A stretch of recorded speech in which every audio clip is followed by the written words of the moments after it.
It's Week 17 of the National Football League. And coming up, we'll see David Njoku. He's making noise for some end-of-year awards and could hit 1,400 yards this week. It's the Bengals and the Jaguars, and it's coming up next.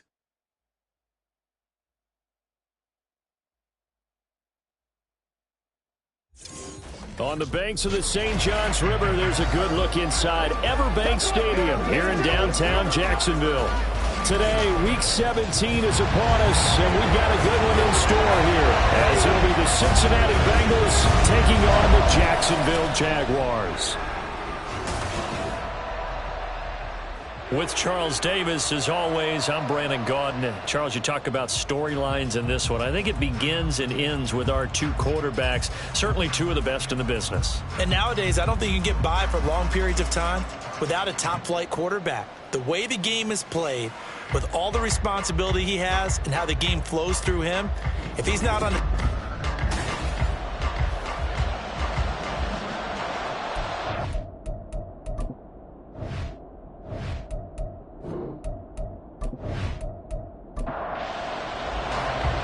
Evan McPherson has this one teed up, and off we go from Jacksonville. From a couple yards deep, he'll bring it out of the end zone. Able to get this to the 19, so probably should have opted for the touchback. So here's the first drive now for the Jags. They're led by the #1 overall pick in the 2021 draft, Trevor Lawrence. And he's had a great season so far throwing the football. Very likely could go over 4,000 yards with a good performance here. And even in an age of passing first, that is no small accomplishment.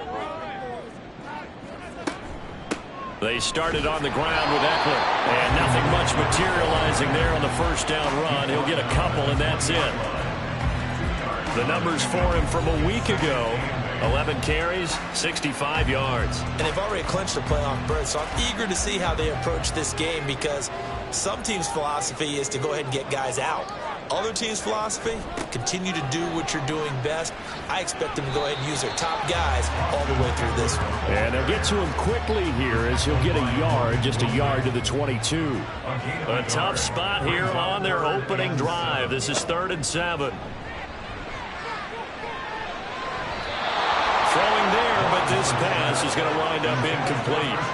How about some applause for the defense there? They forced him to throw that one into coverage, and just like that, they're staring at a 4th down. Well done. On 4th down, on is Logan Cook to punt. Deep to return is Kevontae Turpin. That'll go as a punt of 42, 7 on the return. And the Bengals take over 1st and 10. So out comes this offense to take over for the first time. And they'll be let out by their quarterback now in his 3rd season in the league. You know what I did in pregame? I made sure I touched him as he went by. I want a little bit of what he's got. The golden arm from last week. Oh, how much fun was that to watch that game tape, all right? The number of touchdowns, what was that, 5 last week? Yeah. But 0 interceptions. So you think he's due to throw a pick? But I'm betting that he continues the streak in this game. The numbers for Njoku from a week ago: 8 catches, 100 yards on the nose, and a score. And he has 10 touchdowns on the season. When anyone scored that many times as a former defender, I know exactly what you're talking about before the game. Key on him. Don't let him get in the end zone today, guys. Let's keep him out of there. Here comes 3rd and about a foot. They'll look to throw. He's got his target. That's complete. And he is going to have a Bengals first down, as that'll be a pickup of about 5 as they convert on 3rd and inches.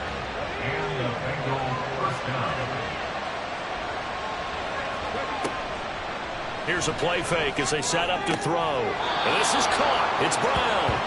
Back-to-back receptions for him, and it's another first down. And we're going to see the ball in the air quite a bit here. This is a top 5 passing offense in the NFL. And they certainly like to get everybody involved. So this defense, they're going to have to be able to counterpunch somehow. They couldn't there, and it's an opening drive, 1st down. So here's a 1st and 10 now, down inside the 20. Now a shotgun snap as they'll look to throw. And the Bengals are going to have a 1st and goal as he'll be taken down at the 7-yard line. Here we go now on 1st and goal.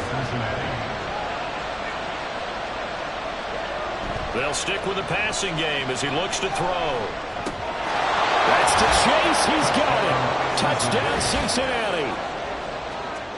Jamar Chase with his 16th touchdown of the year. And the Bengals are on the board first here this afternoon. An ideal start for them, really. You force the punt, and then you go down and score. And you've got to see a fist pump on the sideline from the head coach, don't you? Because he's turned into his bench, and he's telling his team, this is how we prepare. Force the punt, go downfield and score. I told you guys, it's just like a boxer in the gym preparing for the fight. Now we get to turn it all loose. Extra point by McPherson, up and good. And it's now a 7-0 game. Well, a dangerous return man showing it here. Still going past the 30. Escapes the defender. And he'll bring it back all the way. Touchdown. That was a special return, and it happened because he's a special returner. He has to have that approval from his special teams coach's head coach to bring it out of the end zone. But let's be honest, a lot of times when they bring it out of the end zone like he did there, they don't have approval. I mean, I think a lot of times they do, but correct me if I'm wrong. Sometimes it's just a guy getting a feel, right? You're exactly right. What's the old adage? Sometimes you just have to know when to break the rules. And if you do, you're taking on some responsibility. But he was happy to do so there. Point after, right down the middle. And we are tied at 7. And what a job there by all 11 on the kick return. The blocking excellent, the return excellent. The result, 6 points. Each team's had it. Each team has scored. 7-7 here as the kick's away.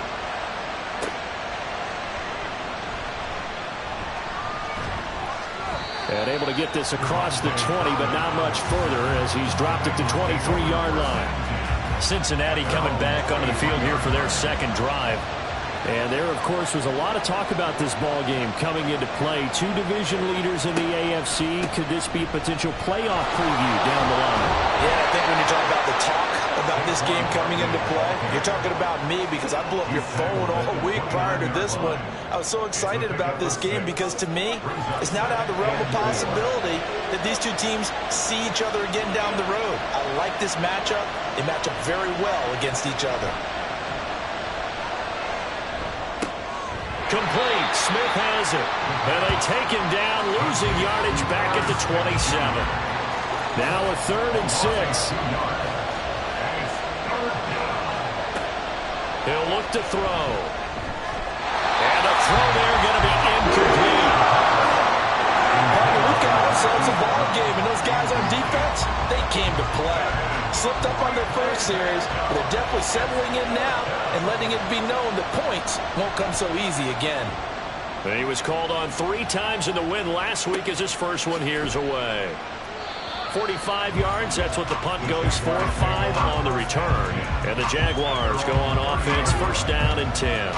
And as this offense makes their way back out, it's AFC playoff race time as we give you a look.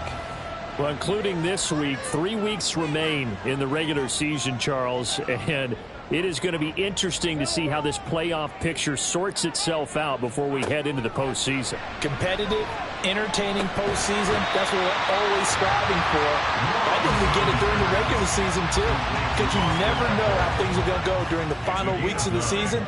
Every team pulling out all the stops to get a better seed or just to get one of those 7 seats at the table. That's going to be caught by Kirk. And Kirk is going to have the Jaguars' 1st down as he'll be brought down at the 42-yard line.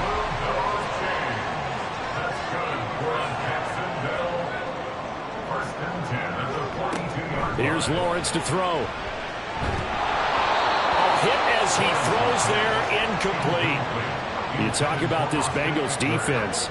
Against the pass, just numbers that they haven't liked. Number 30 in the league right now. Defending the pass has not been one of their strong suits throughout the season, but if they have any hopes of making waves in January, they've got to improve in this area. They'll get only 3 there, so it leaves them with a 3rd and 7 ahead. They'll set up to run the quarterback draw. And he gets this one across midfield for the 1st down to the 46. It goes as a gain of 9, and it moves the chains. And that looked like some pretty easy yardage there right up the gut. And he's a guy that has some height to him. So when you don't have to drop a shoulder or create or get through contact or trash, makes it a lot easier to stay upright, see the field, and make a run as we just saw there. Now it's 2nd and 10.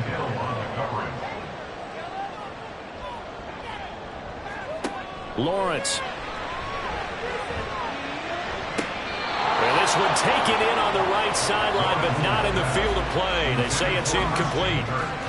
The throw led him a little too far. It brings up 3rd down. On 3rd down, here's Eckler. And he's going to be taken down at the 39, clearly short of the first by a few yards. A good pickup there, 7 yards, but it brings up 4th down. Talk about controlling the football and controlling a drive. And with runs like that, they'll continue to do exactly that. Here's Logan Cook now to punt this one away.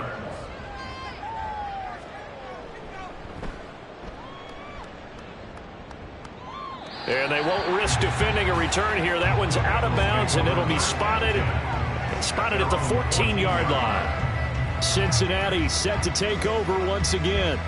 And as these guys interplay in Week 17, we know one thing. They are playoff bound, but they want to win that division title. They told us that is a goal that's been posted in their locker room since day one. They've got the chance to control their own destiny. And there's nothing more powerful than saying that you won the division, because I know from building a team, when I talk with all the GMs and the player personnel directors, they always talk about, to get to the playoffs in the NFL, you have to have a team that's constructed to win your division. Beat those teams first. That's your #1 path to getting there, and they can get that done in this game.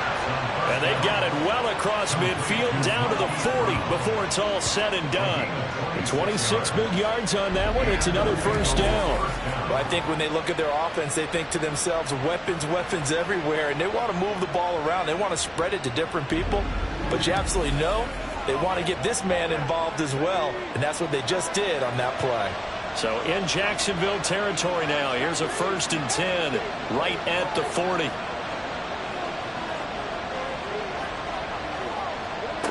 From the shotgun, he'll look to throw. That's complete. He's got Barkley out of the backfield. The Bengals at 13-2 on the year.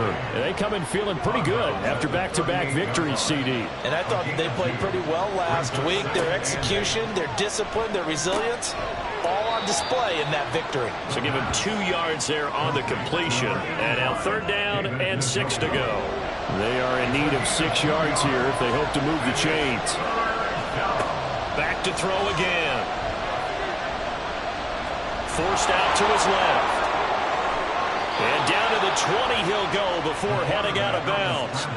A nice job there on the escape and scramble. A 1st down, a 16-yard gain.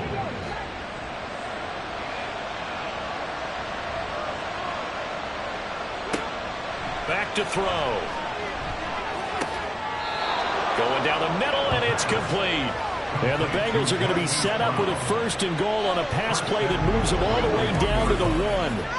I think he has to be saying to himself, how did that not wind up a touchdown? Remember, he just did the tip of the ball across the plane. It's not going to get there, but they're going to be set up in great shape with 1st and goal. Now some movement before the snap.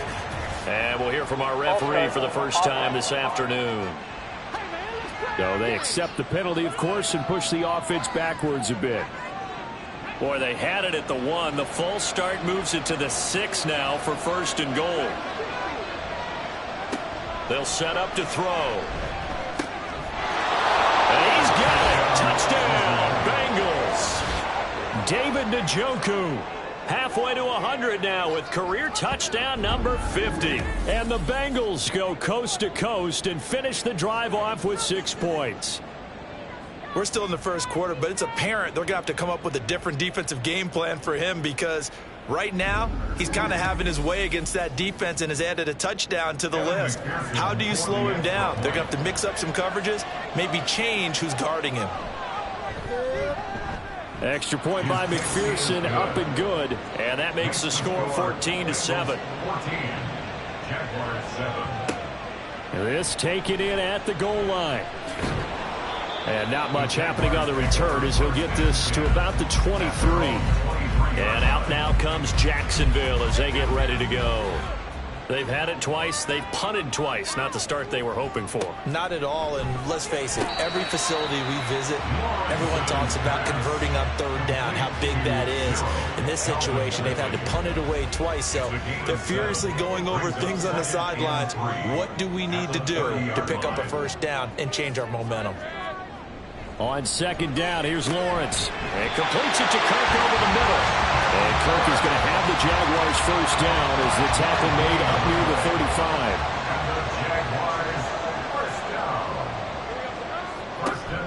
35. They'll run out of the gun with Eckler. And he's going to be met at the line of scrimmage and taken down. No gain on the play there. Second down. Through one quarter, 14-7 our score. Second quarter now from Jacksonville, and it's the Jags with the football. Here's 2nd and 10. As they've got it as we resume action.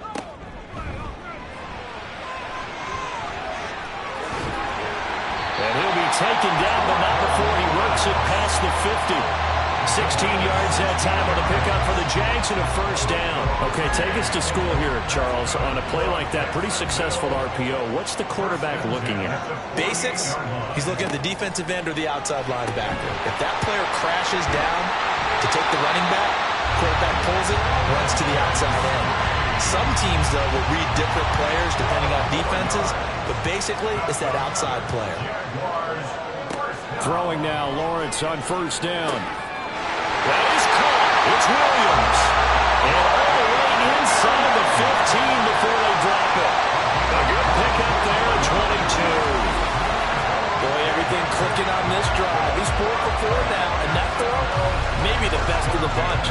This offense is really humming, and they pick up another first down. Here's a 1st and 10 at the 14-yard line. Lawrence will throw. And he's going to go down. He's sacked back at the 24. Myles Garrett in there for sack number 22 on the year. And, folks, that's just a half sack shy now of Michael Strahan's record of 22 and a half set in 2001.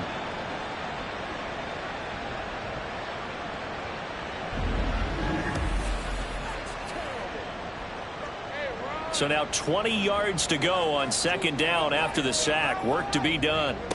Looking to throw, Lawrence. Under pressure, they got him again. They'll wind up losing 10 on the sack, and it'll lead to a 3rd and long.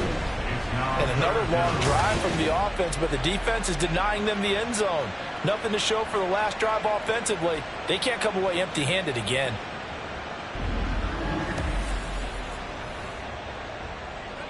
So now after the sack of Lawrence, the Jags looking at a 3rd and long.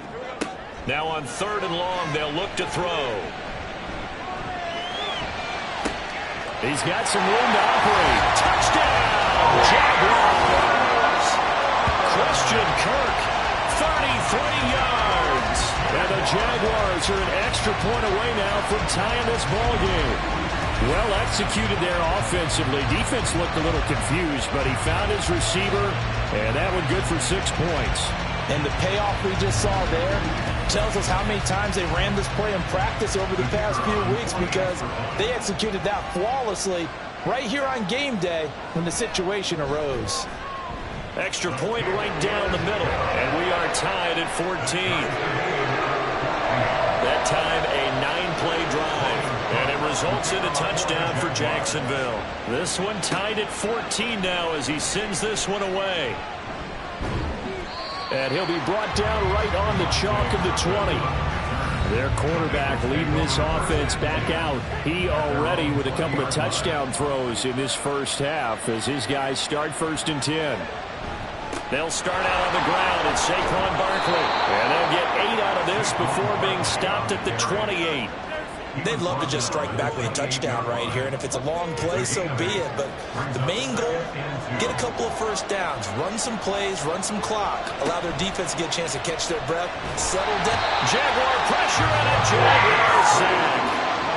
The corner blitz pays off there as they sack him for a loss of 5.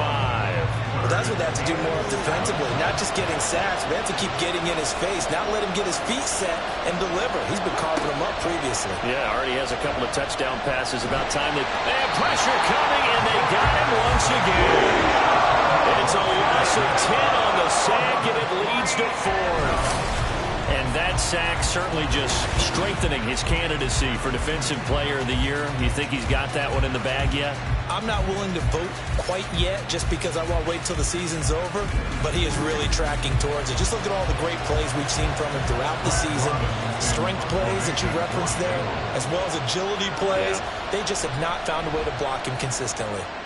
His first punt, 48 yards. This one looks equally as good. That's taken at around the 40. 42-yard punt, 6 on the return. And it will be 1st and 10 as they take over. Jacksonville set to go again offensively.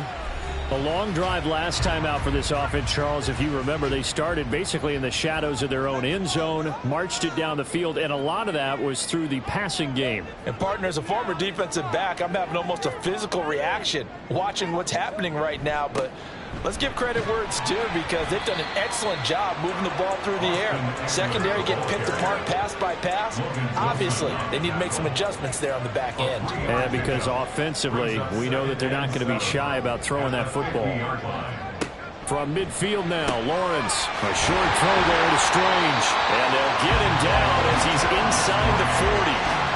Second catch for him today, and it'll wind up a first down.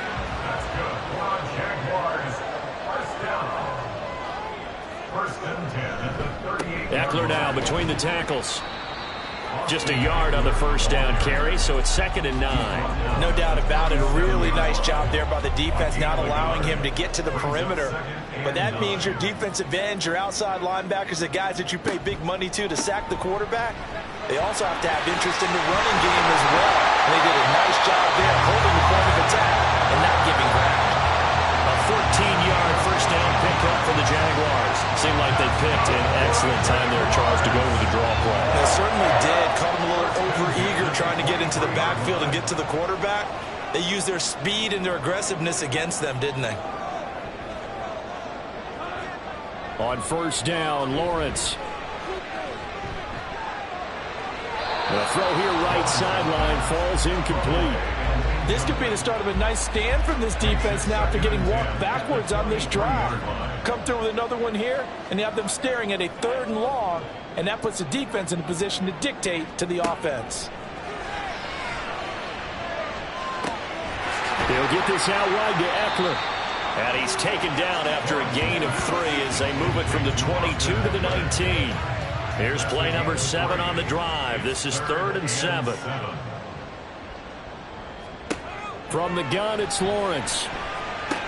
Working the middle of the field, and he's got a man complete. And the Jags are going to have 1st and goal as they try to finish off this drive with 6 points. And a nice milestone reached on that last throw as here late in the season, he goes over 4,000 yards passing. And he's really thrown the ball well all season long. Had some big games along the way. He's inspired his receiving corps to go out and make plays for him in each and every ball game. Got his man, it's caught. Touchdown, Jaguars. Calvin Ridley from 10 yards out. And the Jaguars have taken the lead. And he just did get those feet in there on the side of the end zone. Well done. Probably the exact size foot necessary because I think if he had another half size, that catch doesn't count. And he's able to get it in, and it counts for a touchdown. Extra point splits the uprights, and the lead is now 21-14. So that drive in total 8 plays. And it's Calvin Ridley who finishes it off with a touchdown reception. After the touchdown, Cook now to kick this one away. Kevontae Turpin now to return. And he had no room to run as he's tackled down inside the 20. And the Bengals offense getting set and ready to go again here. They'll look for a drive to tie this up, down 21-14 as they have it 1st and 10.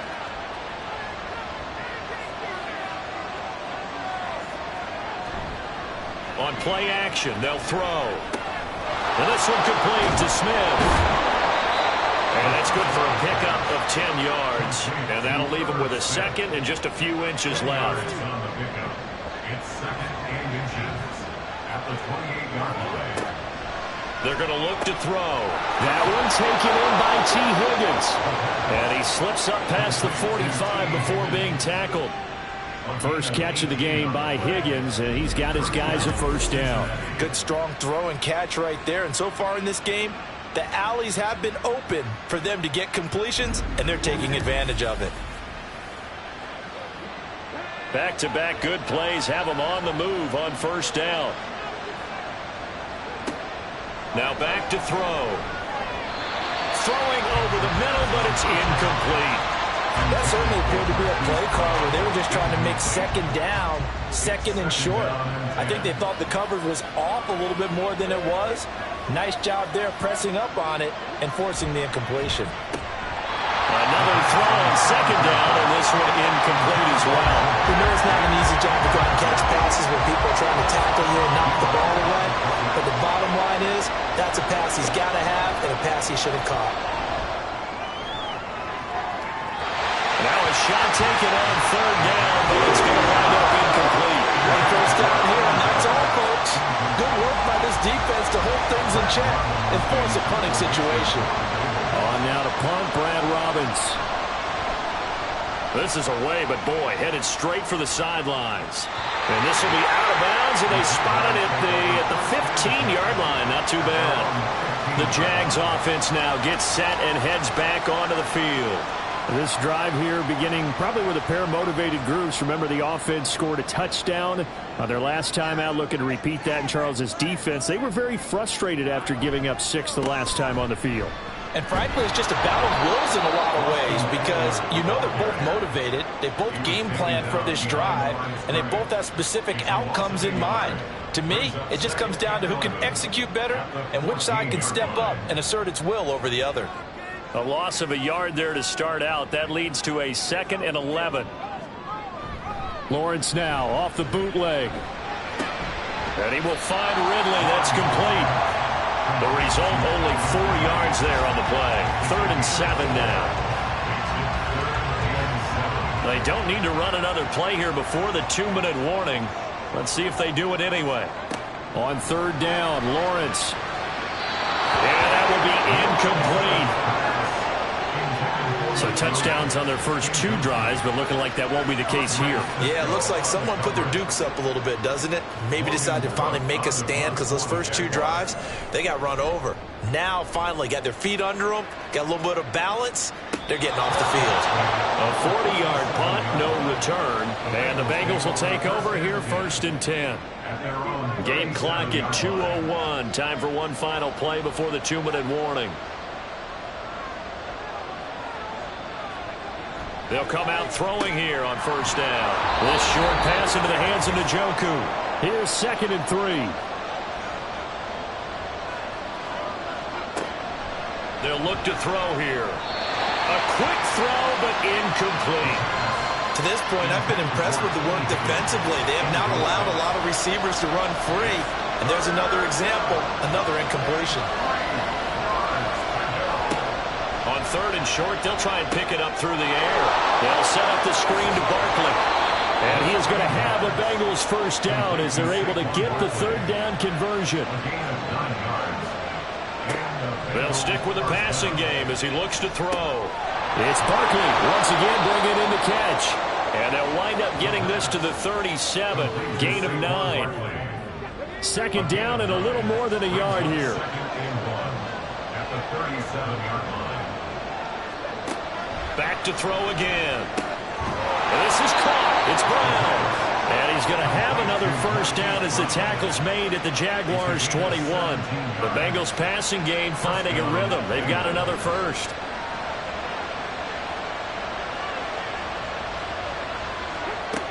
Again, he'll drop to throw. And his throw is going to be incomplete. As a corner, you have to be able to run with guys step for step downfield in man coverage and make up ground quickly in zone. You have to put yourself in position to make plays, just like that one we saw there. He's going to have the hook up here to Chase. Now the Bengals going to use the first of their timeouts, as the clock will stop with 20 seconds to go in the first half. And he'll get this underneath, dropping it off for Barkley. The Bengals going to use the second of their timeouts, so that means they're down to one remaining here as we head toward halftime. Touchdown Bengals! T. Higgins. As the first half is winding down. And the Bengals have a chance to tie the game here in the final seconds of the half. I don't think it's any state secret to know what they were saying before the start of this drive. Let's go and punch one in the end zone and go into the halftime feeling a heck of a lot better about ourselves. Let's go get this done. Yeah, tie things up, and then you got a brand new ball game. Extra point by McPherson, up and good. And that is going to tie our game as we approach halftime.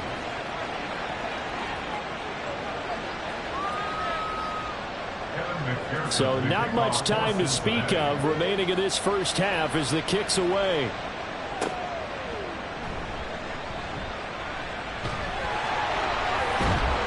And a good effort on the return there. Gets him across the 30, up to the 33. Jaguars come to the line to start their next drive. And with Lawrence's arm, they may give him a shot to let this thing rip downfield. We'll see. And now a throw on first down there, but it's incomplete. And you see the clock almost empty, so this is likely the last play in the second quarter. Final play of the half. It's Lawrence. And this is incomplete. So we've come upon halftime here in Week 17. As we send you a couple hours south of here to Orlando, that's where we check in with a coach and our EA Sports Halftime Report.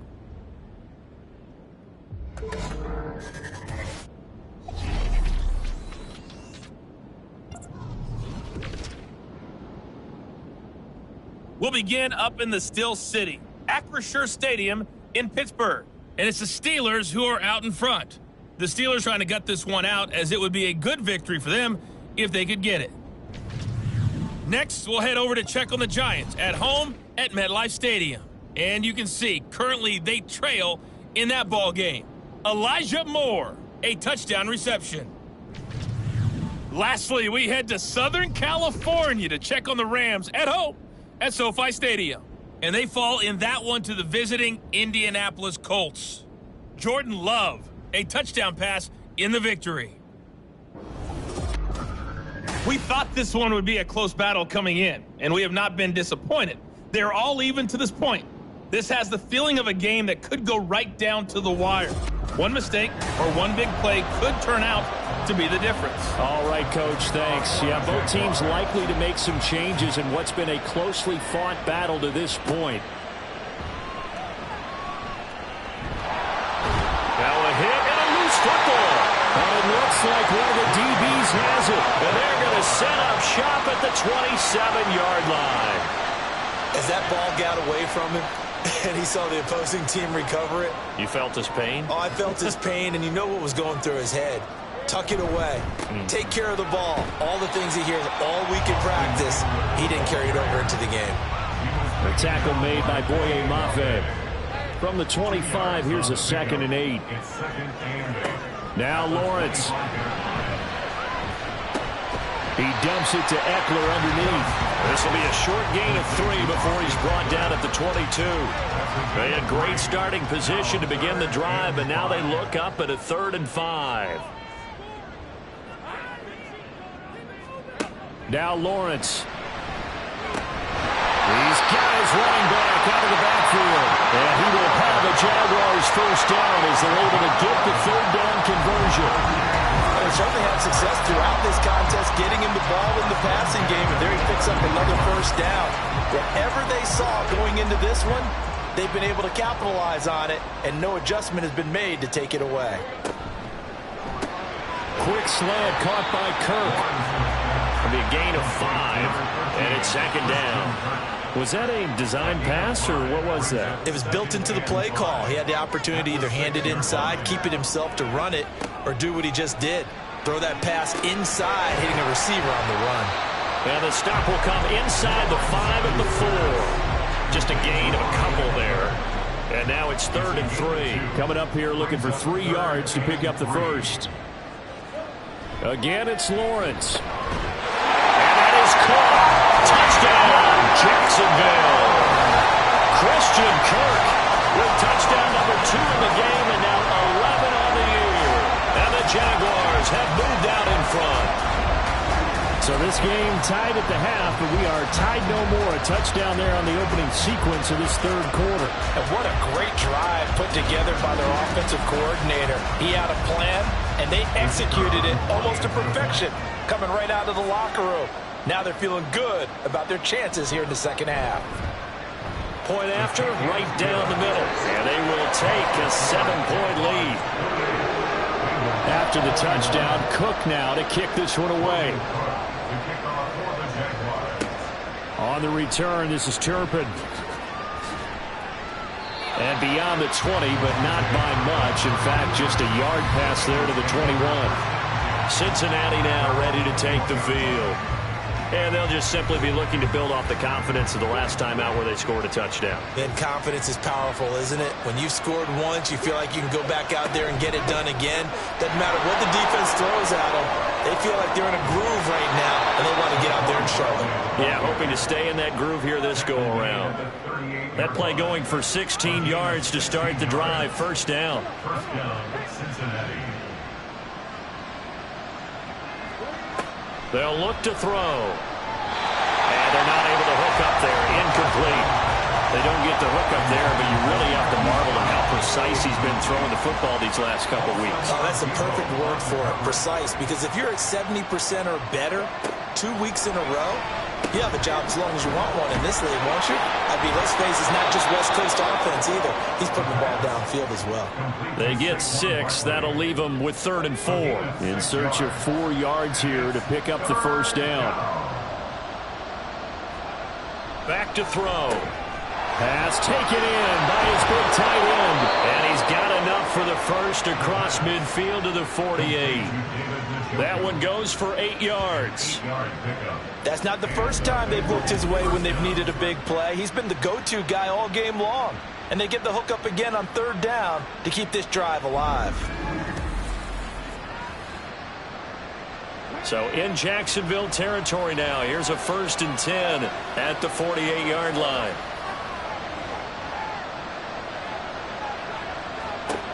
They'll look to throw again. Over the middle, he finds Higgins.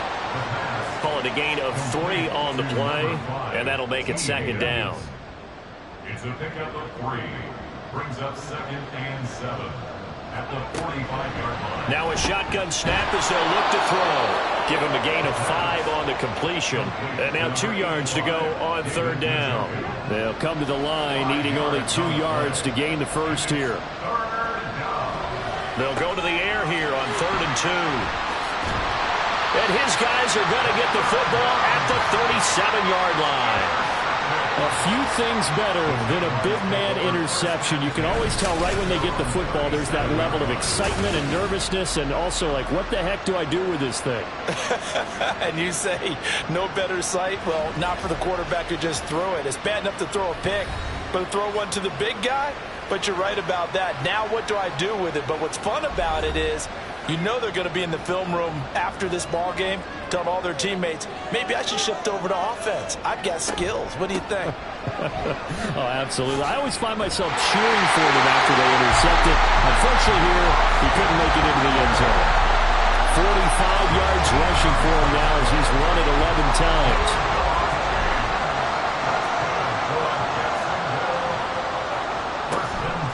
First down, and they stick with Eckler. And he's going to get a solid gain of 9 before being brought down. 2nd and right at a yard.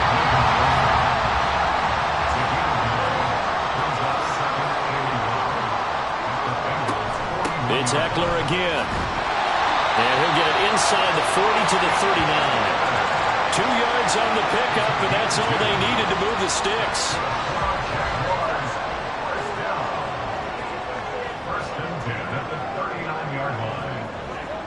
Now Lawrence to throw. And that one drops down, incomplete. Good coverage there, forced the ball free, and it's 2nd down. It's now 2nd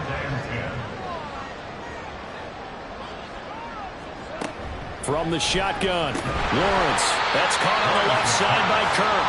He'll be hit down at the 33, 5 yards on the play. 3rd and 5. Lawrence. That is caught. And he's got another first down as the tackle's going to be made at the Bengals 17-yard line. A sizable 16-yard chunk there. The drive continues. Normally on 3rd down and short yardage, you're thinking of throwing to your tight end. It's just going to be a simple chain mover. But this time they let him roam down the field, and a nice dart picks up the first down and then some. Throwing again here. It's Lawrence.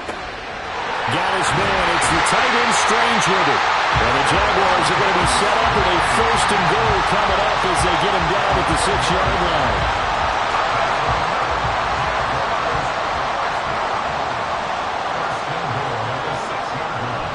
They'll try the jet sweep with Kirk. And the reinforcements come in as they're going to stop him behind the line. It's a loss of a yard there, and it's 2nd down.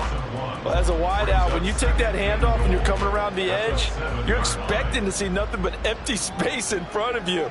But if not... Well, things can go south in a hurry, and that's exactly what we saw on that play with a loss. Firing quickly here, and that's complete. Only 3 yards there on the completion. That'll lead to a 3rd and goal. A gain of 3 yards. It's now 3rd and goal. Lawrence will throw. Got his man. It's caught. Touchdown, Jaguars. Mike Williams from 4 yards out. And the Jags go up by 2 touchdowns. Circle that drive because that might be one to remember. Well executed to give them a little cushion. Well, let's take it into the boxing ring. You talk about them commanding it, keeping the fight where they wanted to, whether it was in the center of the ring or putting them on the ropes because it was jab, jab, jab. And finally, the haymaker to put that drive away. Extra point right down the middle. And the lead now up to 14. A 10-play drive that time. And in the end, it was Mike Williams who capped the drive with a touchdown reception. The lane opens here. He's past the 30. And good starting field position. He'll get this one all the way up to about the 35-yard line. Now the Cincinnati offense ready to see what they can do here. Not an ideal way to end their previous drive. They threw the interception, Charles, after they had built up some momentum. They were moving the football, but something to at least build on for this offense as they run back out here. Yeah, you're right about that. Up until that last play, everything was working pretty well for this offense, gaining chunks of yardage, getting first downs, really making a push for the end zone, and looked like they had a nice rhythm going. Now you got to have a short memory here. Don't focus on the interception. Focus on what came before it and get back to it. And past the 35, he'll be dropped a yard or 2 shy of the 30. 50 yards rushing for him now, and he's carried the ball just 5 times. Sometimes it's hard to believe, but there are times this game is about patience, isn't it? Has had the game he expected, but that run there, that may get him going. I was just going to say, maybe that gives him a little juice, because you're right, he struggled, especially in that first half. Yeah, and I know the great ones always think to themselves, just hang in there. I'm just one big carry away from busting this open. That's a good start for him. This will be stopped about 2 yards shy of the marker. 8-yard gain, 2nd and 2. Brings up 2nd and 2 at the Jaguars' 24-yard line. 2nd and 2. He's got Njoku, his big tight end. 8th catch for him now. He's been a big factor. And it's a first down. It's a gain of 6. And the Bengals first down. Out of the shotgun, they run with Barkley. And they'll get him down right around the 16. Give him a couple on the carry there. 2nd and 8. A gain of 2. Brings up 2nd and 8.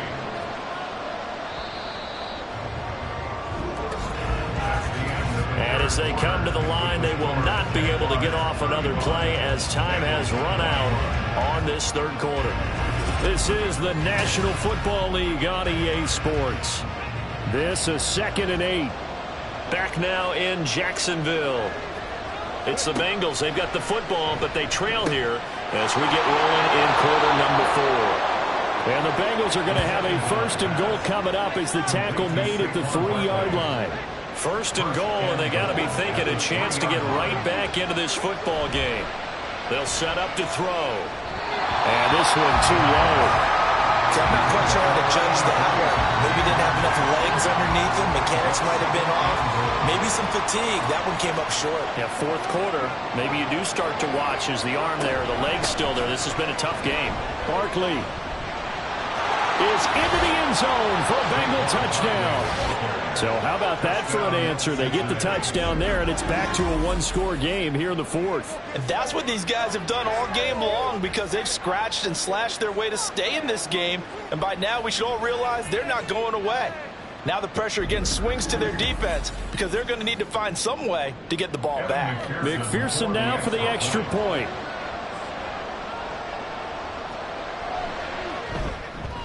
And that'll cut the lead down now to a touchdown. So that drive goes 8 plays. And it's capped off by a touchdown run from Saquon Barkley. From a yard or 2 deep, here comes a return. And the decision to come out of the end zone is going to cost him 5 yards as he's taken down right at the 20. And the Jacksonville offense on their way out again as we take a look at the playoff race in the AFC. And with the final fortnight of games upon us, teams jockeying for position. Some of these games really starting to take enormous importance, as they always do this time of year. I like how you use fortnight. Well, you're impressed. I am impressed. That means 2 weeks, if I'm not mistaken. But how about exactly what you're talking about? Going down the stretch, how much importance is placed on these games? Look, everyone talks about every game's important. When you get to this time of year, maybe that importance gets quadrupled. And that's where we are right now, to see who can make their last run, their last push to get into the playoffs. 2nd and 10.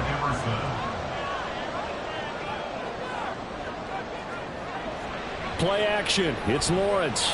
Airing it out, looking for Ridley. And that will be incomplete. Trying to dial up the long way out there, but it'll be 3rd down.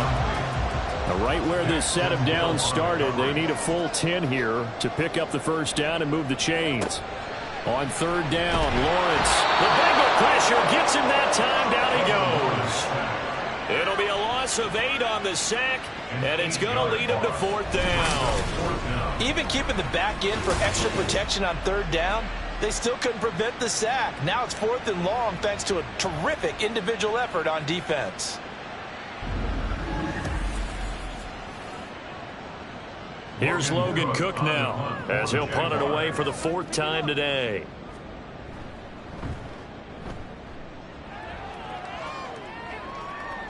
And no return on this one as the fair catch is signaled for and taken. So possession goes over here on the punt. And they will take over 1st and 10.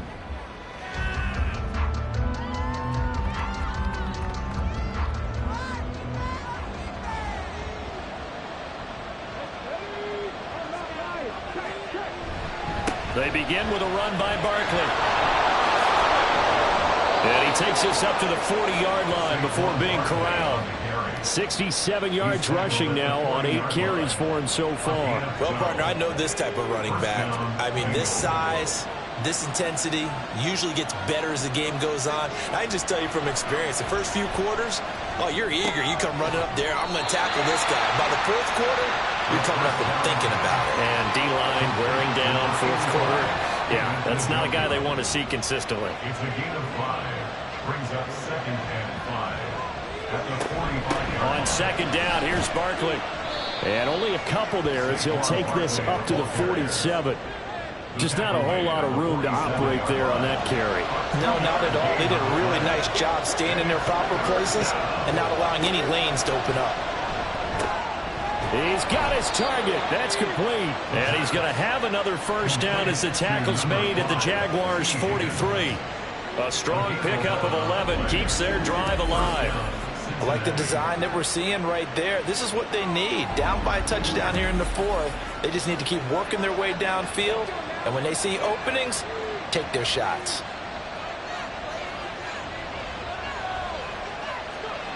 Now on 1st down, he'll drop to throw it. His throw incomplete. As as a defensive back, you have some weapons at your disposal that we don't often talk about. And you can read the receiver's eyes, you can read his hands, and you know that the arrival of the ball is imminent, and that allows you to make a play on it and oftentimes knock it away. Off the play fake, he'll look to throw. And that one into the hands of Brown downfield. And he's going to have another first down as the tackle's made at the Jaguars' 19. 23 yards the pickup there. The drive continues as they search for a tying touchdown. Here's 1st and 10. Again, he'll drop to throw. This is the tight end, Njoku. And the Bengals are going to be set up with a 1st and goal here as the tackle made at the 9. A looming decision to make on the conversion, down 7, but first things first, they need to score as they come up on 1st and goal. Back to throw again. And he will find his man on the end route, complete. That'll bring up 2nd and goal after the gain of 5.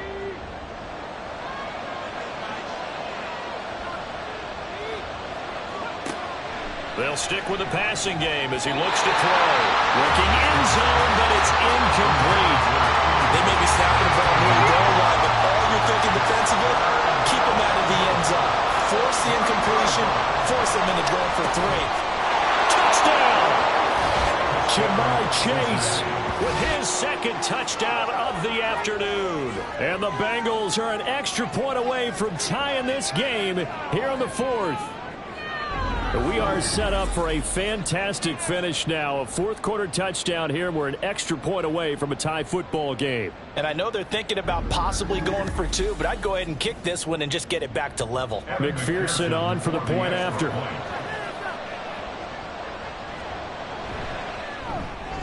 And no sweat, he puts it through, and we are tied here in the 4th. Well, this one setting up for a great finish, all tied in the 4th as the kick's away. And he'll just take a seat, and the drive will begin at the 25-yard line. Out comes the Jacksonville offense as they get set to take over here. Well, they just gave up the score to tie it. That's the bad news. The good news, plenty of time in this 4th quarter to try to grab that lead back. Throwing now, Lawrence on 1st down. And that is incomplete. Oh, the coverage a little too good there, and it's 2nd down. It's now 2nd and 10 at the 25-yard line. Here's Lawrence. He'll get this out wide to Eckler.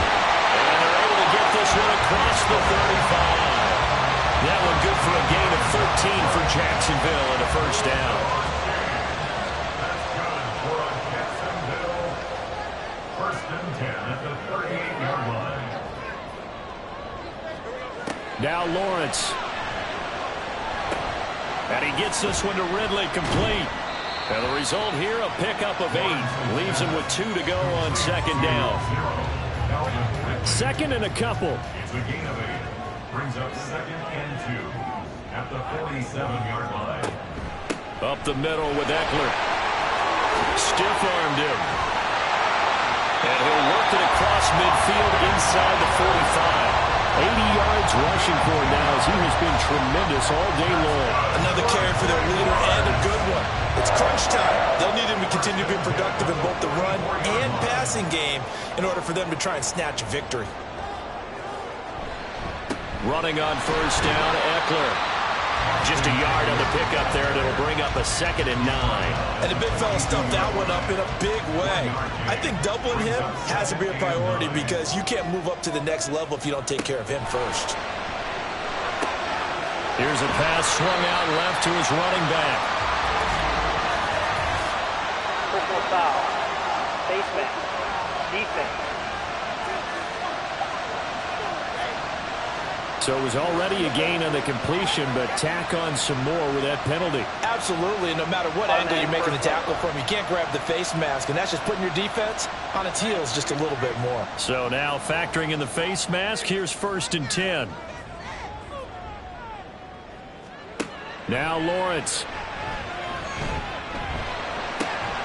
Throw right side is going to be caught by Kirk. And they do get him down, but not before he's able to slip it inside the 5-yard line. Chewing up big yardage. Another nice gain there. This one goes for 20. And partner, the tie game in the fourth quarter, you and I both know in the NFL, that's when you lean on your stars, and he came through with a nice catch right there.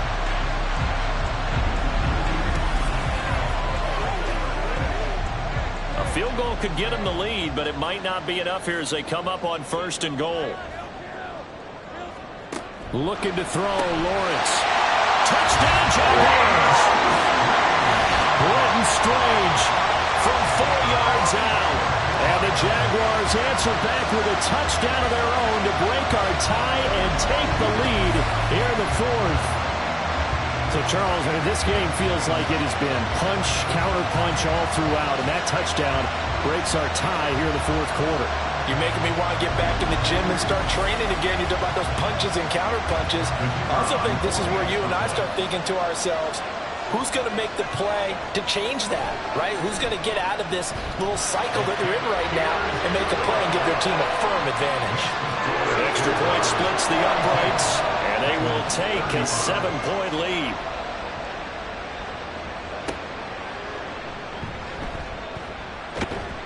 And good coverage there on special teams as they'll get him down shy of the 20. The offense takes the field, and we turn our attention to Saquon Barkley. He's toppled the century mark already receiving the football, closing in on that on the ground, too. They've really had trouble handling him.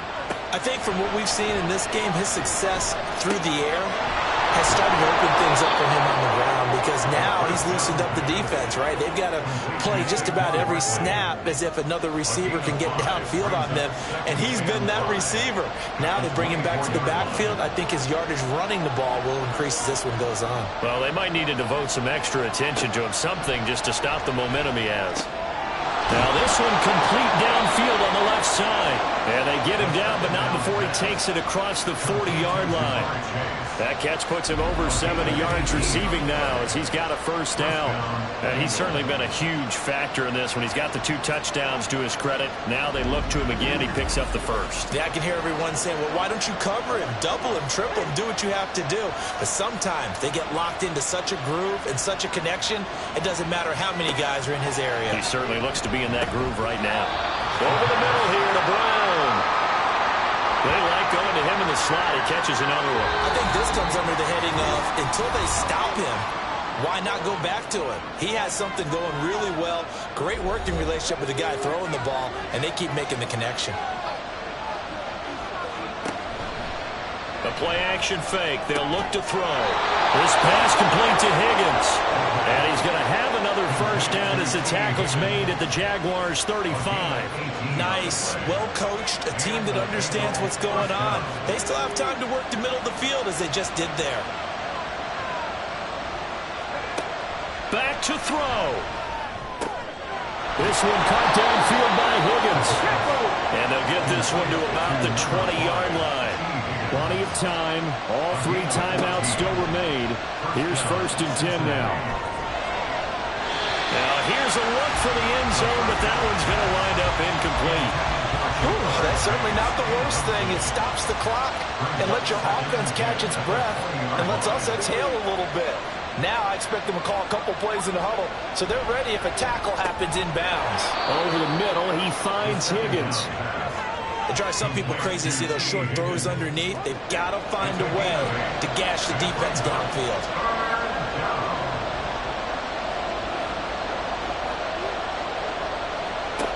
He's back to throw. Able to find the open man. That's complete. Now the Bengals going to use the first of their timeouts as they stop it here with just under 40 seconds to go in the game. And it's caught. It's a touchdown. So they rally here in the final minute, and they're an extra point away from tying this game. And while it appears the heavy lifting was accomplished by scoring the touchdown, they're still down 1. That extra point is not a gimme.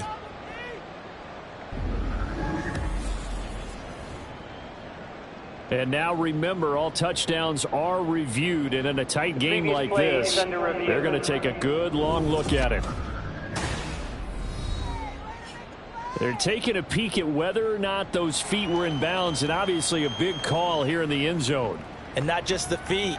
How about the hands? How is the ball possessed while the feet are hopefully getting down in bounds. That's what they're trying to look at to see if it all comes together. So they called it a touchdown originally, and this will stay a touchdown after the video review, so they had it right.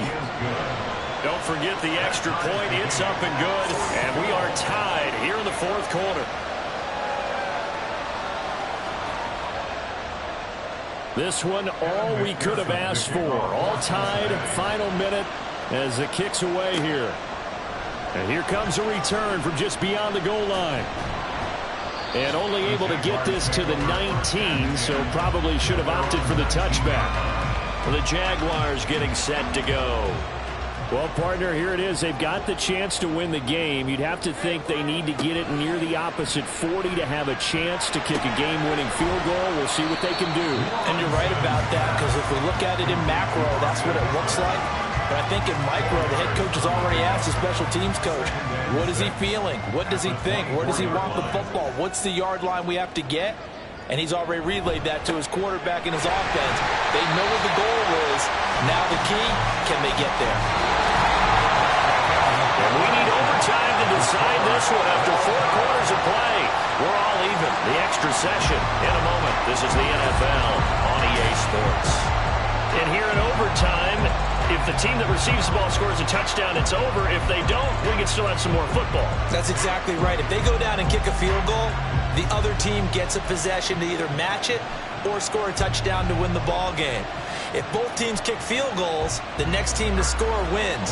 But if the receiving team throws a pick six or fumbles the ball and it gets picked up by the defense and they score, the game is over at that point. On the return, this is Turpin. And taken down just past the 20 at about the 21-yard line. The Bengals getting set to go. Well, they fought hard to reach this point, Charles, and now what an opportunity. They've got the ball first, a chance to take this overtime win away from the hostile crowd. And you know, as the quarterback steps into the huddle, the first thing he's telling his team is, remember, we need 6, not 3. So we don't need a good drive. We need a great drive. And this is what they've been planning for. It's time to execute and take it downfield, even against all these odds. 15 yards is the pickup there, and the drive starting very nicely. First down. Charles, you get into these overtime situations, that's not a bad guy to dial into. Well, when you have to have plays, especially in a spot as you just described, we're in OT, you've got to go to the guys you can trust and you know are going to make the plays. Well, they say, it's not the X's and the O's, it's the Jimmies and the Joes. So from the 36 now, 1st and 10. Now back to throw. And this is caught. It's Brown. And he has a big gain inside the 40 before being dropped. And 26 big yards on that one. It's another first down.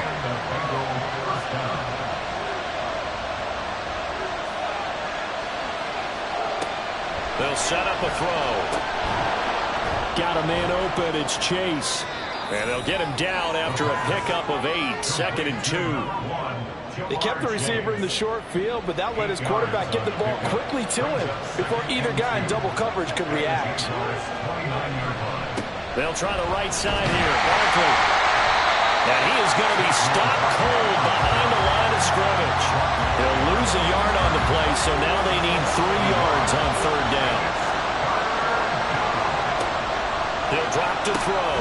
He's got his target. That's complete. And he is going to have a Bengals first down, and he's going to have it by plenty. Able to get 8 yards there on 3rd and 2. I don't care how many times we see it. I still get a kick out of watching quarterbacks and receivers do the pass tree in pregame warm-up.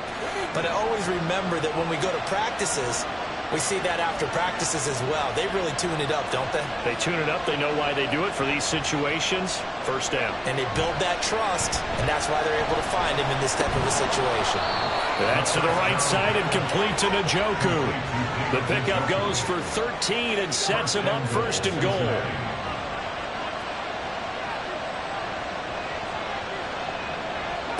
They'll drop the throw. Oh, and it's intercepted. Picked off by Paulson Adebo. And the Jaguars are going to have it with a chance to win the game here in overtime. Well, that would hurt, CD. They were in field goal range. They wanted that touchdown, understandably, but now a field goal on the other side would beat them. And when you get the ball first in overtime, you're thinking to yourself, nothing less than a field goal. but you really want the touchdown. You don't want to put the onus on your defense to try and hold. In this case, they put it on them anyway, but at least they were aggressive, trying to get the score that would have ended the game. Now left side on the swing pass. It'll be a gain of just a yard, and that'll bring up second down.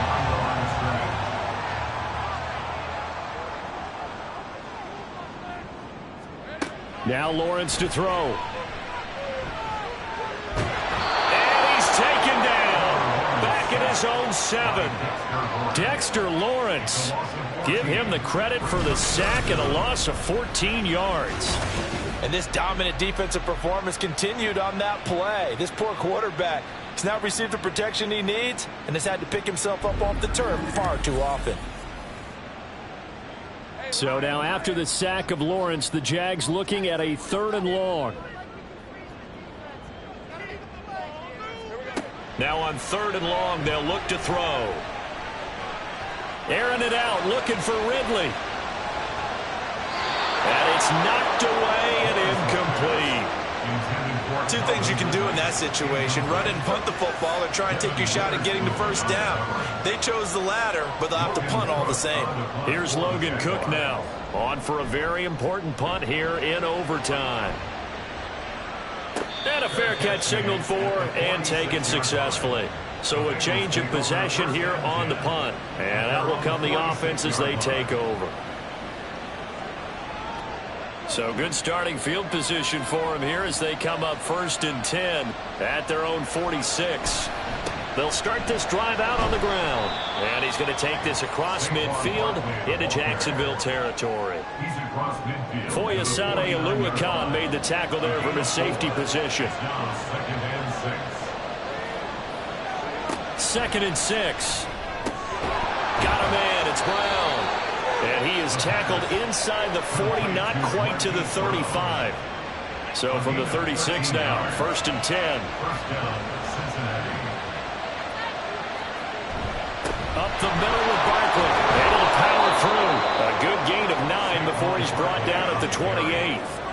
Offensive linemen love creating space for their guys carrying the ball, but when that guy also breaks tackles and creates extra yardage, they almost feel like he's one of them, and they really embrace him. And he's able to get it down to the 25-yard line. They'll get 3 as the drive continues. It's a 1st down.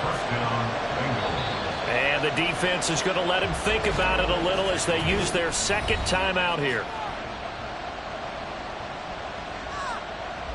So all eyes now locked on Evan McPherson. This to win it in overtime. And the kick is good. He got it. And it's official now. They're going to the playoffs.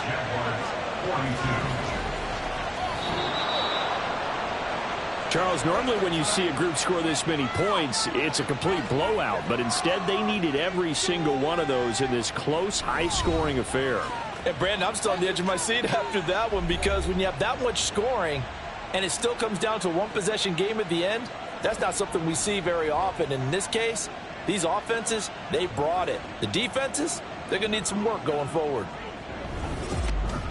So for the Bengals, they improved to 14-2 with still 1 game left to be played in this regular season. So that'll do it. For my partner, Charles Davis, and the best darn crew in the industry, I'm Brandon Gaudin. This has been a presentation of the NFL on EA Sports. With that, we sign off from Jacksonville.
It's Madden NFL 24 on EA Sports, and we get to watch Nico Collins. He's over 1,100 yards receiving so far and looking for more. It's the Texans and the 49ers, and it's kicking off next on Madden NFL 24. EA Sports coverage of the National Football League is on the air. Today, Week 17 is upon us, and we've got a good one in store here, as it'll be the San Francisco 49ers taking on the Houston Texans.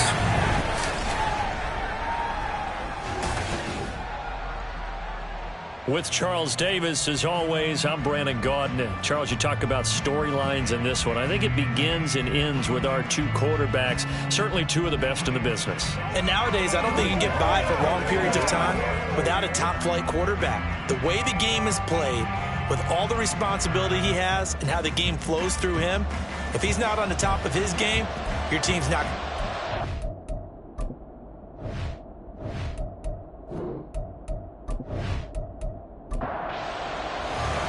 And we are underway from NRG Stadium in Houston.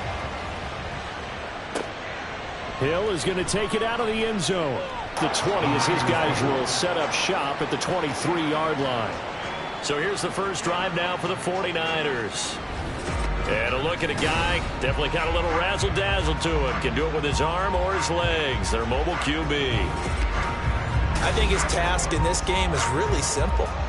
Eliminate the turnovers. He threw 2 interceptions last week. I can't believe I led with that because he had 3 touchdown passes. Right. So there's a lot of good that he did, but he's got to take care of the ball better. The ball has to go to guys wearing the jerseys that they're wearing this week, not the opposition.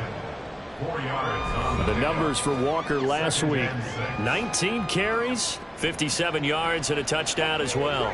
As always, priority number 1 for them is to secure the win this week. But priority number 2, this guy right now, who is 6th in the league in rushing. They want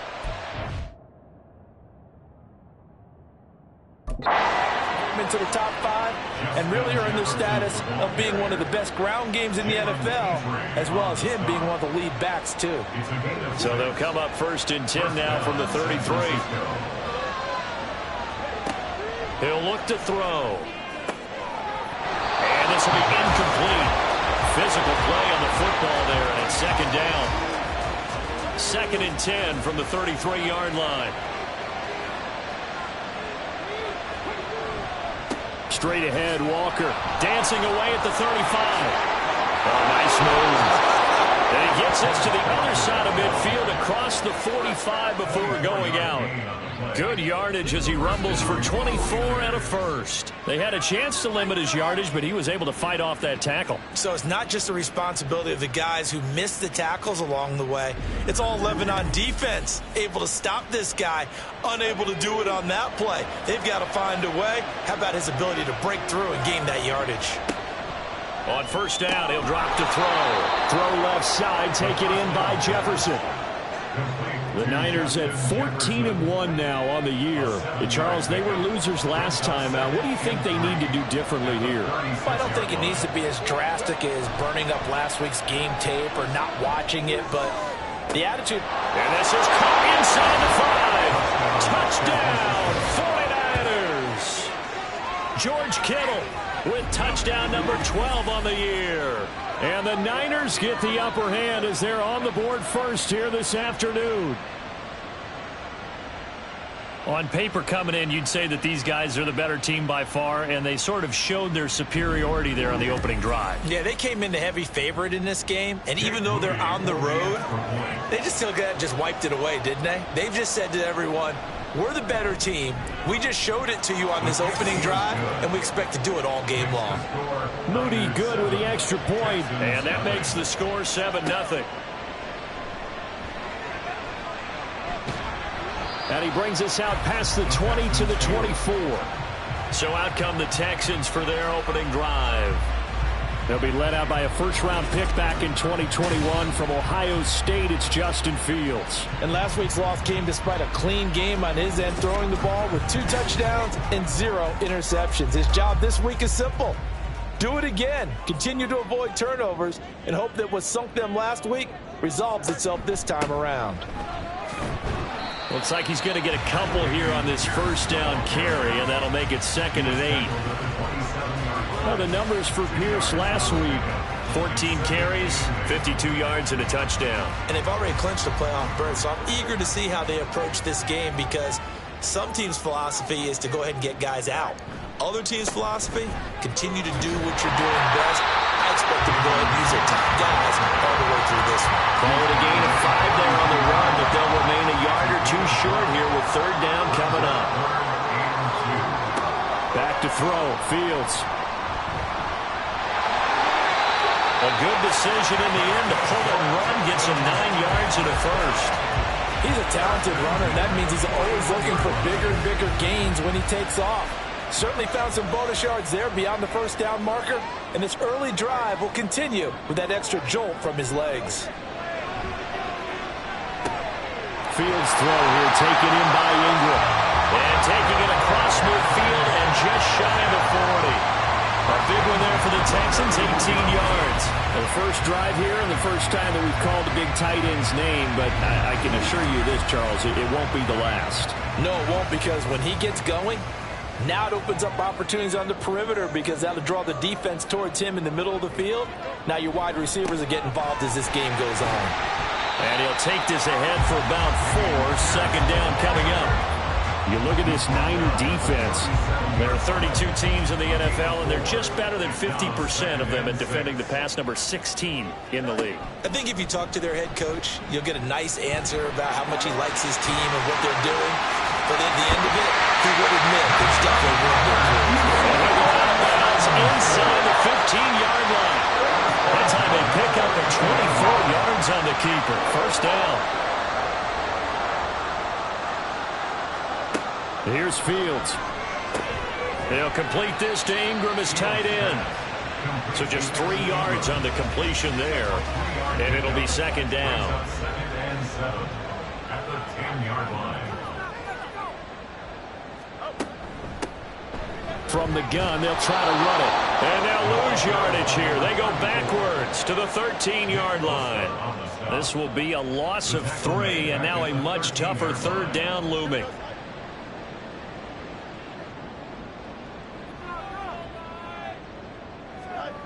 Fields. Dancing to his... And he's going to have to eat this one as down he goes. Chase Young, he continues to wreak havoc in the offensive backfield. Sack number 16 on the year.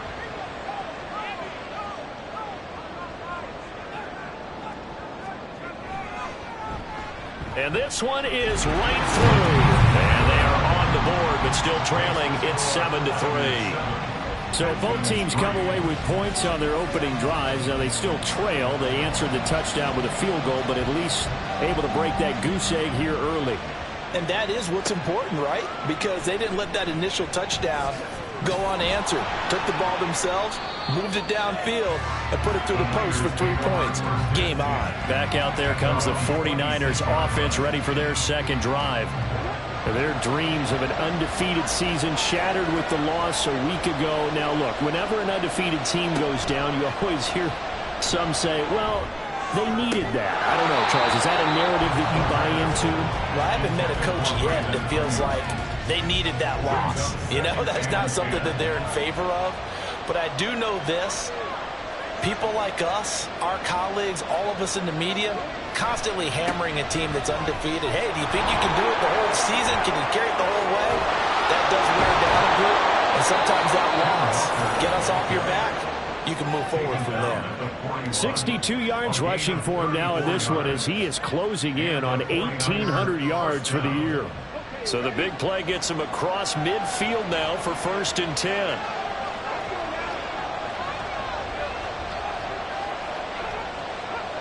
He'll look to throw. And that one drops down, incomplete.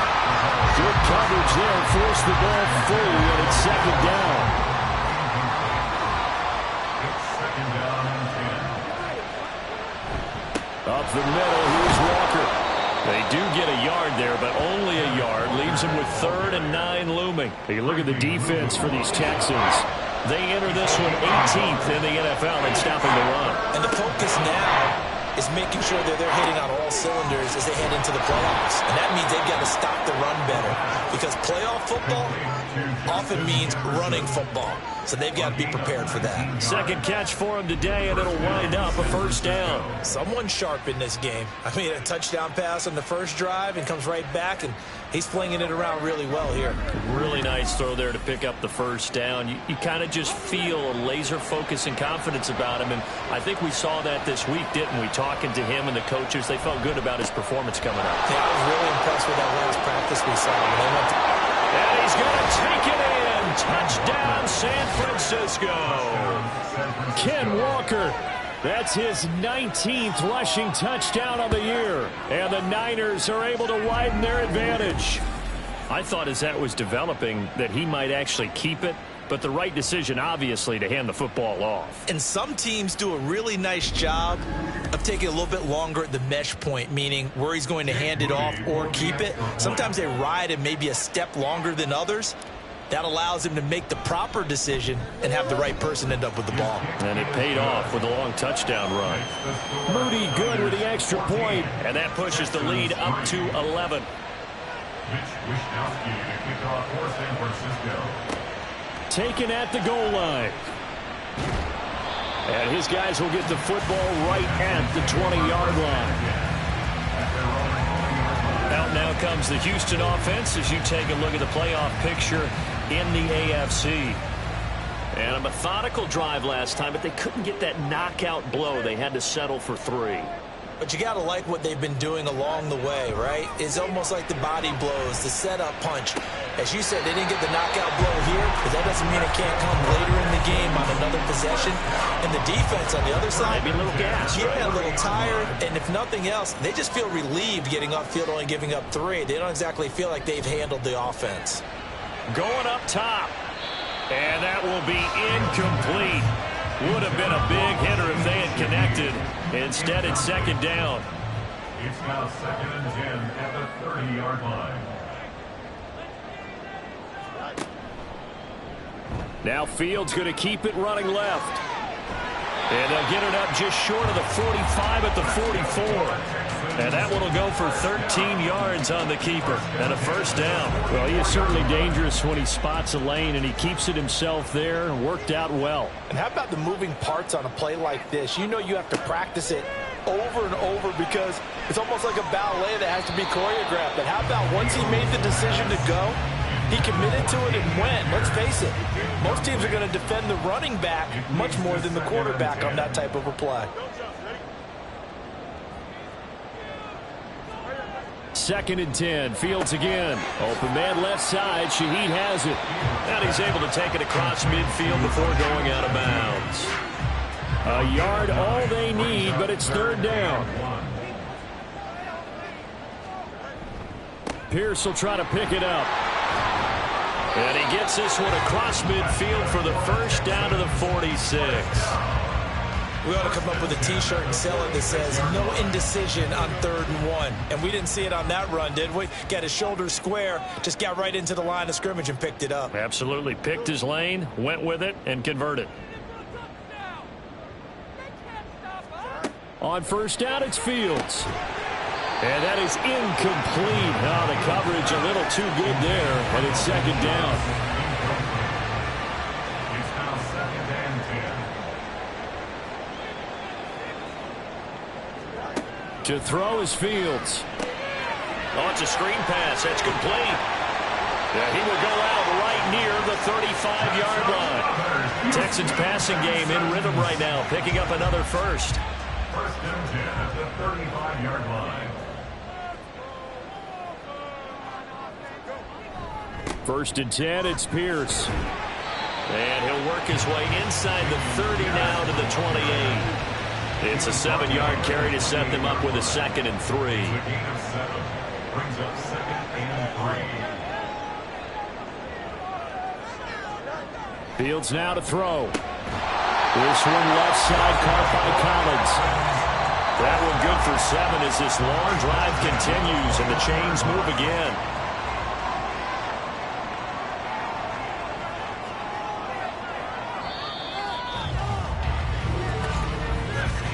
After one, a 14-3 ball game. Ready for the second quarter from Houston. It's the Texans in possession of the football. They had to settle for 3 last drive, hoping this second go-around ends in 6. In good position, 1st and 10. Fields tapping it forward, jet sweep. And he'll be taken down at the 2-yard line. 19 yards on the pickup there, and now they'll have it 1st and goal. Boy, an effective play there, getting their wideouts involved in the run game. And what they're always hoping on that type of a play, that they can get to the end of the line and have a chance to turn it upfield as he did there. That means they controlled the blocking and took care of the defensive end or the outside linebacker to give him that lane. And I guess I need to clarify, I said getting their wideouts involved in the run game, but of course that was actually a pass as he popped it forward. From back at the 4, here's 2nd and goal. Again, it's Pierce. And he'll be stopped up short as the tackle is made at about the 3. The second down play, not much better than the first, just a gain of 1 there. The San Francisco defense trying to hold tough again. This is 3rd and goal. And he's got it. Touchdown, Texans. Rondale Moore from 3 yards out. And the Texans are back within a score. A nice connection there, finding his target, and that'll put 6 up on the board. Just like they drew it up in their playbook and reiterated on the sidelines, right? Perfect route, a good throw, and the defense, they had no answer for that right there. A try here for the extra point. And he's got it. That cuts the lead. It's now 14-10. That one was an extended drive, 14 plays all told, and the result, a Houston touchdown. Out is the kickoff unit as they run up and send this one away. This fielded right at the goal line. And he won't quite make it to the 25. Kenneth Walker headed back out there. He's been good. His guys are winning. So far, the recipe working here in the second quarter. He doesn't like to just tote the rock. He wants to carry his team on his back, and that's what he's done throughout this game. Yeah, he's done that. He'll be hoping to continue that trend. They'll come out throwing here on 1st down. Under pressure, and the Texans able to get in there for the sack. Christian Barmore in there to get him. It's a loss of 5. 2 minutes gone by, second quarter. 2nd and 15. Look at the big man rumble. And he's all the way up to the 39-yard line that time. He had the touchdown earlier. This one's going to get him a 1st down. A lot of tight ends just use their size and their strength, try to occupy some space and kind of body people away and catch the football. But not this guy. He's a refined route runner. Makes me wonder if he took some dance classes in his background with his footwork. So from the 39 now, they'll come up on a 1st and 10.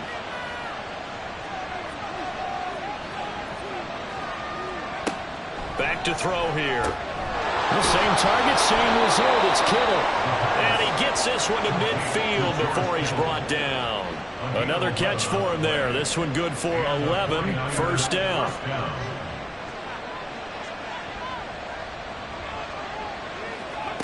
From the midfield stripe, they'll look to throw. And he's got this to Jefferson. And he gets it inside the 35 and just shy of the 30. Another nice gain. That's now 30 yards between those last 2 plays. 1st down, San Francisco.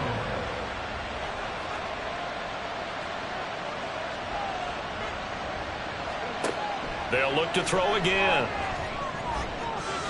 That one tipped, and it's incomplete. Good hands there defensively. And 2nd down. Brings up 2nd and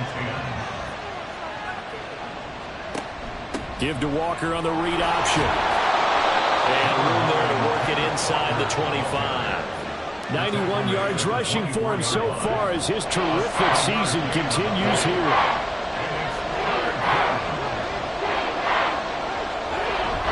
They'll try and run for it. This is Juszczyk. And he gets this down to the 18. Good enough for a first down. Able to get what they need to keep the drive going with a 6-yard pickup on third down. So from inside the 20, here's 1st and 10 at the 18. Now back to throw. And his throw here's incomplete. He didn't just deny a big throw there. He broke that one up in the red zone. An excellent play, one that may help save points on the board when this drive is over. He'll try again with the arm here on 2nd down. And it's complete. In the end zone, touchdown 49ers. Justin Jefferson. An 18-yard touchdown grab. And the Niners are able to add on to that lead. So, Charles, that's 3 touchdowns on 3 drives, and it's just been an offensive barrage so far. Great word, partner, using barrage right there. I'm going to add another word if you don't mind. How about perfection? No surprise that they're leading right now. Absolute dominance throughout this ball game and no signs of slowing down. Moody good with the extra point. And that makes it a 21-10 game. So that drive consumes 9 plays all told. And it was all capped off by Justin Jefferson's touchdown reception. And he'll get it up past the 20 to about the 22. Out comes the Houston offense as they get set to take over here. For this offense, Charles, remember the last time they were out here, marched it nearly the full length of the football field, and a lot of the attack went through the air, so now they're seeing if they can duplicate that performance. Okay, if I show my age a little bit, partner, because I can hear my high school coach, John Ford. I can hear his voice in my head. Laddie, when you put the ball in the air, 3 things can happen, and 2 of them are bad. For the way the game's being played now, this is just part of what they do, so I don't think they should change anything at all. They've been dominant. Keep throwing it around. That'll be taken in by Shaheed. And he'll be stopped right at midfield. 15 yards, the Texans pick up the first down. Well, this hasn't really been a first half to remember on either side of the ball, but I think this kind of makes this an important drive.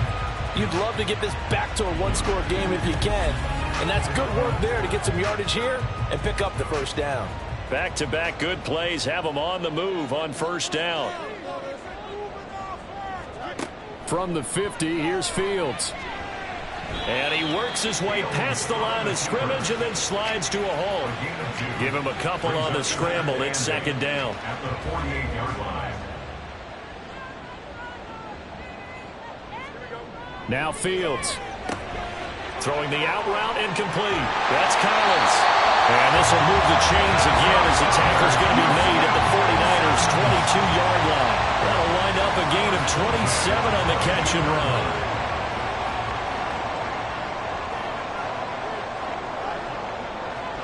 On 1st and 10, here's Fields. And his throw's going to be incomplete.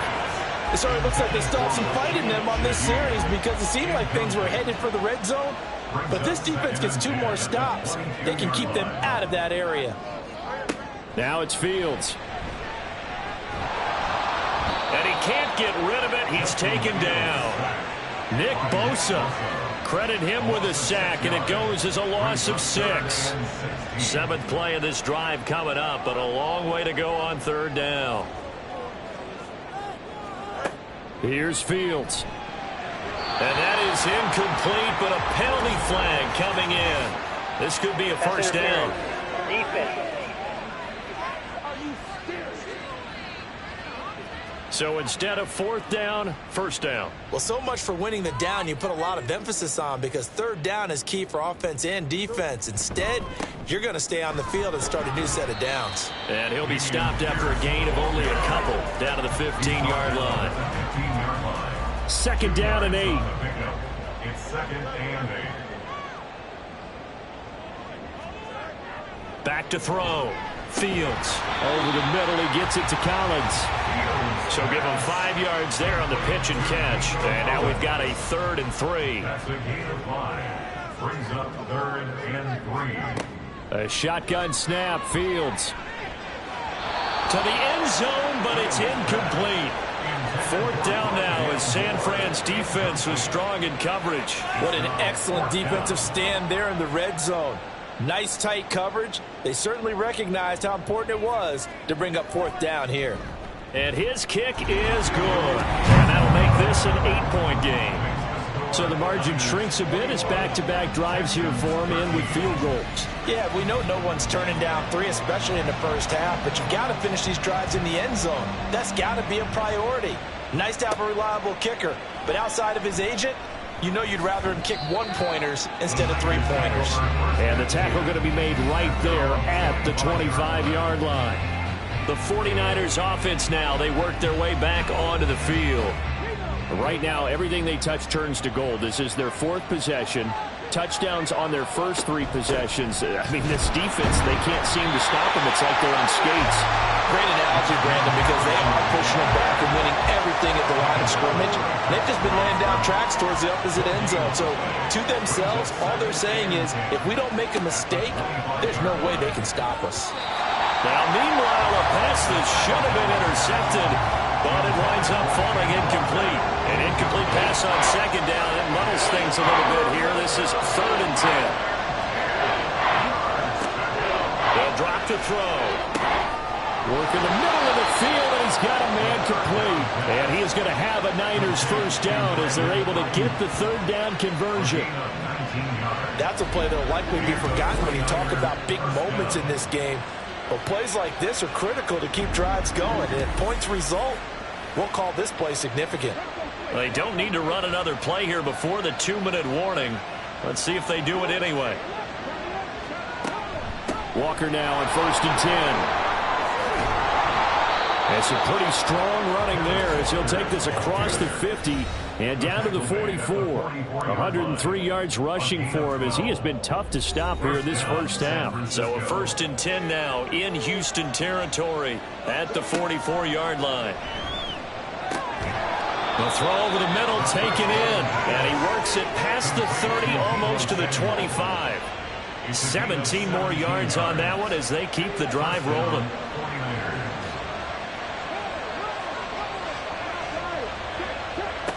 They'll look to throw here on 1st down. And it's complete to Mitchell. Down he goes at the 23, a pickup of 4. 2nd and 6. 2nd and 6. At the 23-yard line. They'll look to throw. He's got this complete to Ayuk on the out route. That one good for 7 as this long drive continues and the chains move again. The 49ers now going to use the first of their timeouts. So as they talk it over, we step aside. So the ball down to the 16 here for 1st and 10. Back to throw again. Throw left side complete. That's Walker. Touchdown 49ers. Kenneth Walker. He scored on the ground and through the air. And the 49ers will extend their lead in the final minute of the half. And that's certainly an important score right there because they gave themselves a 2-score cushion heading towards halftime. Now you got to force the other team out of their comfort zone, and it changes the way you approach the second half as well. How you want to do things on offense, and your defense feels much better too, having that lead. Moody good with the extra point. And the lead is up to 15 now. So that one an 8-play drive. It spans 75 yards. And it was Kenneth Walker who finished things off with a touchdown catch. Here is Wisnowski to boot it away following the touchdown. And he won't return this one. He'll go down to a knee, and they'll start at the 25. The Texans with the football here late in this first half. And with a little under a minute remaining, they may try to put something together here just to try to cut into that deficit. Now a 1st down throw. Fields. Man open. That's complete to Dalton Schultz. Now the Texans will burn the first of their timeouts as they get the stoppage with a little over 50 seconds to go in the first half. Throwing again on 2nd down, but this time it's incomplete. And I think they'd be well served to take that type of a physical approach against him the rest of the game. He's had his way so far, but on that last one, That worked quite well for the defense. And now the third down throw incomplete as well. That's an excellent job right there on third down. Like any defense, you never want to let them get anything started, and that would have been a first down. Instead, you saw the contact on time, no penalty, and before this drive could get wings, it's fourth down. The call for a fair catch, and it's made at about the 23-yard line. Kenneth Walker headed back out there. He's already cruised past the 100-yard mark. We haven't even gone away for halftime yet. He might not want halftime. All right, why cool off? Keep everybody here. Let's stay out on the field and keep going. But all that being said, everything is really working well for them. The play calling's been excellent. The blocking's been terrific. And obviously his vision and legs have hurdled him to this big number so far.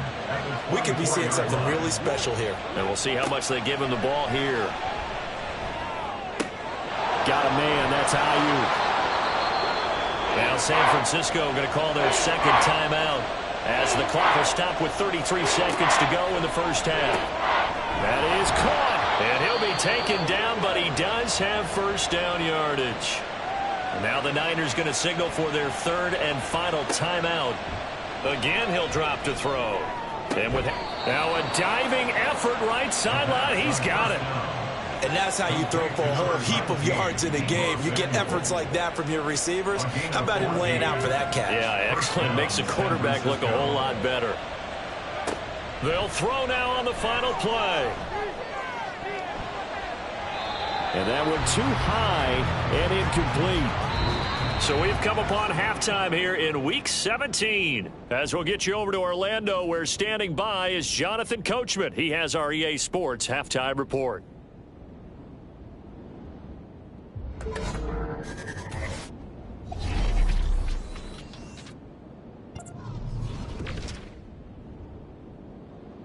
We'll start our tour out in the City of Angels, Los Angeles, where you see the final score there. Jordan Love, a touchdown pass in the victory. From there, we head cross-country to check on the Giants at home at MetLife Stadium. And you can see, currently, they trail in that ball game.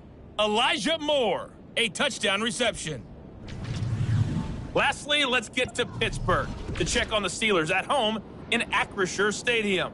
As you can see, the score there in the second quarter.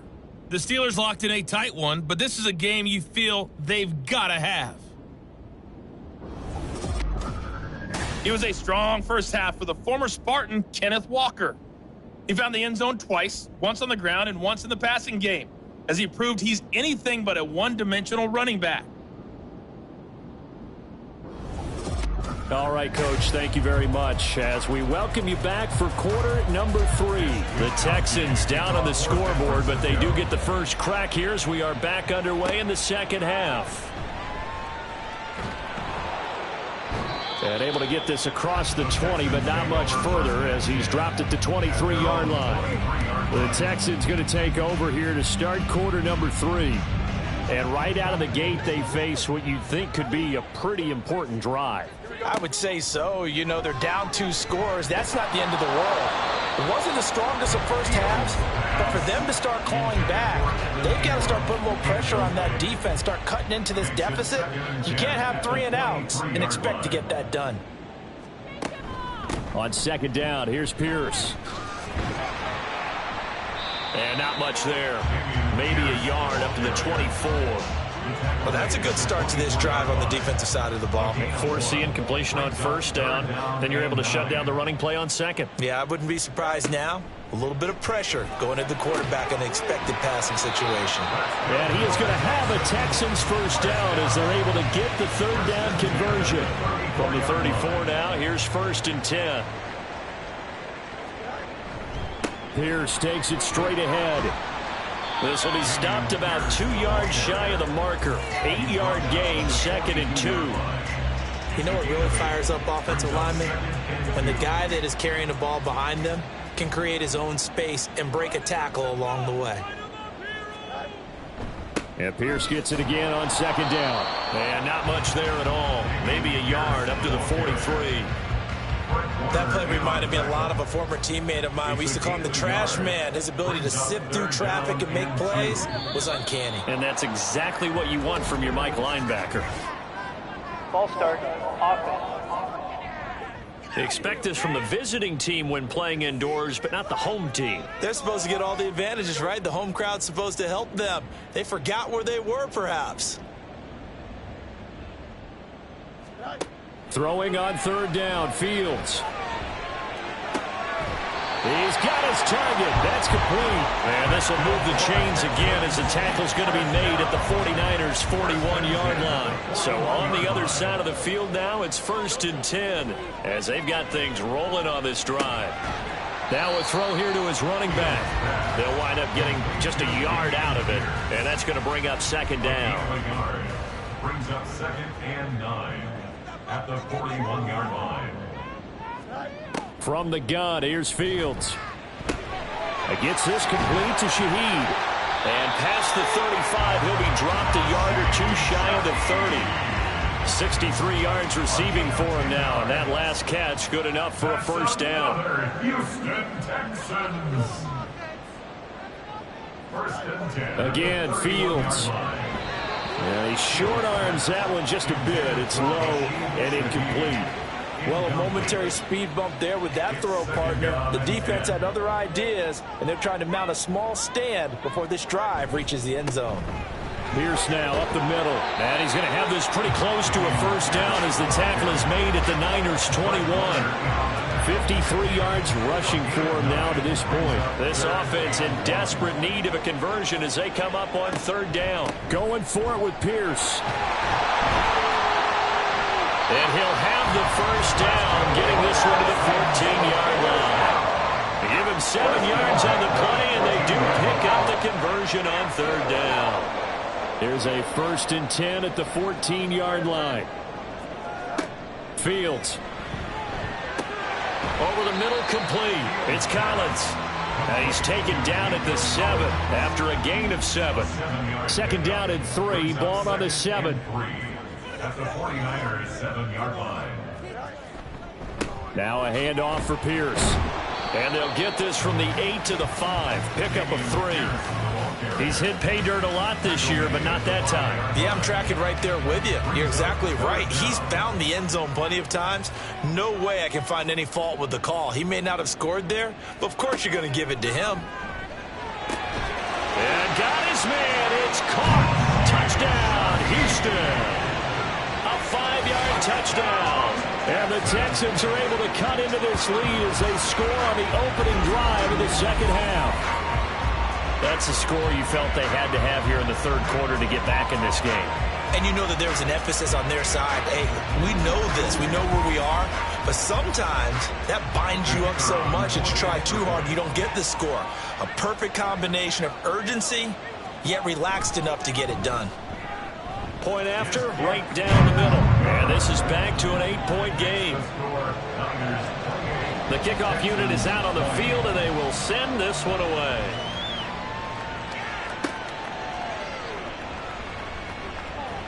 And he'll be tackled just shy of the 25. Here's a look at the 49ers offense as they make their way out for their first possession of the 2nd half. And maybe some renewed pressure on this unit following the touchdown a moment ago. It's back to a 1-score game. And because of that pressure, because it's now a 1-score game, they know this is where you need to slow the momentum change, because otherwise that could overrun your team. You got to be careful right here. From the 24, they'll go again on 2nd and 10. He'll look to throw. That is incomplete. Well, you most certainly don't want to go 3 and out here and get the football right back, because your friend, Old Momentum, he's wondering if he should change sidelines about right now. And if you don't convert here, guess what? He's going to make the trek to the... And got his man complete.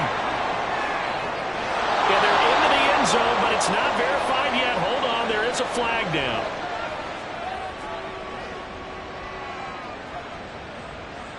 Holding, offense. And that's on the guard, Wyatt Teller. So following the holding call, what can they do here on 3rd and long? Looking to throw. Setting up the screen here. This is Walker. And they'll get him down here at the 23. A gain of 9, not enough, and it's 4th down. And that's a play that's not uncommon on 3rd and long because the offense is just hoping that somehow they can get a guy in space and follow some blockers downfield. Does a pretty nice job there getting a few yards, but he ends up getting stopped before he can get the first down. For the football going back over now to the Houston Texans. The last time out, they had to march almost the full length of the field for their touchdown. So here, much easier, Charles, with this better starting field position. I love your sarcasm, but I love even more your observation because, look, what they did last time out, now with a shorter field, they should have a lot of confidence that they're going to put more points up on the board. 2 yards to go, 2nd down. Back to throw, Fields. That'll be taken in by Shaheed. That catch puts him over 70 yards receiving now as he's got a first down.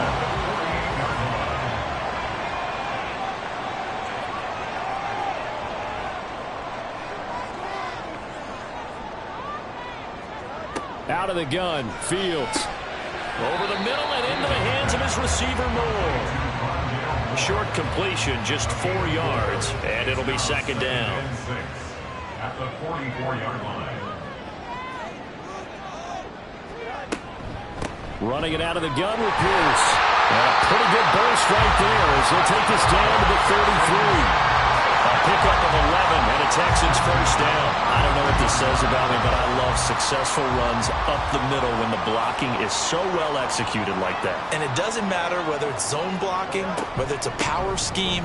When you have a blocker on a defender and the running back can read it, find the proper hole, and just go, sometimes a thing of beauty. Ball on the 28-yard line. Here's 2nd and 6. A shotgun snap, Fields. To the right side, and he's got more complete. And this will move the chains again as the tackle's going to be made at the 49ers' 17-yard line. So from the 17 now, here's a 1st and 10. Now Fields. Swings this one out wide for Pierce. And he'll be out of bounds, taking it just shy of the 10 at the 11 of the 12. So the completion good for 6 yards. And that will bring up 2nd down. Fields now to throw. And he's got his favorite target yet again. It's complete. And the Texans are going to have a 1st and goal as the tackle is made at about the 5.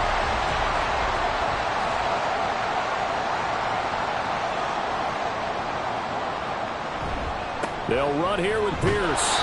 And he'll work free from 1 tackle, but that's about all as he's taken down. It's a gain of a yard, and it'll set up 2nd and goal. Brings up 2nd and goal.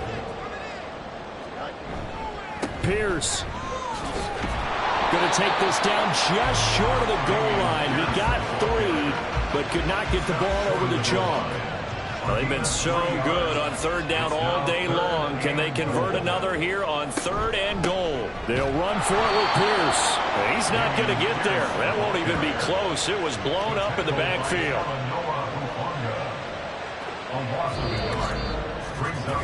So with a 4th and goal looming, we hit the end of 3 quarters of play. We'll return with more after this. This is the NFL, and it's on EA Sports. Likely the play of the game here, trailing in the final quarter and going for it on 4th and goal.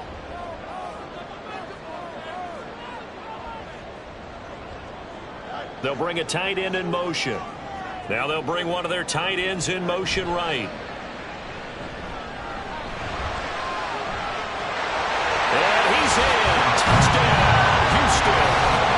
Justin Fields taking it in from 2 yards out. And the Texans have a chance to tie things up as they trail by 2 here in the 4th. So part 1 of what they needed is done. They get in the end zone. Now you have to imagine we'll see a try for 2. And that's what the book says, but defensively, they can't hang their head right here. They've still got a chance to come out with the lead if they make a play. All right, now a big 2-point conversion attempt still to come. Fields trying to throw for it. And unable to connect. They don't get the two-point conversion here. And the failure to convert and tie the game. Now the pressure shifts back to the defense. But I think it was the right play. I think it was the right call to try and tie the game there. Kick an extra point, you're still down one. What's the sense? I like what they did. Set now to kick this one away, and off it goes. The return man is Hill. And some good special teams coverage as they bring him down just outside of the 15. The 49er offense, they're coming back out onto the field, and we're going to give you a look at the playoff picture now into the weekend in the NFC. They'll run with Walker to begin the drive. Give him 5 on the carry there, and it'll be second down. Oh, that's one to warm the hearts of all those old-school football players, isn't it? Tough, hard, gritty run, got behind his pads, bowled over a few people. Look at that one, right up the gut. Saw through 3 quarters, no reason to lighten up now. They give him about 4 on the play, but he's marked short, so it'll be third and about the length of the football. He'll drop to throw. Work in the middle of the field, and he's got a man complete. And he is going to have a 49ers first down, and he'll have it by plenty as they're able to keep the drive alive on 3rd and inches.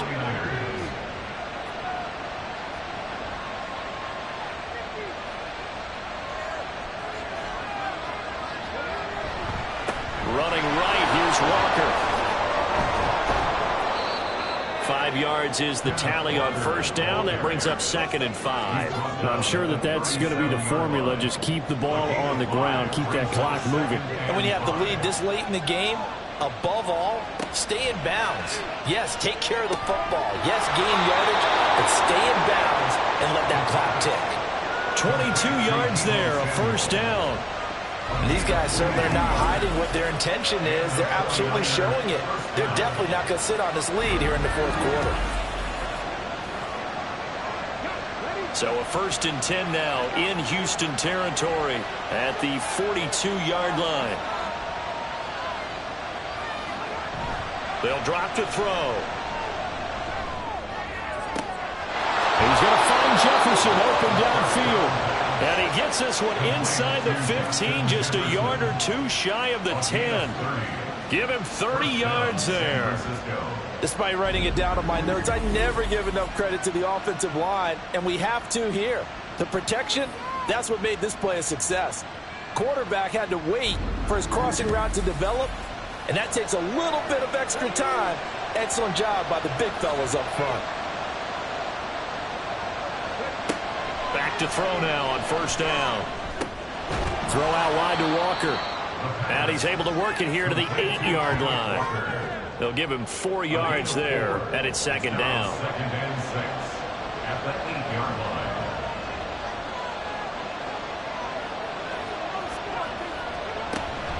On the ground, it's Jefferson. And they'll be driven back here, losing yardage to the 9. Now they're going to be dealing with a 3rd and 7. Is that one officially a loss of 1? I like the idea to mix it up from time to time because, let's face it, you can't be predictable. But the execution was a little lacking on this one, right? They might want to go back to the drawing board with that call. On 3rd down, he'll drop to throw. Looking end zone, but it's incomplete.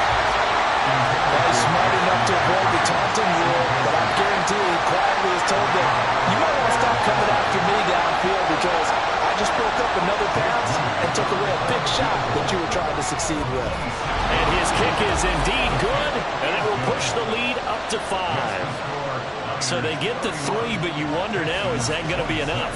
Excellent question, because when I look at the smiles on that side of the field, they're a little tight, aren't they? If they had scored a touchdown there, those would be big half-moon grins right now because they'd feel a whole lot better about their position. And a touchdown in the other direction, all of a sudden they're down.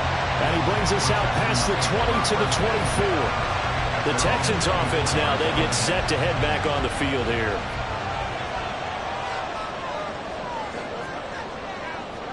Fields on first down. And that one too far in front. He couldn't reel it in. It's incomplete. I know coaches tell us all the time that having a powerful arm isn't the #1 thing they look for in a quarterback. But when you're trying to throw inside routes and you need to put some heat on it, it helps to have the big gun. In this case, just a little bit too much. They'll be brought down on the 30-yard line. run a hitch route, it really helped to have a guy who can turn it loose. And, boy, he rifled one in there on that one. Not much run after catch, but it worked really well. Throw right side, taken in by Collins. And he is going to have the Texans first down as he'll be marked down a yard or two past the marker following a gain of 6. And Brandon, from our time in college football, where receivers weren't running the traditional NFL route tree, one thing they did learn, find open areas, find soft spots, and set up and catch the ball. I think we just saw that there. We saw that indeed, picking up the first. That's good for a Texan first down, a 12-yard pickup.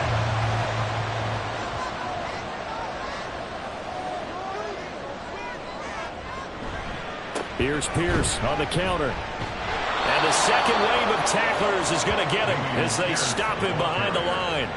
It's a loss of 4 there, bringing up second down.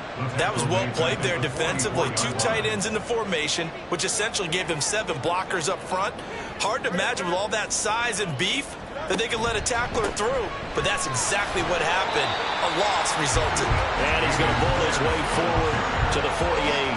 Give him 4 on the carry there, but that only takes them back to where they started. 3rd and 10. Brings up 3rd and 10. Now it's Fields. And the Niners get there and bring him down. A loss of 3 on the sack made by multiple defenders. We've seen him escape similar situations earlier in the game and get away for pretty good yardage. At that time, they get him down. Yeah, they've had enough evidence that he can get away and run for good yardage, haven't they? That time it felt like, okay, enough of this. Let's play it the right way and get him on the ground before he does any damage. And he couldn't get it to check up. That kicks all the way into the end zone for a touchback. The 49ers settling in for their next drive. They're holding on right now to that slim advantage in a one-score game. And you hear a lot about 2-minute offense and 4-minute offense. Obviously, the 4-minute offense applies here. How do they run that effectively? Yeah, really what the 4-minute offense is you're just trying to grind the clock. So you want consistent gains, steady gains. Doesn't have to be big plays, but it has to be plays that gets first downs and keeps the ball away from your opponent. But certainly throwing the ball is in the mix here. It certainly is. Just make sure that you're careful with it. And again, get those first downs, keep possession of the football. And he'll have it past midfield almost to the 40 before being taken down. A gain of 28 yards there and give him a first down. This is something you got to be wary of defensively. I mean, just because they're in the mode of trying to burn some clock doesn't mean they won't pass it, and they got good yardage out of that one. Yeah, and really, when you're looking at it, now they've got a fresh set of downs. Look for second down. If they want to take another shot and try and loosen things up, that'd be the time to do it. Now here's a throw. It's complete. And he's going to be down at the 35. Gain of 7. From the 35, here's 2nd and 3.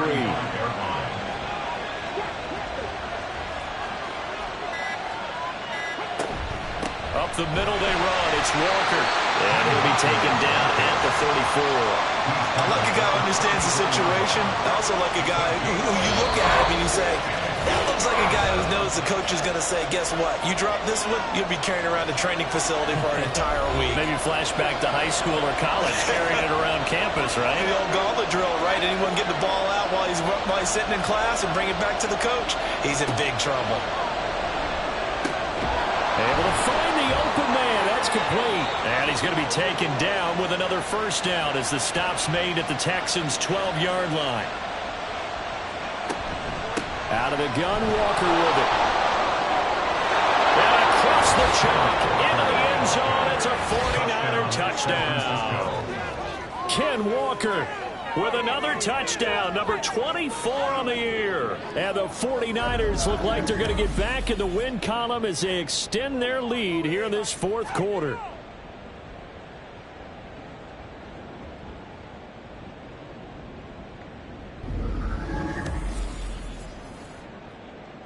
Now Moody for the PAT.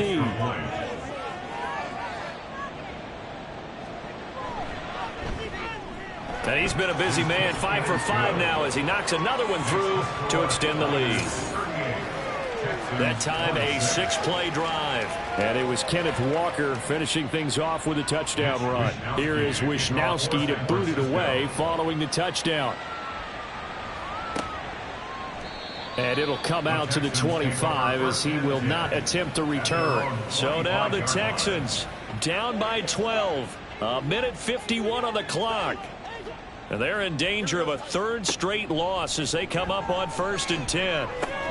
Open man left side. Shaheed has it. And this will be a gain of 5 as he gets it to the 30. It's a gain of 5. Looking to throw on 2nd down. Fields. That's complete to Pierce. And he'll be brought down shy of the 40 at the 38-yard line. Holding. Offense. Here comes 2nd down.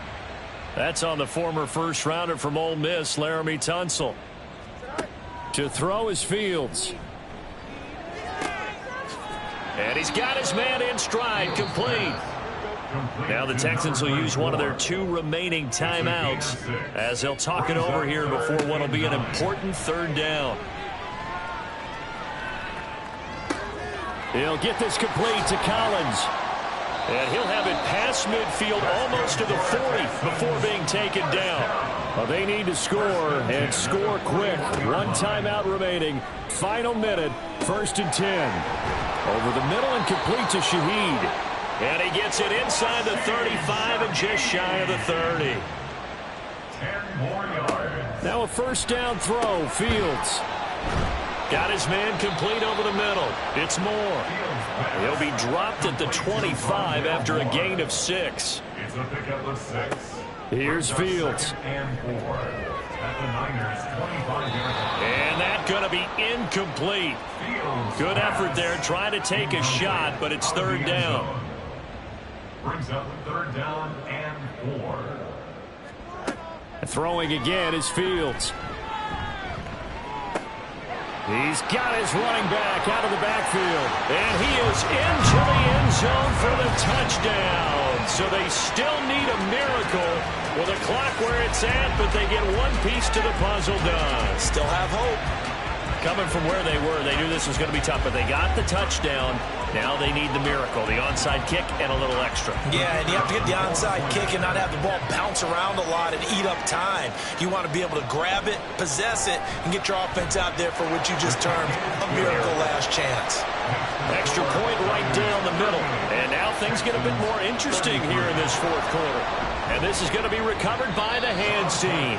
And that should just about put a capper on this one. Well, 4th quarter, they felt like they needed the football back. Unfortunately, they couldn't get it. And I know we brought analytics into the game, and someone has said here that the data says that when a team's expecting an onside kick, 80% of the time, the team expecting it, they do actually recover the ball, which is what we saw here. I just wonder if that number is much more of a anecdotal type of a number. Kind of like when the coaches tell us, well, when you score on special teams, 93% of the time you win the game. I'm still waiting to see that number is empirical. So no shortage of offense in this game, but a very clean game too, Charles. Each side got its points, but they did so without committing a single turnover. That's so true, and it certainly felt like NFL football at its finest, right? You talk about the highest level for both of these offenses. Neither one of them afraid of taking risks, and both of them aggressively pushing it downfield. I did like, Brandon, how smart they were about going about their business, though. They were high flying, but they took care of the ball. Yeah, they did. And just keeping it clean in a game like this with all these points, you don't see that very often, even at the highest level. Job well done by both sides. So for the Niners, they continue their winning ways as they run their mark to 15-1 on the year. And for Charles Davis and our entire crew here at EA Sports, I'm Brandon Gaudin saying so long, everybody.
It's Week 17 of the NFL, and we're going to see Mark Andrews, the few better in the red zone, as he comes in fourth in touchdown receptions. It's the Ravens and the Bears, and it's all up next on EA Sports.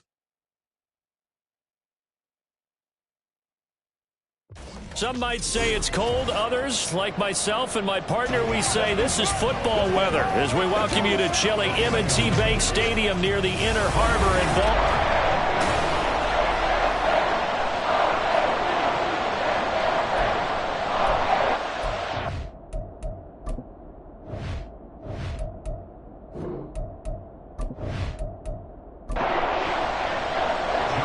Justin Tucker set to boom this one away. And off we go from M&T Bank Stadium.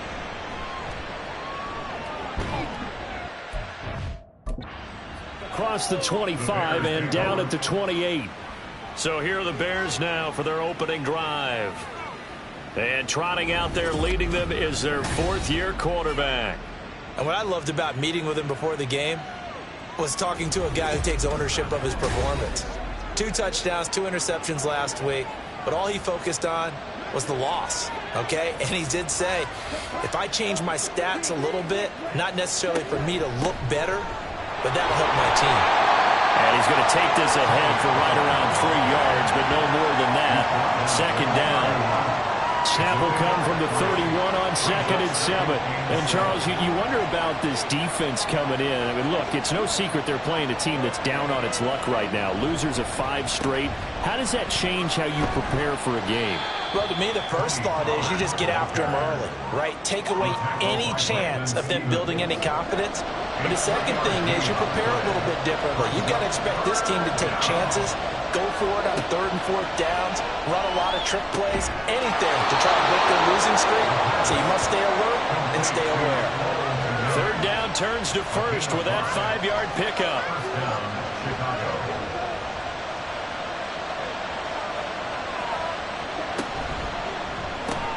That complete. It's Tyler Scott with it. And the result here, a pickup of 8.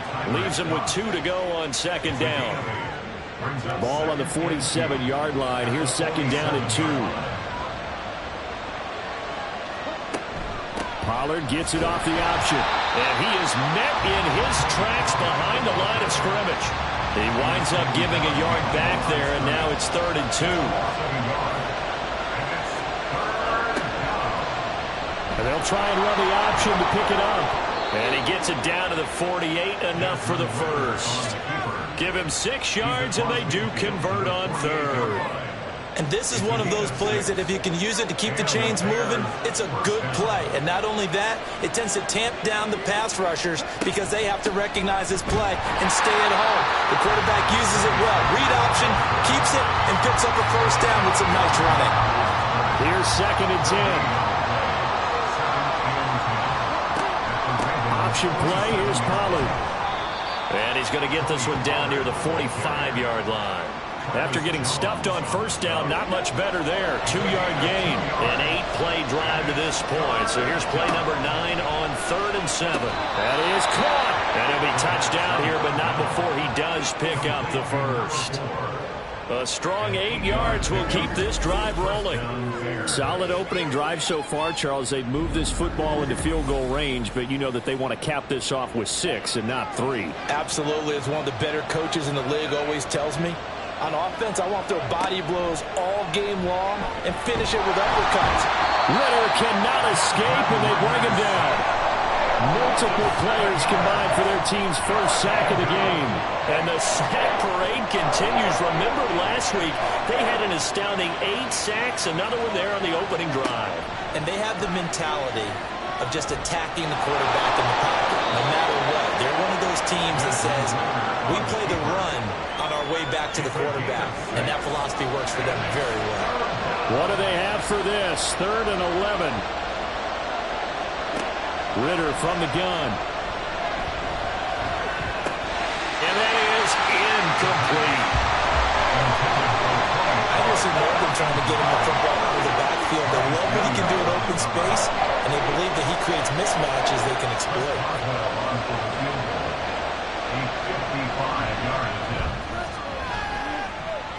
And that's off the right upright, and it bounces away, no good. And this will remain a scoreless game. Well, that opening drive looked good for a moment there, but they'll wind up being turned away thanks to the missed field goal. And those especially hurt when you come into a game on the road. You're trying to get things to go your way early, and now you suffer a setback right out of the gate. And Baltimore's offense set for this next possession. Now they're set up nicely at the 45-yard line after the missed field goal from 55. They'll start out here with the option left. Jackson hit, and he lost the football. And this is picked up by the Bears. There he goes, right side. Problems there on the option and a costly turnover. Yeah, partner, you know how we watch practice sometimes and we see those drills where the quarterback's running with the football and they're swinging pads at him and the brooms are out and they're trying to poke at the football for ball security. I have a feeling next week there'll be an extra session of that each and every day. Chicago works their way back onto the field here for their second drive of the game as we grind toward the end of the season here, and they haven't had the season that they had hoped. So let me ask you to play GM. Where might they look to make some changes? I think when you look into the upcoming draft, think hard about them drafting multiple offensive linemen. They've got to get stouter up front. And as a GM always tells me, Charles, this is a big boy league, and big people always end up winning games for you. Ritter will set up to throw it. And he goes down. The Ravens able to get to him. Travis Jones in there to get him, and that is now sack number 18 on the season for it. They got to figure this out. They got to figure him out. 4 sacks last week. Now 1 in the first quarter. What do they do? Well, great pass rushers usually have a go-to move, but the best pass rushers, they have counters to their go-to move. So they'll show you that. Then when you adjust, they counter it and still get to the quarterback. And you don't pile up that many sacks when you had 4 in the game last week without having some go-to moves with counters. Now the throw on third down, knocked away and incomplete. How about the challenge we're seeing here in this game early? Man coverage against some fleet receivers. That time, the defense won. He punted 4 times in the loss last week as he gets this one away here. And no one there to stop it. Hits at the 8, but it carries all the way into the end zone for a touchback. The Ravens heading out on offense as we look at the playoff picture in the AFC. And the division title, that's out of reach. We know that. This is as good a spot, Charles, as they're going to get. That first wild card and the number 5 overall seed. And now off to the races down the right side. Inside the 10. And all the way in for a Ravens touchdown. Tylan Wallace, his 9th touchdown of the season. And the Ravens will jump on top with the game's first score here this afternoon. One play, 80 yards. Pretty easy drive to recap. It certainly is, but not so easy to execute. Starting on your own 20, you want something to kickstart your drive and get it off to a nice start. They went for the whole thing and got it. That's a great way to send a message to the opposing team. Tucker with the extra point, and it's now a 7-0 game. Tucker now to kick it away following the touchdown. And he'll elect not to return this one, so they'll bring it out to the 25 on the touchback. The Bears offense out there set and ready to go. And still no points on the scoreboard. You're coming off of the 3 and out. They're just looking for anything to grab onto right now, aren't they? I'm wondering if someone's going to take charge in the huddle. You know, we always look to the quarterback, but sometimes it's another player on the team, a star, a veteran, someone with some excitement and energy. It's like, all right, guys, let's shake things up and let's go, because they still have an opportunity to make things happen. Shake it off. After the penalty, a fresh set of downs. It's 1st and 10. Here's Ritter. Looking left side, and he's got him in. That's Curry. And he'll be tackled right on the chalk at a 45. It's a gain of 10. First down, Chicago. First down, here's Ritter. And his throw is incomplete. Hey, look at this Baltimore defense. They're going to need to be strong against the run in this one. They've established themselves pretty well throughout this season. But, boy, what a competitive group of people. They do not like that ranking they have now because they think that they're better, and they're out to prove it again in this game. And across midfield he goes into Raven territory. A couple extra tight ends in the formation here as they line up 3rd and 2. Trying to run for it with Pollard. And this is not going to be enough. Was in search of 2 yards and only got halfway there. Well, they picked up a portion of it, but not all that they needed. Now that leads to a decision on 4th and 1. Let's see what they decide to do. On 4th down, Matt Ariza sent on to punt. But he'll get this away into the icy winter air. And this one goes angling out of bounds, and it will be spotted inside the 30-yard line. And now Baltimore gets set to take the field. Well, partner, you know, coaches always say that every play is designed to score a touchdown. Sometimes that's not really true, but last drive, that was the case. One play to get into the end zone, and now they'll try to duplicate that success here. And it's rare for those moments to happen. Incredible when they do. And you saw the celebration. Pure, unbridled joy after that one. First and 10 at the 48-yard line. Now Jackson on 1st down.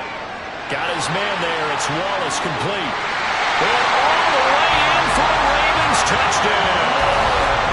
Tylan Wallace, his 10th touchdown of the season, 2nd of the game. And the Ravens are able to strike quickly to add on to their lead. Still first quarter, 2 receiving touchdowns for him. How are they going to slow him down? I think they're thinking about altering their game plan. Whatever they came in with, now maybe you switch a better cover guy to him. Or you make sure you have more people in his general area wherever he lines up to at least try and discourage them from throwing the ball to him. Tucker able to connect on the extra point, and it's now 14-0. Tucker now to kick it away following the touchdown. And this will not be returned. It's a touchback, and they'll begin at the 25. And now Chicago getting ready to go as they take the field. They've been outplayed early, no question. Down 14-0 already. as they come up 1st and 10. Ritter now. That's dumped off to Pollard. And not much to speak of. Call it a 1-yard gain up to the 26. The last play got just a yard. Here's 2nd and 9 from the 26. Out of the gun, here's Ritter. That's Foster hauling it in over the middle. And they get him down, but not before he takes it across the 40-yard line. 2nd catch for him today, and it'll wind up a 1st down. You can almost hear the sigh of relief coming from their sideline and from their point on the field, because this has been a tough start for them thus far. A much-needed 1st down there. They needed something good to happen. Plays like that will continue to help them dig out of this hole.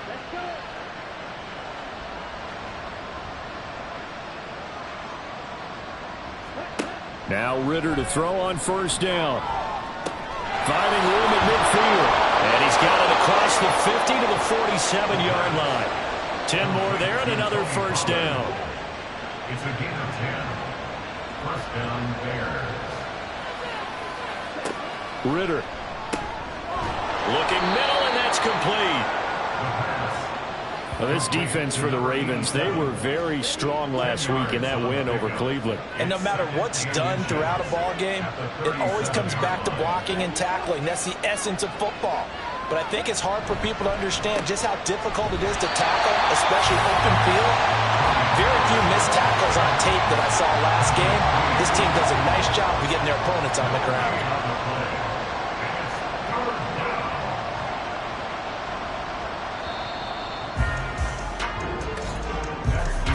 14-0 the score. This is the NFL on EA Sports. The Bears with the football. We get set to begin quarter number 2. The offense on 3rd down tonight, they've hit it 50%, 3 of 6 to this point. They're looking at 3rd and a few inches. And he's going to have the 1st down yardage as he's down at about the 30-yard line. 7 yards there, good enough to move the sticks. This offense finding its legs now. Here's another 1st and 10. Going to run again here with Pollard. And he is going to be stopped cold behind the line of scrimmage.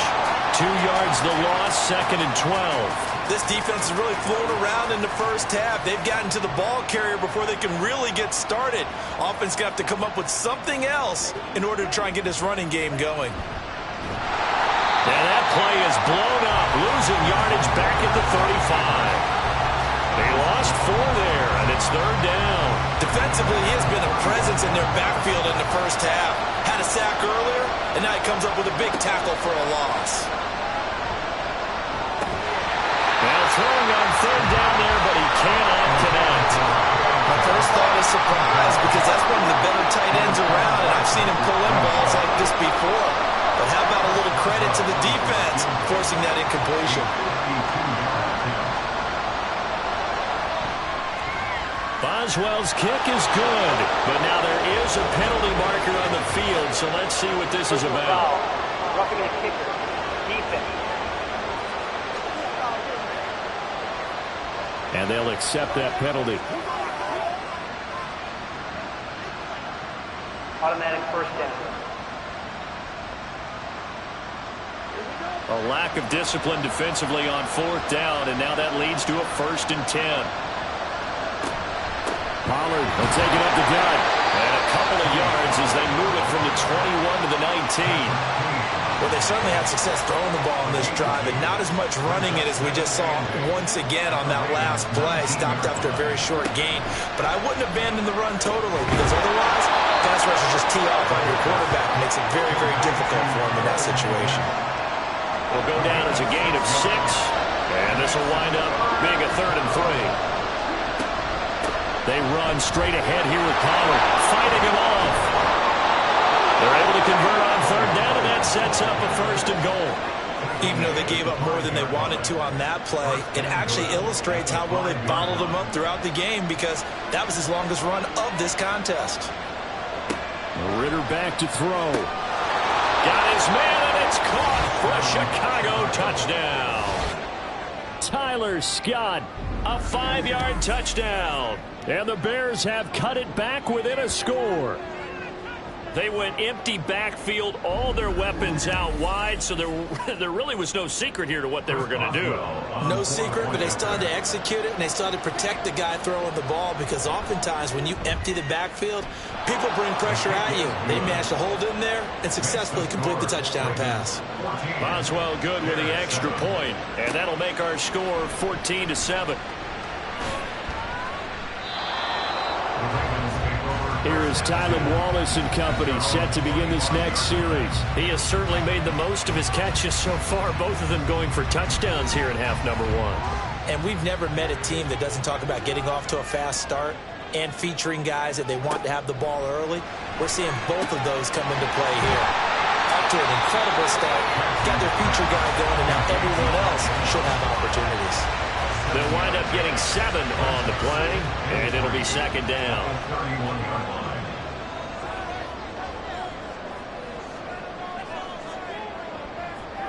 Now it's Jackson.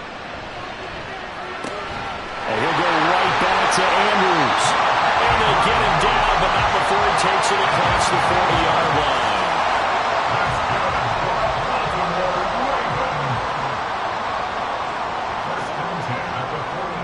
Throwing now, Jackson on first down. That one into the hands of Flowers.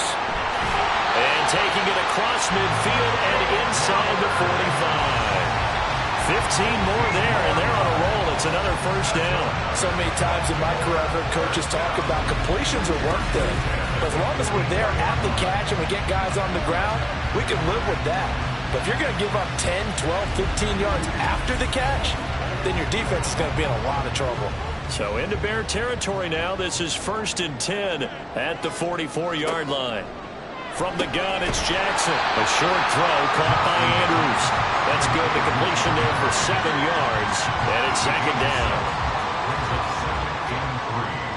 At the Bears' 37-yard line. Jackson will throw again. To the right side, into the hands of Flowers. And he's going to have another first down as the tackle's made here at the Bears' 24-yard line.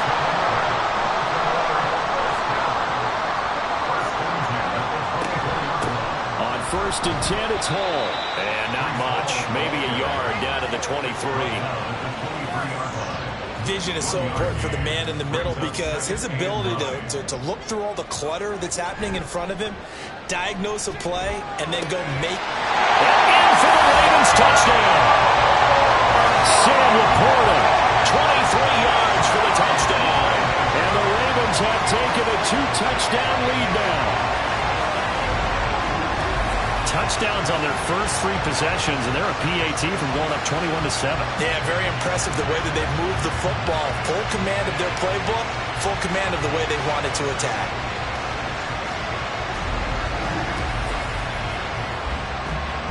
Tucker now for the extra point.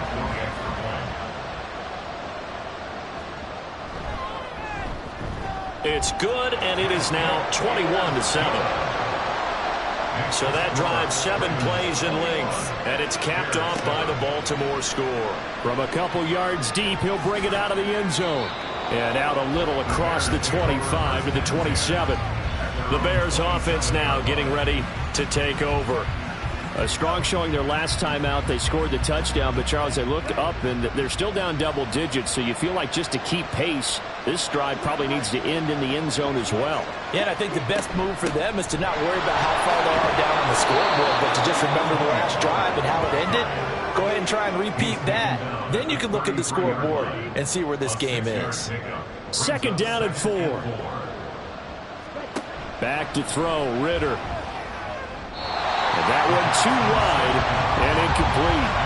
Let's face it, if you want to get back into the game, these are the kind of throws you got to hit. He's wide open right there. Got to be able to get it to him, don't you think? And those are the throws that haven't been available to them every time he's dropped a pass. Yeah, that's a big miss. And now the 3rd down throw incomplete as well. I thought he had that one, and that was nearly a big 3rd down conversion to give this drive some life. Instead, they're on the spot and help separate the receiver from the ball. He's been a busy man here in this first half as he gets it away. And he'll get credit for putting him inside the 20 as the fair catch is made right at about the 19-yard line. Jackson and the Ravens come up now 1st and 10 at the 20. They'll start by running the option to the right. There he goes, right side. He's on his way, and bulldozing his way through. And he's going to be shoved out of bounds inside the 15-yard line. A big-time gain there on the keeper, using his legs to hurt him. First down. Well, you know, most quarterbacks, when you talk about their big playability, you talk about the arm, but this, an absolutely huge play with a leg. And also with his mind, because he had to see this play develop in order to make the decision to keep it and run. And how about him looking up and seeing the seas part for him once he got past the line of scrimmage? My first thought, I think he can go all the way, and I'm trying not to take over your call of this play, partner. Throwing on first down, but this one winds up to be incomplete. Had an open man that time, but ended up putting a little too much heat on it, don't you think, partner? Absolutely, just needed a touch more air under it. Instead, he fired an absolute bullet. 2nd and 10, here's Jackson again. And that'll be taken in by Andrews for a Ravens touchdown. A 12-yard touchdown grab. And the Ravens have moved out in front by 3 touchdowns. What a great weapon. So often, such a big mismatch. And there's no route he can't run. You name it, he's going to do it. And he's a matchup nightmare for the defense. No matter who they put on him, he's going to win the battle. Now Tucker to add the PAT.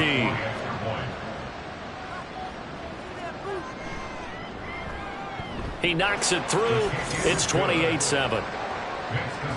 So the drive there, they went 80 yards in 3 plays. And it's Mark Andrews who finishes things off with a touchdown reception. And he's up past the 20 to the 22-yard line. The Bears offense making their way out as we give you a look at the playoff race in the NFC. They're down 3 touchdowns to this point, needing to put something together as they have it 1st and 10. So the drive's going to start with Pollard. He's tackled a yard short of the marker. Good gain of 9 on first down. That was a really nice job by them picking up the run blitz and detecting it and blocking it and turning it into a nice run. And a lot of times you think if you blitz a running play, you're going to smother it. But a lot of the blitzers, they come in a little bit high. They don't have great leverage, and they're easily blocked and turned to the side. From the 34 now, here's 1st and 10. Looking to throw it here. Ritter. Nowhere to go here. He lost the football. Oh, and one of the linemen on the other side has got it. And this is going to be brought back for a Baltimore touchdown. Charles, they are putting on a show right now. I mean, with that fumble return for the touchdown, you think about the size of this advantage. Heck, it's a 4-score game right now, and we're still in the first half. And that has to be the highlight, Brandon, with how infrequently we see fumbles return to the house. But if you aren't inclined to pick this as the game's signature play so far, you do have no shortage of alternatives to select from. This has been nothing short of a clinic. And as noted, we still have a half a ball to play. Tucker now to add the point after. And he's been a busy man, 5 for 5 now as he knocks another one through to extend the lead. The scoop and score, always an exciting play in football, and we witnessed it there, grabbing it off the ground and then rumbling it into the end zone for 6. And you can bet they're preaching 2 hands on the ball here as the kick's away following that fumble return. Now a hit and a loose football. But it looks like one of the DBs has it. And his guys are going to get the football at the 23-yard line. And careless with a football there on the kick return.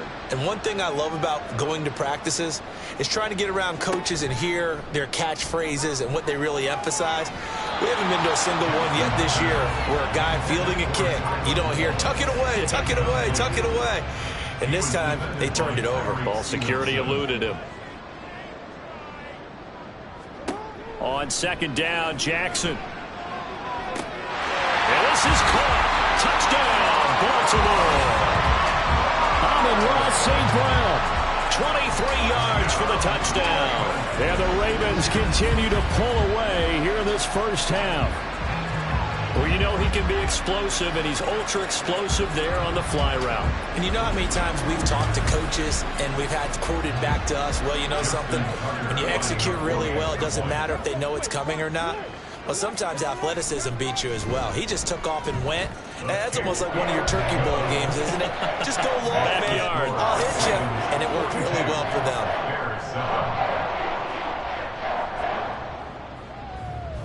Tucker now to kick it away following the touchdown.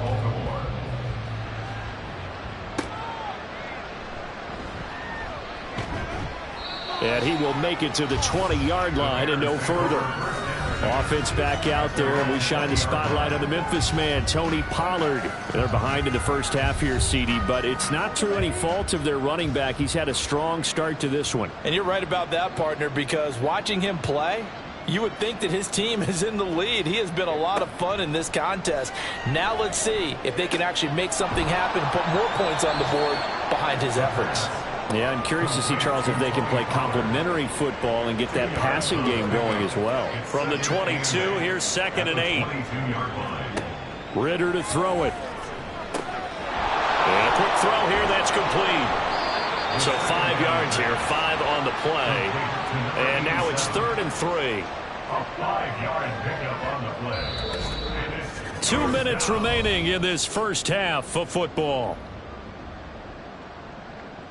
A reminder, once we hit halftime, as we do all season, we'll send it down to Jonathan Coachman in Orlando. He'll have all the stats and scores from games in progress around the NFL. The best multitasker in the business, the coach.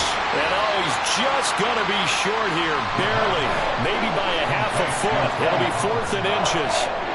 Always important as a defender on 3rd down to keep the play in front of you and make sure you don't give up enough space that they can make a move on you in the open field.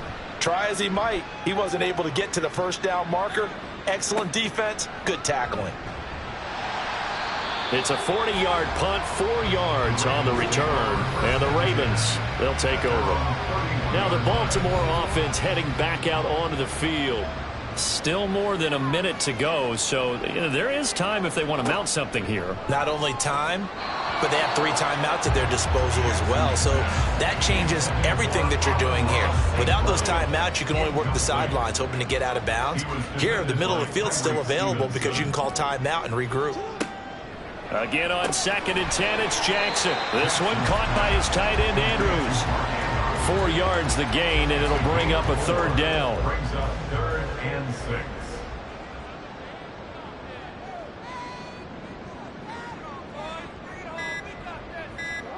Now Jackson. That is caught and brought down, but not before reaching the 45-yard line. 10 yards there, good enough for a Raven first down. Let's just call it what it is. This has been a flat-out struggle for this defense all game long. They've really had a hard time slowing them down. And while I'm not big on speeches and guys jumping up and down, they might need their team leader on defense to get in their face right now and light a fire under these guys. They've got to start playing better assignment football and start getting guys on the ground. So that PI call will give them one more play. And it'll be an untimed play as well. Now the half will end after this one, unless there's another defensive penalty. And he missed it. It's no good. But that's just a minor blip here in what's been a thoroughly dominating performance. So we've come upon halftime here in Week 17 as we send you down to Orlando, where Jonathan Coachman has our EA Sports Halftime Report. Coach.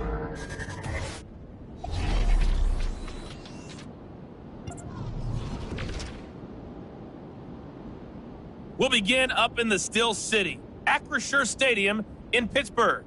And they are nearing halftime with the Steelers out in front. The Steelers trying to hold on and claim victory. Next, we'll head over to check on the Giants at home at MetLife Stadium. And you can see, currently they trail in that ball game. Elijah Moore, a touchdown reception. Lastly, we head to Southern California to check on the Rams at home at SoFi Stadium. And they fall in that one to the visiting Indianapolis Colts. Jordan Love, a touchdown pass in the victory. The Ravens were led in that first half by who else? The former MVP Lamar Jackson. He put together the kind of half you dream about. 5 touchdown passes, as his guys are well in control of this ball game. All right, Coach, thank you, and we welcome everyone back for quarter number 3. The Ravens ready to receive it, and they've got the lead as well as we resume play in the second half. This taken in at the goal line. Sheds off the tackle. And not much happening on the return as he'll get this to about the 23. Here is Tylan Wallace and company set to begin this next series. And I know that they've double-teamed him a couple times, but not a ton. Whatever they're doing isn't working. He's up over 100 yards. We'll see how they adjust. And when they do that, they weaken their defense in other places as well. And how many times have we done games where we've seen a guy have a big game like this? But it's usually not by himself, is it? Usually it opens it up for other people to have big games as well. Now a 2nd and 10. On 2nd down, a run with Hall. And he's brought down, getting this one up to about the 35. 12 yards to pick up there, good for a Raven first. Those are the type of runs that we did not see from him in the first half, but a good start to the third quarter. And I know what everyone's thinking that's watching this. They did a great job adjusting at the half. Oftentimes you don't make adjustments. You just dial into your game plan a little bit better, and maybe they're starting to make some headway. And he's going to be out of bounds, but not before he takes it inside the 40. A big-time gain there on the keeper, using his legs to hurt him. First down. It looked like almost a miscommunication defensively, because once he decided to keep it, he had pretty smooth sailing. Yeah, it became a question of, wait a minute, who's got the quarterback? And when you talk about miscommunication, it's supposed to be called assignment football on the defensive side of the ball, but the assignment gets mixed up. That's the end result. They'll throw on first down with Jackson. A short throw caught by Andrews. And able to break one tackle, but then quickly brought down. But a nice little gain. Still a few inches short of a first down as they come up now on 2nd down. It's 2nd and inches at the 29-yard line. Jackson.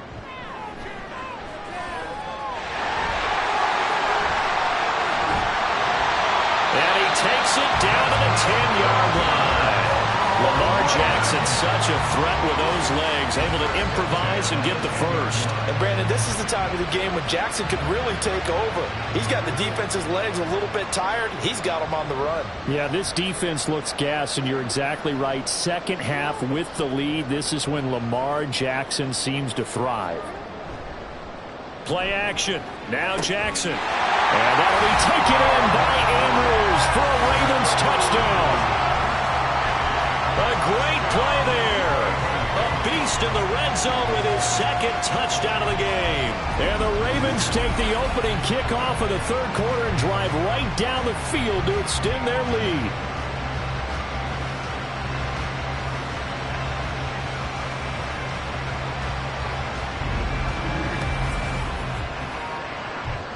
Tucker now for the extra point.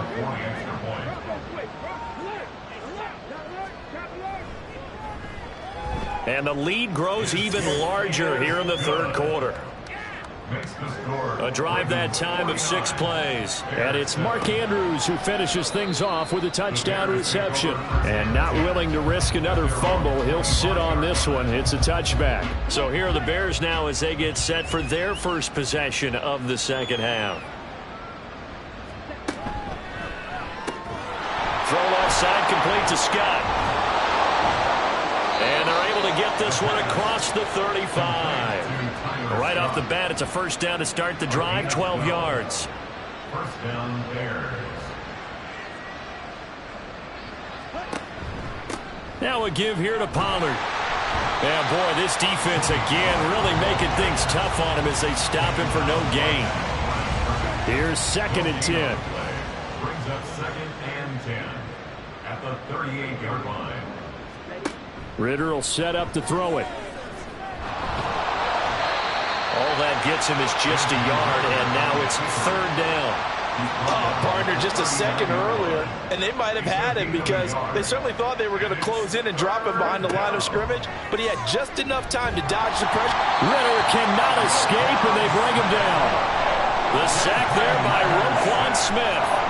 It's been a tough one all game long for this offensive line. They're already down big, and now you know they're just going to come after the quarterback in a big way, don't you? Yeah, they just can't get out of their own way right now. It's created an avalanche, and an avalanche is coming right on top of them.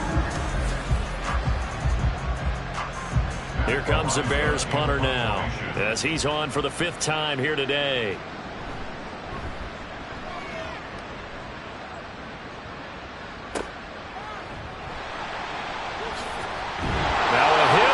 Football, but it looks like one of the DBs has it. And that's what friends are for.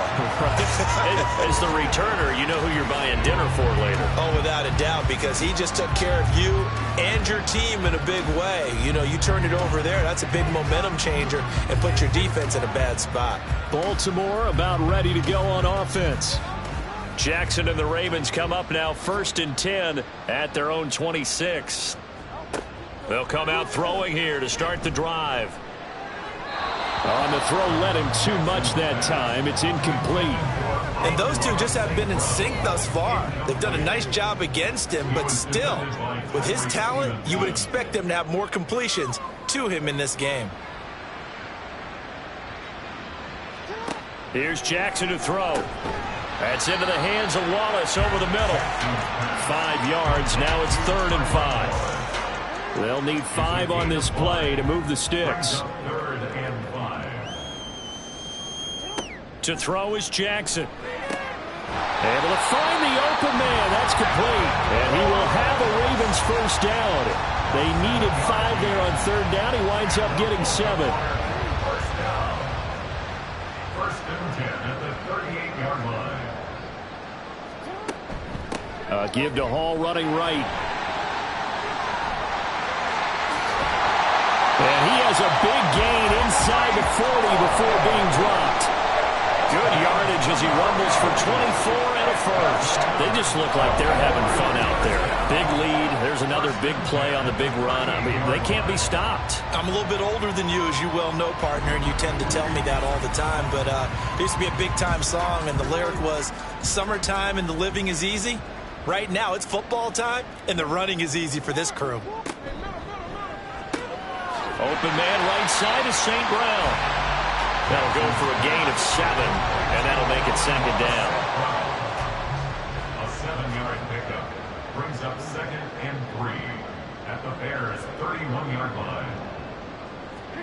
Jackson. And that is incomplete. A lot of force bearing down on him there. He could not hang on. It's 3rd down.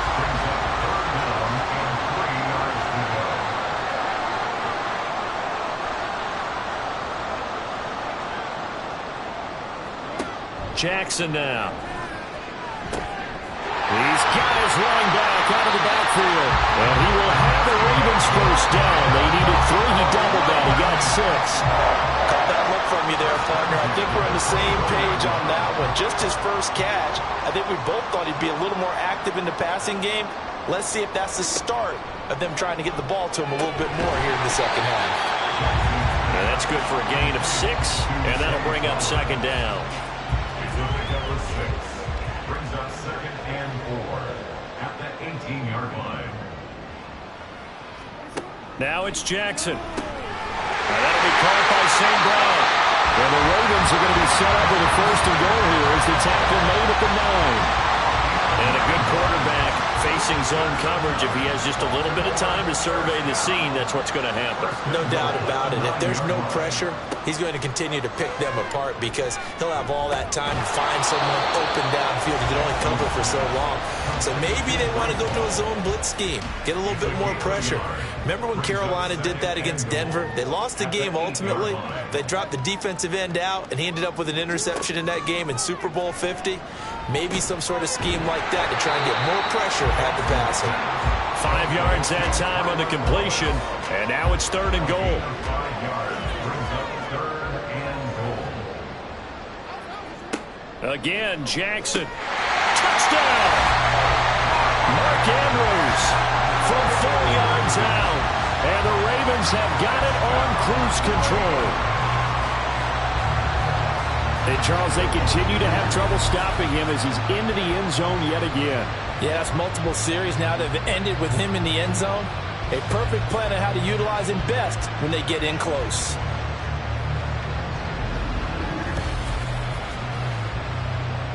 Now Tucker to add the PAT.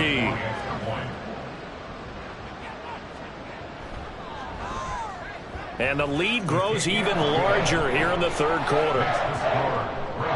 So that drive, 12 plays in length. And it's Mark Andrews who finishes things off with a touchdown reception. And not willing to risk another fumble, he'll sit on this one. It's a touchback. The Chicago offense set to get started. Well, we're still in the third quarter, so there's some time to kind of clean this up and make it look more respectable. Now, a win, that's probably gone out the window, Charles, but I don't know. Do you look at this as a time to just improve and maybe start to look towards the future? I think you have to find something to play for, something to grasp onto until the clock runs out. But, Brandon, we've been around this game a long time. This is an outlier. You don't get many blowouts like this no matter how the game looks on paper going in. This one has turned out to be everyone's worst nightmare realized. And the pressure gets to him again. Patrick Queen got in there to stick him. He gets the sack. So, Brandon, we sat in with a lot of coaches. When they talk about things they want to accomplish offensively, I'm not sure that sack and sack are on their play sheet.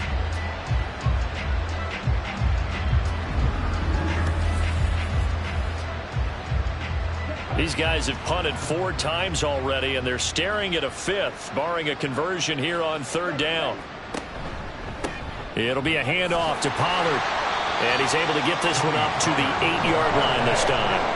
Call it a gain of 4, but not enough. The punt team going to need to be summoned here on 4th down. Here comes the Bears punter now, as the drive goes backwards, so he's on to punt it away. And a fair catch is taken here, a step or 2 inside the 45-yard line. The Ravens offense now, they get set and head back onto the field. Jackson and the Ravens come up now 1st and 10 at the 45. He'll give it to Hall to start the drive. And he can only manage to get a couple. 2nd and 8 coming up. Here's a 2nd and 8. Brings up 2nd and 8 at the 47-yard line. They'll go again with Hall. A beautiful fake. Now he's going to get this all the way down inside the 35. That burst good for 20 and a 1st down. That's pretty much meat and potatoes right there, wasn't it? Just go right at him and let your big horse charge up the middle. Not too fancy there, was it? Nothing fancy at all, challenging that defense. And on that go-around, the offense won the challenge. So they'll come up 1st and 10 now from the 33. Throwing is Jackson. And that's going to be incomplete. Too tough to hold on to that one. It's 2nd down. Brings up 2nd and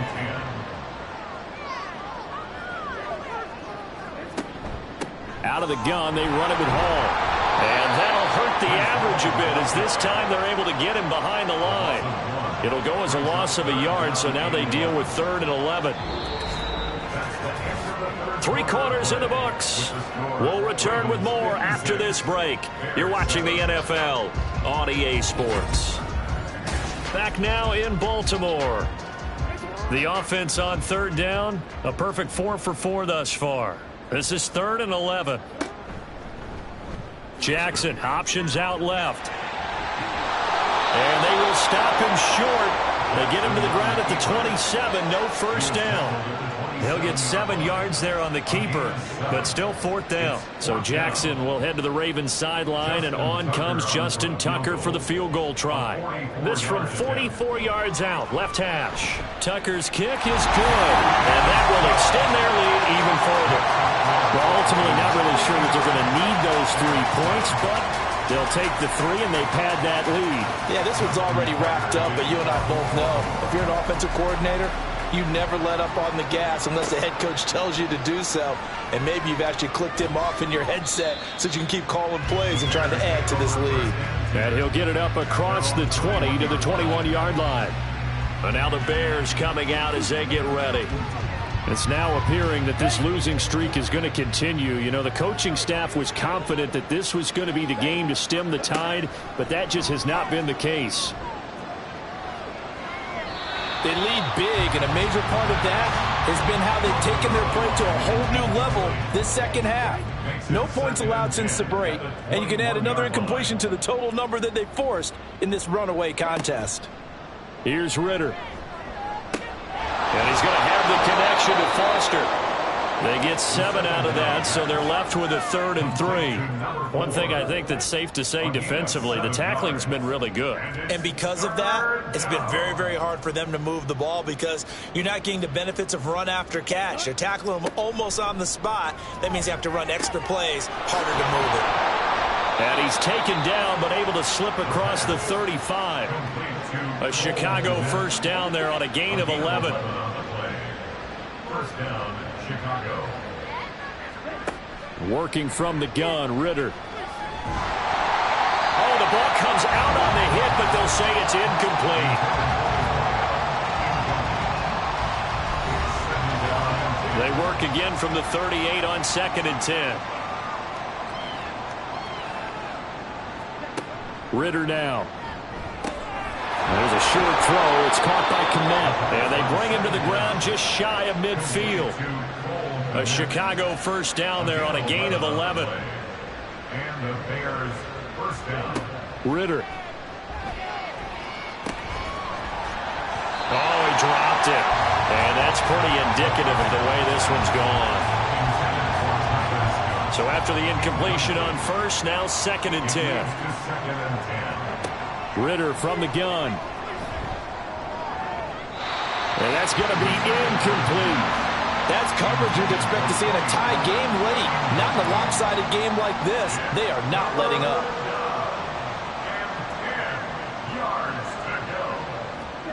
To the air again, it's Ritter. Oh, had his hands on it, couldn't bring it in. Pretty symptomatic of how this game's been going. And that's another play that's painted the picture of this game overall. It's been a blowout. It's been continually fueled by big turnovers and stops for one side and an inability to advance the ball from the other. And this one will not be returnable as it sails out of bounds. Baltimore's offense set for this next possession. And, Charles, we are in the midst of a very one-sided affair. I think this is where you and I have to fill a little bit. You want to regale us with old stories of your childhood in New Paltz, New York? I don't think anyone wants to hear that, but this is a perfect time for us to start listing MVP candidates, right? The best teams we've seen so far this year, the best games that we've called thus far, how we anticipate the season unfolding. We can go in so many different directions because the game is certainly not taking us there. Oh, I hear the remotes clicking off right now. A gain of 5 brings up 3rd and 6. On 3rd down, Jackson. He had a man open, but he missed him, and it's incomplete. But their passing attack, even though that one was incomplete, has been really sharp in this one. It's resulted in a lot of touchdowns, and it looks like they're not going to stop throwing the football until the very end of this one. Well, that will certainly make everyone involved on offense pretty happy because that gives them all a chance to pad their stats a bit. But as far as the actual need, you and I both know they can just run this clock out because this one, it was over a long time ago.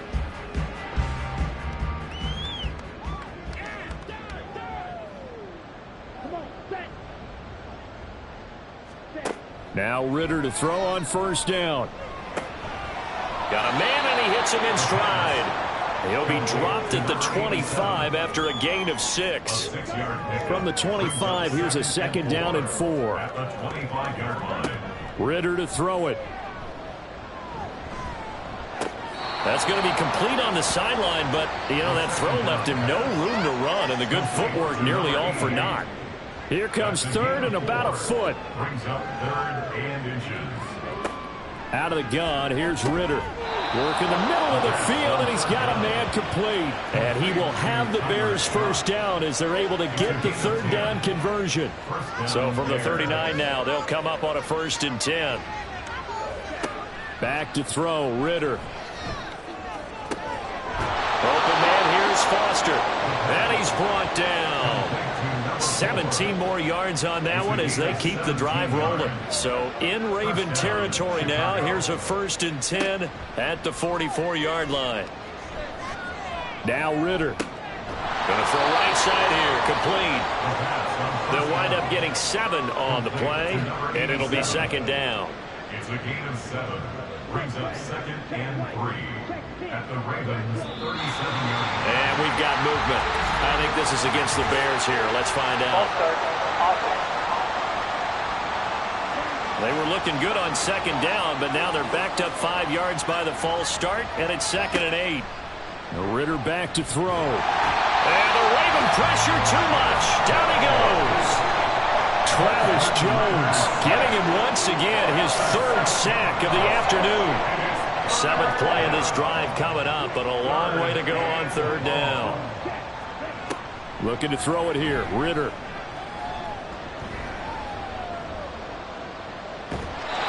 Oh, this will be incomplete.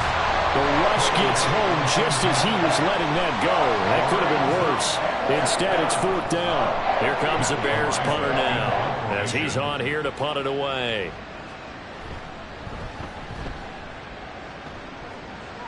No returning this one. It sails out of bounds, and they'll spot it right at the 20.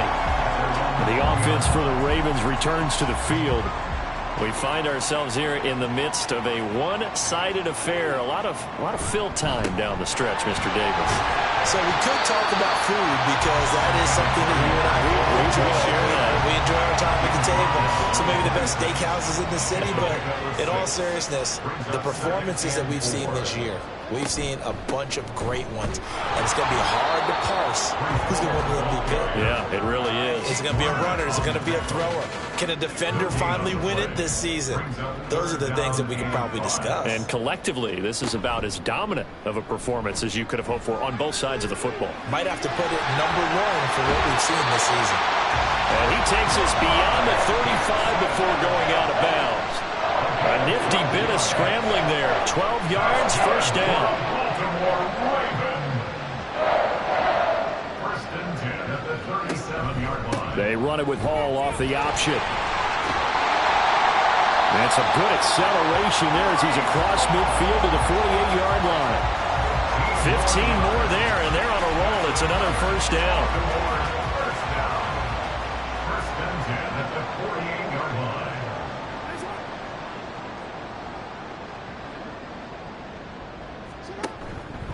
Hall again. And not a whole lot of room to operate there on the 1st down run. He gets maybe 3. Brandon, I've got to think this offensive line has got some smiles on its faces. And I know it sounds crazy, but they practiced for this back in training camp. They knew they'd be in situations where it'd be extra defenders in the box coming after them, trying to keep them from locking down a game. And now off to the races down the right side. And he will get into the end zone. It's another touchdown. This thing is ugly. When coaches come into a game preaching total team effort, CD, I think this is the type of ball game that they're dreaming of. It was pretty apparent early on that they were clicking in all 3 phases. It's been fun to watch. Yeah, sometimes in the NFL you end up with matchups like we've been watching here. And when you go back to the early drives, you can just see that one squad was on a different level in this game. Safe to say, we have been disappointed in watching their execution throughout this contest. Tucker with the extra point. And this one was over a while ago as they just add on to that big lead. Tucker now to kick it away following the touchdown.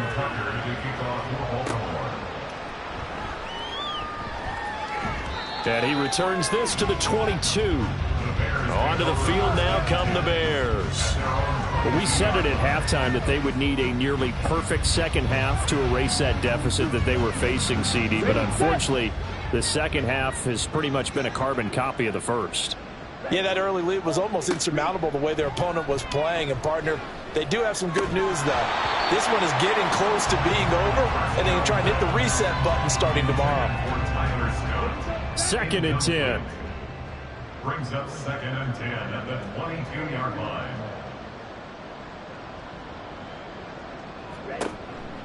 They'll look to throw here. And he drops it incomplete. And their struggles continue here. This has been a rough one, to put it mildly, for him. And after this one's done, you just feel like at the post-game press conference, this team's going to have a lot of questions and definitely not a lot of answers. Blitz coming, and down he goes. Well, this is getting ridiculous. 8 sacks now. That time multiple guys get to it. Just 2 minutes remaining here in the fourth quarter of what has been a one-sided affair. So the Bears with the football here as we welcome you back. They come up on a 4th down situation with things not looking particularly rosy. That's taken it around the 40. So a good punt there, but a nice return of 11 yards. And the Ravens set up well to begin their drive, as it'll begin in enemy territory already. And now Baltimore gets set to take the field. Well, CD, you and I do a lot of games together, but it is pretty rare that we do a game of this margin. I mean, this has just been total domination from start until now, and I don't think they're going to take their foot off the gas at this point. Do you think that on the sideline, some jokester said to one of his teammates, maybe a few of them, hey, we're up 50. Why not go for 100? You think maybe that line was uttered on the sideline? I can't believe what we're seeing here. An NFL game this lopsided. It's a gain of about 3, but it's going to leave them with 3rd and still 7 yards to go.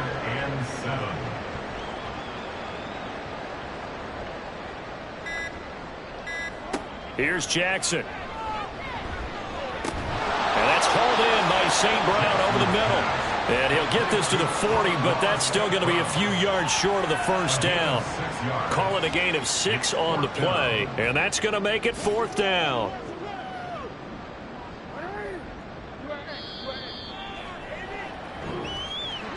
Well, fans usually love to see scoring, and there was no shortage of it today. What a dominant showing from an offense that was truly playing at an elite level in this contest. Partner, this game was over a long time ago.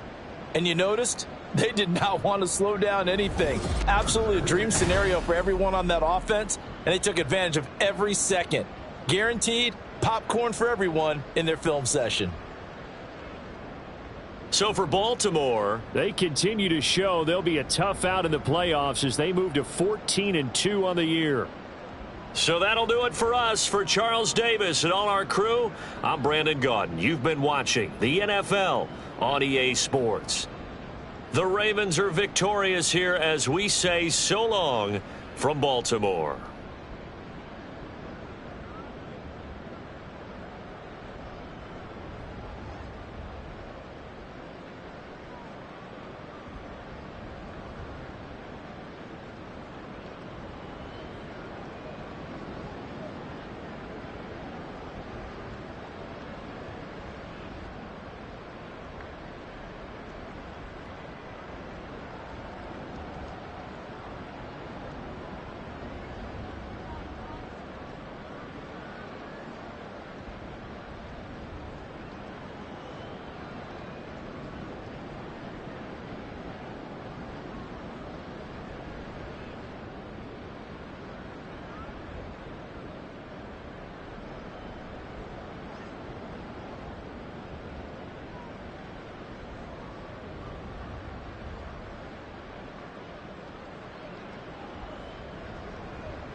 It's Week 18 of the NFL.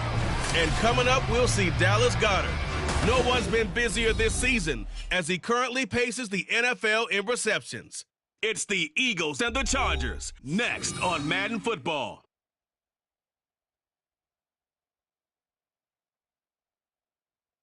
It's the NFL on EA Sports as you take a look there at Lincoln Financial Field in Philadelphia, PA. It's all about divisional matchups on this final day of the regular season, and we've got a compelling one in store here, as it'll be the LA Chargers taking on the Philadelphia Eagles. With Charles Davis, as always, I'm Brandon Gaudin. Charles, you talk about storylines in this one. I think it begins and ends with our two quarterbacks.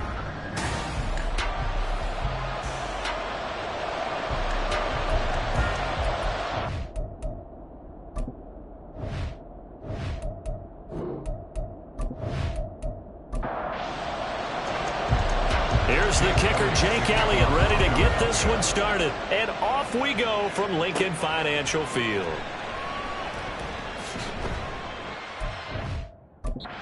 Brought down right on the chalk of the 20.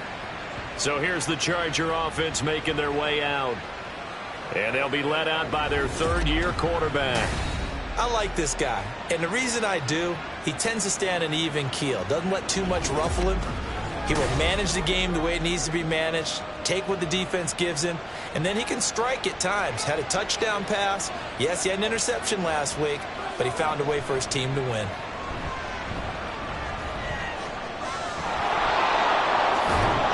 And he'll be brought down right at the 30 here. He'll get 10 there all on his own, but it'll be second down.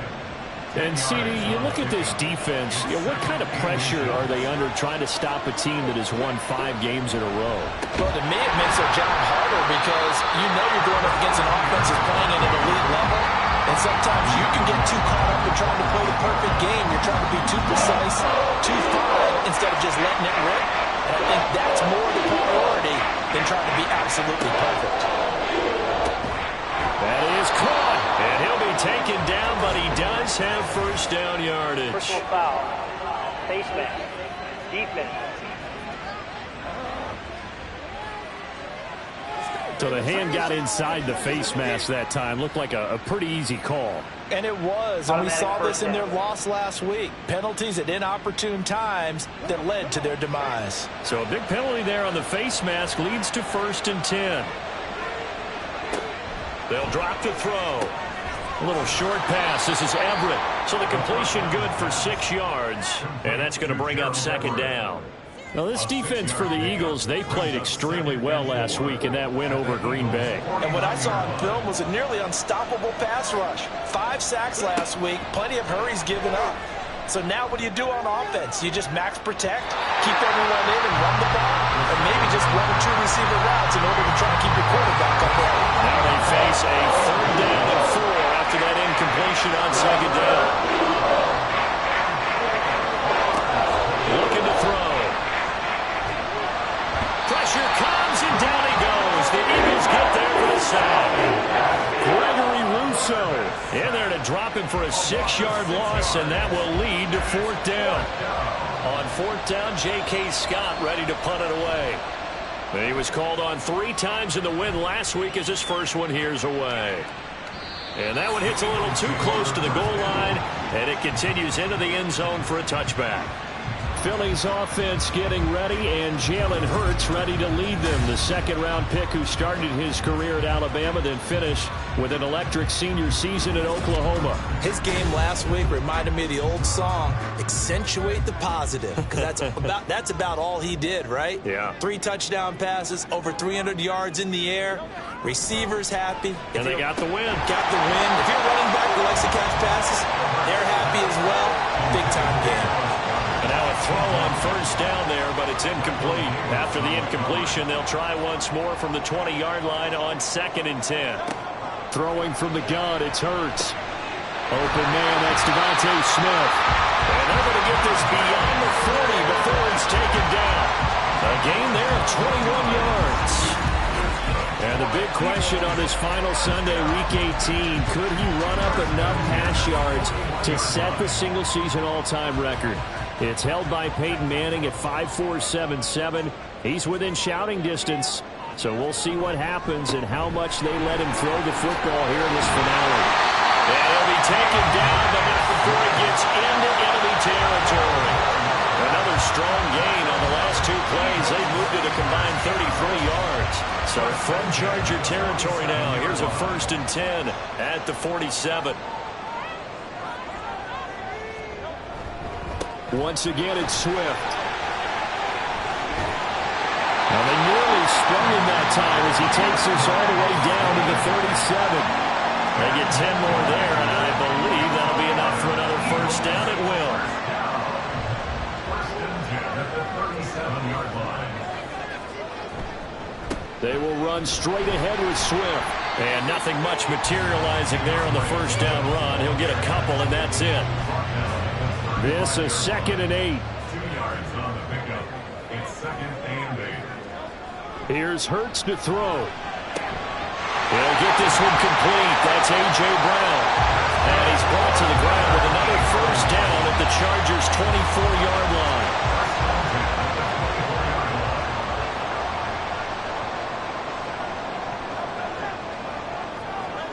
Hurts sets up to throw it. And that is incomplete. The Eagles at 13-3 now on the year. And they coming on a pretty good roll here. Winners of 3 straight. And the offense last week, they certainly had things humming, because if you can run up 40-plus points a game, you certainly take a lot of pressure off of your defense, and you're not going to lose very often. And he's going to be taken down right at the 10-yard line. A nice gain there to his trusty tight end, and now it's got them thinking opening drive touchdown here as they get into the red zone. And in most cases with your tight end, you feel like you've got a mismatch no matter who's covering it. Is it a small cornerback? Is it a linebacker who may not run as well? In any event, whatever you see, you think that tight end can win that battle.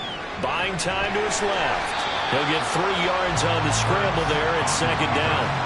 No surprise to see him running again here. It's something he's done throughout this season. And that run puts him over 500 yards on the ground for the year. He's got to be thinking to himself, if I'm already at 500, what's to stop me from going for it? And he'll take it into the end zone for an Eagles touchdown.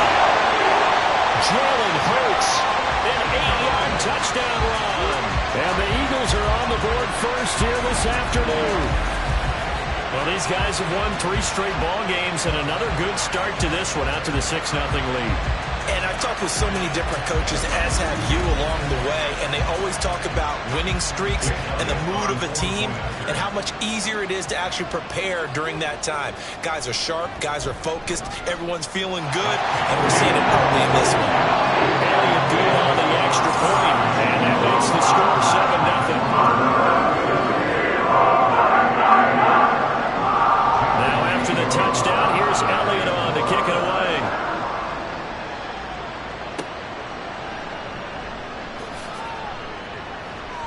And makes it across the 20 as his guys will set up shop at the 23-yard line. The Chargers get set to go here for their 2nd drive. Even though they might not find the number 1 seed next to their name come playoff time, there's not going to be very many teams, if any, entering the playoffs on the kind of run they're on. They're hot. And I love that word, hot, because every team in the league wants to go into the playoffs on that uptick. Because a lot of the time you serve notice to the rest of the league that, hey, we're the team you need to deal with.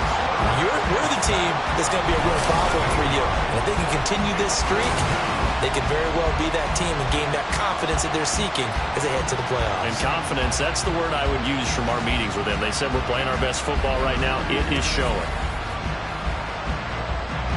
Got to imagine the pass rush will be equally intense here on 2nd down following the sack. It's 2nd and 18. He'll look to throw. And able to use his stiff arm for a little bit of leverage before he's taken down. A pretty good game. The threat of a 2nd straight punt to start the game is looming as they come up 3rd and 10. The play action fake. They'll look to throw. Eagle pressure. Too much this time. Down he goes. Gregory Rousseau What a start to this ball game. Still in the first quarter, and he now has 3 sacks, on pace for double digits. On is the punter Scott here as he gets this one away. Fair catch taken just inside the 40-yard line. It'll be a 39-yard punt, no return. And the Eagles will have it, taking over 1st and 10.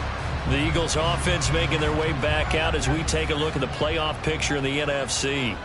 And you can see they're in 2nd place in the division, but they have clinched postseason football. That's the important thing. They currently have the best record among the wild card contenders, but they want to make sure they finish this season strong. And isn't that the case each and every year about one division that ends up being the top-rated division? And unfortunately this year, it's theirs. But you could spin it and say, hey, they've been tested, and they've beaten a lot of good teams already. They will be prepared for the playoffs. And he'll get it into enemy territory just across midfield at the 49.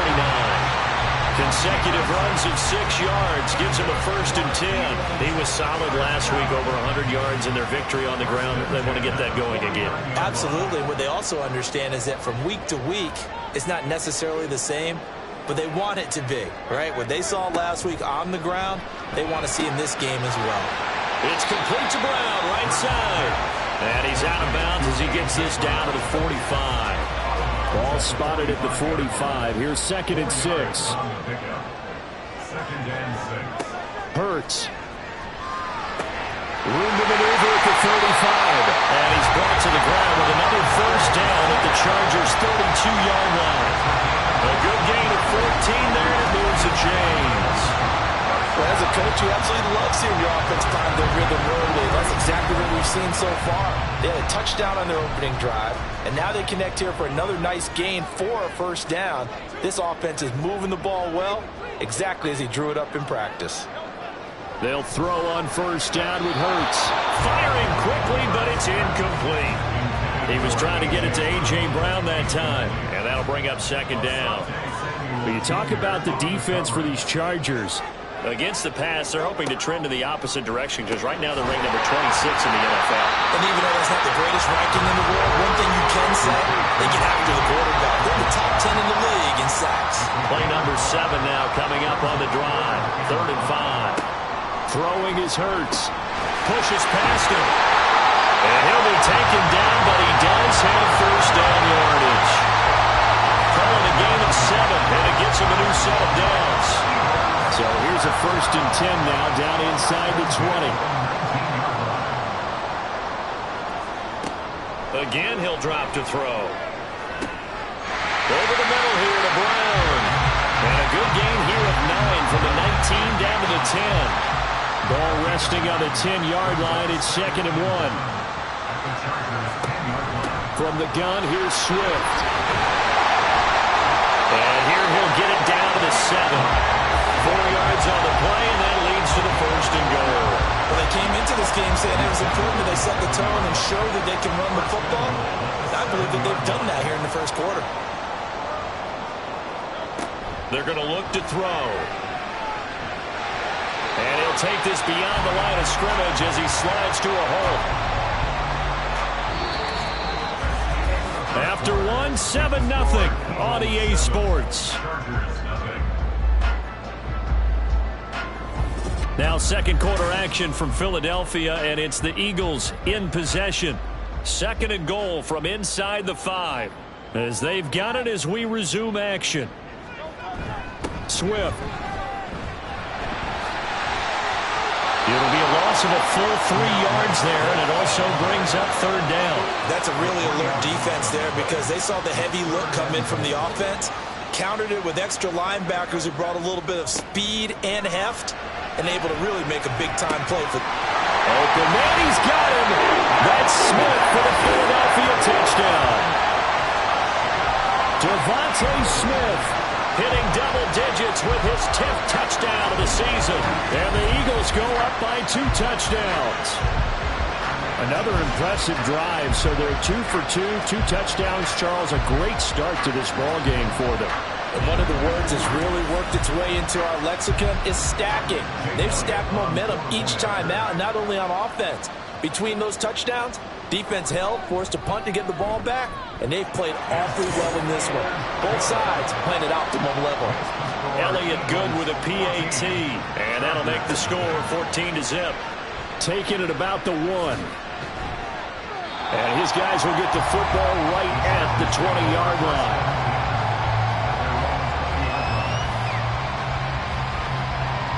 The offense for Los Angeles returns to the field. Not only are they in search of their first score, they're in search of their first down in this ball game as they come up 1st and 10. Here's a play fake as they set up to throw. Able to hook up with Williams here on the out route. And he's taken down, but able to slip across the 35. They may want to go back to that one. First play of the drive, good for 15 and a first down. Now back to throw. He'll get this off to Etienne. And he goes out right around the 39. All defenses worry that whenever anyone catches the ball and has a head of steam come out of the backfield, it could turn into a big play with missed tackles or he runs through people. But they were right there waiting, and they stopped him for a minimal gain. A 1-yard gain there following the 3-yard pickup on first down. As a defense, you're more balanced when you're in zone coverage because you're able to keep your eyes on the quarterback and see the play develop in front of you. You're able to keep the quick pass in front of them and stop it right at the line of scrimmage. And I don't think he got there, no. He's short by maybe a foot, maybe. Call it 4th and inches. Here's J.K. Scott set to do the punting honors. He's averaging just under 50 yards a punt as he gets this away. Fair catch called for right around the 11-yard line.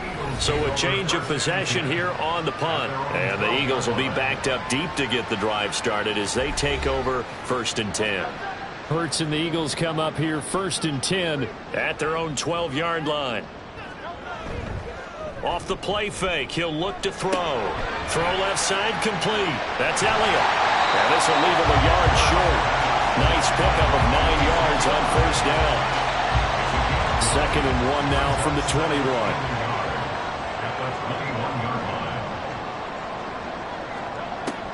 Back to throw here. They'll try and set up the screen to Swift. And he goes nowhere. He'll lose yardage back at the 17. It'll be a loss of 4 yards on the play. And they're going to have a 3rd down. Time to give a little credit here. That was an excellent read by the guys on the defensive side of the ball. Oh, you're crediting your defense. Got to credit them on that one because they tried to fool him. Right? Tried to trick him. Ran a screen, and they went to it and smothered it for a loss of yardage. Catch number 4 for him on the afternoon, and it'll give him a first down. A lot of times when you get a manageable 3rd down situation like this, you have to think about your tight end, and he comes through for him, picking up the first down. So 1st and 10 now from the 30. Swift going to try up the middle, and he edges forward, but only gets a pair of yards out of it, and it's 2nd down. 2nd down and 8. That was a pretty good job defensively to hold him to a 2-yard run, but I've got to think this offensive line, they're asking their quarterback for a different type of a run, one that they rely on, one they have confidence in, one they feel like they can block. And Devontae going to pick up the Eagles' first down as he'll be brought down at the 42-yard line. Now a give right side Swift to the 43, 2nd down. Oh, that's a real nice job there by the defense in front. They just engaged and held their ground. But how about the guy who made the play? We often talk about whether they take a good first step or not. Many times you just don't take any step. Just get your feet moving, get your body going, and then once he made the read, he was able to make the play. The Eagles on 3rd down. A perfect 3 for 3 as they look to keep that streak going. This is 3rd and 8. From the gun, it's Hurts. Chargers able to get the pressure and bring him down. Jeffrey Simmons with a big-time sack on 3rd down. It's a loss of 7. On 4th down, punt coming from Braden Mann. And he'll get this away into the icy winter air. This will be fielded at the 17. So a good punt, but a solid 12-yard return. And it'll be Charger football here as they take over.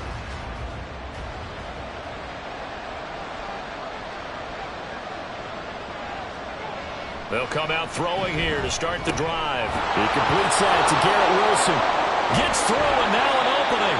And they nearly get this all the way to midfield. Mark him down at the 49.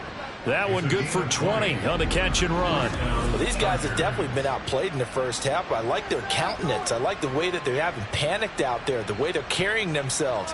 They're starting to move the ball, and what you have to do, maintain your poise and start to put together some drives. So one play, and they're already just shy of midfield. Handoff running left is Etienne. And he'll be out just a yard or two shy of the 30. Another first down, this time on a gain of 19. Another good run there. He's been good all season long. I don't know if he's going to win that MVP award, but just to be in the discussion, obviously that means he's had a great run. The raw numbers put him in the discussion. Can he carry his team to enough victories? Can he put them in a spot where we say to ourselves, well, an MVP carries his team to the playoffs. That's what he's going to need in order to get that award. Second and 1. Throw right side here, going to be incomplete.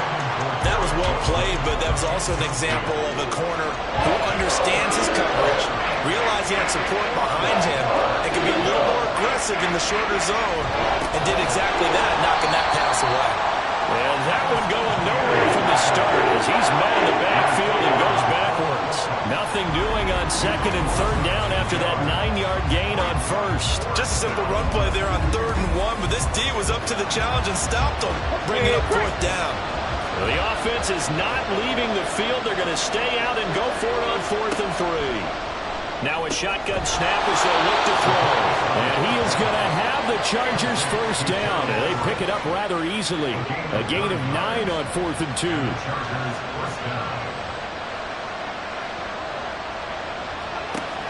He'll look to throw. And his throw's going to be incomplete. So many times when we talk about coverage, we're just about a defender running with a receiver, but a big part of it is understanding where the football is, finding it. In this case, when it arrived, it wasn't a surprise, and he was able to bat it away. And he's not able to get away. Sacked back at the 22. It'll go in the books as a 7-yard loss on the sack, and it's 3rd down.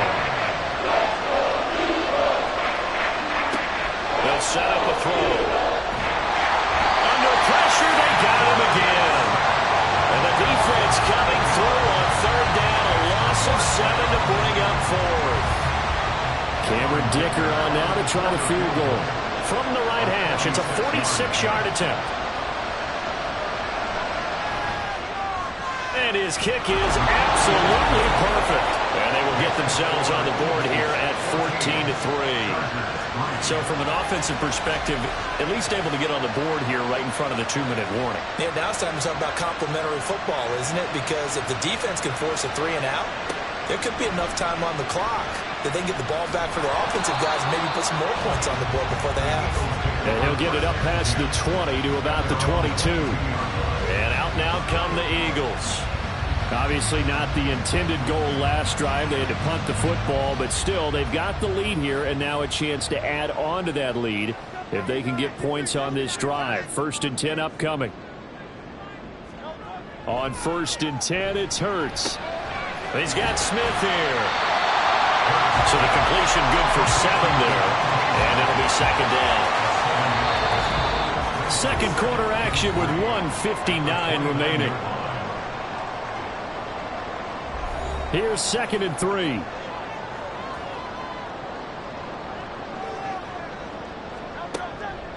Looking to throw. This short throw caught by Goddard. 6 yards to pick up, and that's a first down.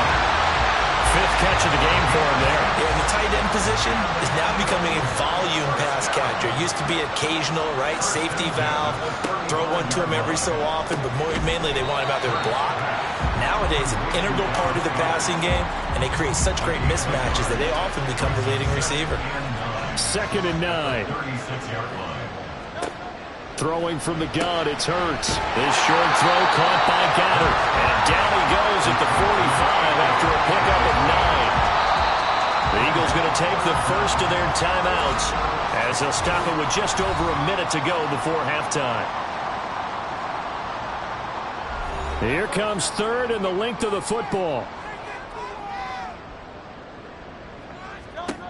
They'll stick with the passing game as he looks to throw. And he fires one, but incomplete.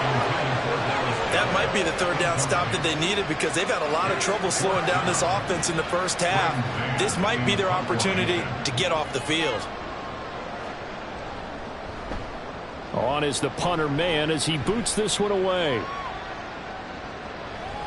Yeah, he was looking for the checkup bounce, didn't get it. That scoots all the way into the end zone now for a touchback. The Chargers going to take over now late in this first half. Charles, you're down multiple scores, less than a minute left here, but with that deficit, they've got to try to at least work their way into field goal range to try to muster something out of this drive. And I'm going to go ahead and date myself one more time because I'm going to quote an old Smokey and the Bandit lyric. They've got a long way to go and a short time to get there, but they still have time to get it done. So I'm looking forward to watching them mount this drive and see if they can get some points out of it. At third and short, they'll try and pick it up through the air.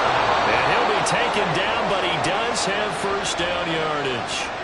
Now the Chargers will use the second of their timeouts as they'll stop it with 27 seconds remaining here in the second quarter.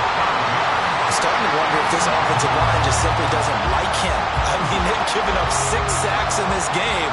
He's had nowhere to go, nowhere to run, and obviously nowhere to hide. And all those sacks in the first half, this is just complete domination.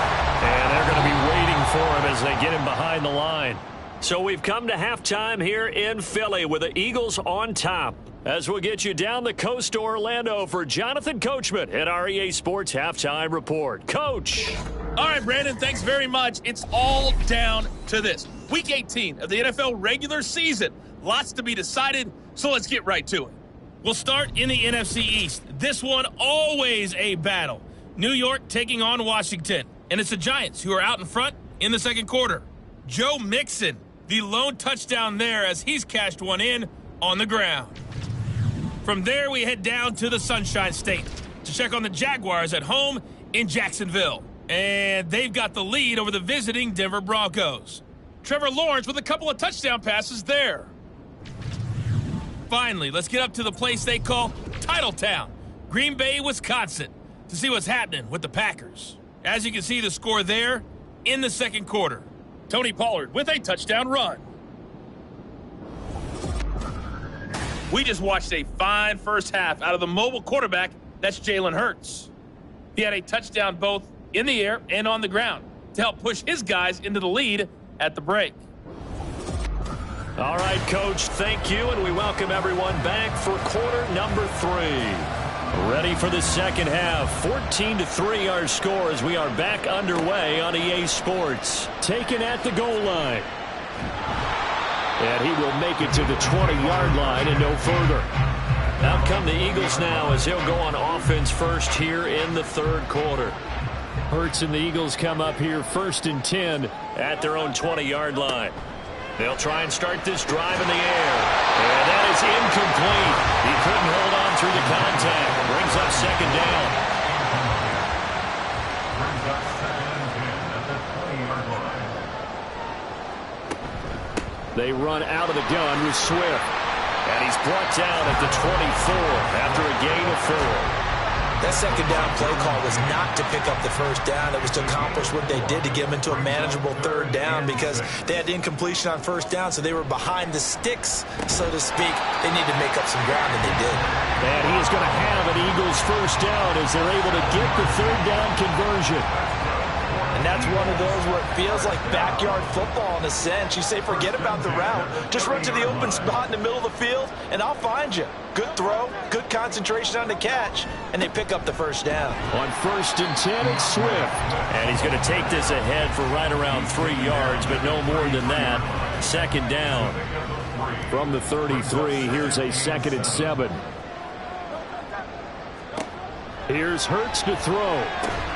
Complete. Smith has it. And able to get this one across the 45 before he's brought down. 5 catches touches for him in that first half, and that's number 6 that we just saw, and also a first down. And now we get into the psychology of the whole thing, because a lot of teams with a 2-score lead in the third quarter, they almost become defensive with their offense, just playing not to lose. I think with this team, you got to figure at this point, this is a great spot for them to go into attack mode, really try to put the hand. There he goes, right side. And they do finally get him at the 12. 82 yards for him on the ground now, as he has been terrific here this afternoon.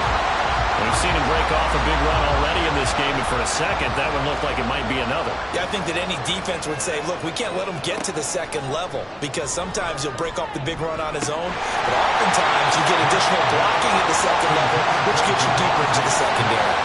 Throwing on first down, but this one winds up to be incomplete. After the incomplete pass, here now is 2nd and 10. Hurts sets up to throw it. Touchdown, Eagles! A.J. Brown. He has career touchdown number 78, tying in with both Eddie George and Frank Gifford on the all-time list. And the Eagles take the opening kickoff of the third quarter and drive right down the field to extend their lead.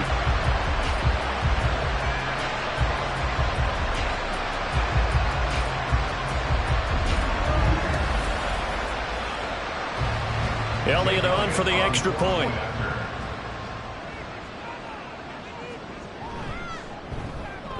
And it's 21-3. So that drive in total 8 plays. And it's capped off by an A.J. Brown touchdown.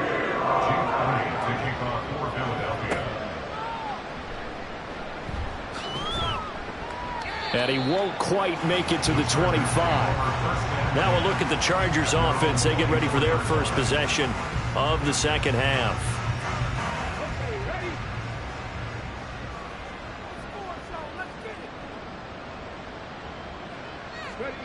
They'll come out throwing here on first down. And that one drops down, incomplete.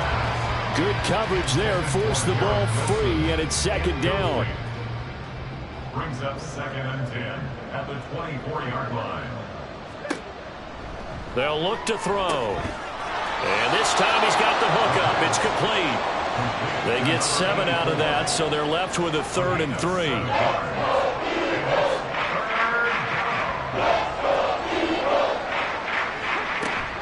They'll run with Etienne. And he appears to be about 2 feet short of 3rd and 3. Leaves him with a 4th and 1. I'd say they've got to find a way to get him going. He's such a big part of their offense. I wonder if they might throw it a little and come back to the run. Anything, because you're right. He's pretty much been completely neutralized. Here's J.K. Scott now, as he'll punt it away for the 4th time today.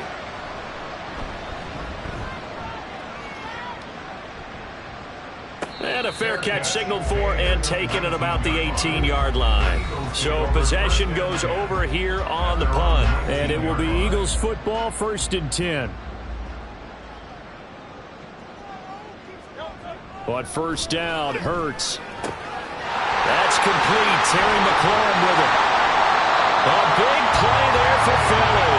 41 yards. And that's an important completion right there, because that's going to do it. With that last pass, he eclipses Peyton Manning's all-time mark of 5,477 pass yards in a single season. I think the Engravers, they can get the MVP trophy ready. This has been a year for the ages as he stands alone in single-season passing. Now flags come in here. Looked like one of the Eagles might have moved. A false start backs him up 5, 1st and 15. Hurts. He's got Dallas Goedert, his tight end, over the middle. They gave up the completion there, but this is what zone defenses count on. Catching the ball and not much run after the catch. Throwing is Hurts. And they will not get the connection there. It's incomplete. I see the surprise on your face there, partner. That is a rare incompletion from him. He's been on point this entire game. He has percentage completion-wise way up. Not that time. They shakes him off. Forced out to his left. And he'll be taken down, but he does have first down yardage.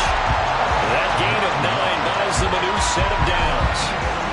No surprise to see his sideline fired up by that big play. Heck, we're fired up, and we're supposed to be neutral. That's a quarterback putting his body on the line. And he's going to be taken down back around the 35-yard line. Will Anderson, credit him with a sack, and it goes as a loss of 6. Protection certainly going to need to be a bit better here on 2nd and 16. Another try after the first down sack. Hurts over the middle to Smith. This will be a gain of about 8 to the 27-yard line. 7th play of the drive forthcoming on 3rd and 8. They'll set up to throw. Under pressure, and he'll go down. Sacked back at the 31. Quentin Williams drops him for a 4-yard loss there, and that brings up 4th down. A 48-yard attempt. The kick by Elliott is good. And the lead up to 3 touchdowns now. It's 24-3. So 3 more points tacked on, and this margin getting more comfortable by the minute. And with the lead where it is, you can actually feel good about field goals. We talk all the time about scoring 6s, not 3s. But in this case, they're just looking to chew up some time and come away with points. Heading back out, the Chargers offense. We get a peek at the playoff picture of the AFC. And it's a good news, bad news proposition for them. Mostly good news, and that's that they've clinched a playoff spot. That's the important thing. Bad news, though, if they want to make a Super Bowl, for the moment at least, they'd have to do it out of the 6th seed. And bottom line, everybody wants to play at home during the playoffs. We know that's a given.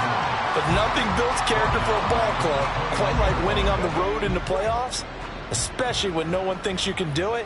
And if you win one and gain confidence, who knows, you might get on one of those magical runs.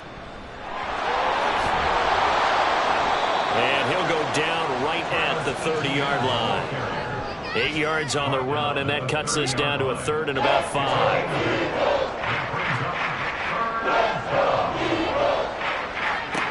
They'll drop to throw.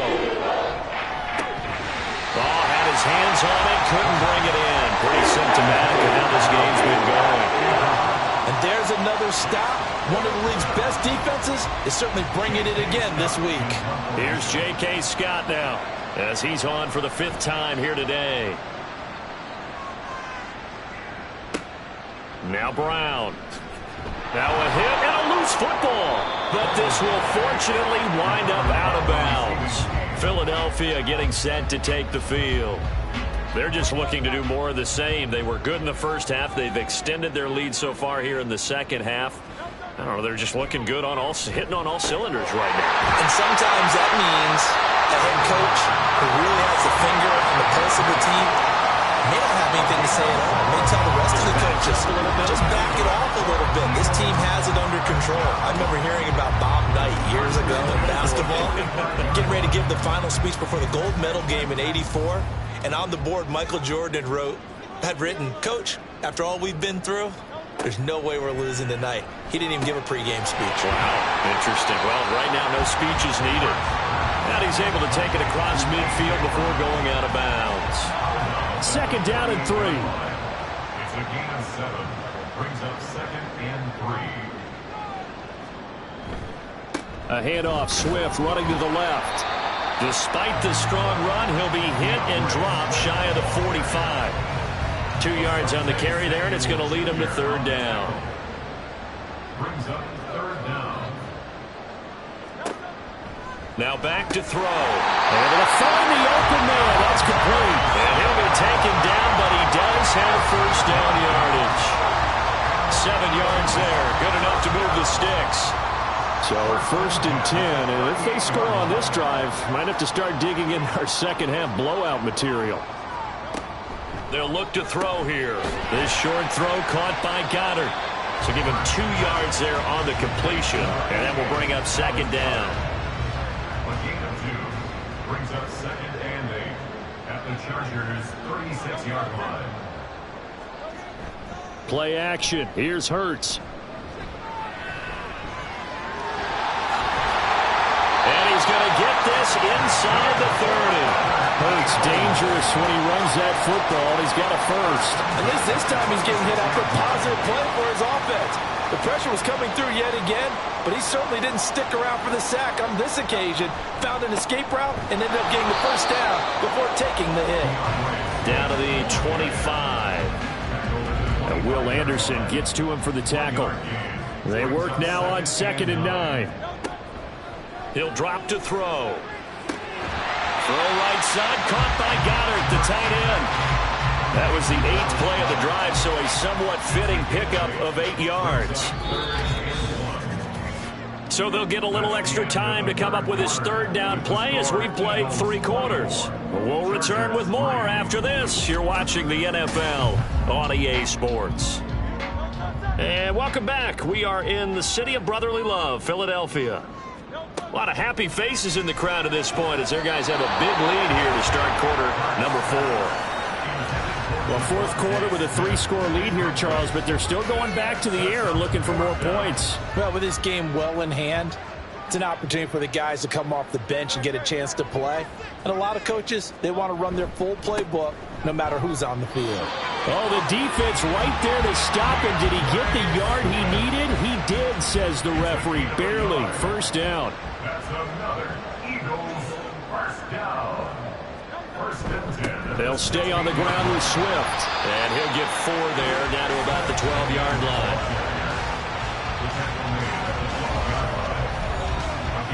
2nd down and 6 now.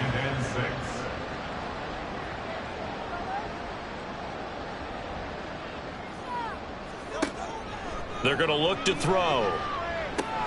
He's going to get that to Swift underneath. And he's brought down just outside of the 10 at the 11th. The Eagles on 3rd down. They're hitting at 60%, 6 out of 10 thus far. This will be 3rd and 5. Back to throw. That is caught at the 7-yard line. And it's not going to be enough here. A gain of 4, about 2 feet short of the marker. 4th down.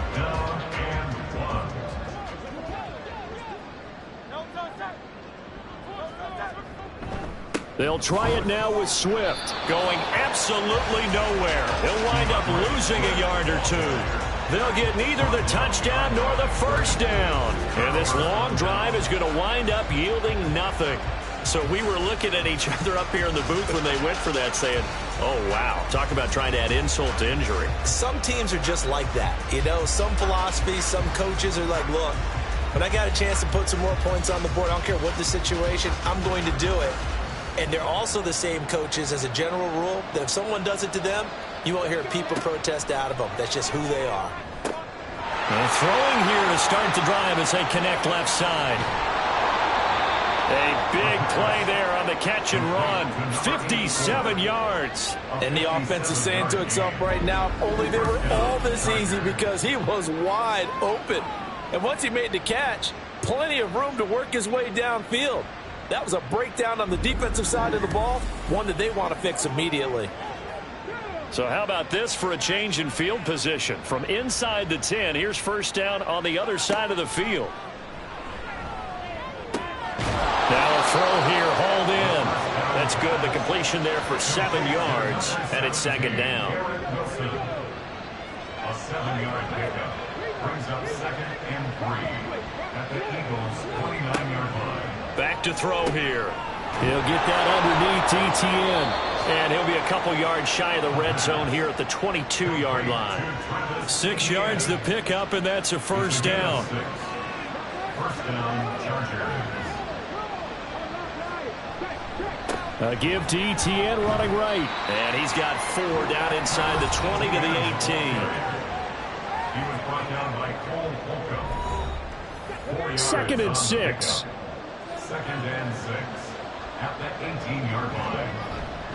The play action fake. They'll look to throw. Caught. It's Wilson. And he is out of bounds, getting it down to the 10. And now 4 of on the season. That is his 80th catch, and the result is a first down. First down, Los Angeles. He'll look to throw. And now they're inside the 10 as he's brought down at the 9. He'll get just a yard on the scramble. It's 2nd down.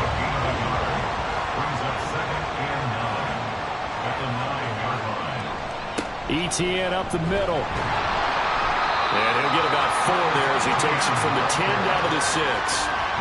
Not too many offenses want to turn down long drives, but when you're down what they are, they've got to pay it off with some points. On 3rd down, he'll drop to throw. Steps away.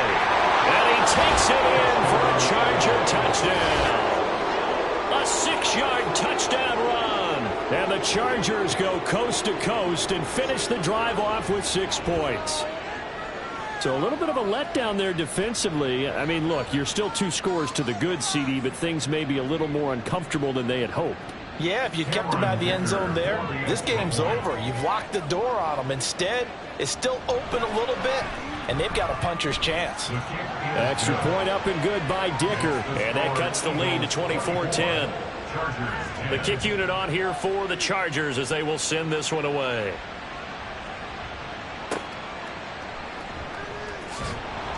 And he will make it back to the 15, and that's it. Good coverage there by the kick team.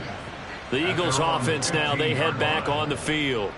Now, there are 2 scores on the plus side. Still time here in this 4th quarter, but maybe you start thinking about playing keep away? Yeah, I think here's the situation. You're not thinking touchdowns anymore. You're just thinking first downs. To keep up with your theme there, playing keep away, first downs, they can't touch the ball. 2nd and 7 at the 18-yard line.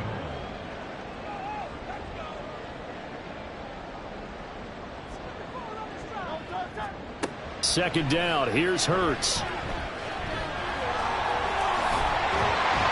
And he's taken down, but not before he gets this across the 25-yard line. Give him 10 that time, escaping the danger, running with it, and picking up a first down.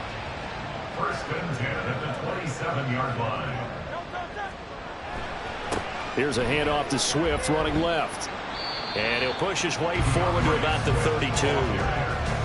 5 yards on the carry. Good pickup on first down. Now 2nd and 5. 2nd and 5 at the 32-yard line. Throwing from the gun, it's Hurts. Being chased out left. 8 yards that time, able to take off, and the result is a first down.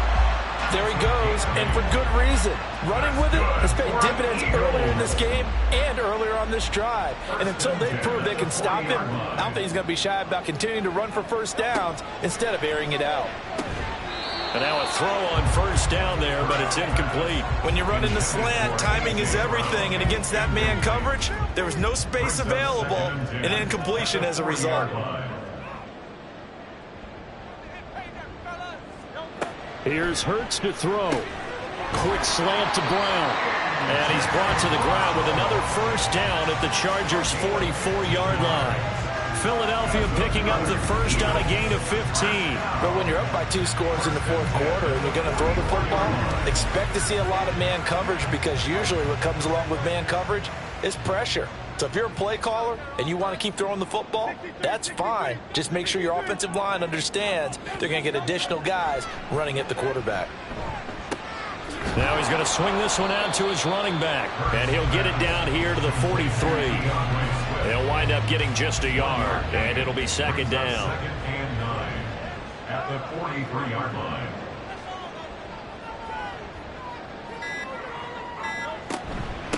Here's a handoff to Swift. Solid running on the carry, but still brought down just inside of the 40. And even 100 yards for him now on the ground as he goes over the century mark here. And I'd say he's ready for the playoffs ahead, no doubt. From the gun, it's Hurts. And that is incomplete. Coverage was awfully tight there on 3rd down. They actually closed off all the passing lanes, forcing the incompletion and bringing up 4th down. Elliott on for the field goal. A 55-yard attempt. And this one is no good. He missed it. Here's 1st and 10.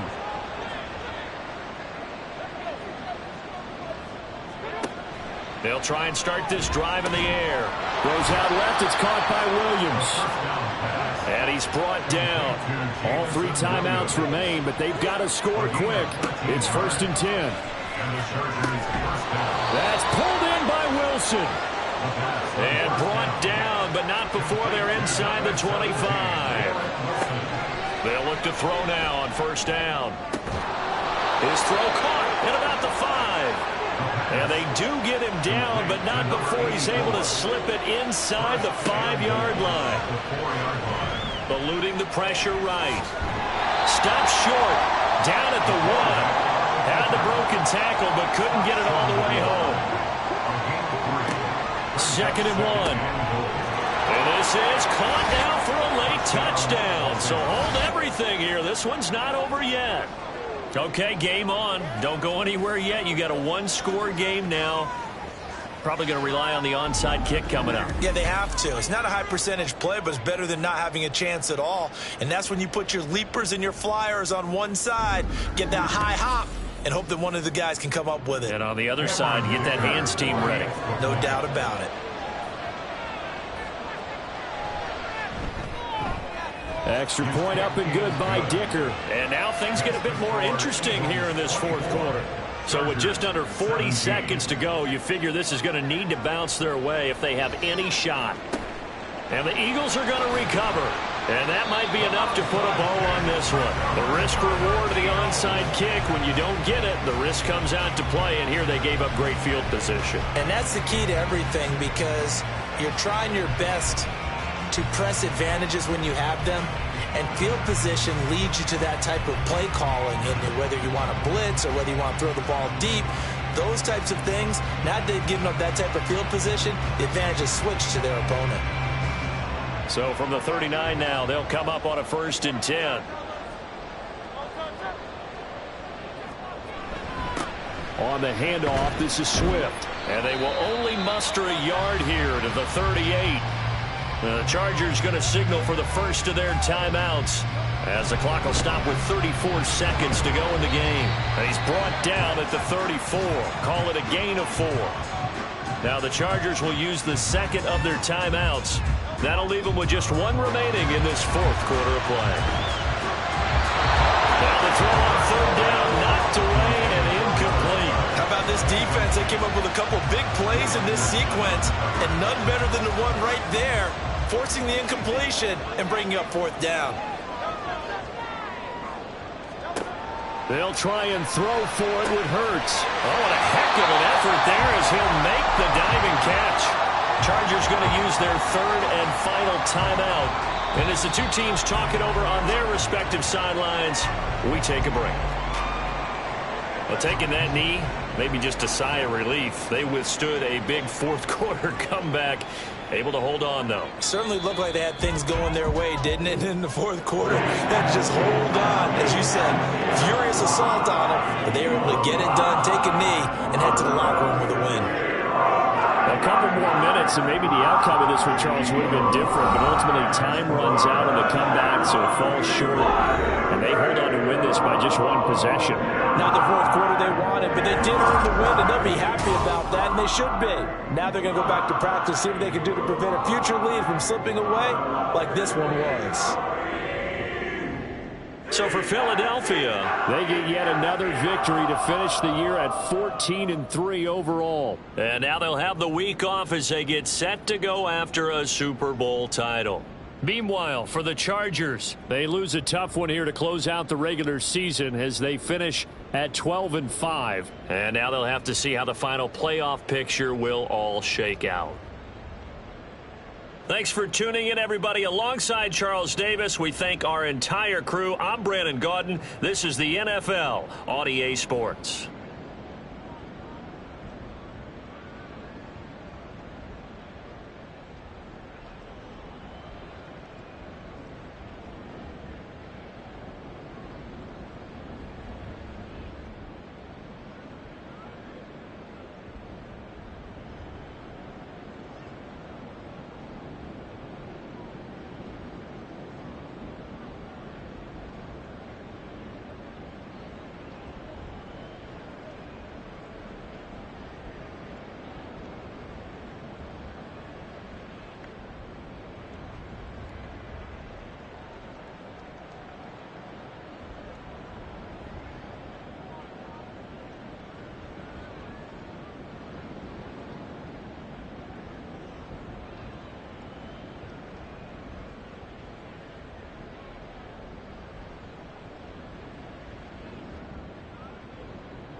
It's Week 18 of the NFL, and we're going to see Mark Andrews. And with him, any catch could be a big one. He's the NFL leader in touchdown receptions.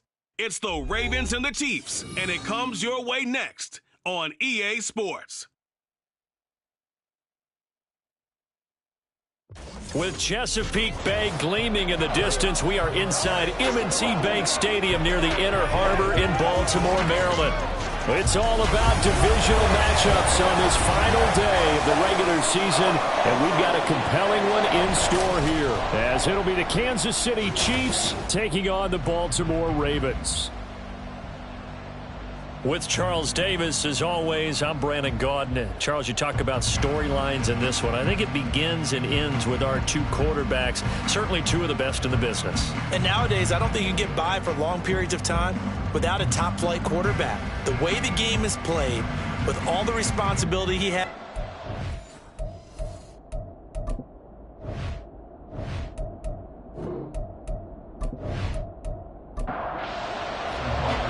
Harrison Butker set to get us started. It's two AFC powerhouses, the Chiefs and Ravens, underway. And no run back on the opening kickoff. It'll come out to the 25. The Ravens offense going to work, and as usual, it's Lamar Jackson, the former MVP of the league, at the helm. And he is, without any question at all, the focal point of this offense. Had an unbelievable game running the football last time out. And we're not just talking about little scampers here and there for 5 or 10 yards. We're talking about big, long, explosive field-flipping runs. And that's something this defense is well aware of. And a short pickup to about the 27. It'll be second down. This defense for the Chiefs, they were very good a week ago in that win over Minnesota. It was a little bit enlightening talking with the defense coordinator about their performance last week, because the feeling was that it was a good, solid performance. They did what they needed to do to get the job done and get the win, but definitely a few lapses that they're looking to correct. He turned that into a nice gain, gets him 8 yards closer for third down. From the gun, it's Jackson. Working the middle of the field, and he's got a man complete. And he will have a Ravens first down, and he'll have it by plenty as they're able to keep the drive alive on 3rd and inches. The Ravens at 14-2 heading into this final week. And they've certainly found their groove of late, winners of 5 in a row. And this team is absolutely playing their best football right now. This is the best that we've seen them play in a long time, partner. Sky's the limit as far as they're concerned. Their confidence really soaring. Options galore here, 2nd and a few inches. It's 2nd and inches. Open man right side is St. Brown. 7 yards there and a first down.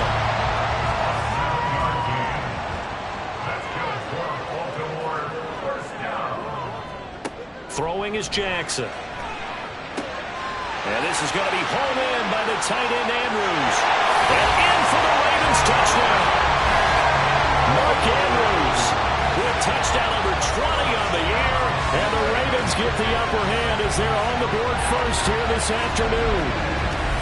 For a big tight end, he can sure move like a slot receiver when he gets a head of steam going. And as a defensive back, you've got a big decision to make when he's moving like that.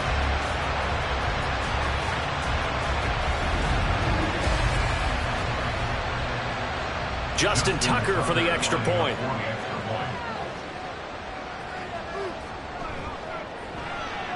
And the Ravens lead at 7-0. So the drive there took 6 plays. And it's Mark Andrews who finishes things off with a touchdown reception. And no effort to bring this one out. It's a touchback. So here are the Chiefs now under their veteran head coach, Andy Reid. And they'll be led out by their third-year quarterback. And he just continues to throw touchdown pass after touchdown pass, leading the league here down the final stretch of the year. Guys will say that the numbers and the rankings, they don't matter to him very much. I don't know how much I actually believe that. Sure, he's team first, but I think everyone would like to see him finish #1, including himself. And that is incomplete. Oh, the coverage a little too good there, and it's second down.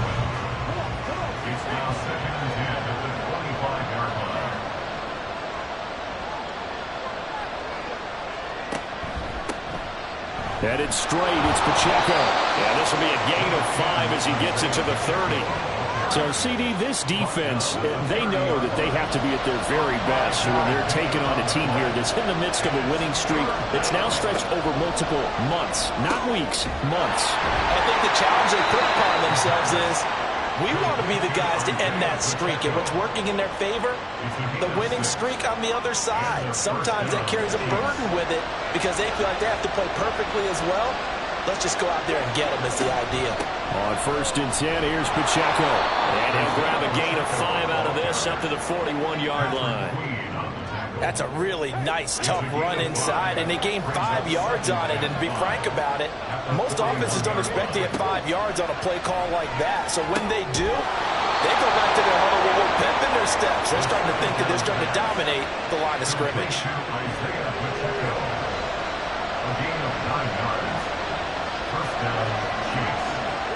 From the midfield stripe, they'll look to throw. Looking left side, and he's got a man. That's Blake. And he's going to be out of bounds, but not before he takes it inside the 40. That goes for a Chiefs first down, 14 yards. We got to like what you're seeing from this offense here on the first drive. A nice, sustained series to begin the game that will continue after picking up another first there. Would you say the word methodical comes to mind? I love the execution. I love what they're doing on this drive. They're controlling the ball, controlling the game, controlling the clock. From the 34-yard line here, second down and 8.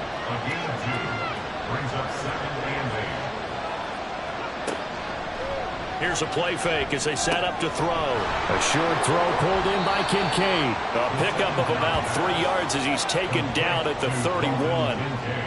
They'll break the huddle and come up on the 9th play of this drive, needing 5 yards on third down. Again, he'll drop to throw. And that nearly intercepted. Well, for a guy known for his hands defensively, that's a ball he probably thinks he should have come up with. But instead, it's fourth down.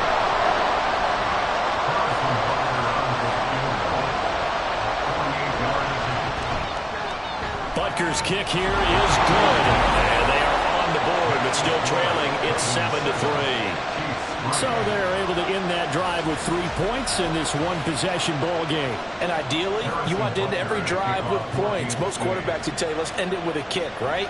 A PAT, that's #1. Field goal, you'll take.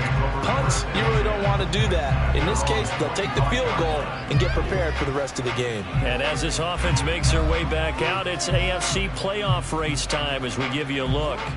Well, here we sit, Week 17. Just one more week in the regular season after this one. So if you're one of these teams trying to make a move and improve your spot or jump in from the outside, Charles, you better make that move now. And these final games are often a good barometer for all those teams fighting for position or a wild card spot.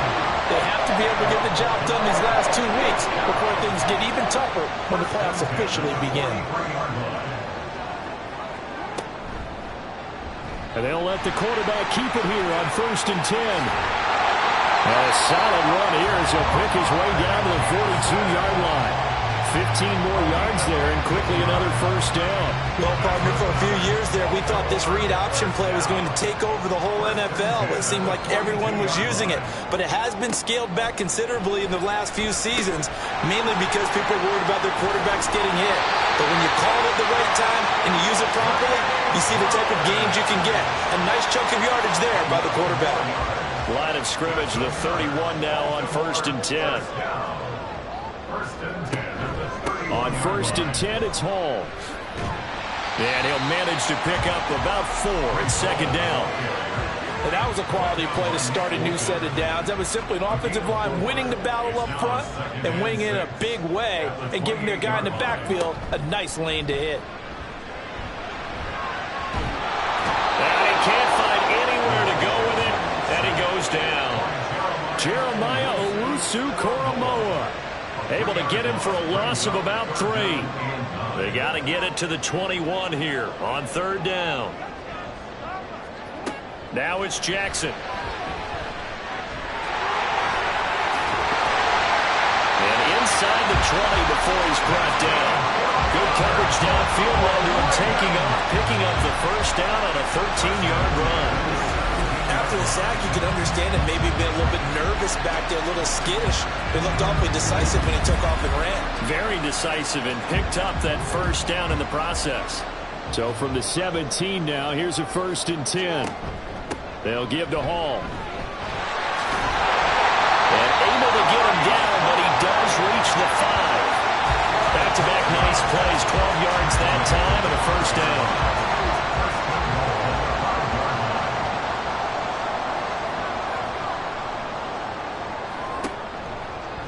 Jackson's going to keep it. And they'll lose yardage here. They go backwards to the 13-yard line. It's a loss of 8 there on the first down play. And not a lot of success to be found there. Oh, you got that right, partner, because if you're trying to make guys miss about 10 yards or so downfield, that's a pretty good play. But if you got to do it in your own backfield, I consider that a problem. That doesn't work too well. Oh, he'll want that one back. Incomplete. He doesn't drop too many in that department. 3rd down. They'll try to run it here with Hall. And he's going to be stopped up right at the line of scrimmage. Call it no gain on the play, so no help there. And now 4th and goal. Such a long drive here. 3 points. That would be a disappointment, but I don't know if you can go for it here, can you? Well, you know, the defense was really giving them a lot all the way downfield, and now they've stiffened. Forget that bend, don't break. Now they don't even want to let them get a yard, do they? So in this spot, you remember what the coaches told us before the ball game? Any drive that ends with a kick is going to be okay with us, whether it's a punt, a field goal, or an extra point. Take the field goal right here. So a nice kick there as they are able to add on to their lead. And that's exactly what you're looking to do. Maneuver yourself into range. That way, if your drive stalls out, you're able to get something out of it. And they do so right there. And this will not be returned. It'll come out to the 25. Kansas City taking the field for their 2nd drive. And last time able to get 3. It's not what they wanted. They wanted 6, but they got at least something. They mustered something out of the drive. They'll take it. Just, I like the way you've described it. Not ideal, but they'll take it. Anything to put some points on the board.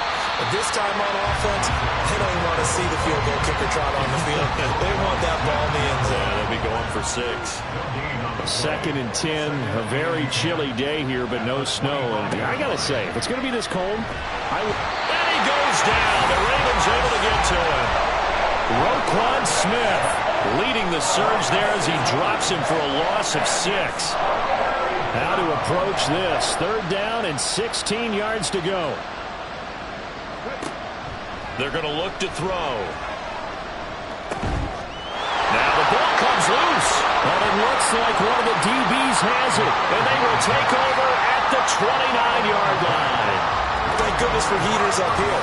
And thank goodness I don't have to carry the football in this game. It's January. It's cold out there. Trying to clutch the football and absorb the hits, not easily done. Yeah, we saw a product of the elements right there. The Ravens offense now, they get ready to head back on. And now, as with every potential turnover, they're going to take a second look at this just to make sure. Now the question, was the knee in fact down before this ball comes loose? And is the video convincing enough to overturn it? A lot of factors here. Remember, you also need clear possession of the football afterwards. This is a tough one to overturn. So that one overturned. They say the knee was down, and that will not be ruled a fumble. 10-3 our score after one here on EA Sports. The Chiefs with the football as we start the second quarter, as they've got it with a fourth down coming up. On is the punter Townsend as he gets this one away. This is taken at about the 14. Very good return that time. 18 yards. And the Ravens, they'll take over. Breece Hall helped leading out this offense for another series. He's over 40 yards here in the second quarter. Been nice and effective for them, hasn't he? He has definitely been dependable. And really shouldn't underestimate what he's getting done here, because anytime you're on a pace that's going to approach 100 yards, you've really done some damage in an NFL game. And now he's looking just to add to his totals. Now he dumps this off over the middle. And he'll be brought down shy of the 40 at the 38-yard line. It'll go down as a gain of 6, and it's second down. At the 38-yard line. Now Jackson. This ball tipped, and it's going to be incomplete. Fortunate maybe to get that back. It's third down. Brings up third down and 4. Jackson. That is caught. And he will have a Ravens first down as he'll be marked down a yard or two past the marker following a gain of 6. I know I'm an old defender, but I've got to give credit where credit's due. That was smart play calling right there on 3rd and 4. They didn't need to do too much. Just let their guy get out there and sit down in the zone. And they hit him for the completion for the first down. Jackson's throw complete there to St. Brown. And this will be good for a pickup of 9 to the 46. Just need a yard here. 2nd and 1.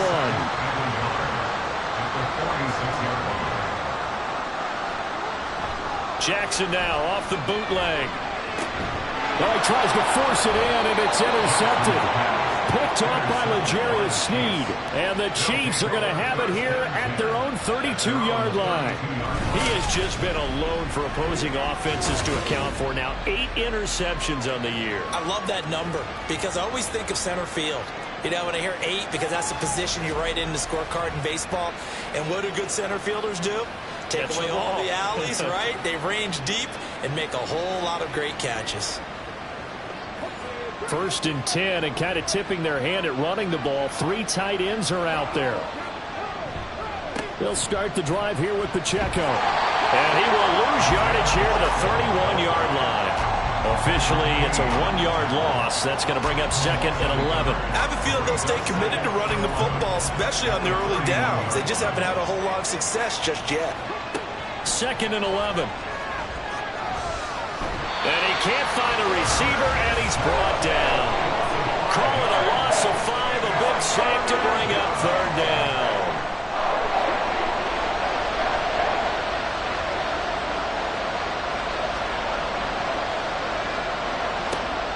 He'll look to throw.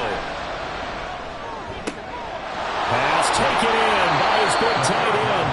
And he's going to be out of bounds right at midfield. How about that? They weather the storm of a 3rd and 17 to pick up the first. We often hear the phrase sure-handed tight ends, and he certainly fits into that category. Plus, he's got a quarterback who knows to look his way when they need a big pickup. And on this play, he finds it for the first down.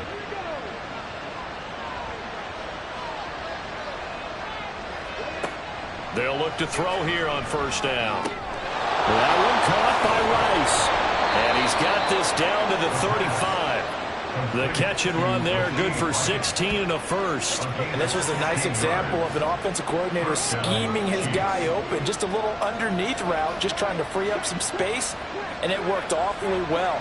Got him not just space, but plenty of room to run after the catch to pick up really nice yardage. Just a yard on the first down carry, so it's 2nd and 9. A gain of a yard brings up 2nd and 9. Now a toss left for Pacheco. He's able to rattle off 6 on the carry, and that'll get him to 3rd and 4. I know the toss play begins with the guy taking the snap and turning around and tossing it to the runner. But where the real intrigue is, can they seal the edge? Whether it's an offensive tackle or a tight end in the direction they want to run the football. If they do that, that's the result that you get, that type of a gain. If they don't, oftentimes it's not a very successful play. But we always hear about the connections some quarterbacks have with certain receivers. I think this guy has a connection with just about everyone. Didn't mind throwing it in there against double coverage to him. Shows some confidence, supreme confidence. Big-time confidence that he would make the play for him, and he did. And he's going to have to eat this one as down he goes. More than one defender there, and that's a loss of 5 on the sack. It's interesting, partner, that most defenses try and guard the 35-yard line actively because they think the way kickers are nowadays, about a 52-yard field goal, they're kind of giving up points. But you get even deeper into territory. And in for the Chiefs touchdown. Noah Gray, his 2nd touchdown on the season. And the Chiefs are within an extra point of tying up this ball game. Well, we know someone just added to his touchdown passing total, but all he did was get the ball out quickly to his tight end and let him take care of business the rest of the way. Harrison Butker is on for the extra point.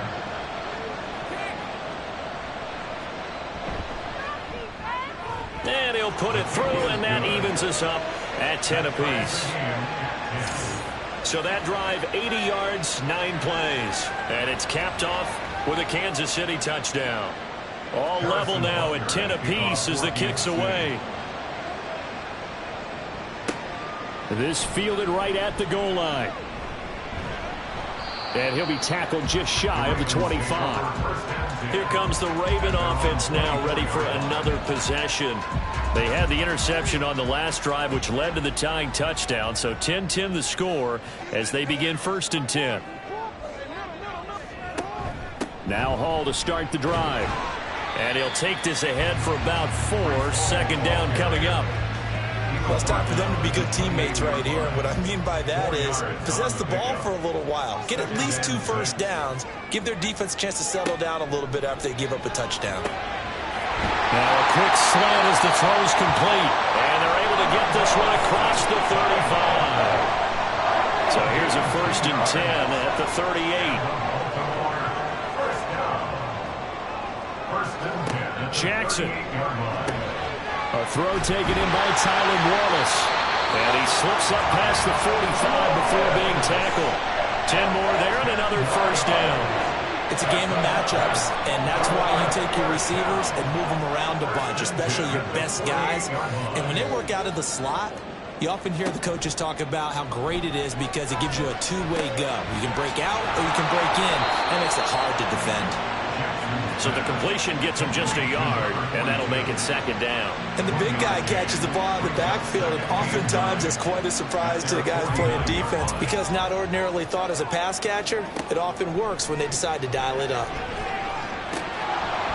Throwing again on 2nd down, but this time it's incomplete. So many offenses include their running backs into their passing offense and be able to swing the ball out or check it down to them. But sometimes those guys are just not as comfortable catching the ball as they are running it. Able to find the open man. That's complete. And he'll be brought down with a 1st down as the tackle's made at the Chiefs' 31-yard line. Great way to convert on 3rd down there. 21 yards the play. Well, that certainly has to feel good. It's not all the time that the play caller should get all the credit. Sometimes I think in the huddle, the quarterback just says, hey, who's going to make a play for me? I just need something right here. And the end result there, nice first down. Drive keeps moving. And he'll manage to pick up about 4. It's second down. Ball on the 27. Here's 2nd and 6.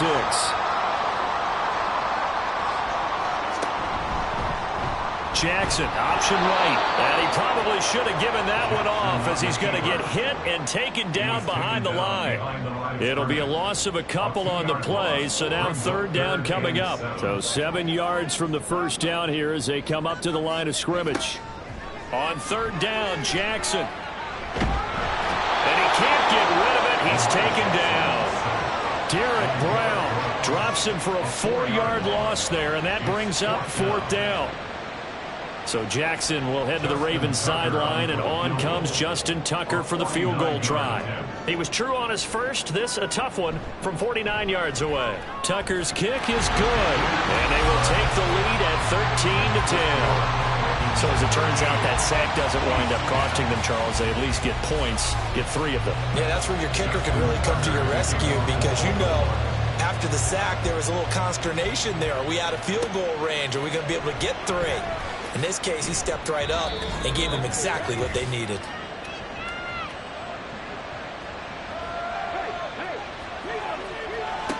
They'll come out throwing here on 1st down. And he's taken down but able to slip across the 35.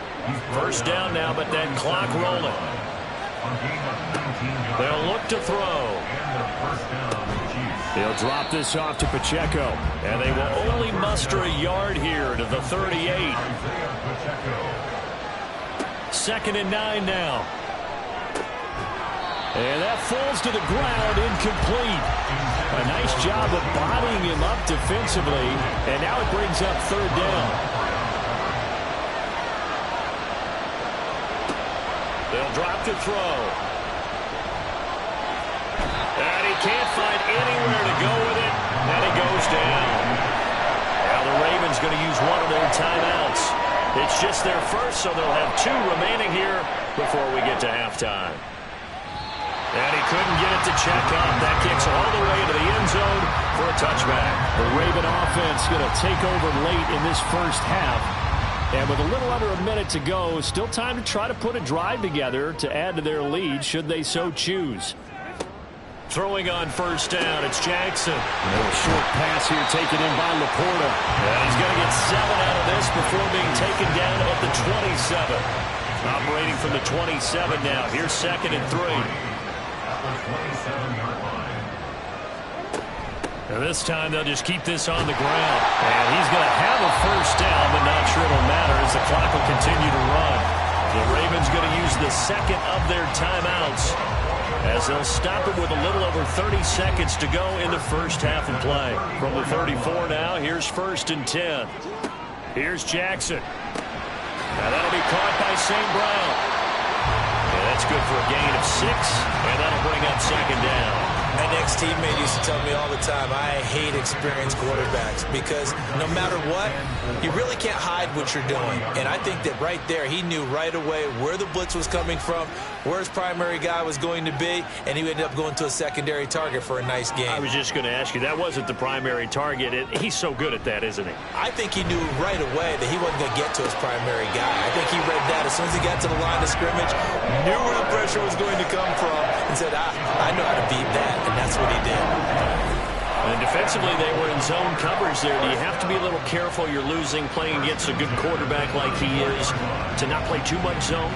Yeah, you have to be careful about how much time you're giving up. I think it's a good point you just brought up. So maybe if you still want to play zone, you go to a zone blitz scheme. And you can drop anyone out of your defensive front. Defensive end, defensive tackle. It doesn't matter. You just exchange someone to bring more pressure towards the quarterback and still try and cover downfield. So that one is his 3rd of the game. Now, if you're wondering, that's only halfway to his career high as he once had 6 field goals. Brandon, 6? Let's hope we don't get that again, please. Okay, can we see a few touchdowns here and there? That'd be nice. And some good special teams coverage as they bring him down just outside of the 15. The KC offense out of the huddle, ready for their next drive. And with 10 seconds left, not really enough time to put something together. And he'll just push his way forward for a few as the clock will run. So we're at halftime here in the Inner Harbor with the hometown Ravens on top. As we'll send you down to Orlando, and we check in with Jonathan Coachman for our EA Sports Halftime Report. Coach. All right, Brandon, thanks very much. It's all down to this. Week 18 of the NFL regular season. Lots to be decided, so let's get right to it. We'll begin up in the Still City, Acrisure Stadium in Pittsburgh, where it was the home team who were able to hold serve and get a victory in their stadium. Kenny Pickett leading the way in the victory with 3 touchdown passes. Next, we head off to check out another game, and in that one, it's the visiting Giants who have the lead. Joe Mixon, the lone touchdown there as he's cashed one in on the ground. Lastly, we head to Gillette Stadium in Foxborough to check on the Patriots. And they were losers in that ball game to the visiting Cleveland Browns. Nick Chubb, a touchdown run in the victory. We saw a terrific first half from the dual-threat quarterback Lamar Jackson. He had a touchdown pass in that first half, helping his guys to a halftime advantage. This has certainly been a fun one to watch so far. We knew this was going to be a battle. We have not been disappointed. This is the kind of game that could wind up hinging on which side could play mistake-free football from a the yard rest or of the two way. deep. Here comes a return. And he'll be brought down shy of the 20, so the decision to bring it out of the end zone, not a good one. The Chiefs ready to go on offense to begin quarter number 3. And they're still very much in this game, although they do trail. What's the game plan, Charles, for the second half? It might be a little counterintuitive because most people will think losing equals passing the ball more, but I'd establish the running game. They kind of went away from it in the first half. I think if they get back in balance, it'll help them when they put the ball back in the air. And he'll take this one up to about the 23. From the 23, here's a second down and 4. Pacheco gets it up the gut. And they're going to get him behind the line yet again as his nightmare afternoon continues. That second down play nets a -4. This defense is just flat getting after it. They have not given up much of anything in the run game. Case in point right there. On third down, he'll drop to throw. And this pass broken up. And the contact well timed there. And now fourth down. You get the sense that they're saying we're not playing up to what we're capable of, and we're deep enough into the game that the early jitters are long gone, that they should now have some sense of continuity and be able to make some of these plays that they have not been doing so far. 51 yards on the punt there. And it will be 1st and 10 as they take over. The Baltimore offense at the line, set to get going. Jackson on first down. And it's incomplete. Boy, he doesn't drop many like that one. Second down. Here's 2nd and 10.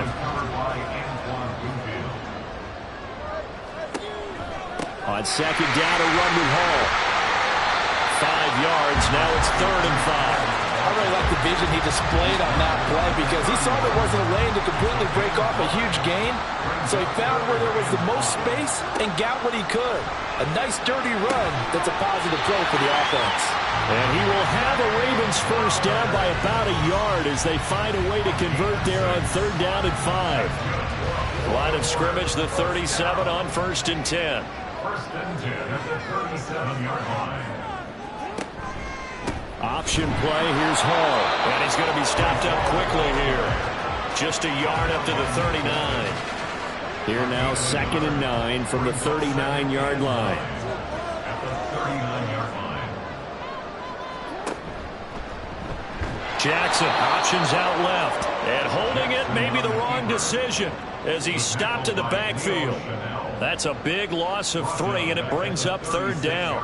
Well, that play never really got off the launching pad. He had a linebacker in his face before he had a chance to do much of anything. Yeah, I think his big boys up front, that offensive line, they've got to do a little bit better job of protecting him if they're going to continue to run the option like this. And they'll get him down at about the 37, well short of the first. Just a gain of a couple there. And that's going to bring up a 4th down. The Ravens send their punter out now. as he's on to punt for the first time this afternoon. He was only asked to punt once in the victory last week as he sends this one away. And no one there to stop it. Hits at the 8, but it carries all the way into the end zone for a touchback. So now here are the Chiefs as their offense makes their way back out onto the field. And our game's hit a little bit of a lull here, a little bit of a snag. Punts on back-to-back drives. And old-school coaches don't necessarily mind that. Didn't turn it over, right? Didn't create a big play for the other team. Right now what you're looking for is, can you gain an advantage in field position? And that's what both teams are seeking right now. Yeah, they'll be seeking to gain that advantage here on this drive. First downs have not come easy, and neither have runs like this throughout this game. Absolutely not. He finally felt like, whoa, a sigh of relief. We got something going in the running game. On first down, he'll drop to throw. That'll be caught by Rice. And able to get this one across the 45 before he's brought down. It'll go as a gain of 10 and a Kansas City first down. First down, Kansas City. Now a shotgun snap as they'll look to throw. They'll check this one down to Pacheco. And he is going to lose yardage here. He was unable to shake free there, and they'll cover him for a loss of a yard. At the 47-yard line. He'll look to throw. Throw left side to Kincaid. And he'll have it in the red zone before he crosses over out of bounds.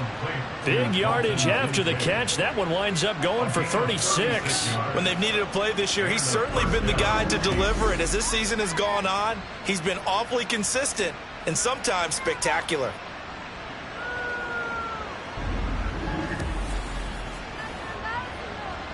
So the big play means just like that, they'll operate from the red zone now on first down. Back to throw again. His throw incomplete. Second and 10.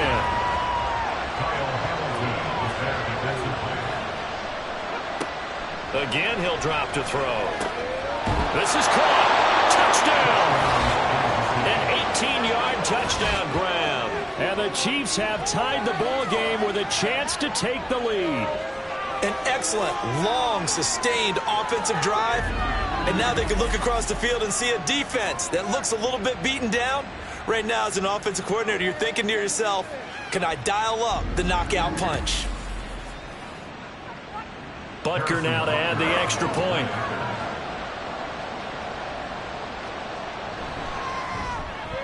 It's up and good, and they take the lead by a point, 17-16. That time a 6-play drive, and it winds up with the Chiefs hitting pay dirt. And they'll put up the stop sign there as his guys will get it at the 25. Baltimore about ready to go on offense. Over on the sideline, hoping to hit that reset button between possessions. Last time out, they had to punt it away. This time hoping to finish this thing off in the end zone. Throwing now, Jackson on first down. That's caught. It's Flowers. And they'll get it all the way up about 5 yards shy of midfield. An ideal beginning of the drive there as they'll get 20 and a first down. First and 10 at the 45-yard line. Here's Jackson to throw. He's able to find Wallace. And this will be good for a pickup of 9 to the 46. From the 46, here's second and a yard. The Chiefs' 46-yard line. Jackson going to keep it running right. And the ball is knocked out. And he's got this down to the 35. Much like a running back going through the line, quarterbacks have to be aware of protecting the football as well. He left it exposed that time, wound up having it knocked free, but fortunately, had an alert teammate who was able to get it. Straight ahead is Hall. And a solid run down inside the 30. 74 yards rushing for him now in the ball game. Now second and 3. To throw is Jackson. Over the middle, it's complete. 70th catch for him on the year. Like so many others, this goes for a first down.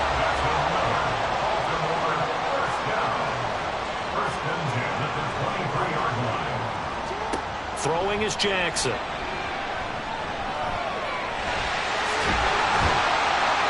And they'll bring him down at the 18-yard line. The improv on the scramble there gets him 6, and it'll be second down. It's a pickup of 6. Brings up second and 4. Now it's Jackson. And this will be well too low for him to bring in. It's incomplete. Had the right idea there, trying to throw it to the sideline, but he led him just a little bit too much, trying to get it out to his receiver. Ends up falling to the ground, incomplete. He's got his target. That's complete. And he'll be taken down, but he does have first down yardage. 5 yards is the pickup there as that extends this drive. From the 13 now, they work on 1st and 10. Now Jackson. Throwing into traffic there, and that's complete. And that's good for a pickup of 10 yards. And that'll leave him with a second and just a few inches left. It's second and inches at the 3-yard line. Jackson going to run. And maybe the wrong read there as he's going to go down immediately.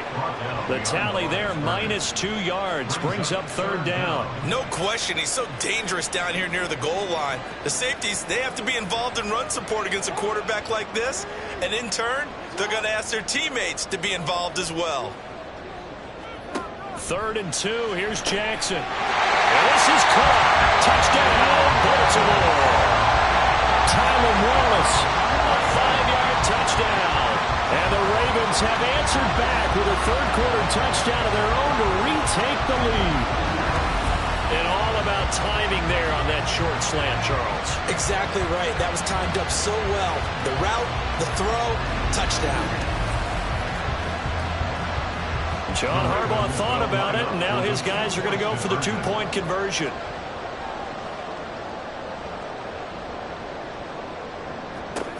Jackson here, he's going to look to throw. And this will be caught as they convert here for 2. And around the goal line, especially on 2-point tries, sometimes the QB's best friend is a big target, the tight end. I love how you described it because you know he's going to have some length and some catch radius as well as a big body to keep people away from the football.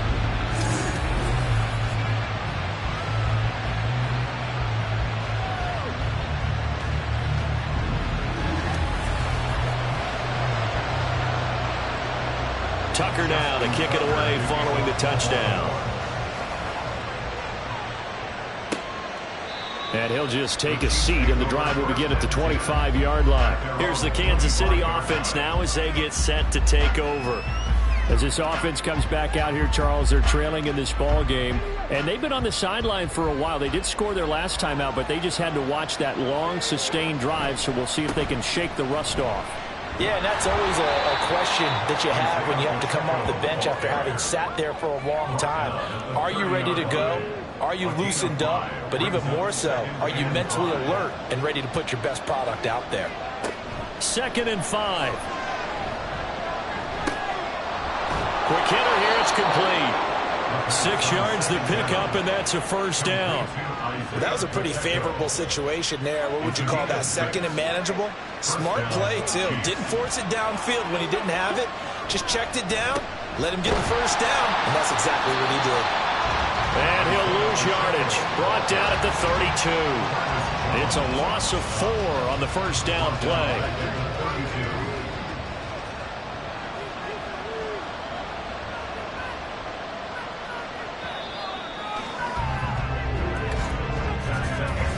One quarter remains here as the regular season starts to wind down. You're watching the NFL on EA Sports.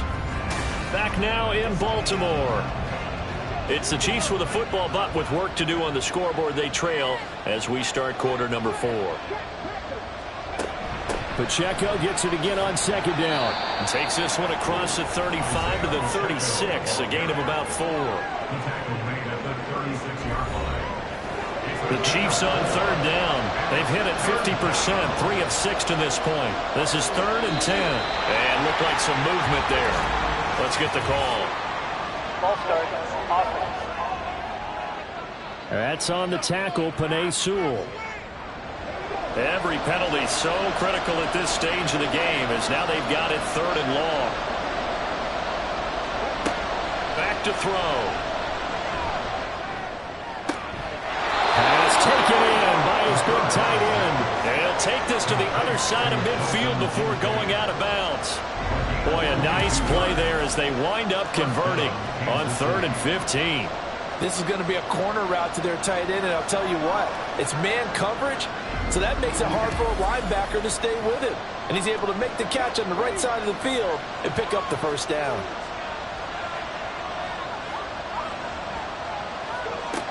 Back to throw now on 1st down. Flush to his right. And he's corralled, but not before getting it inside the 35. Opted to run for it. The decision a good one. Picking up the first, getting 14 yards on the scramble. The drive continues as they search for a tying touchdown. Here's 1st and 10. And he's going to go down. They get to him back at the 40. Marquise Bell coming in from that outside linebacker spot, and he buries him for a loss of 7. Don't need it all back at once, but you figure they're going to need something here. 17 yards to go on 2nd down. Here's a throw out wide, complete to his running back right side. And the stop here will come at the 38-yard line. A minimal gain there on the 8th play of the drive. 9th play of the drive coming up, and certainly not an easy one on 3rd and long. He'll look to throw. That one caught by Rice. And he'll be brought down at the 34, well short of the 1st down marker.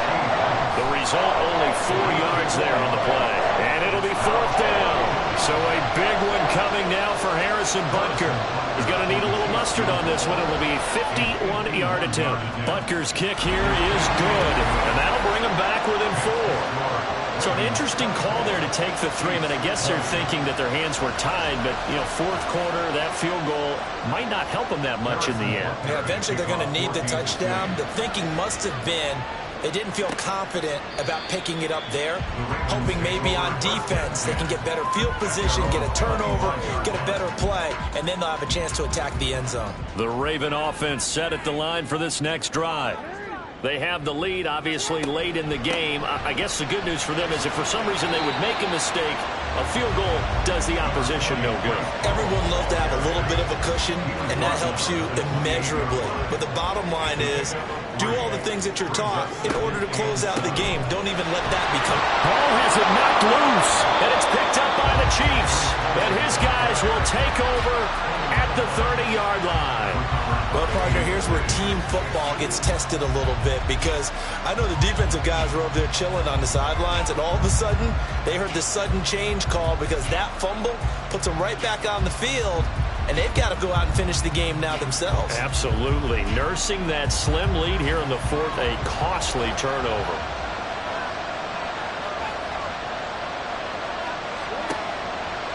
Now a play fake here on 1st down. And they'll work it inside the 15-yard line before it's all said and done. Able to make something out of nothing there. 17 yards and a 1st down. 17 yards. 1st down, Chiefs.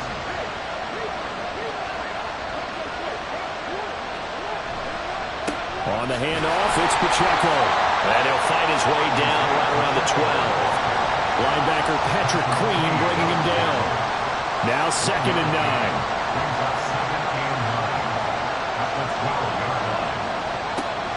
They'll look to throw. Firing quickly here, and that's complete.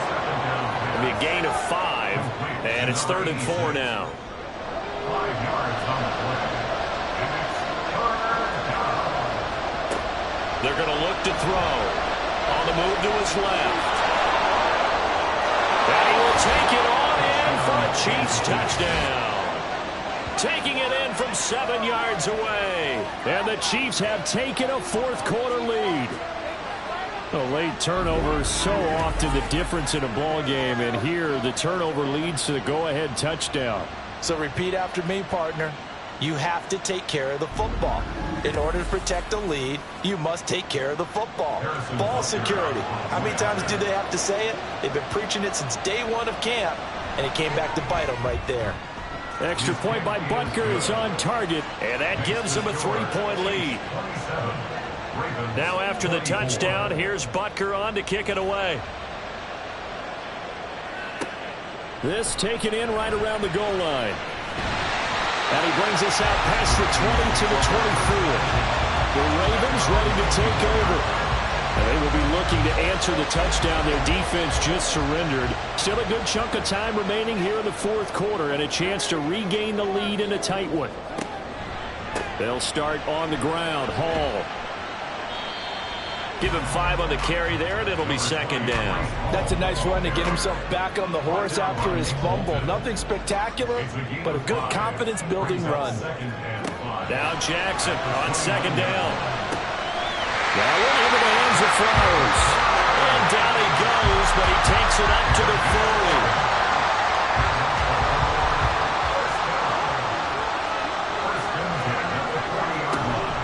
Out of the gun, they run it with Hall. And he can only manage to get a couple. 2nd and 8 coming up. 2nd down and 8. At the 42-yard line. Here's Hall again. And he'll be tackled at the 45 following a gain of just 2. So where'd all that running room that he had in the first half go? Because it looks like it's drying up a little bit here. Someone made some adjustments, it appears, at least on this drive. Here's Jackson. Able to find the open man. That's complete. And he'll be brought down with a first down as the tackle's made at the Chiefs' 41-yard line. They give him 14 yards that time and a fresh set of downs. Tell you what, he's been able to put the ball in some tight spots all game long. That throw, no different. Yeah, a lot of people would call it a gutsy type of a throw. I think he looks at it as, I can do it, so it's not that big of a deal to me, and I'm going to keep firing. Hall on a give up the middle. 92 yards rushing for him now to this point. This has been an up and down, back and forth type of a game, hasn't it? Maybe this long drive will take a little bit of the wind out of their sails, kind of settle things down a little bit. On second down, Jackson. A short throw caught by Andrews. And Andrews going to have a Ravens first down as he'll take this down to the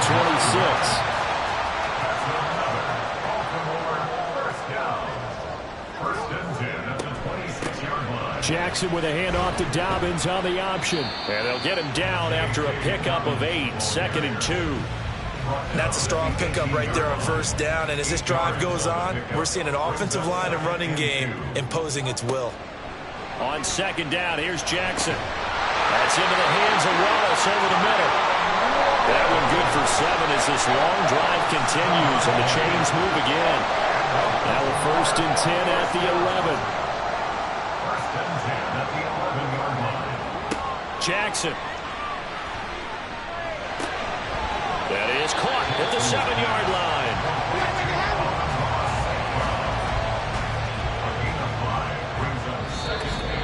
3 points separating these two sides with 2 minutes left to go in the fourth. So it's Raven football here as we welcome you back. Here comes 2nd down at 5. Play action. Now Jackson. Rolling to his right. And he gets halfway there from the 6 to the 3 on a gain of 3. One thing that makes him so tough in these 2-minute drills, you got to take into consideration he's mobile. And that's a big plus for him, but he also has to be careful with that mobility. And that'll be taken in by Andrews for a Ravens touchdown. A great effort there. A beast in the red zone with his 2nd touchdown of the game. And the Ravens answer back with a touchdown of their own to take a fourth-quarter lead. And touchdown and congratulations and zero relaxation ahead of them, right? Way too much time on the clock for them to start celebrating. Yeah, part one is done, but now on the sideline, you can already see them scrambling down there. They're getting those defensive guys ready. Yes, you have to get those guys ready, and you also have to talk to your special teams guys. Make sure the kickoff is exactly what you want and cover it well. And no chance to get away as they'll get him down at about the 17-yard line. So the Chiefs now down 31-27, 90 seconds remaining. Their long win streak in great peril as they come up 1st and 10. This taken in by Kincaid. Now 2nd down and a few inches. He'll look to throw. He finds his man complete. It's Blake. Complete to number 86. It's a gain of 6. Back to throw. A short throw pulled in by Kincaid. And they'll get it up just short of the 45 at the 44. The Chiefs now going to use the first of their timeouts as they get the stoppage with a little over 50 seconds left to go in the game. 2 timeouts still available in this final minute. It's 1st and 10 now. He's back to throw. That is caught. Kincaid with it. Now another timeout called for by the offense as the clock stops here with 46 seconds left to play. That's complete to his receiver, Godwin. This will be stopped about 2 yards shy of the marker. 8-yard gain, 2nd and 2. They'll look to throw. Right back to Chris Godwin. The Chiefs quickly now going to use the last of their timeouts. That'll be their 3rd and final stoppage here as we step aside. This is 1st and 10.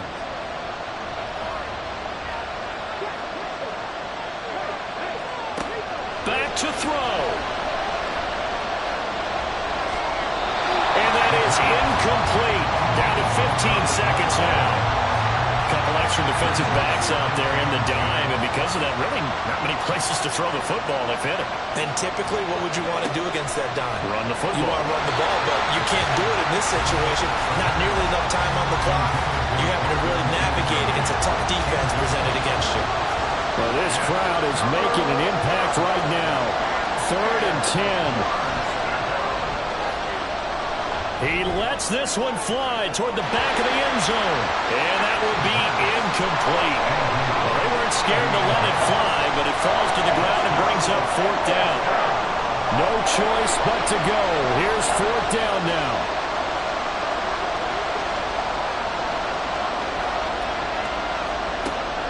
As expected, they're going for it to keep the drive alive.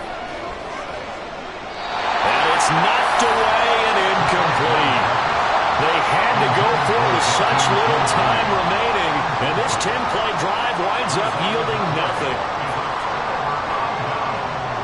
Down to a knee goes Jackson, and that should seal it. What a ball game this was. What an atmosphere this was. And the home team getting the late touchdown, getting the victory, and now everybody in this building can file away with smiles on their faces. And what do real estate people tell us all the time? It's location, location, location. So being at home, that can be a big deal because remember, they were down to their final chance to retake the lead.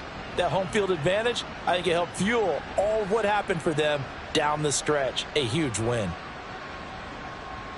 So for the Ravens, it's one more win to finish the season as they wrap up with a sterling 15-2 record. And now they'll have the week off as they get set to go after a Super Bowl title.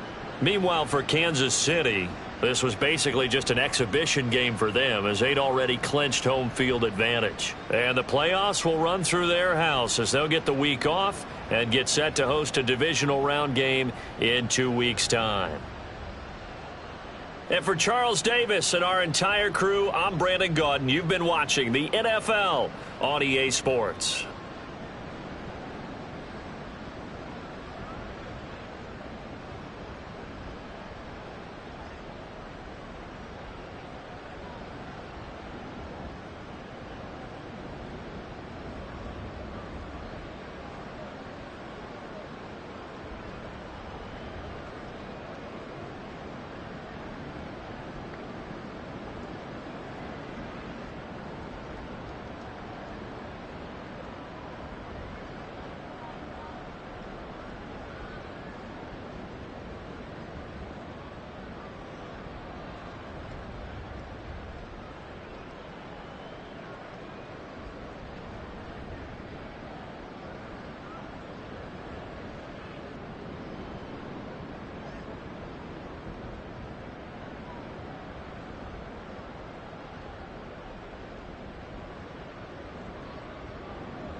It's the National Football League on EA Sports.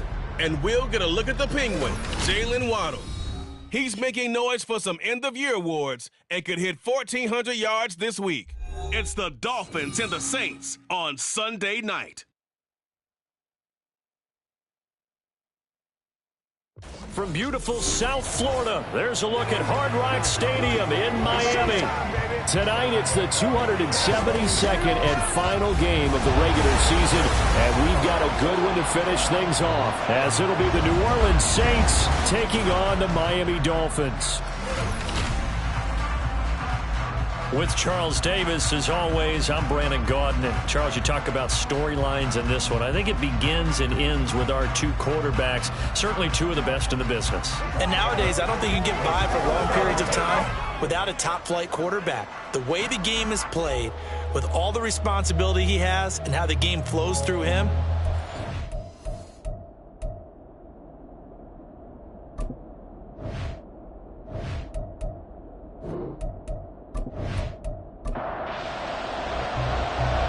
the kickoff team on the field now as they will send this one away. Perry, the return. Down just past the 20 at about the 21-yard line. And here come the Saints for their opening drive. As we get a peek at the former Red Raider and 10th pick in the 2017 draft, Patrick Mahomes. There's a lot of good to watch in the game last week, wasn't there? I mean, he did throw 2 touchdown passes. That was impressive. And he's so close, isn't he? The 3 interceptions killed him and his team. That was costly. But if he just cleans that up a little bit, there's a reason for optimism with this team and this passer. And he's going to get this one across the 30-yard line. Just like that, it's a gain of 12 and a first down on their first play. First down, Saints. They'll run for the first time with a speedster, Jahmyr Gibbs. And he'll work this one up to about the 38. 5 yards is the tally on first down. That brings up 2nd and 5. Mahomes going to throw. Now he's loose down the middle of the field. And he's got another first down as he's brought down at the Dolphins' 39. A good pickup there at 22. And that's a more than acceptable read right there because it's zone coverage, so timing is everything. This time he waits for his man to come open, puts it right on him, and they pick up a first down. On first down, Mahomes. Pass incomplete, but the flag in the backfield, and this might be a roughing call. Personal foul, roughing the passer, defense. So roughing the passer penalty, never one that you like to see. Not at all, and especially when you're in that final push of the season. You can't afford to get your quarterback hurt before the playoffs roll around, and we know they'll be here before you know it. And a missed tackle there as he pushes forward for a gain of 4. The ball resting on the 20. Here's 2nd and 6. They'll go again with Gibbs. Fighting ahead at the 15. And he's brought down just outside of the 10 at the 11. 9 yards to pick up there, and it's a first down. Usually we see runs like this as the defense breaks down later in the game, but this guy is setting the tone early, running through all types of tackles and put the defense back on its heels. Now Mahomes. And he's got it. So the completion results there in 9 yards. And that'll give him a short yardage situation here for 2nd down. Brings up 2nd and a yard at the Dolphins' 2-yard line. A toss out right to Gibbs.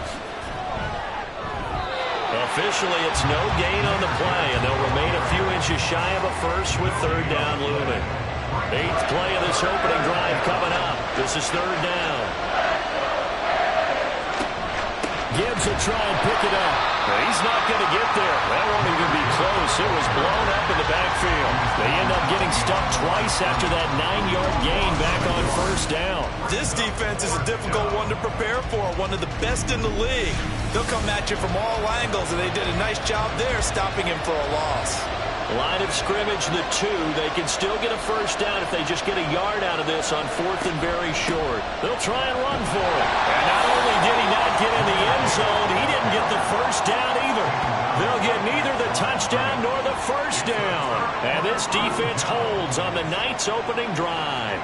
Well, they miss an opportunity to put some points on the board on the opening drive. They pass on the field goal. What'd you think? I'm looking at it from a positive standpoint for them. First drive of the game. They set the tone, right? They go downfield. They let them know how aggressive they're going to be all game long. Even though they don't get it, because it's the first drive of the game, you're not that worried about it. Hey, we got plenty of other opportunities as this game moves on.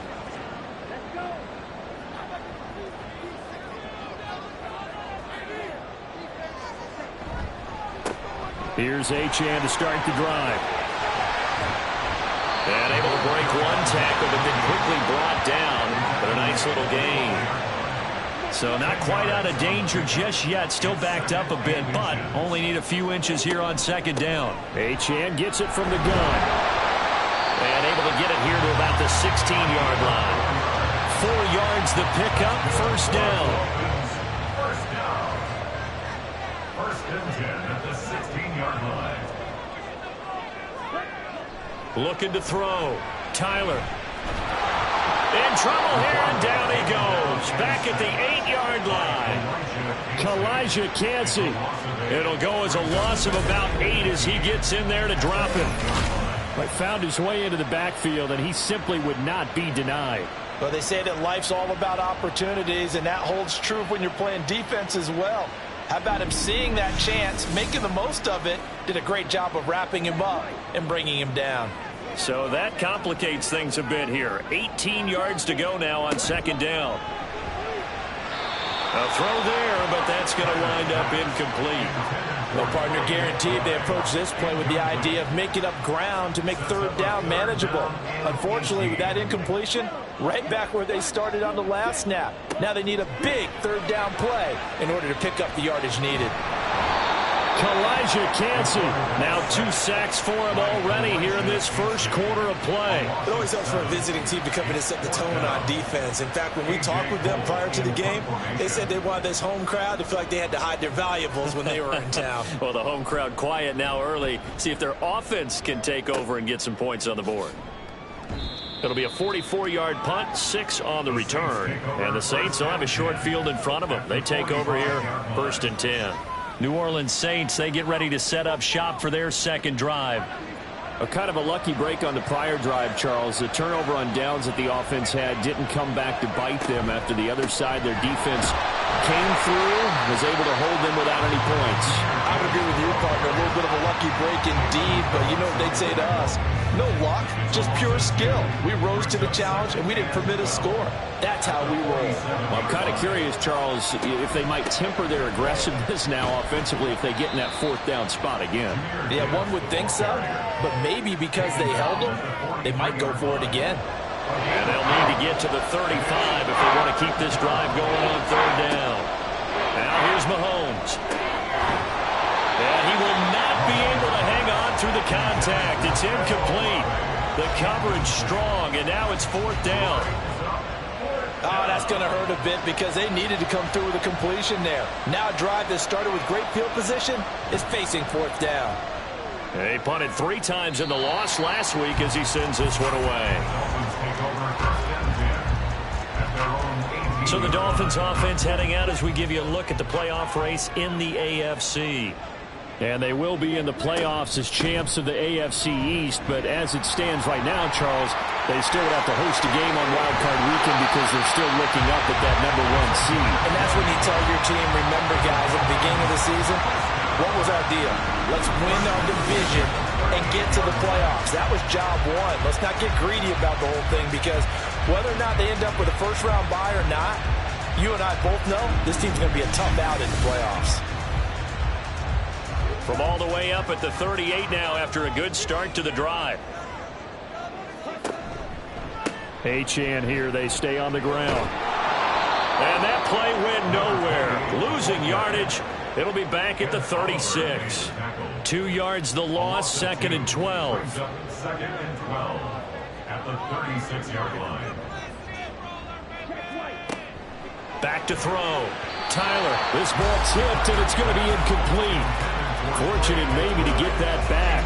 It's 3rd down. We'll see what they have drawn up here. A little bit behind the line. 12 yards needed to gain a 1st down. And now the 3rd down throw incomplete as well. 2 drives won't tell the story of this game, but you absolutely have to like how this defense has played thus far. They have yet to allow this offense to get untracked in this one. And on 4th down, on is the punt team sending this one away. And a fair catch called for and made just outside the 15-yard line. So a change of possession here on the punt. And the Saints will take over with a 1st down and 10.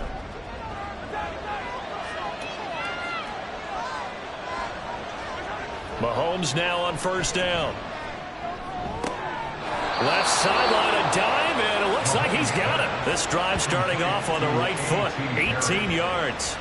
Hey, did you have one of those backyards that you had one of those, like, mats or pits like you have for high jumpers? And, you know, you had your friends throw the ball and you tried to make the spectacular catches? I didn't need a mat. You just did it with the ground? Absolutely. That explains your toughness. That explains your toughness right there because I think that guy was raised just like you. What a catch. Meanwhile, Mahomes, and this throw brought in here by Mayer.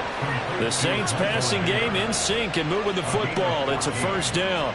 And that was good protection there. No, that was great protection there because it allowed him to lock in on his receiver, although I think he was looking for his tight end on the corner route all the way. Nice connection there for a really nice gain. Throw left side, and he caught it up. Oh, and one of the linemen on the other side has got it. And the defense not able to get it. From a defensive perspective, what's that moment like when you realize the ball is loose? It is a moment where all concentration goes right to the football. This is something you've talked about in all your preparation for the game. You probably talked about this training camp. Knock the ball free, take it away from the other team, and now you have that chance. There's a little bit of deflation when they end up recovering it. They knocked it free, but couldn't take it away. He finds Mayer here. And he's got another first down as he's brought down at the Dolphins' 28. 17 yards on the pickup there. The drive will continue. One of the advantages of zone defenses, I remember it, is being able to see the play develop in front of you. One of the disadvantages, when they find those levels where they can hit you with it. Sometimes behind the corner and in front of the safety, it makes it tough to defend. Got his man, Dell.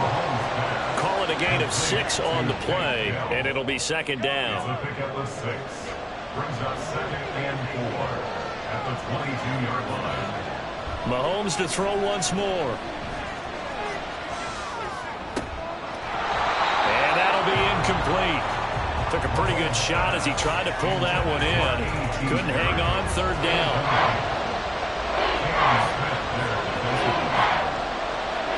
Throwing now is Mahomes.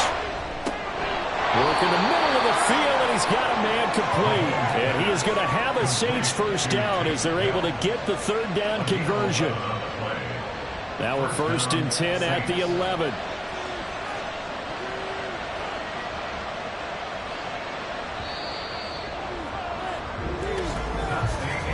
No score after one on EA Sports. The Saints with the football here to begin quarter number 2. This offense finding its legs now. Here's another first and 10. Here's Mahomes to throw. And he's got it. Touchdown, Saints. Take Dell. His 14th touchdown now on the year. And the Saints post the first points of the ball game as they take the lead here in this second quarter. Well, we had the scoreless first quarter of play. We sure didn't have to wait long into the second quarter to get some action on the scoreboard. So was the first quarter a feeling out process? I mean, that was an interesting quarter, wasn't it? Because we had some action, we had some good play, just didn't have any points. So now it's game on. A point after, good by Groupie. And that makes the score 7-0. And Smith chooses not to return it, and they'll bring it out to the 25. Miami set to take over. They'll be looking to match that touchdown from a moment ago. 7-0 is the score as they begin with a first down.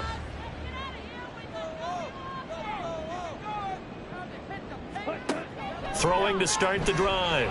Tyler. That's complete to DK Metcalf. And he gets this one just shy of the 40. They'll mark him down at the 39. First play of the drive going for 14 and a first down. Well, they obviously read man coverage their partner, and he got downfield, broke down the defender, made him What do you mean by that? Yeah, he made him think he was going to run a different route. Probably thought he was going to take it upfield, and then he curls back inside for the completion. Throwing on first down, but this one winds up to be incomplete. The Dolphins at 12-4 now on the year. Well, they were losers last time out, trying to turn things around here in this one. And it always helps to have a home crowd behind you, giving you encouragement as long as you give them something good to cheer about. So, you know, they just want to come out and play well for their faithful, and I expect them to do just that. Now they face a 3rd and 10 after back-to-back incompletions. Back to throw again. And incomplete. He had nowhere to throw, so he just tossed it away. But that brings up 4th. Well, this first half has not gone according to plan so far offensively, or even defensively for that matter. They could use a big-time spark somewhere, but it's not going to come on this drive as they have to punt this one away. And a fair catch called for and made at the 12-yard line. The Saints offense now, they get ready to head back onto the field.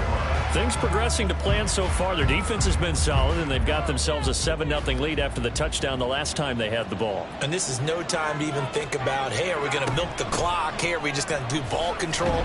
This is the NFL. 7-0 leads, they don't last very long unless you continue to push the envelope on offense. 2nd and 6. A gain of 4. It's now 2nd and 6. Mahomes now to throw. Mayer there to bring it in.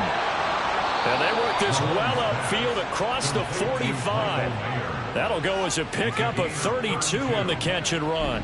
I know we love our jobs, and pretty much any play we see, we're pretty, excited about.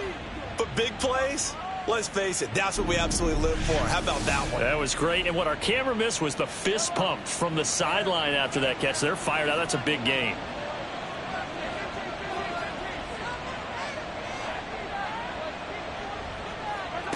Throwing on first down is Mahomes. And that's going to be incomplete. Too tough to hold on to that one. It's 2nd down. He was covered by Patrick Surtain. Looking to throw is Mahomes. Olave over the middle. 5 yards. Now it's 3rd and 5. Fired that one in there, able to make connection on a nice in route. With those faster passes when they're going that fast, any hesitation as a quarterback that the deflection, if you miss, might be bigger and lead to an interception? Yeah, and the deflection works both ways. Maybe a defender gets a hand in the way and it pops in the air. And sometimes you throw it so hard your receiver can't handle it, and he pops it up in the air for the defenders to grab as well. But a moot point there is they were able to connect. But one of the ways that quarterbacks keep all the receivers alive in a play, never lock in on any one guy. Make sure you keep your eyes moving, scan the field. And here he finds the open guy for a nice pickup. And again, it's Mahomes. And this will be incomplete. Physical play on the football there, and it's 2nd down. Incomplete. Javon Holland there on the coverage. To throw, it's Mahomes. And he's going to go down. They sack him back right around the 30. Alex Highsmith coming in for that outside linebacker spot, and he buries him for a loss of 7. Going to need better protection here. 3rd and long following the sack from Mahomes and company. They'll set up a throw. Oh, this will be incomplete. The rush gets home just as he was letting that go. That could have been worse. Instead, it's 4th down. Here's Blake Grupe now for the Saints field goal. It'll be a 47-yard attempt from the left hash. And his kick is good. And that will extend their lead even further. So that one on target, and it adds to this first half lead. And maybe we're too early to worry too much about 1-score lead, 2-score lead, etc. But this is where you kind of start banking those points that come in helpful later on. On the return, here comes Smith out of the end zone. And a nice job there on special teams to limit him to inside the 15 as he's dropped at the 14. Miami's offense set and ready to go. Nothing for him yet from an offensive standpoint, down 10-zip as they come up 1st and 10. The drive starts with a run from Achane. And he is met in his tracks behind the line of scrimmage. He'll lose a yard there, and it's 2nd and 11. Yeah, another negative play in an early down situation. This one to start the drive. You're putting a lot of pressure on your quarterback to bail you out when you're in 2nd and long yardage. Now a toss left side into the hands of his tight end. And he gets this one just shy of the 35 to the 34. Last play they got stuffed at the line. Different story here, over 20 yards. From the 34 now, here's 1st and 10. Now a shotgun snap as they'll look to throw. This one complete to Jalen Waddle. And he'll be taken down, but not before he works it past the 50. 17 yards is the pickup there for number 17. And this offense has been a little slow to get going, but some signs of life here in this 2nd quarter. They're moving it pretty good. And that helps the cause as well. Good yardage and another 1st down. So in Saints territory now. Here's 1st and 10 at the 49-yard line. Looking for a seam, but finding none. He'll get back to the line of scrimmage, and that's it. Now a 2nd and 10. Gain on the play brings up 2nd and 10 at the 49-yard line. Achane on the counter. The 2nd down play, not much better than the first, just a gain of 1 there. I do know from experience that when you slow down someone's running game, you're now doing the dictating on defense, and guess what? Now you're getting ready to tee off on their quarterback because they have to throw it all the time. But you still have to be alert for the draws and other plays of that nature to make sure you don't get hurt. Now a 3rd down throw, but it misses the target, incomplete. On 4th down, A.J. Cole comes on to punt. He's averaging just under 50 yards a punt as he gets this away. And this punt will go out of bounds. I think it'll be inside the 25, and it will. Right at the 24-yard line is where they'll spot it. Out is the Saints offense now as they get ready to take over here. And they split the uprights last time for 3. They've got the lead. They're not going to play this conservative. They're not hoping for another field goal. They're hoping for a touchdown. I'm with you on that one. I like where your head is. I like the way you're thinking because you're exactly right. Trying to sit on a lead and play that way, that doesn't work too well for most teams. Run your offense. Run what you do best. Exactly. Put it all the way down and try and increase your lead in a big way. And the best way to do it, touchdowns. And he'll be upended at the 28-yard line. Just a 3-yard gain there. The offense on 3rd down tonight, they've hit it 50%, 3 of 6 to this point. This is 3rd and 7. Pass taken in by his big tight end. Look at the big man rumble. And he gets it all the way down to the 3. They're able to convert on 3rd down, and that sets up a 1st and goal. Oh, big-time credit. What a play design there. They wanted to get him loose in the open field, and they succeeded. He had all sorts of room to operate in, and they finally track him down inside the 5-yard line. After the big play, a chance to finish now on 1st and goal. Gibbs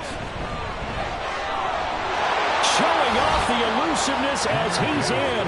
Touchdown. Well, that was a quick drive. The passing game set it up, and then the running game finishes it off. And how about how few plays it was to get it done, but they threw it downfield and then pounded it into the end zone. And as a former defender, I can tell you, it hurts just a little bit more when they run it into the end zone instead of throwing it.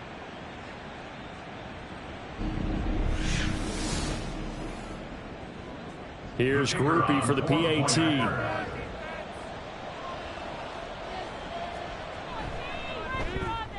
He's got it, and it's 17-0. The drive summary, 4 plays, 75 yards. And it was all capped off by a touchdown run from Jahmyr Gibbs. After the touchdown, here's Groupie to kick this one away. This taken in at the goal line.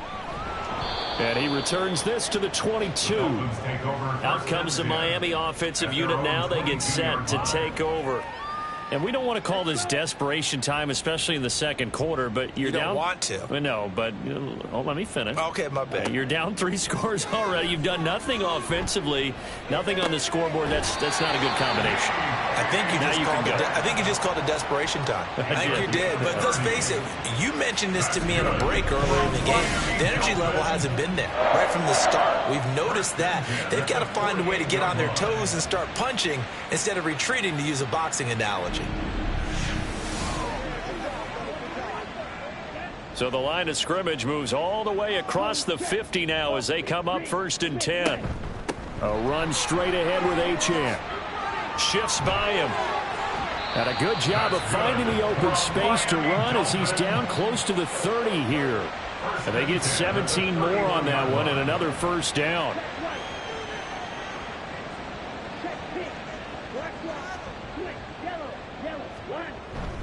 Again, it's Achane. And nothing much materializing there on the 1st down run. He'll get a couple, and that's it. He's tackled at the 29. Got it here at the 29 on 2nd and 8. Brings up 2nd and 8. Running right, here's Achane. Stopped at the 24-yard line after a gain of 5. I think we can safely say that those types of plays are the backbone of this offense. We know not every run's going to be a big hitter, but you know they'll take that type of result on each and every attempt. And it's intercepted at the goal line. Picked off by Cameron Curl. And the Saints are going to have the football at their own 1-yard line.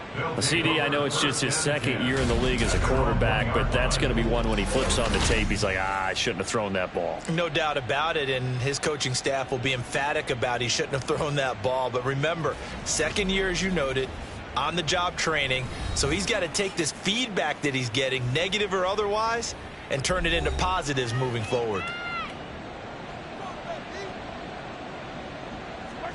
So after the INT, here's Mahomes. Short throw, and that's hauled in by Mayer. And just 3 yards on the catch there. He couldn't get away.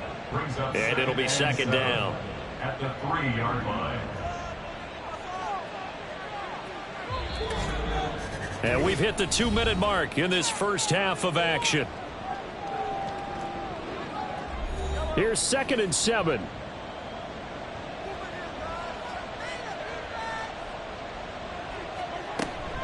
Gibbs straight ahead. And he is going to be stopped cold behind the line of scrimmage. Now the Dolphins going to burn the first of their timeouts. So as they talk it over, we step aside. The Dolphins going to take their second timeout. And he's not going to get anywhere close to the marker as they'll stop him well short of the yellow line. That's returnable now for Smith. Devon Achane in the offense, ready to go once again. He's doing his thing. He's got some good yardage, but his team right now in the second quarter, 0 points. Just not a complete formula. Half of it's there, being able to run the ball and set the tone. Wonder if they may have to go to some play action, throw off the run game, and try and get the ball in the end zone. I was just going to ask you that same thing. Maybe you use that run now to set up the pass, right? I would think so, because the run has been very effective for them. So the completion results there in 9 yards, and it'll bring up a 2nd and short. From the shotgun, he'll look to throw. Left side here, taken in by Metcalf. 7 yards there and a first down. Creeping up on a minute to play in this first half. 1st and 10 at the 23-yard line. On first down, Tyler. And it's caught. And he doesn't quite make it, taking it within an eyelash. Dropped at the 1. Back-to-back receptions for him, and it's another first down. This offense can certainly move quickly when they want to. 3 plays, 3 pass completions. In the blink of an eye, they've got a 1st and goal. Almost felt like a lightning bolt hit in this game, didn't it? For them to get downfield that quickly. And now 1st and goal, expect them to attack right here on this play. Achane. And just a short gain that time as they're able to get him down. Now you've got to hustle your guys to the line and get them set. No gain on the play. Looking to throw on 2nd down. Tyler out to the left. He's got his tight end Knox. All told, it's a loss of 8 on the play. And this brings up a 3rd and goal. Looking to throw. Tyler. And that's incomplete. Clock stops with 10 seconds left. So another incompletion there. He's hitting on fewer than half his pass attempts in this one, and that is not a winning formula. Yeah, so let's make sure we give a little bit of credit to the defense here. They've given him a lot to think about, a lot of different looks, and he seems a little bit confused trying to complete passes. Well, the good news, at least they won't take that goose egg into the locker room, maybe a little something to build on. Yeah, it hasn't been the greatest of first halves for them, has it? But at least now, as you mentioned, they put some points on the board. And it's been funny in our experience watching games. Sometimes something as little as a field goal can change the fortunes of a team, and they could come out looking real sharp in the second half. At their own 25-yard line. All that remains is to snap this once, and that'll do it for the first half of play. So we have reached halftime with the visiting Saints out on top, as we send you up to Orlando to check in with Jonathan Coachman at our EA Sports Halftime Report. All right, Brandon, thanks very much. We'll get back to you and Charles in a minute. But first, time to give the folks at home a look at what's going on around the NFL.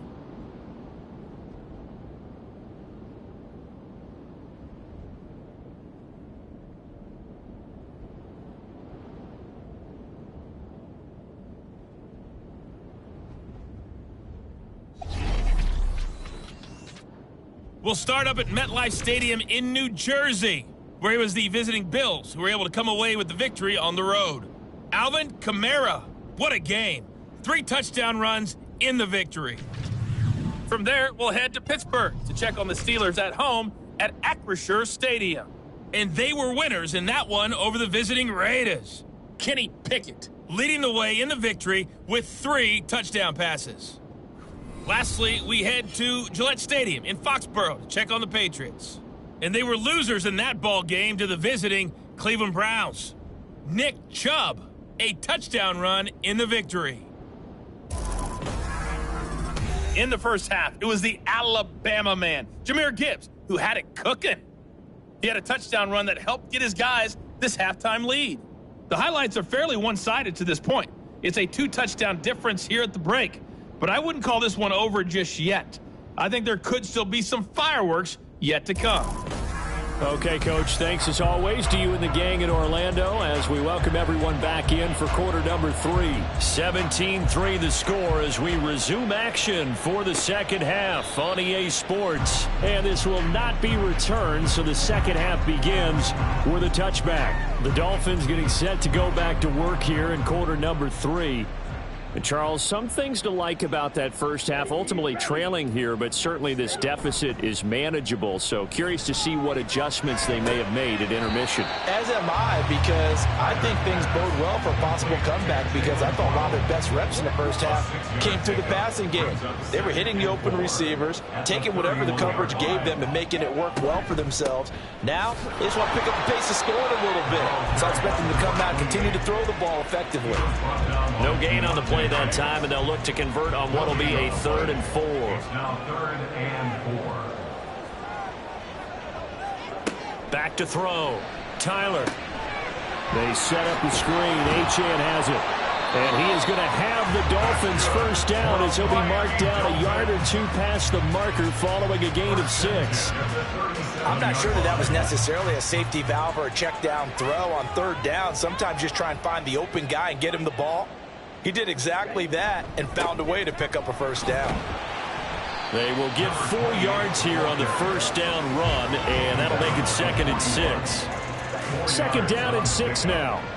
2nd and 6. A give left side. Here's Achane. Down the numbers. There he goes. And he's going to take this all the way down to the Saints' 23-yard line. That's a nice run right there, able to get to the outside. And so many times defenses say, okay, we got you hemmed in. But if you're running the football, at least you know where everyone is coming from. You don't have to worry about the backside at all. That allows you to run with a little bit more confidence as you traverse down the field. Now Achane on 1st and 10. And this time they were waiting for him as he'll be knocked down before he can get back to the line of scrimmage. It's a loss of 5 there, bringing up 2nd. And now you have to wonder, partner, at what point in time do they forget the running game? It's been a struggle so far in this one. I would think they'd have to start throwing it a little bit more. And this one also slow in developing as he's maybe getting back here to the line of scrimmage, but not much more than that. A long way to go here on 3rd down for the 8th play of the drive. Out of the gun, they'll look to throw. Jalen Waddle, touchdown Dolphins. Jalen Waddle, 28 yards. And the Dolphins are back within a score. A nice throw there by the 2nd-year quarterback. And I don't believe that's the kind of play he would have made as a rookie, because usually your rookie season is a continuation of your college days. A lot of one read, and if you don't have it, you just take off and go. Now he's settled in the pocket a little bit more, reading the field and getting to a 2nd and sometimes 3rd progression. That was a nice play. Extra point by Carlson, up and good. And that slices the lead down to 17-10. The kicking team out for Miami as they will send this one away. And here comes a return from just beyond the goal line. And that decision to bring it out ends up not being a good one. Costs him about 5 yards as he's tackled it to 20. Now the attention turns to the Saints offense getting ready for their first possession of the second half. And maybe some renewed pressure on this unit following the touchdown a moment ago. It's back to a one-score game. And because of that pressure, because it's now a one-score game, they know this is where you need to slow the momentum change. Because otherwise, that could overrun your team. You got to be careful right here. Shotgun snap to Mahomes. To the right side and caught by Dell. And he's got it past the 30 before he's hit and dropped. He's up to 88 yards receiving in the ballgame now, and he's got a first down.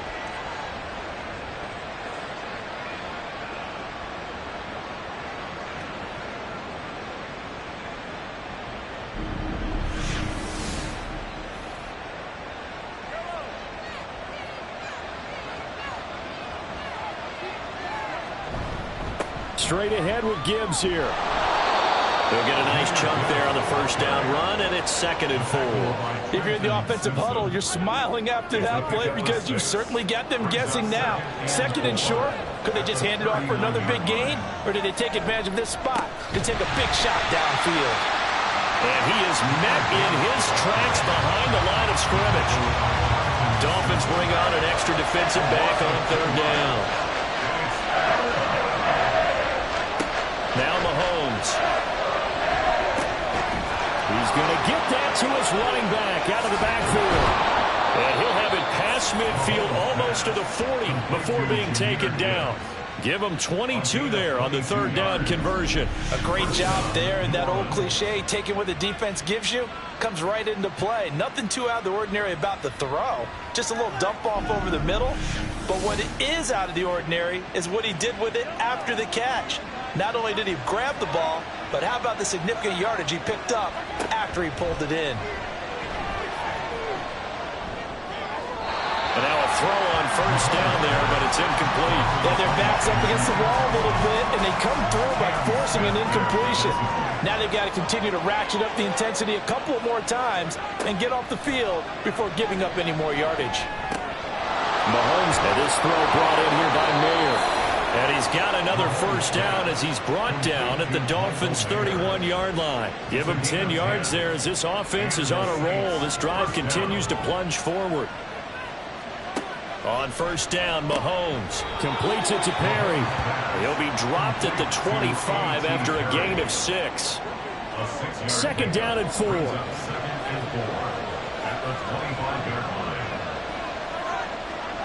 Throwing now is Mahomes. And this one incomplete. Too much contact to hold on to that one, and it's 3rd down.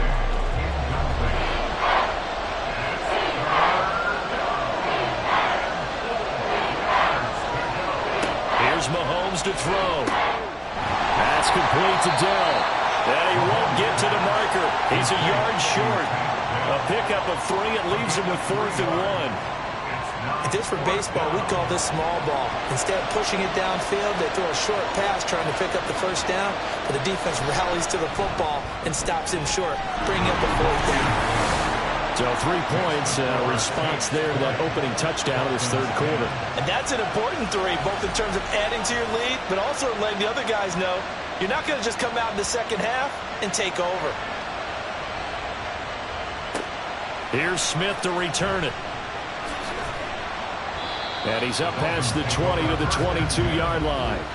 Jalen Waddle, the speedster wide receiver, brings out this offense. Pretty good game for him so far. I guess he's still got time here to make this a great game, but so far, he's been solid. I like where you're going with that because it has been pretty good, but there's always that hint that things can really escalate for him. And right now, they feel like they're somewhat keeping him in check, but he has found the end zone once. But boy, he can explode at any moment. Yeah, when you hit that end zone once, you want to find it again, don't you? Yes, you do. Makes you hungrier. You get greedy in a good way. Running left, Achane. And he fights forward for a modest 2-yard gain, 2nd down. One advantage having an elite guy in the middle of the defensive line because not only does he take up the space and let the linebackers run free, but he can also make plays himself, as we just saw there. Nifty footwork at the 45. And taking it across midfield and inside the 45. 111 yards. rushing for him now as he is finishing off the regular season with a bang. Well, that last run makes this a 100-yard night. I've loved the way he's hit the holes. He's been quick, he's been decisive, and he's been a whole lot of fun to watch. So in Saints territory now. Here's 1st and 10 at the 44-yard line. Off play action. Tyler. Pass incomplete. Well, they've been back on their heels a little bit here on this drive, but a chance to exhale just a little bit there with incompletion on 1st down. Now they have to gear up, try and get 2 more stops, and escape this drive. Another throw on 2nd down, and this one incomplete as well. We just saw another example of really good defensive football, which has led to the cushion that they have in this game. Got to him once again, knocked him on the ground, forced an incompletion. Yeah, they've set the tone. It's one thing to set the tone, another to come in here on the road and set the tone. And this is going to be another 1st down as the tackle's made at the Saints 33. Give them 11 yards that time and a new set of downs. So they'll come up 1st and 10 now from the 33. Up the middle, Achane. And for one of the first times tonight, he's going to be held up at the line of scrimmage. 3rd quarter action here in this regular season finale. This will be 2nd and 10. Looking to throw. Tyler. Short one here, caught by McBride. They get 6. That'll leave them with 3rd and 4. That's a staple of this offense. Drag route to the tight end. Yeah, he's unable to use his size to break off much more yardage after the catch, but still an effective gain nonetheless. Throw caught by Achane. And he is going to have the Dolphins 1st down as he'll be marked down a yard or 2 past the marker following a gain of 6. That's just what you call a chain mover right there. Nothing fancy. Get the ball out to the back, and you're asking him to make a little bit extra out of maybe what is nothing, and he does exactly that. Picks up the 1st down. I can't... And he'll take this into the end zone for the Dolphins touchdown. Jalen Warren, his 1st touchdown on the year. And the Dolphins are able to cut into this deficit here in the final minute of the 3rd. Well, this offense only mustered 3 points in the 1st half on that field goal. They picked up the pace now. 2 third-quarter touchdowns. Hey, you remember that appearance we had last week in front of that crowd, and they asked about halftime adjustments and all that was going on, and remember what I said. It's not always an adjustment at halftime. Sometimes just remembering the game plan and playing better, tuning it up and just working through it methodically. They got it done in this case. Of course, I'll always remember that appearance because I had on a brown belt with black shoes, and you pointed that out in front of the crowd. So thanks for that. I said that out loud? You did. My bad. And not willing to risk another fumble. He'll sit on this one. It's a touchback. The New Orleans offense back out and ready to go. Their lead down to a field goal now as they start with a 1st and 10.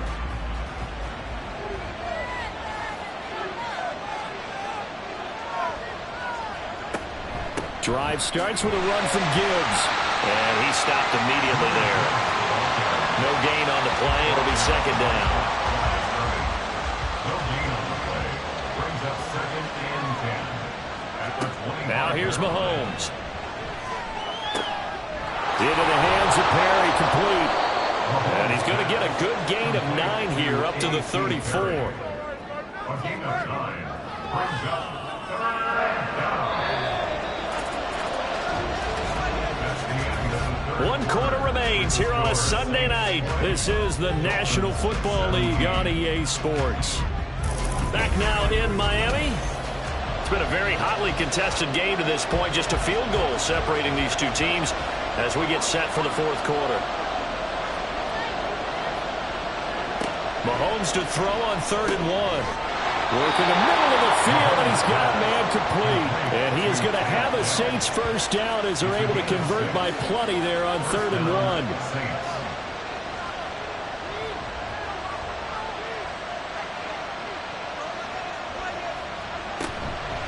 Out of the gun, they'll give to Gibbs. They'll get this up to about the 44. You know that old expression, it's not my night? It hasn't been his so far. I don't know if the legs are a little bit heavy. Sometimes having to hang out all day and play doesn't exactly play to your advantage, but it's been a tough go for him. And every time he looks up, somebody's there defensively. That was the same case on that play. So now 1st and 10 as they've crossed into Miami territory at the 49-yard line. Mahomes going to throw. And the Dolphins rush gets home. Down he goes. Multiple players getting home there for an 8-yard loss. Well, when you time those screen passes perfectly, they can work perfectly. But that time it took a little too long to develop. And you zeroed in on exactly what makes that play go. Timing. Because if the timing's off at all, those unblocked defenders coming at the quarterback, they'll put him on the deck.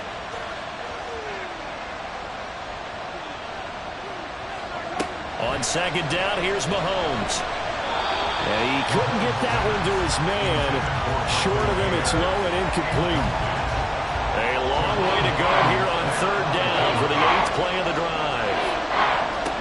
Mahomes now to throw. And he is caught. A big-time play there for New Orleans. 43 yards. I'm pretty sure any quarterback will tell you it's nice to have a tight end that can stretch the field. And how about him right there, working in the heart of the defense, and they connect on a very nice play downfield, a combination of talent and toughness to go into the briar patch. So after the big play, look at this, all the way down at the 15 now on 1st and 10. Operating from the red zone now, Mahomes. Over the middle, complete. It's Perry. And he's going to be taken down right at the line. So nothing doing there. And that's going to bring up 2nd down. 2nd and 10 at the 15-yard line. Mahomes to throw once more. Touchdown, Saints. Chris Olave. A 15-yard touchdown grab. And the Saints get an important score there to extend their lead here in this 4th quarter. Well, that's certainly going to bump up the old win probability index because now it's a 2-score game here in the 4th quarter. Yeah, you're taking me into that deep water now. Win probability index. This game's definitely not over. We're not looking at a 0.5% or something. It's just 2 scores. But the way that this team has played, to me, what I've seen, they absolutely deserve to win this game. They've been the better team by far throughout. Groupie able to add the PAT. And his guys will take a 10-point lead. 27, Dolphins 17. And Smith not going to bring it out, so it's a touchback. Dolphins offense returning to the field. And you figure after giving up that last touchdown, they trail by 2 scores here in the 4th quarter. This drive becomes very critical.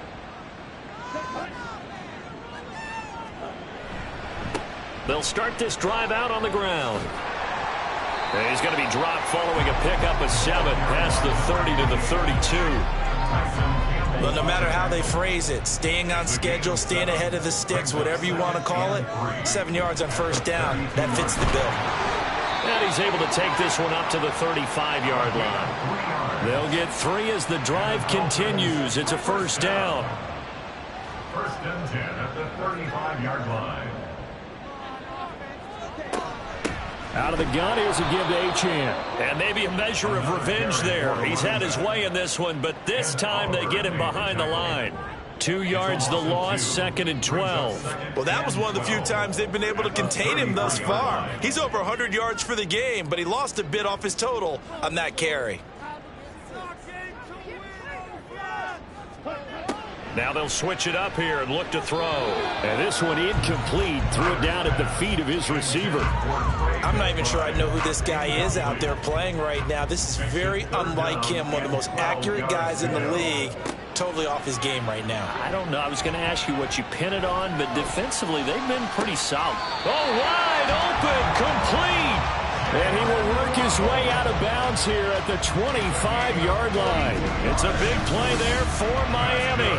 42 yards. That catch now puts him on the doorstep of 500. It's his 499th reception. Now we're going to get another look at this one. Dennis Allen not happy, so he has thrown the challenge flag. Did he keep those feet in bounds? That's the question they've got to decide. And I got to say, watching it in real time, it was awfully close. Yeah, it certainly looked like a heck of a catch because he didn't appear to bobble it, which could complicate things. But even with the benefit of replay, that's pretty tight. Well, here's the call. Winds up a very good call there defensively to challenge that one, as that now will wind up an incomplete pass. Now they go for it on fourth, but this one is going to wind up incomplete. The Dolphins can't convert on fourth down, and the Saints are going to get it back and in great shape. So they really needed points here in a two-score game. Could not come away with anything there on fourth. And while we know they're a little bit discouraged here, they can't check out of this game. You and I have called a good number of games over the course of our career where we've seen these types of situations. Teams get the ball back, and that miracle does occur. So they can't let... Touchdown, New Orleans! Jahmyr Gibbs, his 26th touchdown, drawing even with Marshall Faulk for the fourth most in a single season. And the Saints look like they're going to get back in the win column as they extend their lead here in this fourth quarter. Well, this, of course, set up by the stop a moment ago on fourth down, and now that might be the score that puts this one officially out of reach. And it's a tough one because your hands are tied when you're losing in the fourth quarter because you know you've got to make something happen. They couldn't pick up the first down, and after that, the air just went right out of the balloon, and you knew you were looking at a defeated team. A point after, good by grouping. And that'll make this a three-score game now. The lead moves to 17. Out of the end zone comes Smith.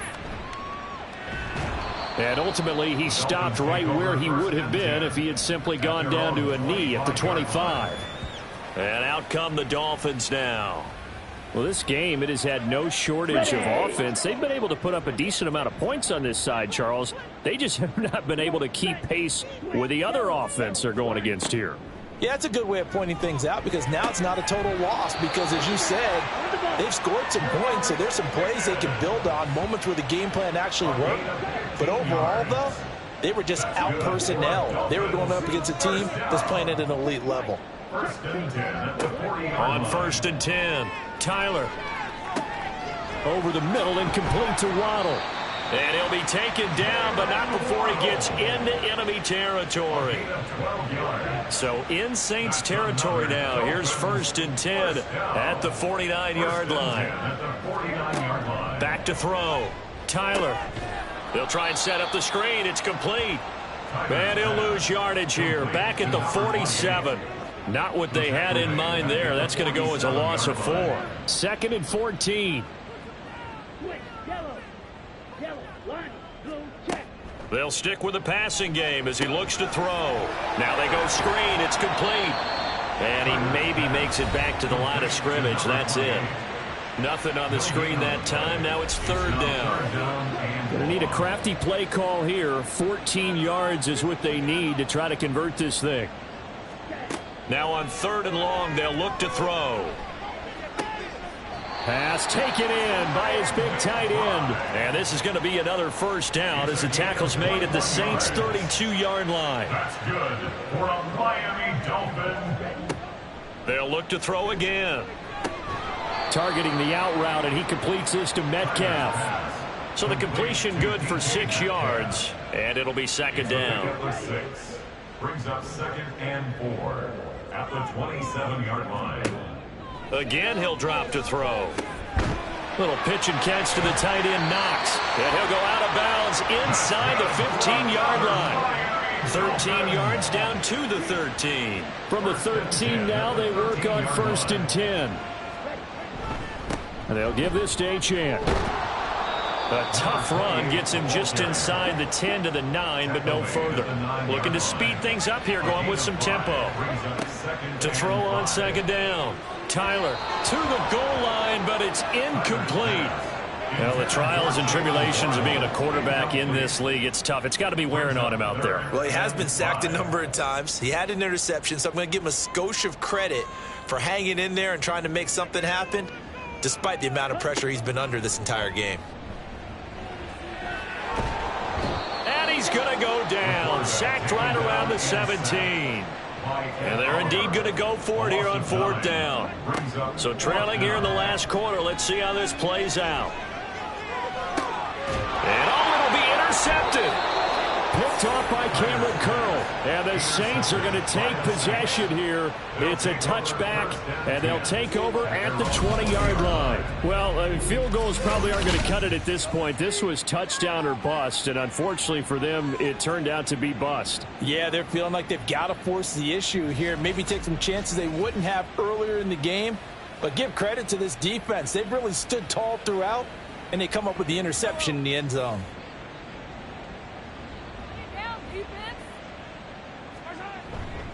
And they start things off with a carry by Gibbs here. And he's got room.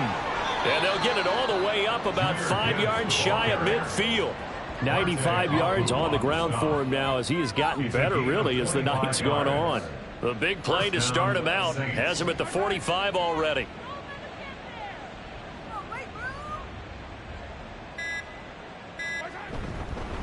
Another run for Gibbs here. And he's across midfield and into Miami territory. 9 yards is the pickup there, and they'll have a 2nd and 1. 2 minutes left to play in this football game here on EA Sports. So it's Saints football as we get you reset. And you'd have to figure they're just looking to burn these final 2 minutes away and get out of here with a victory. And a pretty good burst right there as he'll take this down to the 33. It'll be a Saints first down on a pickup of 13. Well, that's a carry they have to be satisfied with. And throughout this game, they've been satisfied with what he's given them. Whenever they've needed a big run, a first down, he's the guy they've turned to. And it doesn't matter what the defense thinks. They've got the confidence to keep handing it to him and keep picking up good yardage. A pickup of about 3 yards as he's taken down at the 31. Snap will come from the 31 on 2nd and 7. At the Dolphins' 31-yard line. Hand off now to Gibbs. And he'll go down here right around the 23-yard line. That one a first down pickup of 8. It carries like that. That's how they're going to continue to salt this thing away here, Charles, in the 4th quarter. Yeah, how about that? A new set of downs. Clock continues to move. No better way to close out a game than to tap those mastodons you have up front and say, guys, keep pounding them. Let's keep the ball, keep their offense on the sidelines, and let's close this one out. So this one a victory here for New Orleans. And we talk so much about the turnover battle, determining who wins, who loses. This game, no exception. Air-free football, no turnovers at all, and they win it. So this is one you don't have to convince your team that what you're saying is accurate. And you know what I'm talking about. Head coach always stands up in front of the team and says, guys, if we do this, this, and this, we'll win. And usually they say if we win the turnover battle, we'll win. Well, here's the proof right there. Win the turnover battle. Go on to victory. Now the guys believe. You move on to the next lesson where you have to convince them. This one is now planted. So for New Orleans, they finish off the regular season at 12 up and 5 down. And now they'll await the final seeding for the playoffs ahead. Meanwhile, for the Dolphins, they finish up the regular season with a mark of 12 and 5. And they'll get their shot at playoff football as they'll be on the road next week as a wild card. I'm Brandon Gaudin. Certainly have to thank Charles Davis, my broadcast partner, and our entire crew. We'll catch you next time right here. It's the NFL on EA Sports.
It's the NFL on EA Sports, and we've got CeeDee Lamb. He's putting together one of the better seasons in league history. It's the Cowboys and the Lions, and it's all up next on EA Sports.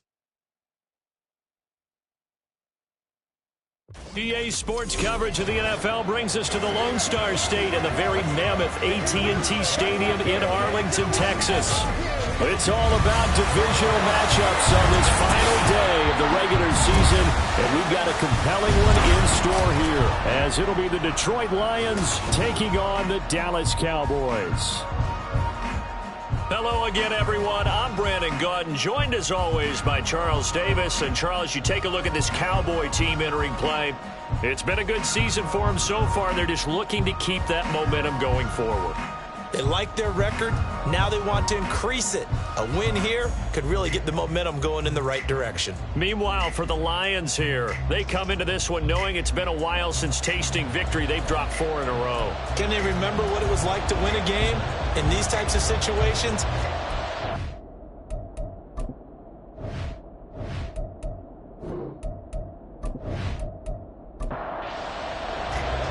Set for football now at AT&T Stadium. Brandon Aubrey has the honors, and we are underway here in Arlington. Past the 20 to about the 22. So here are the Lions now coming out for their opening drive. They're led onto the field by the former Cal Bear and the #1 overall pick in 2016, Jared Goff. Okay, I thought there was something to build on in last week's game by his performance. I thought he played fairly well overall. The numbers won't knock your socks off. 2 touchdown passes and an interception.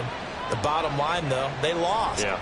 How does he eliminate that 1 interception, continue to take care of the ball, and maybe increase the number of times he puts the ball in the end zone with the receiver? Multiple players combined for their team's first sack of the game. Gotta hope that's not a sign of things to come as they face an early 2nd and long. First carry now for David Montgomery. And he's taken down. It's a gain of 3 from the 17 to the 20. 3 and out, a real danger here on their opening drive as they come up on a 3rd and 12. Goff now to throw. They'll set up the screen to Montgomery. And he will be marked down short of the first as they get to him at the 29. It's a gain of 9, but it's also going to mean a punt here on their opening drive. Here comes the Lions punter now. He'll kick it away after a 3 and out on the opening drive of the game.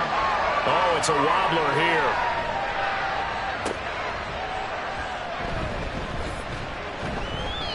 A special teams mistake there, no doubt. Just 26 yards officially on the punt. And the Cowboys are going to take over in great position here with a 1st and 10. Time for Dak Prescott and the Dallas offense to go to work. Prescott, of course, the former 4th-round pick in 2016 out of Mississippi State. Not sure what you thought, but I thought it was appropriate when he walked into our meeting with his arm totally encased in ice, because he threw 5 touchdown passes last week and won the NFC Offensive Player of the Week award. Yeah, but reading the paper this morning, and he said, gosh, I actually thought I should have got 6 or 7.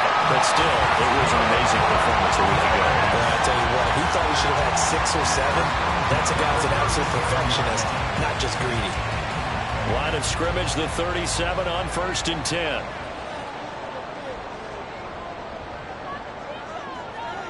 Now Prescott. And this throw a bit late as he couldn't reach back for it. The Cowboys had 15-1 on the year. And I tell you, it has been a few months now since they've tasted defeat, and they are without question the hottest team in football. And I'm really not sure who's going to beat them right now, because to me, they have to be the favorites to go all the way, because they're not just beating teams, they're dominating them. It's been fun to watch them play, not just in their winning, but how they're getting it done. Prescott on 3rd and 2. Short pass taken in by Schoonmaker. And he will have a Cowboys 1st down, and comfortably so, as he gets 5 there on 3rd and a yard. Well, they kept it simple there, CD, only needing the short gain to move the chain, so they didn't want to go with a deep throw. They just go with that safer, shorter throw and able to convert.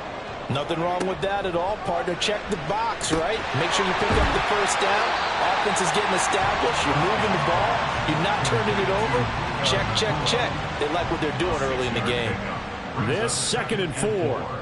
At the Lions, 18-yard To the line. air again, Prescott. And a quick throw here, that's complete. And he'll go down here at the 12-yard line. 6 yards to pick up, and that's a 1st down. And they'll use him out of the backfield, and sometimes quite a bit. They're just trying to get him touches any way they can. 4 catches a week ago. There's another one right there. Now a throw to the end zone on 1st down, but it winds up incomplete. Maybe a little over-anxious in the pocket there. He just didn't look comfortable on that throw. No, he didn't, because it wasn't his normal fluid delivery. And I think you might have had it right. Wasn't really confident with what he saw downfield, and almost felt like he wanted to pull that one back. That helps the completion percentage, but not much else, and now it's 3rd and 10. It's 3rd and 10. From the shotgun, it's Prescott. And probably the wise decision there. No one open. He just throws it away. And that keeps the field goal on the table as it's 4th down. They'll turn things over to Brandon Aubrey now for the field goal. From the right hash here, should be an easy one. And his kick here is good. And the Cowboys are going to jump out to a 3-0 lead. So a pretty good opening drive. That'll make the home fans somewhat happy. They wanted 6, but they got 3 in the early lead. And they should be happy. The guys look good getting down the field. That's got to give them a little bit of hope that good things are in store here today for him. From a couple yards deep, he'll bring it out of the end zone. And he will be brought down here inside the 20. Good coverage as he's dropped at the 17.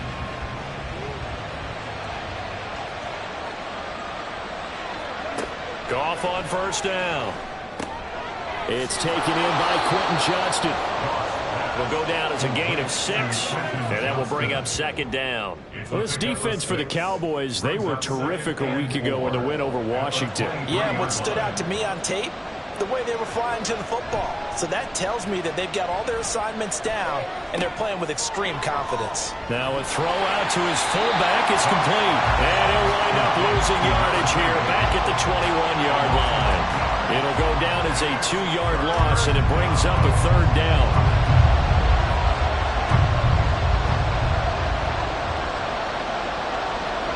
Here's Goff. And that is incomplete.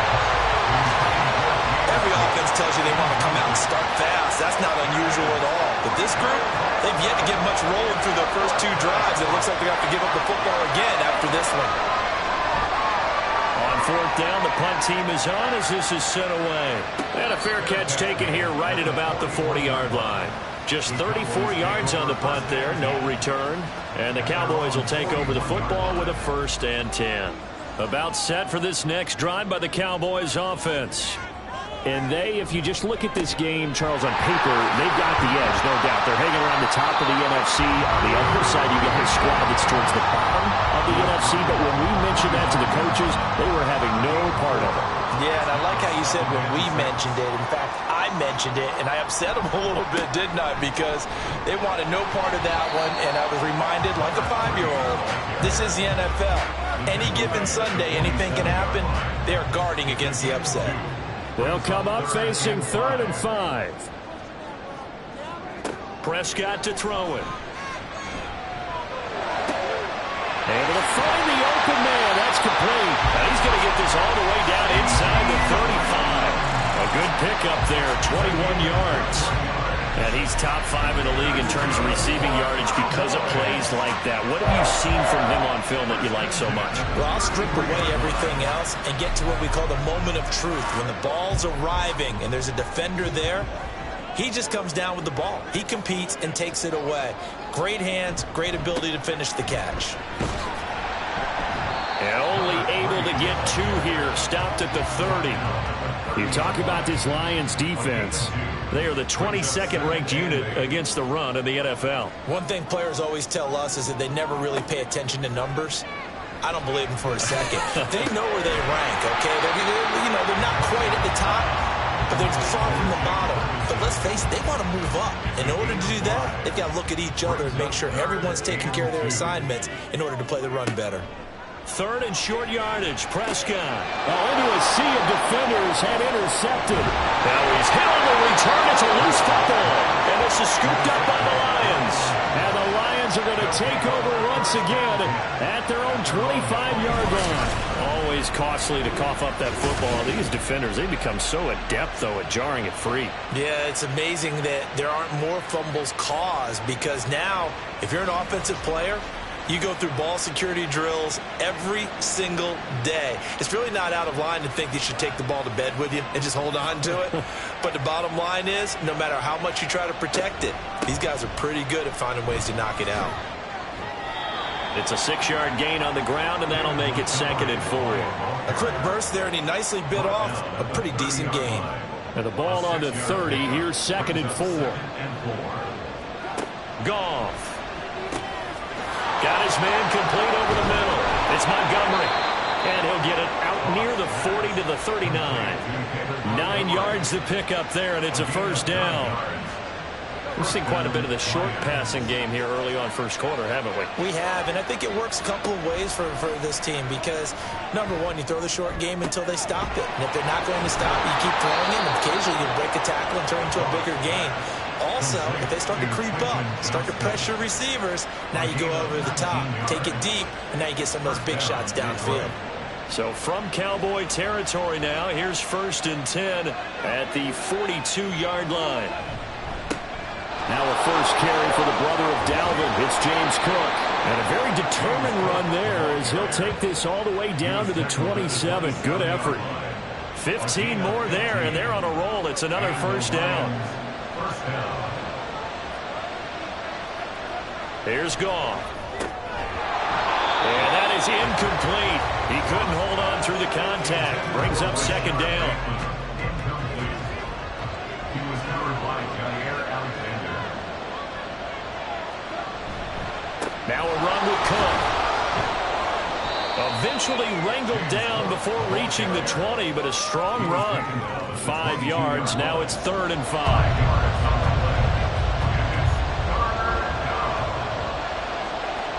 To throw is Goff. He's got his target. That's complete. And he takes it down to the 10-yard line. They're able to convert on 3rd down, and that sets up a 1st and goal. A field goal helps, but a touchdown gets you the lead.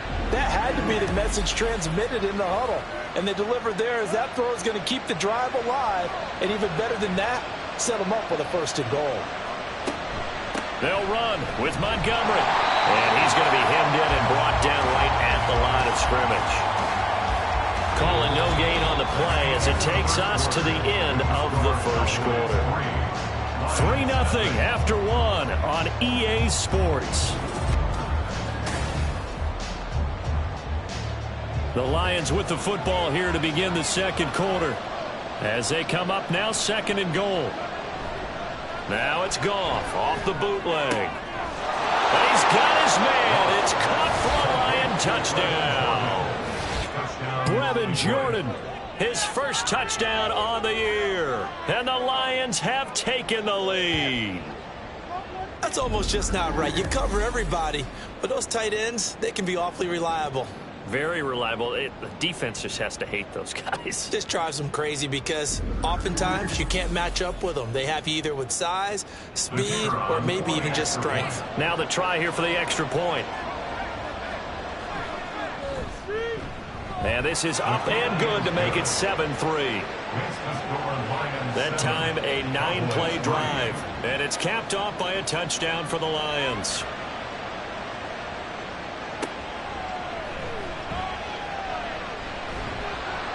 And up to about the 26-yard line, just across the 25. And now Dallas gets set to take the field. And we'll see if they can bounce back from that last drive. In particular, if they can bounce back at the quarterback position, Charles, after throwing their first interception of the ball game. Yeah, some guys, you know they're going to want to try and get a big play right away and take control back. Others, they're going to look at a couple of shorter passes and get a little run them back that way. But for the defense, their goal is not changing a bit. They want another pick. You're exactly right about that. In fact, you got to watch them a little bit because in coverage, they may cut down their gaps a little bit, maybe their splits a little bit in order to try and get to the ball even faster. So the big play gets him across midfield now for 1st and 10. Looking to throw. Prescott. He'll find Lamb. That's complete. And he's taken down inside the 30. Add the gain here to the previous play, and it's better than 40 yards total. This offense finding its legs now. Here's another 1st and 10. Prescott from the gun. He rifles complete. Caught by Moore. And finally down he goes as they work it inside the 10 to the 7. A well-executed 22-yard gain.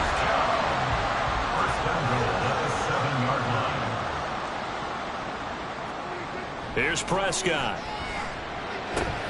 Toward the pylon, caught. And just shy of the goal line as he's out of bounds right at the 1. 2nd and goal from the 1. At the 1-yard line. They'll try to run this one in. And they'll be driven back here, losing yardage to the 9. On goal-to-goal runs, when you create lost yardage plays, the only way that happens is either called pressure or what I like to call straight-ahead pursuit. A great read, and they get to the backfield and make the play. And that was a big chunk of yardage lost. They've been denied touchdowns in the red zone twice already. Here comes 3rd and goal. Now Prescott. And this is caught for a Cowboy touchdown. DJ Moore with his 16th touchdown of the year. And the Cowboys are able to move back in front.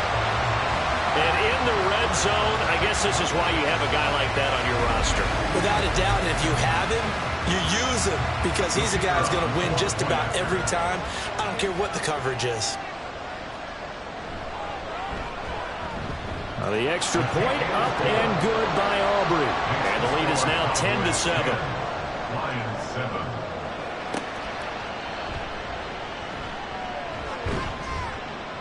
And he'll take it a yard or so past the 20, call it the 21. And Detroit getting set to go now. So, Charles, the season winding down, the playoffs obviously not in their future. As they look ahead to the offseason, what spots do they maybe need to fill? Well, I think that they like the guy who's calling the plays and throwing the ball. I think that he's a pretty good player. Needs some help, I think, on the perimeter, though. Help him out with receivers because I think if he gets an upgrade there, his play gets that much better, too. 2nd and 10.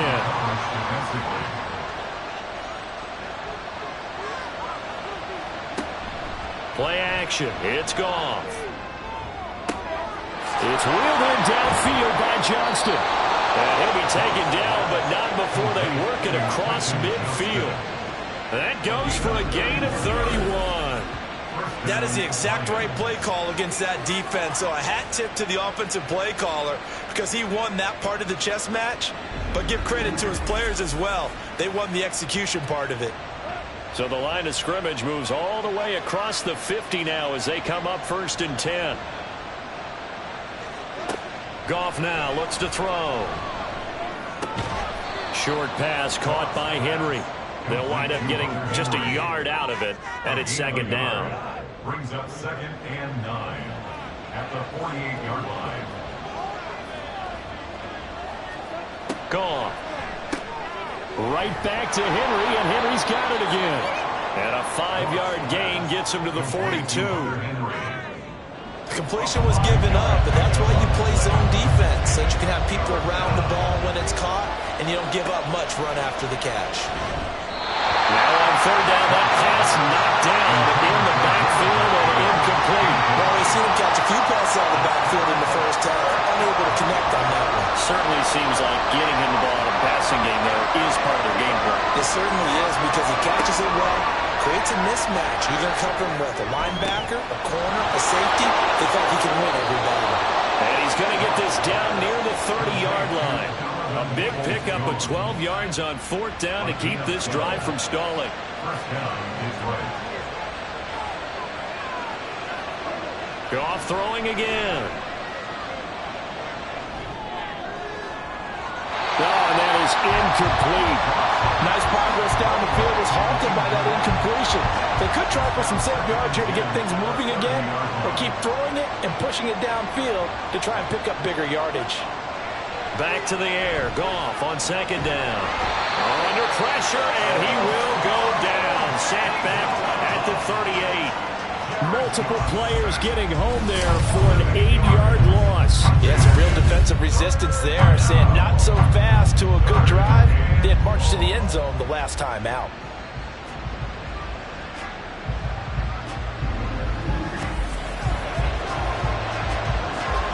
So now following the sack, Goff and the Lions needing to come up with something here on 3rd and long. Now on 3rd and long, they'll look to throw. They'll set up the screen to Montgomery. And they're going to get him down well short of the first as he can only get this to the 30. That'll bring up 4th down. They wind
but they needed more than that.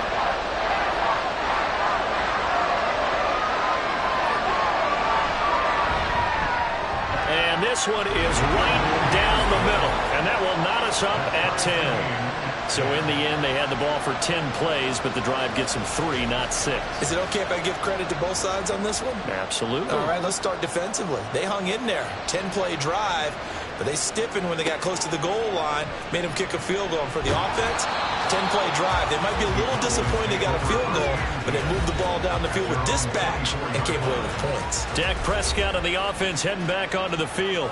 5 for 5 that last drive. Touchdown pass as well. He was clicking. Receivers, I don't want to be cliche, but running really solid routes too. And what I love about it is when you look across any team, all right, the body types of the receivers are usually different. The way that they get open, different as well. Some of them use power to get open. Some of them use those head fakes and subtle moves. Some of them just use pure speed. And the really good ones, when they're established, they know how to push off at the end of a route, too. And he'll be taken down just shy of midfield. From just shy of midfield, here's 2nd and 4. Brings up 2nd and 4 at their 49-yard line. Here's Prescott. Going to be taken in here by Nakua. 3rd catch of this first half for him, and this one is a first down. That's good for a Cowboys first down. 1st and 10 at the 43-yard line. Throwing, Prescott. The short one there taken in by Ferguson. They'll wind up getting 7 on the play, and it's 2nd down. A 7-yard pickup brings up 2nd and 3 at the 36-yard line. To throw is Prescott. On the out route, it's Lamb with the grab. And Lamb going to have a Cowboys first down as he'll be brought down at the 27. Prescott. The short one there taken in by Ferguson. Down he goes at the 23, a pickup of 4. From the 23, here's the 2nd down and 6. At the Lions' 23-yard line. And again, it's Prescott. Touchdown, Cowboys!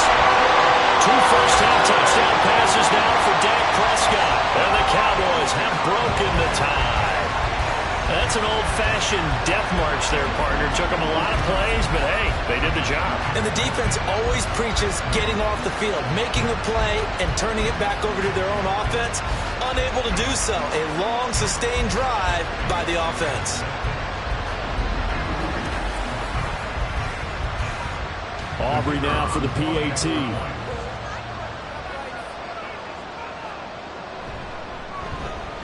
He's got it as they go up by a total of 17-10. So that winds up a 7-play drive all told. And it culminates in a Dallas touchdown. And no chance to get away as they'll get him down at about the 17-yard line. Here's the Lion offense now as they get ready to take over. They find themselves down 17-10 as they come up on a 1st and 10. They start the drive with Cook. And he gets forward up the middle, but only for a couple. It'll be 2nd down. Well done to sniff that out defensively. He had it diagnosed pretty quickly. I love that description because diagnosed is perfect on that one. Read his keys, made the play, and he couldn't even get going moving the football. A 2nd down pass play there, but it's incomplete. And that's the knowledge you gain from being in this league for a long time. He's learned the hard way when to give up and fight another down. And that's a smart move to throw it away. They're unable to connect, but a late flag comes in. And the contact may have come too early.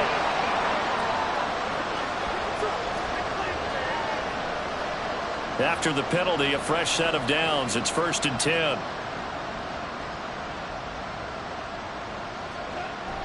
They'll fake the handoff. Now Goff. A quick throw there is incomplete. Here's 2nd and 10. Back to throw. Goff. Out route, and this is Henry with a catch. And he's out of bounds, able to take this one up to the 35. is 3rd down and 4. Goff now looking to throw. Able to find the open man. That's complete. Yeah, he is going to have a Lions first down as they're able to get the 3rd down conversion. Throwing again is Goff. And his throw here is incomplete. I like the confidence of having played the ball here. No panic in his eyes as that throw arrived. Tracked it from the moment it left the quarterback's hand, and that's just where he needed to be to knock it away. Another throw on 2nd down, and this one incomplete as well. Feels like they're getting caught in between here because they did completions on 1st and 2nd down. Now you got to worry a little bit about the clock because you prefer not to give them another shot here in the first half. If you don't pick up the first down, guess what? You're likely going to have to. Now the Cowboys going to burn the first of their timeouts as they'll head to the sideline and talk over what to do next. Yikes. Terrible kick headed straight for the sideline. The Cowboys about set to take over on offense. Even though they might not find the number 1 seed next to their name come playoff time, there's not going to be very many teams, if any, entering the playoffs on the kind of run they're on. They're hot. And I love that word, hot, because every team in the league wants to go into the playoffs on that uptick. Because a lot of the time you serve notice to the rest of the league that, hey, we're the team you need to deal with. We're the team that's going to be a real problem for you. And if they can continue this streak, they can very well be that team and gain that confidence that they're seeking as they head to the playoffs. And confidence, that's the word I would use from our meetings with them. They said we're playing our best football right now. It is showing. The Cowboys going to use their 2nd timeout now as the clock will stop with 35 seconds to go in quarter number 2.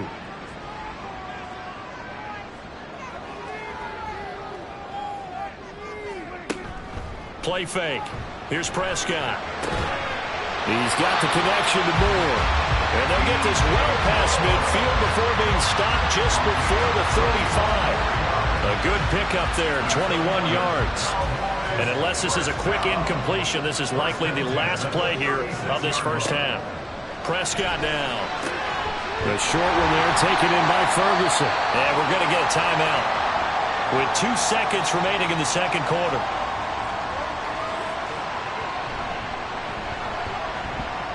And this is right down the middle as he puts it through, and that will do it for this first half.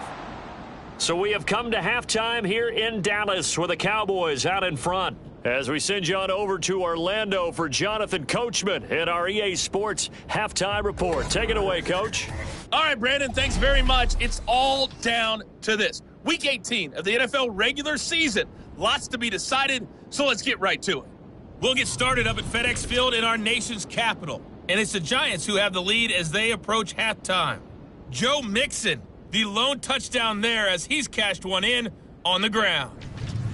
From there, we head down to the Sunshine State to check on the Jaguars at home in Jacksonville. And they lead the visiting Denver Broncos at the half.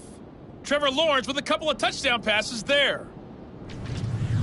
Finally, let's get up to the place they call Titletown, Green Bay, Wisconsin, to see what's happening with the Packers. As you can see the score there in the 2nd quarter. Tony Pollard with a touchdown run. It was the veteran quarterback Dak Prescott who had it working in the first half. He came on after a slow start to fire 2 second-quarter touchdown passes and give his guys the lead at the intermission.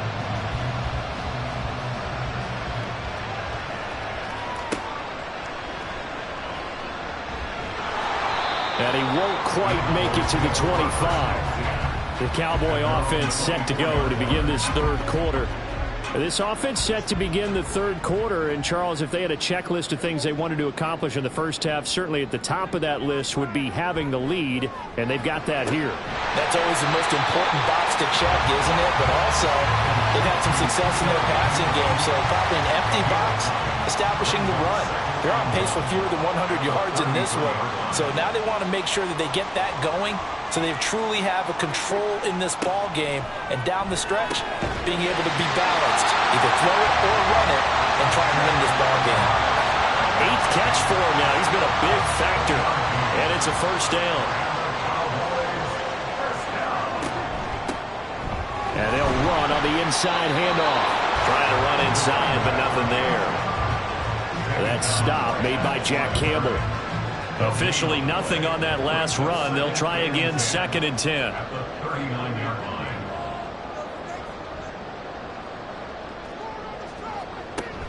On play action, Prescott. It fights him off. Steps away. And he's able to get this to the 40-yard line before he's out of bounds. That one a broken play, but it ends up being a good play. The scramble goes for 20. At this point, this offense feels like they could just roll out anything, and it would work. They are certainly in no hurry for this one to end. Not when they can rack up some stats and continue to add to their lead. So the ball moves into Lion territory now. Here's 1st and 10, right at the 40. Looking to throw. Prescott. He finds his man. Complete. That's Ferguson. So the completion good for 7 there. And that'll make it 2nd down. At the Lions' 33-yard line. A handoff as they run the counter play. And they'll be a little shy of the 25 here at the 26-yard line. 43 yards on the ground for him now on 9 carries. Another fine carry from the NFL's rushing leader. And quarterbacks typically dominating the MVP balloting, but I think you got to give this guy serious consideration, don't you? I agree totally. I mean, he's leading the league in rushing. And let's face it, partner, the running back renaissance in the NFL, it's real. And it's really helping teams along the way. He's a prime example. Got to give him strong consideration for MVP time. It's a 1st down, his 4th catch of the game after having 3 in the first half. The goal for any offense versus his own defense, find the holes where guys are available and put the ball on the receiver before any defender can step up and fill it. They did it well there. Perfectly executed crossing route. And now a throw on 1st down there, but it's incomplete. They come up here with another shot from the 6-yard line, and it's 2nd and goal now. Now Prescott. Toward the end zone, but that's going to wind up incomplete. In the red zone, precision is the watchword. If the throw's a little too early, too late, maybe off a little bit, going to be a good chance that any attempt is going to be a contested one, and that one falls incomplete.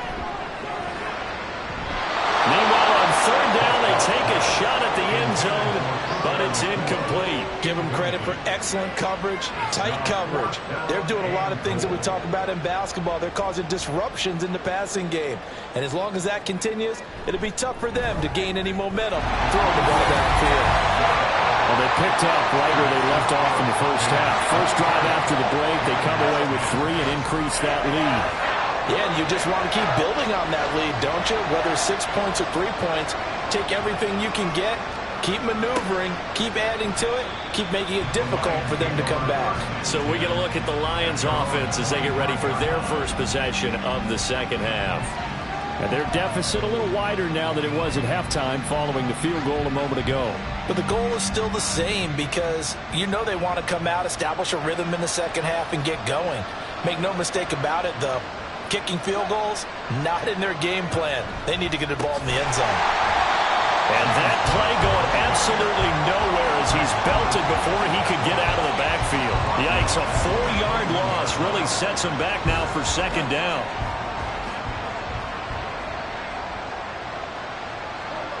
Goff now looks to throw. He'll leave it for Montgomery, complete. Call it a gain of 3 on the play. And that's going to lead to a 3rd and 11. Backed up here, tough spot, needing 11 yards to pick up the first. Throwing on 3rd, Goff. That one behind his receiver and incomplete. He's had trouble finding open receivers all game, CD, and that's because really there hasn't been many. This defense has been all over it. Yeah, they're one of the better defenses in the league, and every time I talk to someone around the NFL, they all say the exact same thing. They're so fundamentally sound, it's hard to execute against them. Just a 30-yard punt that time. And out will come the offense as they take over. Dallas offense set for this next drive. Their drive last time, it stalled out. They were forced to take the short field goal. And the key phrase, you nailed it, forced to, because you know coaches look at these short field goals. as a last resort, right? To them, that's not how drives are supposed to end. You're supposed to put 6 on the board. That's a consolation prize. Like going to the county fair, you don't get the big stuffed animal on that one, do you? No, you don't go top shelf. That's bottom shelf material.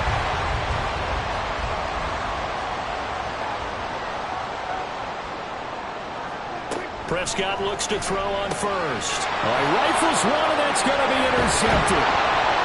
And the Lions are going to take over a couple of yards shy of midfield. So a potential momentum shifter there, working with a 2-score lead, third quarter, but that, not the smartest of throws. I would agree with you on that one because this game is still very much in the balance. It felt pretty one-sided to this point, but now, if these guys can turn this turnover into points, things could start getting a little more interesting.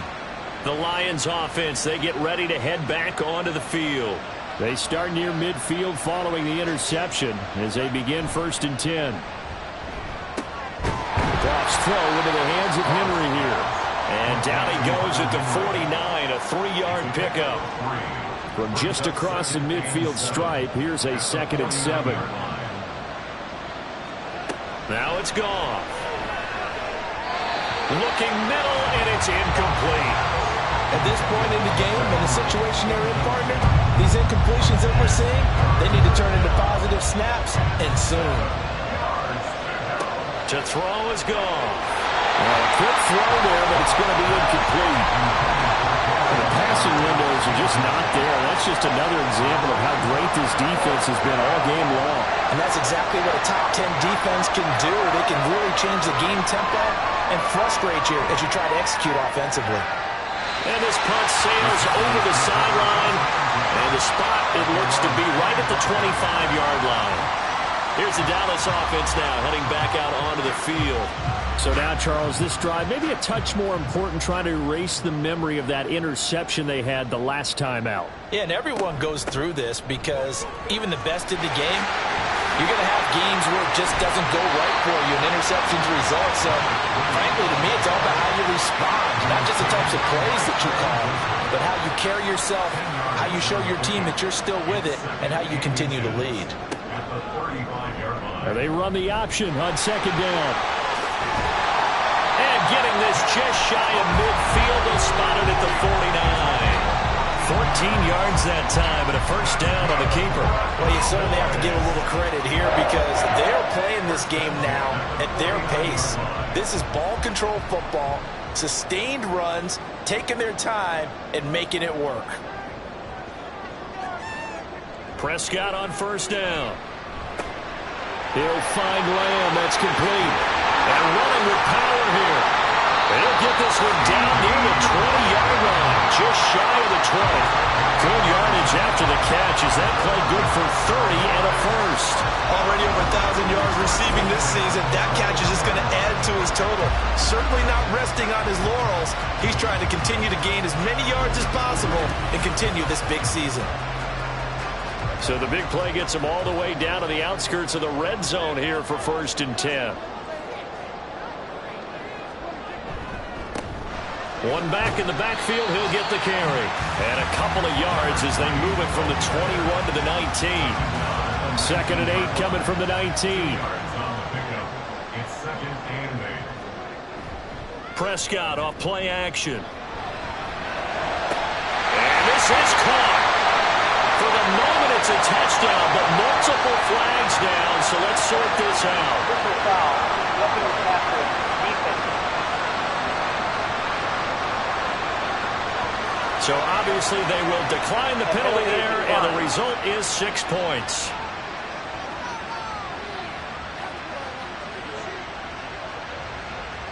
And now they'll empty the backfield here as they elect to go for 2. Prescott, they're going to throw for it. And no, it falls incomplete. So the 2-point conversion, no good. So unable to throw it in for 2 from the 2. Let me ask you, as a former DB, What changes there around the goal line on a two-point conversion as far as how you're defending it? You just make sure you never back up and you never retreat. You establish yourself really on the line of scrimmage, put your heels on the goal line at worst, and if they're going to throw the ball, make them throw it over your head because they're going to run out of space because in the back of the end zone, never let a guy catch one in front of you. The Lions offense set to take over. I kind of feel like they've reached a do-or-die point in this game, Charles. If they're going to try to pull off an impressive comeback, it has to start right here, right now. Yeah, now they've got a final chance to get out of this situation, but they also understand they've got to move the ball and move it fast. In addition, they need to save as much time so they can get 2 more possessions. At the 30-yard line.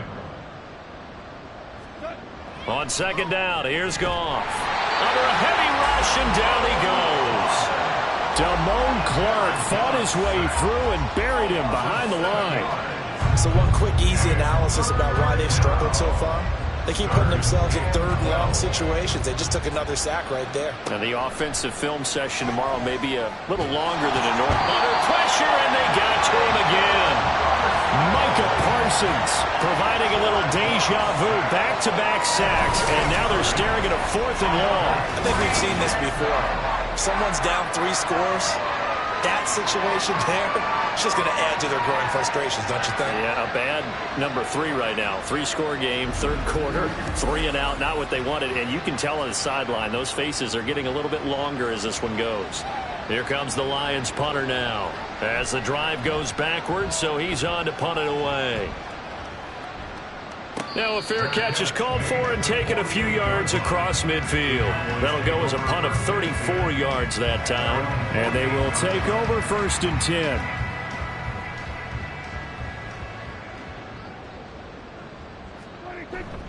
They'll start this drive out on the ground. And a solid run here as he'll pick his way down to the 42-yard line.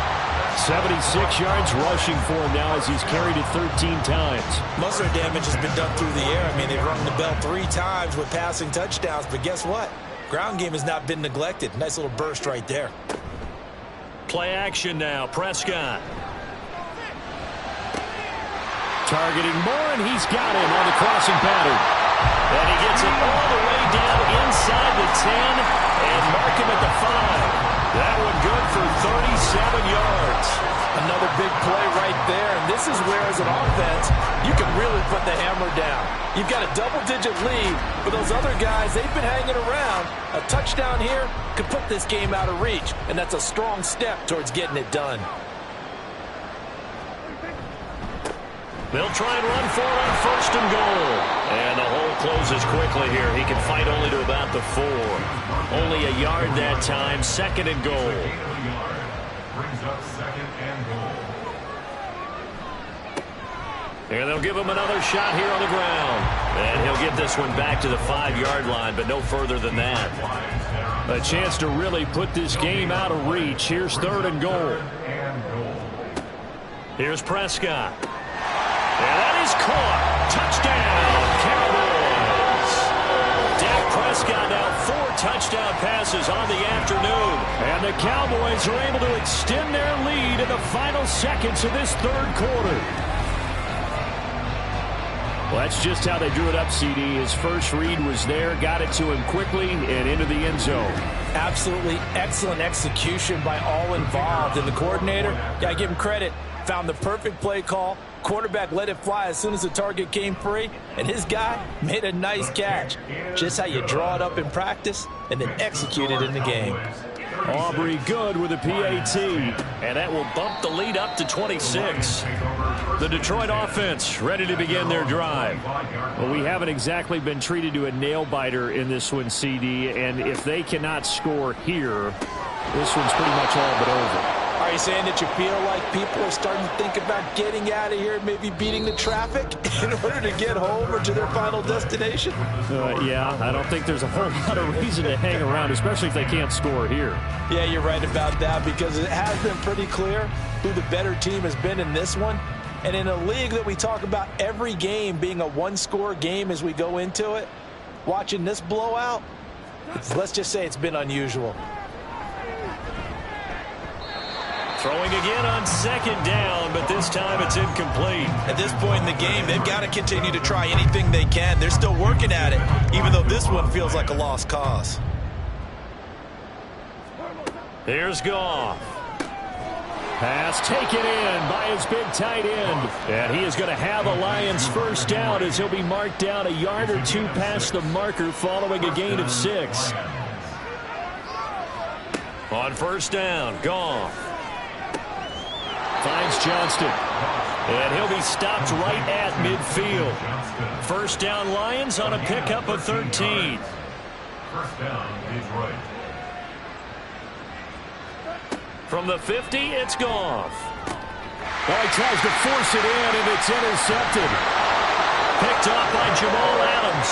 And the Cowboys are going to take possession as they've got it at the 42-yard line. That interception may be the exclamation mark on what really all around has been a good performance. A fantastic performance. They will enjoy film session. Their grade should be very good on this one.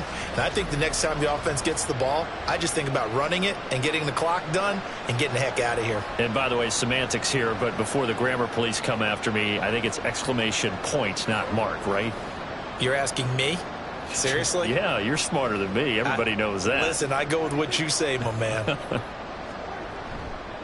They'll start on the ground here on first down. And he'll work this forward for about 3 at second down. Well, from an offensive perspective, that was a tough run because he only picked up 3 yards. But let's flip it over to the defensive side. They now have the advantage. 3 3-yard gains, that means they're punting the ball likely on fourth down. That's what you're looking for when you're playing defense. And this is going to be a Cowboys first down as good running gets them to about the 44. No doubt those are the types of carries they're looking for here, Charles. The lead in the fourth quarter. This is when coaches that have a reliable running game, they breathe a little easier on the sideline. Yeah, they love the idea that they can take the air out of the football at this point of the game. That means they're really counting on that offensive line, counting on the runners, taking care of the football. Because you're going to tell your quarterback, hey, no time to be a hero. We're not going to throw it here. Just eat up that clock. And if you have the ball, they can't score. He won't find a ton of space following the display of power as he's down just inside the 45. The Cowboys on third down. They've hit 4 of 7. This is 3rd and 9. One back in the backfield. He'll get the carry. And a very determined run there as he'll take this all the way down to the 27. Good effort.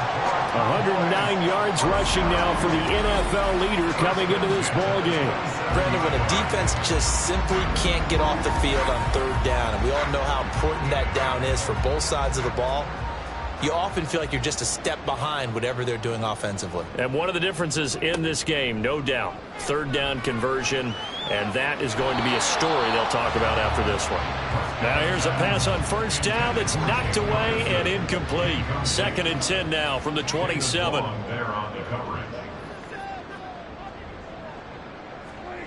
From the shotgun, it's Prescott. Looking for the out route, and he's got more. They do get a couple, but they'll be left staring at a 3rd and 8 coming up. They'll be in search of 8 yards here as they hope to convert the first down. On third down, it's Prescott. Touchdown! DJ Moore with his 3rd touchdown and 18th on the year. And the Cowboys have sewn this one up as they add to their lead here in the 4th. And you wonder now if he might be able to remove the helmet, put on the baseball cap, and watch the rest of this one from the sideline. His 5th touchdown pass of the game. Say that again. Did you say 5th touchdown pass of the game? Yes, sir. Boy, that's a heck of a performance, isn't it? Because they've had no answer for him at all game long. Receivers have been open constantly, and he hasn't missed a single one of them. Well, the extra point up and good by Aubrey. And this one was over a while ago as they just add on to that big lead. And here comes a return from a few steps into the end zone. And the decision to come out of the end zone is going to cost him 5 yards as he's taken down right at the 20. Another shot now for this Lions offense. It's now appearing that this losing streak is going to continue. You know, the coaching staff was confident that this was going to be the game to stem the tide, but that just has not been the case. Throwing on first down, but this one winds up to be incomplete. After the incompletion, here's 2nd and 10 from the 20. Back to throw, Goff. And he stopped right at the 25 after a gain of 5. Brandon, perfect defense in this situation would have meant that there was an incompletion. They would have picked it off. Okay, so they gave up the completion. But I really enjoyed watching how the defense stayed in sync, stayed in great communication. And he's going to be taken down. Goff is sacked. Micah Parsons picks up his 2nd sack of the afternoon. Well, someone's closing in on the league lead in sacks. He came into the game in the top 5. Now you add 2 more to his total.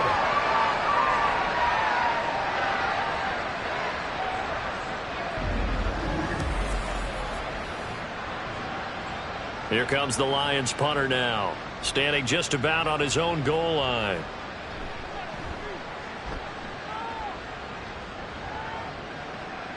And no return on this one as the fair catch is signaled for and taken. So possession goes over here on the punt. And it will be 1st and 10 as they take over. And now Dallas gets set to take the field. We find ourselves here in the midst of a one-sided affair. A lot of fill time down the stretch, Mr. Davis. So we could talk about food because that is something that you and I enjoy. We enjoy our time at the table. So maybe the best steakhouses in the city, but in all seriousness, the performances that we've seen this year, we've seen a bunch of great ones, and it's going to be hard to parse who's going to win the MVP. Yeah, it really is. Is it going to be a runner? Is it going to be a thrower? Can a defender finally win it this season? Those are the things that we can probably discuss. And collectively, this is about as dominant of a performance as you could hope for on both sides of the football. Might have to put it #1 for what we've seen this season. From the red zone now, Prescott. He finds his man, complete. It's Ferguson.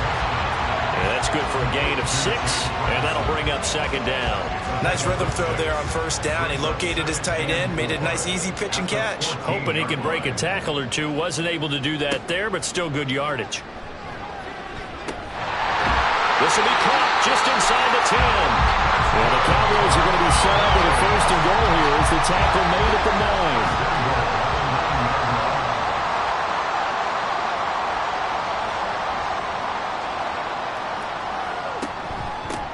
They'll try and run for it on 1st and goal.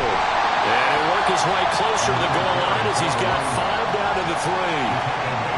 Hat tip to that offensive line. They're clearing some holes, even down here deep in the red zone. And that's a nice pickup on the ground on 1st and goal. Prescott now on 2nd down. Toward the back corner of the end zone, but he could not get the feet down. This will wind up incomplete. Mike McCarthy pretty decisive. He brings out that red challenge flag.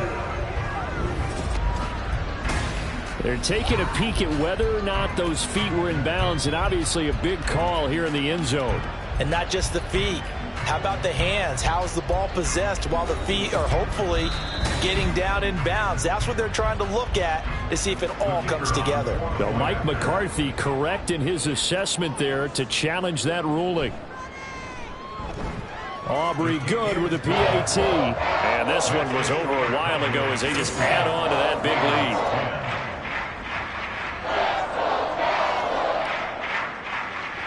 So after the touchdown, Aubrey now to kick this one away. And there will not be a return here. It's a touchback, and it'll come out to the 25-yard line. Detroit's offense ready to take over.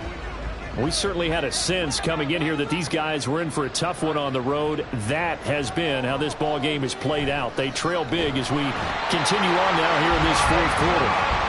Micah Parsons able to disrupt yet another pass play. That is his 3rd sack of the afternoon. We all know he's one of the better quarterbacks in the league, but definitely not today. His team trailed by multiple touchdowns and a late sack. Just a parting gift from the defense for him to take back to the locker room with him. And they need to work to at least get some of this yardage back after the sack. 2nd and 19. Goff now to throw.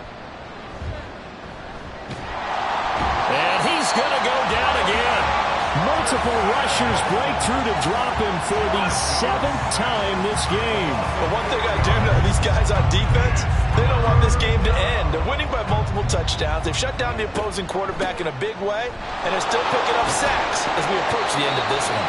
And he'll go down just shy of the 25 at the 24-yard line. They get 12 yards back, but it still leads to a 4th and long. Here comes the Lions punter now as he's on to kick it away.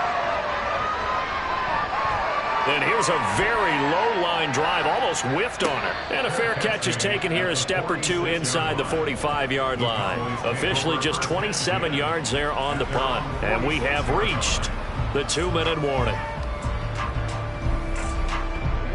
So Prescott and the Cowboys now with a 1st and 10 at their own 46. They'll start this drive out on the ground. So the Cowboys in possession of the football here as we get you reset. They've got a 2nd down now as they look to salt this one away. And he's going to get it across the midfield stripe into Lion territory. 157 yards rushing for him now in the ball game. A yard all they need, but it's 3rd down.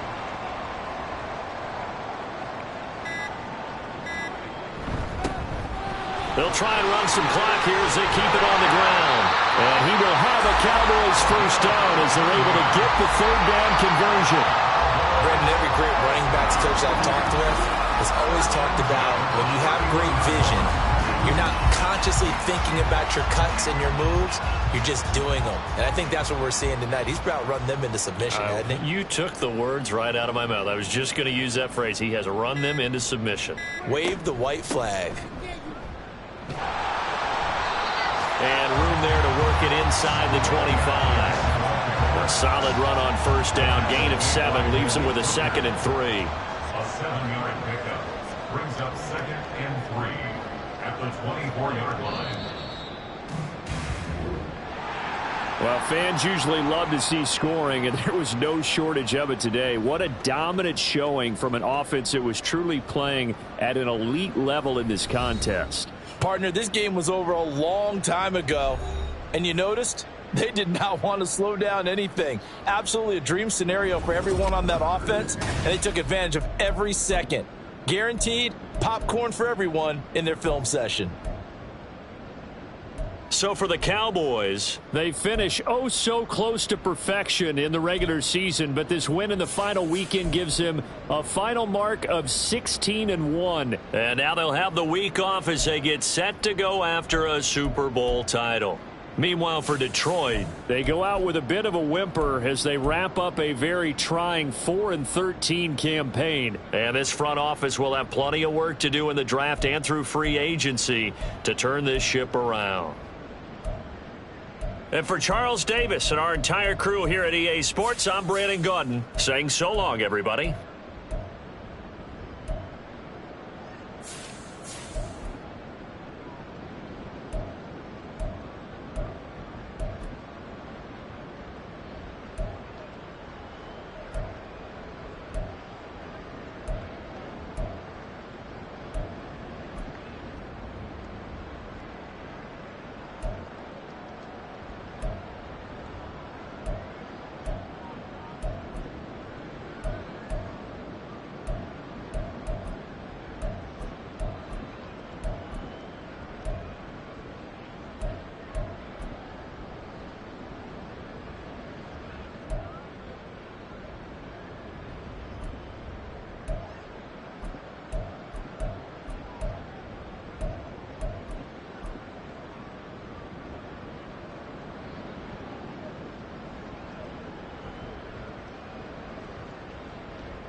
It's Week 18 of the National Football League, and our focus is on Chase Claypool.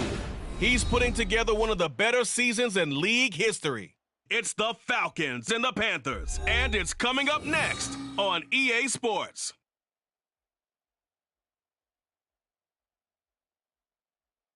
First opened in 2017, there's a look at the beautiful state-of-the-art Mercedes-Benz Stadium here in Atlanta, GA.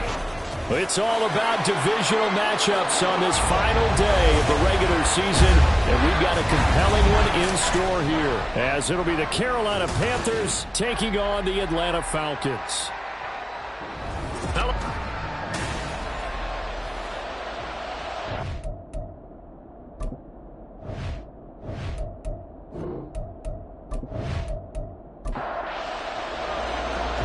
So here's Kaimi Fairbairn to do the honors. And we are underway from Atlanta.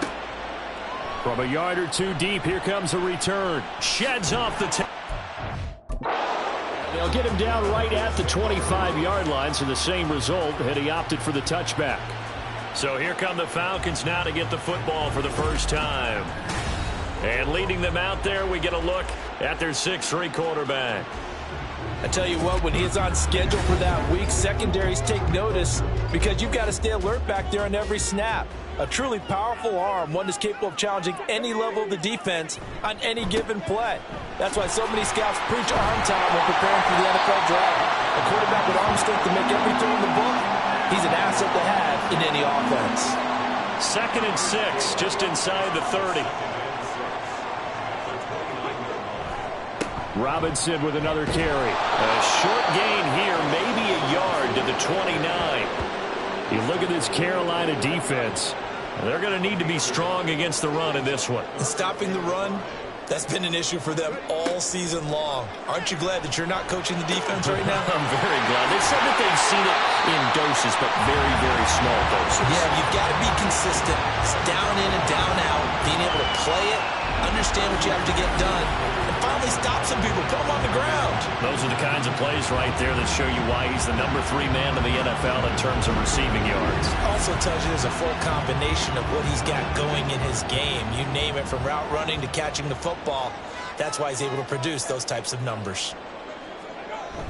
Stroud sets up the play action. Toward the sideline, and look at that catch. Dragging the toes, and it's going to be a first down. Well done. Another strong gain on the last 2. And now the red flag out on the field. We'll have a challenge forthcoming. Play is under review. Did he keep those feet in bounds? That's the question they've got to decide. And I got to say, watching it in real time, it was awfully close. Yeah, it certainly looked like a heck of a catch because he didn't appear to bobble it, which could complicate things. But even with the benefit of replay, that's pretty tight. Well, here's the call. So the challenge there does not go their way. This will indeed remain a completed pass. But it's caught on the right side at Smith. And he'll be brought down, losing yardage back at the 40. The completion, but they go in the wrong direction. A loss of yards, and now they're dealing with a 2nd and long. Stroud working out of the gun. It's complete to Robinson. And they're going to have another first down as the tackle's made at the Panthers' 19. A gain there of 21 yards. Well, he was a busy man out of the backfield a week ago. They got him the ball early and often. I have no doubt in my mind that he'll be a big part of the game plan here as well. And he's got it. Touchdown, Falcons. Drake London, his 9th touchdown of the season. And the Falcons get the upper hand as they're on the board first here this afternoon. Let's make no bones about it. On paper, they're the better team. They're at home. That's a strong opening drive. And just think how many times we've seen this type of a matchup. Just what you said, better team at home should steamroll them. And we've seen it go the other way. Sometimes, though, they buy into it and understand we are the better team. Let's go out and prove it right now. Koo able to connect on the extra point. And it's now a 7-0 game. So the drive winds up going 75 yards. yards in 7 plays. And it was finished off by a touchdown catch from Drake London. This fielded right at the goal line. And beyond the 20, but not by much. In fact, just a yard pass there to the 21. So here are the Panthers now for their opening drive. And a look at a guy, definitely got a little razzle-dazzle to him. Can do it with his arm or his legs. Their mobile QB.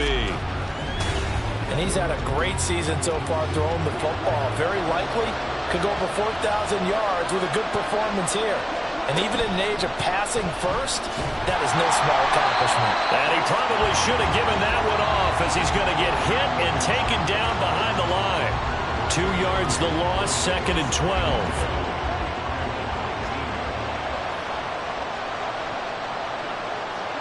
Looking to throw, Young.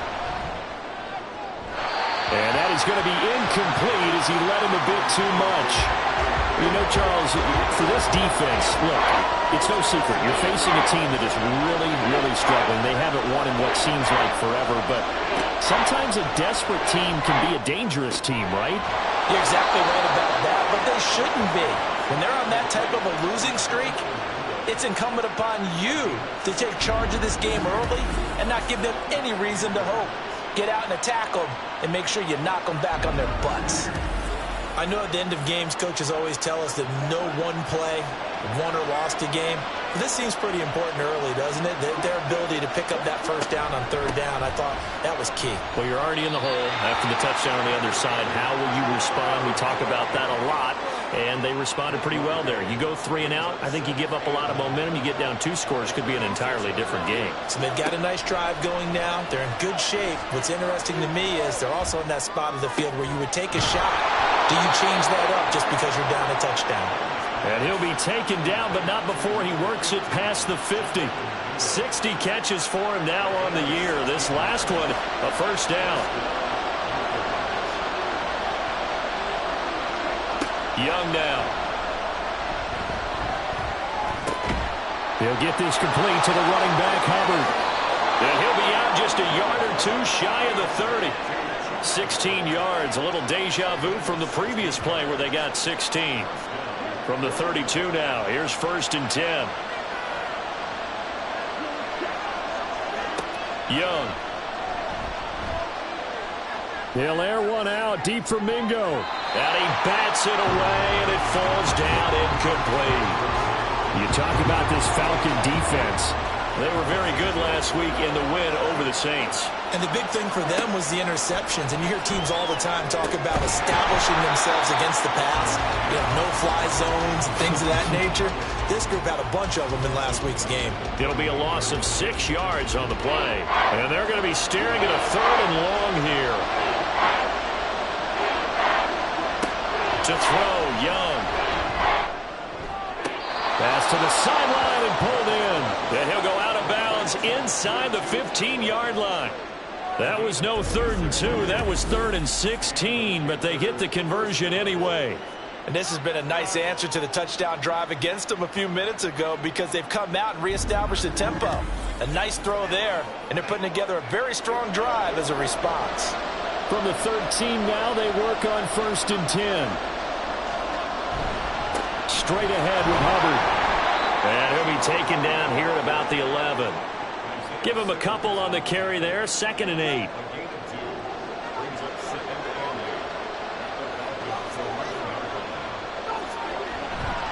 And they'll go again here with Hubbard. And here he'll get it down to the 7. 4 yards on the pickup there as it'll leave him with a 3rd and about 4 more for 1st.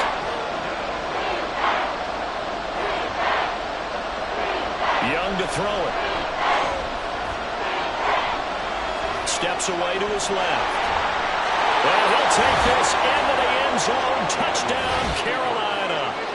Bryce Young taking it in from 7 yards away. And the Panthers are able to match the opening drive touchdown against them with one of their own. Well, I'd have to say that for him, that was an all-encompassing drive because it was his arm that got his team down to that point, but his legs that finished the deal. Give him credit for making it happen. Kaimi Fairbairn on for the extra point. It's up and good. So these teams match touchdowns here in the first quarter, and we're tied 7-7. Each team's had it. Each team has scored. 7-7 here as the kick's away. And here comes a return from just beyond the goal line. And that decision to bring it out ends up not being a good one. Costs him about 5 yards as he's tackled at the 20. About set to begin their next drive. The Falcons offense at the line. So both of these teams, Charles, coming off touchdowns now, but this offense, they just had to stand on the sideline, watch their opponent author a really impressive drive to reach the end zone. Yeah, and I think you're not telling yourself the truth if you don't think there's some one-upsmanship going on right now, because they just had their touchdown answered by a drive of double-digit plays that also found the end zone. Now, they want to do something even more impressive to answer that. And nothing but green grass here, middle of the field. Touchdown, Falcons. Gabriel Davis, 76 yards. And the Falcons have taken the lead. Seeing some pretty good offense here in this first quarter. It's been a wild start to this quarter, as you noted. And now with that lead that we're seeing, can they retaliate? I get the sense this one's going to go back and forth all game long. And that probably won't be the last long touchdown that we see in this one. Extra point by Koo, up and good. And that makes the score 14-7. Following the touchdown, here's Koo to kick off.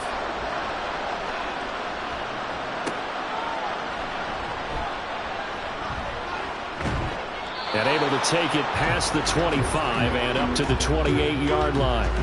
The Panthers coming back out onto the field for their second drive as we grind toward the end of the season here, and they haven't had the season that they had hoped. So let me ask you to play GM. Where might they look to make some changes? I think when you look into the upcoming draft, think hard about them drafting multiple offensive linemen. They've got to get stouter up front. And as a GM always tells me, Charles, this is a big boy league, and big people always end up winning games for you. They just gave up a sack there, and if I'm not mistaken, they gave up 4 last week, didn't they? Yes. And just looking really porous, aren't they? They really are, and I'm wondering if they're going to have to start thinking about keeping the tight end in, maybe a back, someone to help assist, because right now, the quarterback's been getting hit a lot in the last couple of games. On second down, here's a run with Hubbard. And they only get a yard back there. They'll be left with a third down and long. Well, this defense for the Falcons, they were very good last week in the win over New Orleans. And as in any game, takeaways are always a big key. They're always discussed on defense. There's an emphasis there. And they came away with 3 interceptions in that game. And they'll get him down here at the 23. It's a pickup of 6, but it's not going to be enough. And the punt team's going to be summoned on 4th down. Here's the Panthers punter now, as he's on a punt for the first time this afternoon. And last week in the loss, 5 punts as he gets this one away. Fielded at the 33. Shedding through the defense. A good return there. Call it 13 yards.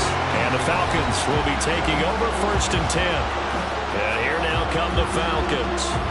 Well, this offense looks like they have a little extra pep in their step as they take the field here for drive number 3. Because remember, Charles, drives 1 and 2 both ended in the end zone. Yeah, and right now they've just got to be careful not to lean into overconfidence, because every drive has a life of its own. But I like the way that they've started, the way that they're going about doing things right now. They've got a chance for that 3rd consecutive touchdown, and that would be a crushing blow to the defense. Second down and a run by Robinson. And he'll work it across midfield inside the 45. 10 yards there and a first down for the Falcons. The Falcons are 12-4 now on the year. They were winners their last time out, so they'll be looking to make it 2 in a row. And so much about football, partner, comes down to mindset. Being in the right frame of mind, and the best way to get in that good frame of mind, winning. So they come in feeling good. They've got the home crowd behind them. I think it's going to be tough to beat in this one. It'll go as a gain of 4, and it'll be second down. Well, these two teams faced off earlier in the year, right around mid-season, back in Week 9. And it was the Falcons getting the road victory in that one, so they'll look to finish off the season sweep here in Atlanta. Meanwhile, Stroud's throw taken in by London. Back-to-back receptions for him, and it's another first down.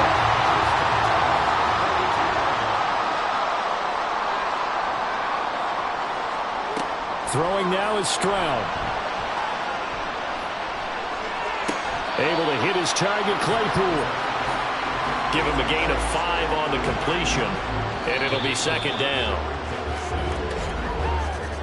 Through one quarter, 14-7 our score. Back now in Atlanta, second quarter action. The Falcons with the football. 2nd and 5. As they've got it as we resume action. Here goes Stroud again. And his throw's going to be incomplete.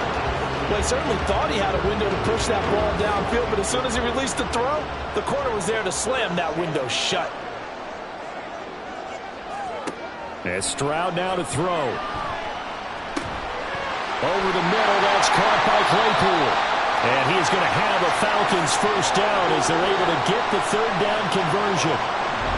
Would it be safe to say that as precise as routes are supposed to be run in the NFL, maybe they're not quite as precise in college ball? That's accurate, yeah. And I think we saw a college route in the NFL there. Just find the soft spot, find the dead zone, and find the first down. And that's what he just did. Now a throw to the end zone on first down, but it winds up incomplete. Certainly looked like someone was very confident in his ability to fit that one in.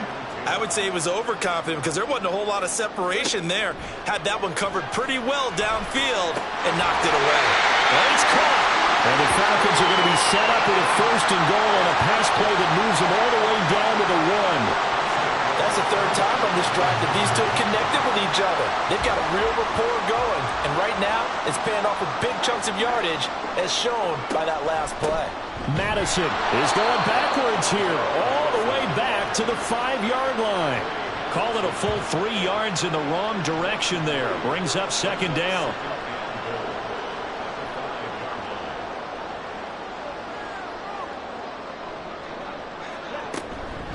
Going to run with Madison again. Call it a gain of a yard as they get a little bit closer here. It's 3rd and goal. I have to laugh a little bit because he actually handed it off. I thought with the 2 touchdown passes he's thrown in this one already, he'd go ahead and fling and try and get a 3rd one. Yeah, now from this spot on 3rd down, I think he'd probably throw it here. Yeah, I don't think there's any question about it. They won't even send in a running play here, I don't believe. I think they go ahead and try and throw it for a touchdown. 4th down, and the attention turns to Falcon kicker Younghoe Koo. From the right hash, and this one just a chippy. Koo knocks this one through the post. And they will move up by 10 now, 17-7. So they get 3, certainly hoping for 6 after a 13-play drive. So you console yourself on defense by saying you did your job, right? If they go 13 plays, you only give up a field goal, you did a nice job there. But here's the other part. 13 plays, you don't force any mistakes, you don't take the ball away. Maybe that's the way they should look at it. And the Panthers coming out now. They find themselves down 17-7 as they start this drive 1st and 10. They'll start on the ground with Hubbard. He'll be dropped after a gain of about 6 across the 30 to the 31. Now, Brandon, that's the way you want to run the football. There should almost be quote bubbles above the offense right now. Bam, boom, biff. That's how they feel good about moving the football. Now Young.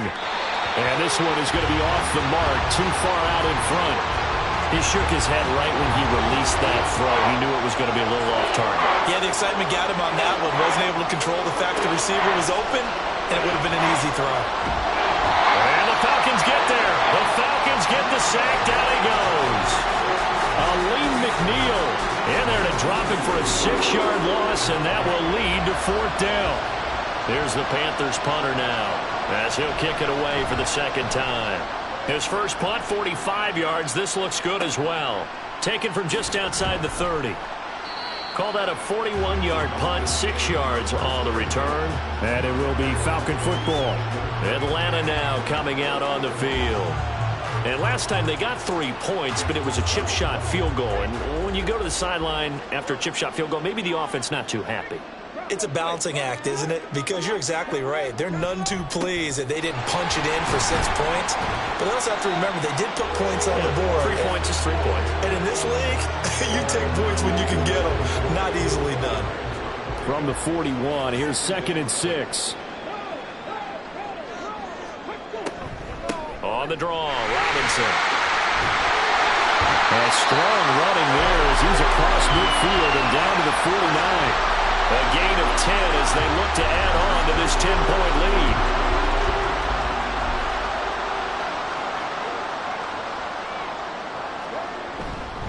On 1st and 10, it's Robinson. And down to the 44, 5 yards that time. And that's exactly what you want on a first down run. Pick up 5 yards, bring up 2nd and 5. The defensive line, though, they've got to figure out a way to out-leverage the guys up front because the offensive line is winning at the point of attack. Oh, Bulls over it. And he'll go down here at the 35-yard line. 9 yards to pick up there, and it's a first down. For a lot of guys playing this game, there's no better feeling than running right through a tackle. He's able to lower his center of gravity and churn his legs for a really nice pickup. Play action. Stroud now. And Davis has it over the middle. They'll go for a gain of 7, and that's going to bring up 2nd down.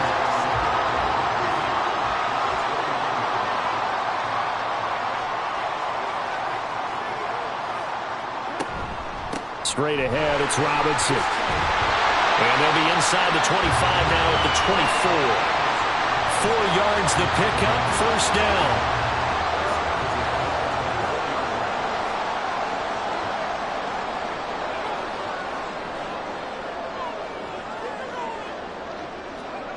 Stroud. Touchdown! Drake London.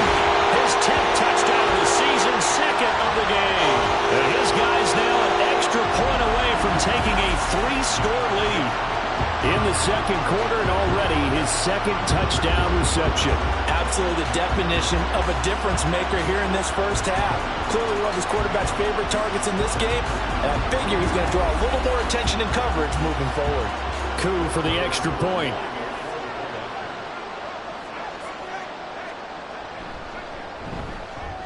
And that'll make this a 3-score game as the lead moves to 17.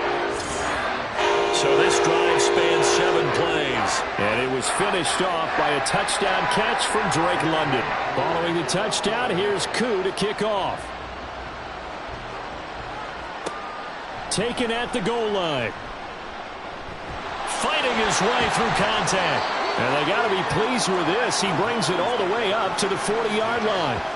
Carolina getting set to take the field.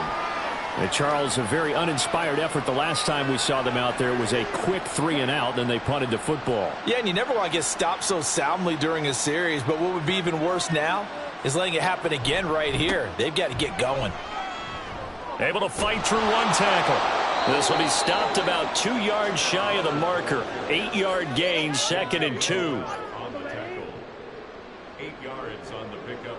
Brings up 2nd and 2 at the 47-yard line. Young off the bootleg. To the right side and complete to Atwell. And he's got this down to the 35. 2nd catch for him today, and it'll wind up a first down. And time to give some credit to the big fellas, the offensive line here, because you've got to have good protection on crossing routes because you've got to give your receiver time to work all the way across the field. That time able to scan the field, spot his receiver moving left to right, and make a good, accurate throw. Thank you, guys. First down, Young. And he's got the hook up to Moore. So the completion good for just 3. And it'll be 2nd down. Brings up 2nd and 7 at the 32-yard line. They'll toss this right side to Hubbard. They lost 4 there, and it's 3rd down. Partner, you mind if I take off this headset and put on a coaching headset? You want to get this running game going? I want to get this running game going. I'm going down there and saying, gentlemen, we have got to run the football. We've got to get it going right now. Yeah, to this point in the 2nd quarter, it has been a struggle. And he will not make it back to the line of scrimmage as he's going to be taken down. Grady Jarrett making his presence felt. He gets the sack. So now on comes the field goal unit, and wow, this is no ordinary try here. This officially a 55-yard attempt. And he's going to miss this one. That is no good. Well outside the left upright, and the deficit will stay at 3 scores. Yeah, 55 yards is anything but a gimme. You've got to really concentrate on your leg swing and proper technique. This time, though, he's unable to convert. Bijan Robinson and the Falcons back onto the field. A good job in the passing game, decent job in the running game, but really they've been more effective through the air. We'll see if that shifts at all as this goes on. Thus far, it feels like they're calling this game in reverse. Normally you run to set up the pass. Here it feels like they're passing, hoping to set up the run and be more effective later on in the game. Yeah, you can do it both ways. We usually talk about it in the reverse, however. No doubt about it. They don't need to run another play here before the 2-minute warning. Let's see if they do it anyway. Robinson up the middle. And he'll take this ahead for about 4. Second down coming up. Gets a pickup of 4, and it'll bring up second down. And we've hit the 2-minute mark in this first half of action. From the 37, they work on 2nd and 6. Back to throw. Here's Stroud. He's going to drop this underneath for Robinson. And he'll work it inside the 30 to the 29-yard line. That one a first down pickup of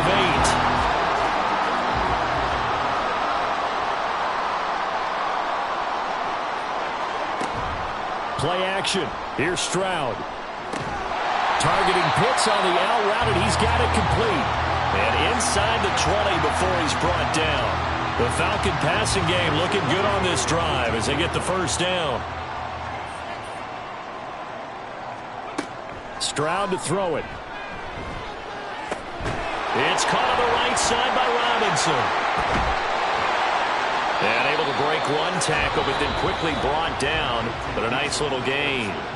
Now the Falcons going to use one of their timeouts as the clock stops here with 46 seconds remaining in the first half. Ball resting on the 10-yard line. It's 2nd and 1. The throwing again is Stroud. Throws the out route and finds Claypool. And the Falcons are looking at 1st and goal as he's tackled all the way down at the 2-yard line. A chance to really cap off a big first half here as they come up on 1st and goal. The Falcons going to use the second of their timeouts. So that means they're down to 1 remaining here as we head toward halftime. Here's 1st and goal, and gosh, points here, a chance maybe to put this thing away before halftime. That's out wide here for Robinson. No gain on the play, and it's 2nd and goal. Well, that was a simple throw and catch, but even with that completion, 0 yards gained, so they're behind schedule on down and distance. I think they were hoping to get it. And he gets in. Touchdown, Atlanta. Bijan Robinson. In the final seconds of the first half. And the Falcons are able to widen their lead here in this first half. That's one of the better examples of clock management I've seen. Whittled it all the way down just about and still put the ball in the end zone. Yeah, just a methodical drive and something really to take into the lockers here. Koo able to connect on the extra point, and the route is on here in this first half. So just 8 ticks remaining here in the first half as they'll kick this one away. And he'll go down as this drive will start at the 25-yard line.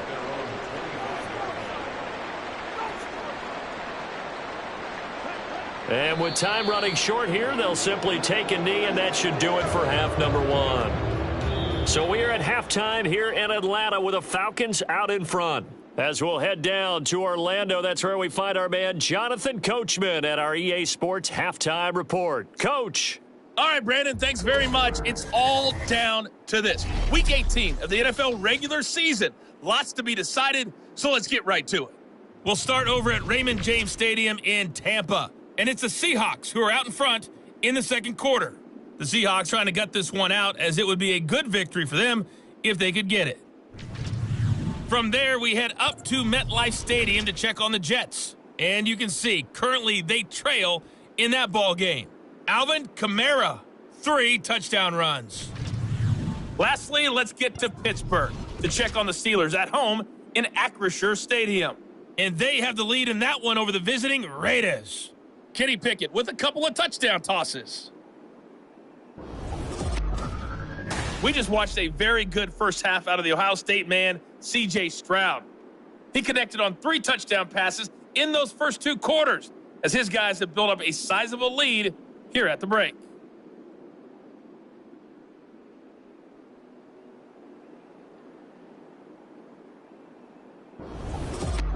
All right, Coach, thank you, and we welcome everyone back for quarter number 3.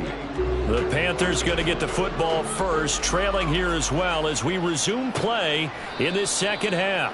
And we will not have a run back here as the second half starts with a touchback. And as this offense makes their way back out, NFC playoff race time, we give you a look at what's going on there.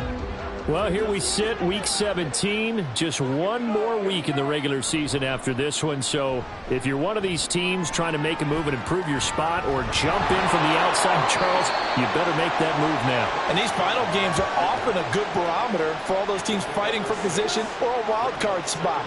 They have to be able to get the job done these last 2 weeks before things get even tougher when the playoffs officially begin. Meanwhile, Young's throw pulled in by Atwell here. And they get him down, but not before he takes it across the 40-yard line. First and 10, Young. Pressure brought in, and the Falcons get there for the sack. They bring the safety on the blitz, and he busts through to drop him for an 8-yard loss. That's number 4, sack number 4. They had 4 last week, so he's been down on the ground a lot. Partner, they say the eye in the sky does not lie. And that's indeed the case because they watched the game tape from the previous week, incorporated it into their own defensive scheme, and continued to get after this quarterback. And now this defense will be searching for sack number 5. Throwing on 2nd and long. Young. He'll drop that down to Hubbard, and he'll be taken down at the 46-yard line. And we see another pitch and catch there to the running back. This position just continues to evolve. They become just as critical to the passing attack as a lot of receivers, tight ends, because their ability to make people miss in the open field can really generate big plays for an offense. That throw by Young incomplete. Just more frustration here offensively, and you can see it in their play and now their body language. You know they were hoping to put a drive together to begin this third quarter, but it's just not clicking right now, and it's going to be a quick call to the punt team. And no one there to stop it. Hits at the 8, but it carries all the way into the end zone for a touchback. Here comes the Falcons offense. It's their first possession of the second half now.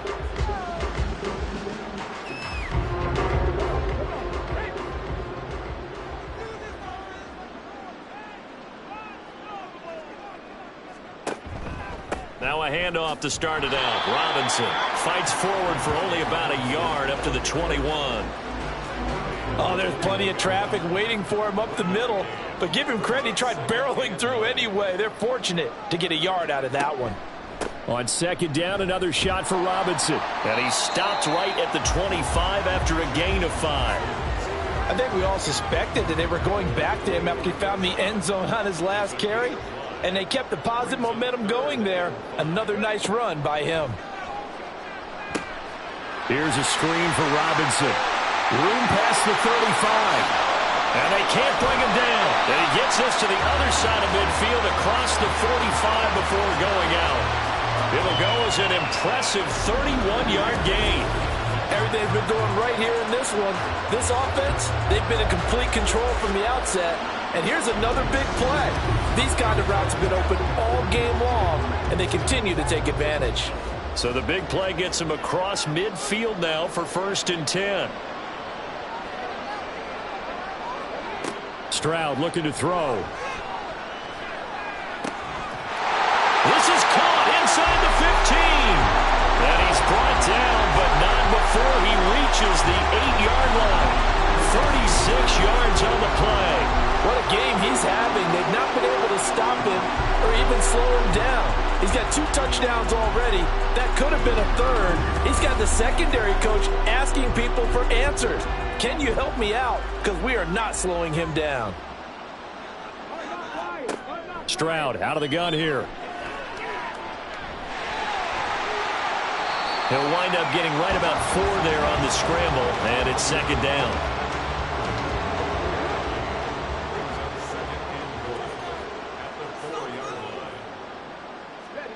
Here's Stroud. And that is caught. Touchdown, Falcons. Chase Claypool for 4 yards out.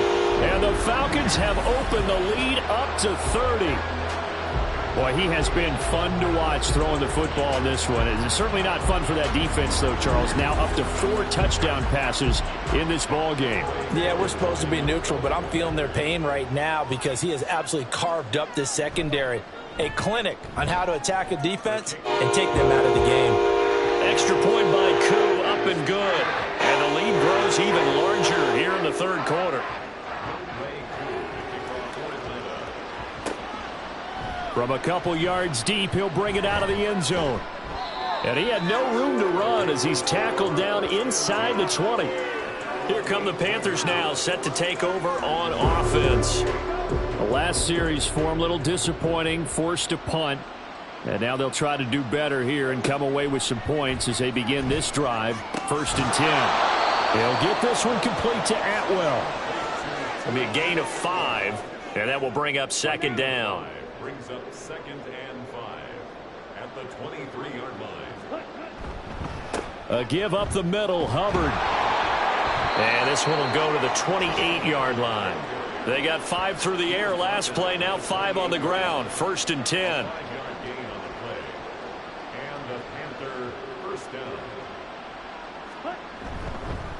Right back to Hubbard. He'll be hit down at the 33, 5 yards on the play. It's interesting going into this game. There was so much talk from both sides about who would control the line of scrimmage. I think we've seen who has it in this one so far. Well, they bottled him up. He's barely averaging over 3 yards a carry right now. And he's dropped just before the line to gain. 4-yard pickup leaves him with 3rd and 1.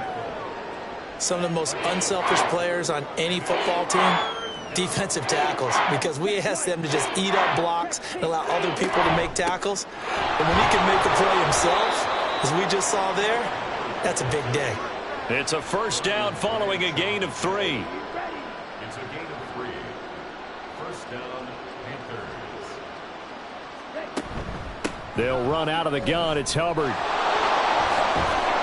And a solid run here as he'll pick his way down to the 42-yard line. 58 yards rushing for him here as he starts to draw closer to a 1,000-yard campaign. And they'll run on first down with Hubbard. And he maneuvers up the middle for 3. And it's second down. He's had success on this drive, but not on this play. Finally, they bowed up defensively. I think they were determined not to let him take it pretty much all the way down the field. Yeah, it looks like they handled their run responsibilities correctly this time. What we call run fits, everyone was in the right place. That's good. The completion there for 7 yards. And they'll be faced with a 3rd and inches.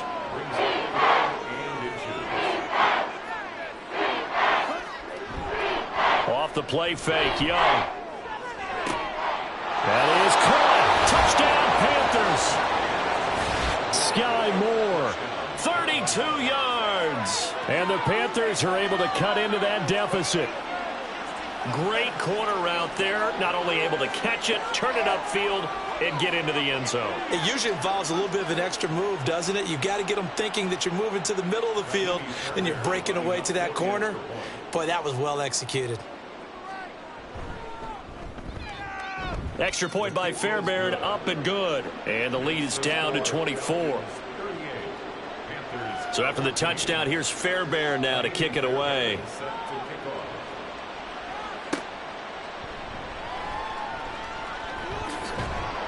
And he'll take it up past the 25 to the 26-yard line.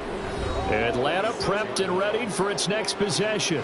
Still operating with a comfortable lead despite the score a moment ago as they begin 1st and 10. In motion left is Davis. He's going to get it on the jet sweep. And he can only manage to get a couple. 2nd and 8 coming up. Early down stuff to put this offense in a precarious position. We know that securing the point of attack, especially against the big-bodied guys in the middle of this D, has got to be priority 1. On 2nd down, this is Madison.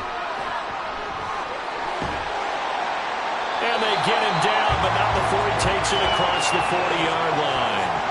14 yards there on a Falcon first down. On any explosive run, you can almost feel the ground shaking, and that's from the offensive linemen creating space for their runners. I had an old coach tell me before, they always told his runners, run around the offensive line in pregame. Get used to the ground shaking so you don't trip and fall when it happens in a game. Now it's 2nd and 10. Brings up 2nd and 10 at the 42-yard line. Throwing now is Stroud. He's got his man, London, right side. And taking it across midfield and inside the 45. He's been big. 2 touchdowns earlier. Now he's got a first down here. This offensive game plan has just been sensational. I mean, when you think about all the different ways they've gotten their receivers open so far, it's really been impressive. Scheme, design, execution.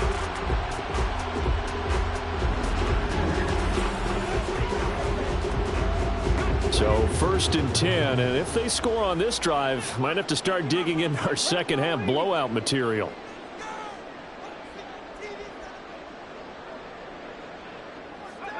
And Stroud now to throw. That's going to be caught by Pitts. He'll get this one down near the 20-yard line, just shy of the 20. A good pickup there at 22. I'll tell you what, a lot of those mid-range throws have been available because sometimes teams get too concerned about the deep ball and they leave too much space in front of them, and these guys have been taking advantage so far. Right back to Pitts again. So give him 2 yards there on the completion, and it's 2nd down. This drive, it's been a good mix. 3 passing plays, 3 runs, hitting on all 3 of those passes, and the last one putting him in the red zone. So wouldn't you think play action right here? Because you've got the ability and had the ability to run it and throw it. Go play action and take your shot at the end zone. 1 quarter remains here as the regular season starts to wind down. We'll return with more after this. This is the NFL, and it's on EA Sports. Stroud working out of the gun. And this is caught for a Falcon touchdown. Chase Claypool. His 2nd touchdown of the afternoon. And the Falcons are on their way to a 13th win on the year as they add on to their lead. Well, obviously, Charles, no more points were needed, but some teams just can't resist the urge to keep adding on, and they did just that here. And now, of course, all scoring plays are reviewed, and I think they're going to take an extra long look at this one. They're taking a peek at whether or not those feet were in bounds, and obviously a big call here in the end zone. And not just the feet. How about the hands? How's the ball possessed while the feet are hopefully getting down in bounds? That's what they're trying to look at to see if it all comes together. So they called it a touchdown originally, and this will stay a touchdown after the video review, so they had it right. Koo able to connect on the extra point. And this one was over a while ago as they just add on to that big lead. Following the touchdown, here's Koo to kick off.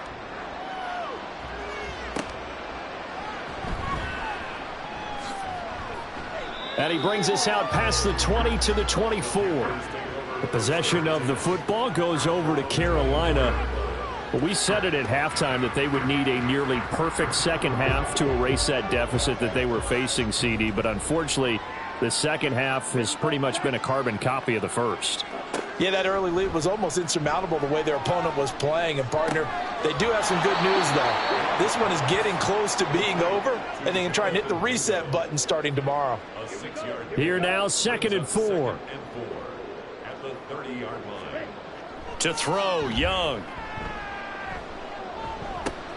He gets this one to Hubbard, complete. 2 yards on the pickup there. And that's going to bring up 3rd and 2.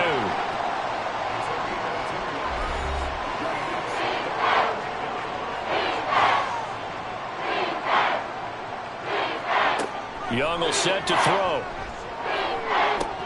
Well, had his hands on it, couldn't bring it in. Pretty symptomatic of how this game's been going. Another pass attempt, another incompletion, and they're just a little over 100 yards passing here in this game, so defensively, pretty good job. Definitely, because they were never really able to get the ball in the hands of their playmakers. So a lot of credit to the defensive game plan and especially the execution. He's got his running back out of the backfield. And he's going to be taken down. Plus, there's a penalty flag in the backfield. They may get 15 more on top of this. A lack of discipline defensively on 4th down, and now that leads to a 1st and 10. Looking to throw, Young. Toward the right sideline, but it's incomplete. Defensively, you look at the numbers. Another incomplete pass that we just saw, and they're under 200 yards passing for the game, so they've done their job on that side of the ball. Yeah, recently I was actually working a game where a quarterback had a streak of 5 straight games without a 200-yard game, and that was a big talk, both in his town and amongst his team. How do we get the passing game going? So big credit to them holding them under 200 today. 3rd and short yardage, Young. Work in the middle of the field, and he's got a man complete. And he is going to have a Panthers 1st down, as that'll be a pickup of about 5 as they convert on 3rd and inches. On 1st and 10, Young. Open man is Atwell, complete. And he'll be out of bounds as he gets this down to about the 21 or 22. From the 22 now, here's 2nd down and a yard. Brings up 2nd and 1. Out of the gun, here's the give to Hubbard. And they'll bring him down at the 13-yard line. 70 yards on the ground for Hubbard as that last run a 1st down. 9 yards. 1st down, Panthers.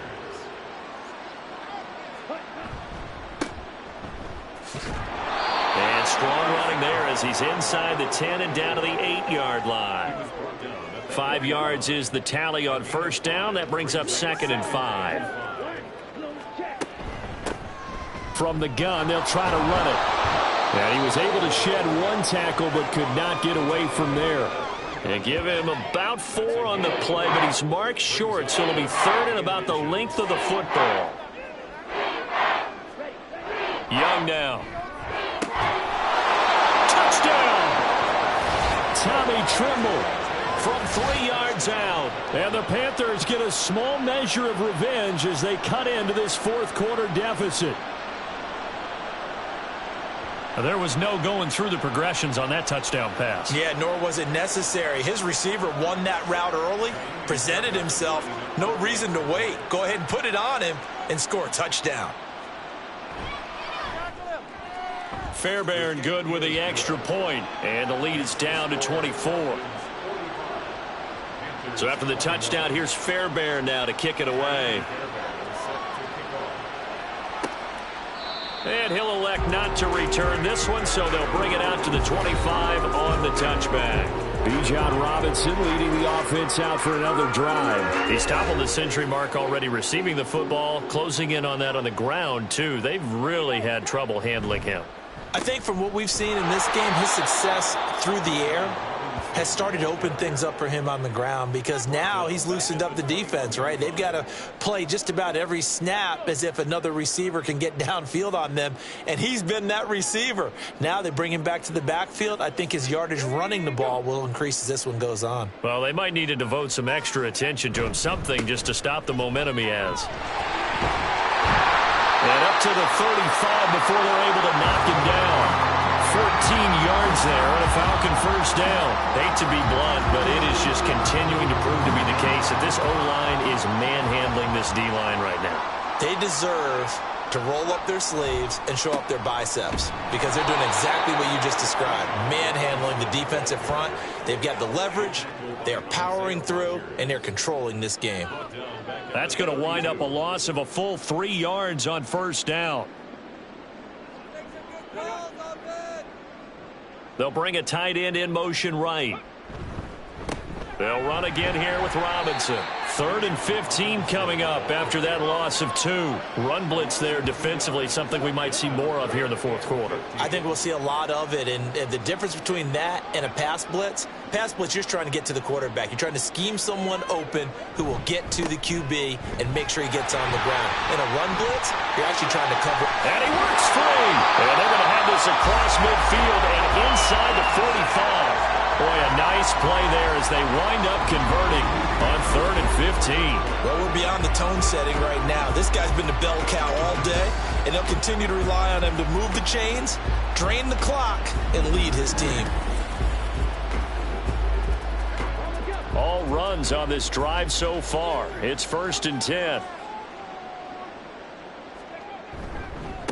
Handoff now to Robinson. And he fumbled it. It's on the ground. Oh, and one of the linemen on the other side has got it. And his guys are going to take over at the 39-yard line.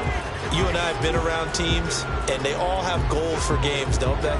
And every team we've ever talked to says what? No turnover. Don't turn the ball over. 0. And they were that close to getting it done. Won't cost them today, but they'll hate that when they're watching the game tape. Now the offense for the Panthers here getting the football back. This drive here beginning probably with a pair of motivated groups. Remember, the offense scored a touchdown on their last time out. Looking to repeat that in Charles's defense. They were very frustrated after giving up 6 the last time on the field. And frankly, it's just a battle of wills in a lot of ways because you know they're both motivated. They both game plan for this drive, and they both have specific outcomes in mind. To me, it just comes down to who can execute better and which side can step up and assert its will over the other. So that one overturned. They say the knee was down, and that will not be ruled a fumble. And they will only muster a yard here to the 38. They're in a pretty good spot right now with a convincing lead. I think this is where they put on the boxing gloves, start to try and pound them into submission. And the offensive line, they've controlled this game. I don't see why that trend would change now. And he is going to lose yardage here.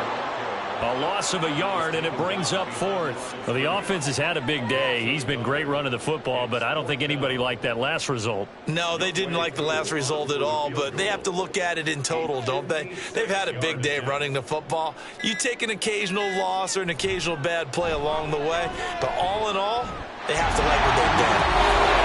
These kickers now, it's like we take them for granted. Kicks like that used to be such a big deal, and now you just expect them to make it. Yeah, you're exactly right, and we shouldn't take them for granted, but I have a theory about it. You want to hear it? Yeah. They are more athletic now than ever before. Talk about kickers. Trace their backgrounds, trace their histories. You'll find that they were big-time athletes all along, but their kicking was so prevalent that we made them specialists. Well, and now those 50-plus yarders seem easy for some reason. Ready, right.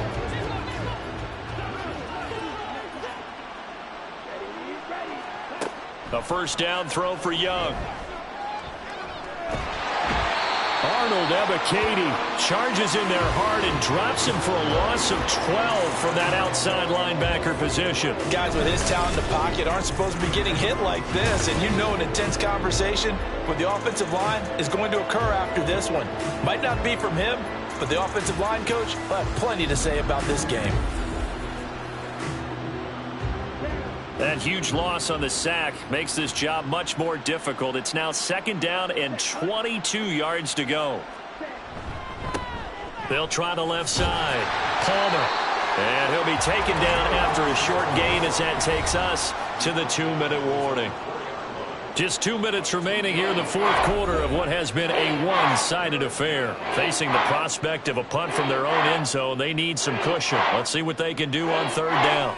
Young back near the goal line. Under pressure, and down he goes in the end zone, and that's a safety. Well, this defense has been smothering all game long. Why not give them 2 more points here in the closing minutes? Well, they've certainly earned it. They've gotten the better of this offensive line for 4 quarters, and this sack here will just be a little icing on the cake.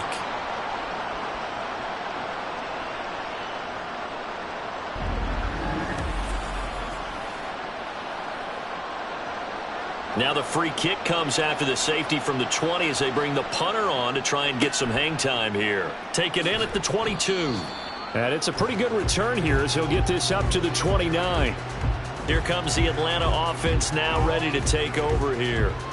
And this crowd has certainly liked what they've seen. Their guys fully expected to win this one coming in, and they have not disappointed as they've got the big lead here in the 4th. They start on the ground with Robinson here. Up past the 30, 2nd down coming up. I think if we put together a job description for a middle linebacker, we would start with being able to hold down things in the middle of the line of scrimmage and be able to take on blockers.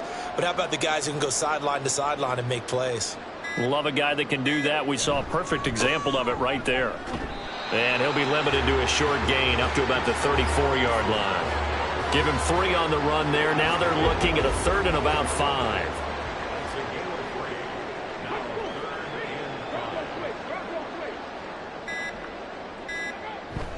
Robinson with another carry. And he'll get this only up to about the 35. Only a yard on the pickup there, and it's going to leave them with a 4th down. We talk about defenders, specifically linebackers, keeping their eyes in the right spot. He had that eye down the entire time. And you know that's not easily done because they throw a lot of misdirection at you. They try and fool you and get your eyes in the wrong place. But you're right about that one. He correctly figured that one out and made a really nice play. So no shortage of offense in this game. A very clean game, too, Charles. Each side got its points, but they did so without committing a single turnover. That's so true, and it certainly felt like NFL football at its finest, right? You talk about the highest level from both of these offenses. Neither one of them afraid of taking risks, and both of them aggressively pushing it downfield. I did like, Brandon, how smart they were about going about their business there. They were high-flying, but they took care of the ball. Yeah, they did. And just keeping it clean in a game like this with all these points, you don't see that very often, even at the highest level. Job well done by both sides. So for the Falcons, a victory in Week 18 gives them a final mark of 13 up and 4 down. And now they'll await the final seeding for the playoffs ahead. Meanwhile, for the Panthers, they go out with a bit of a whimper as they wrap up a very trying 3-14 season. And it's fair to say wholesale changes will be forthcoming in the very near future. So for our entire crew, alongside Charles Davis, I'm Brandon Gaudin. Thanks for watching, everybody. We'll see you next time.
It's Week 18 of the NFL. And coming up, we'll see Justin Jefferson. He's making a push for 1,500 yards and whatever else he can get. It's the 49ers and the Titans. Next on Madden NFL 24.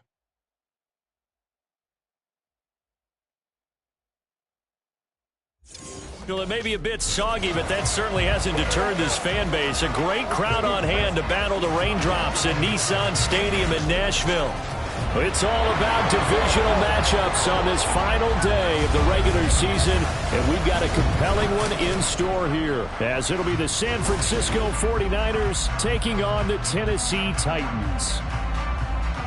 With Charles Davis, I'm Brandon Gaudin. Charles, we take a look at this Titan ball club entering play. Now, losers their last time out, so they'll look to make amends here. And one of the best ways you can do that is to be at home, and they are. They're going to try and ride that home crowd and that wave of emotion to a victory in this one. On the other side of the field for the visiting 49ers, they've been as hot as anyone. The win last week makes it 9 out of 10. The results are...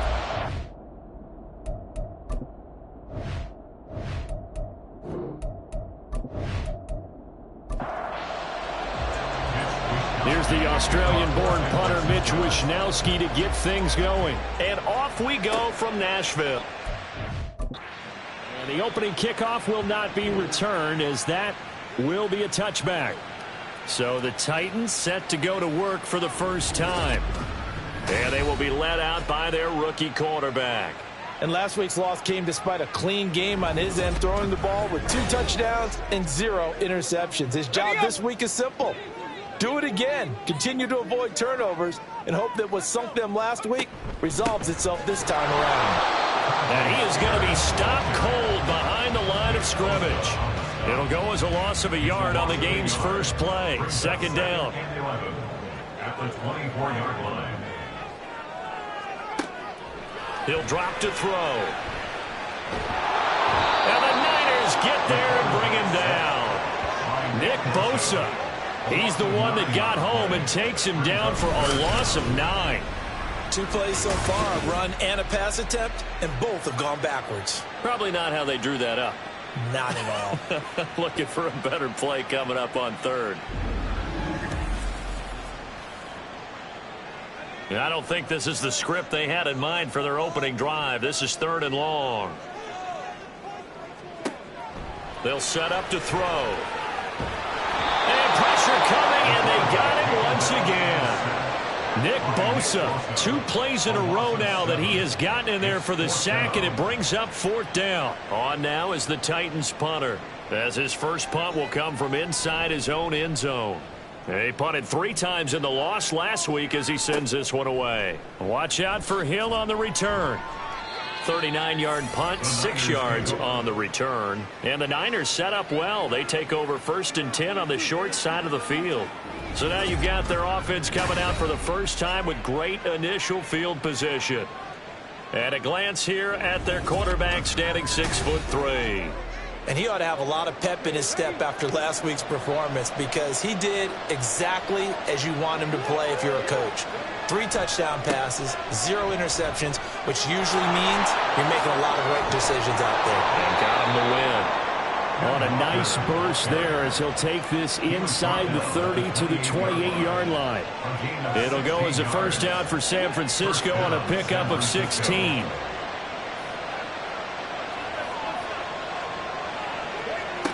They'll look to throw.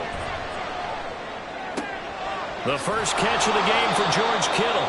And he'll go out of bounds in the red zone just inside the 20. So the completion results there in 9 yards. And that'll give him a short yardage situation here for second down. Back to throw. That's going to be caught by Samuel. And Debo going to have a Niners first down as he's down to the 12.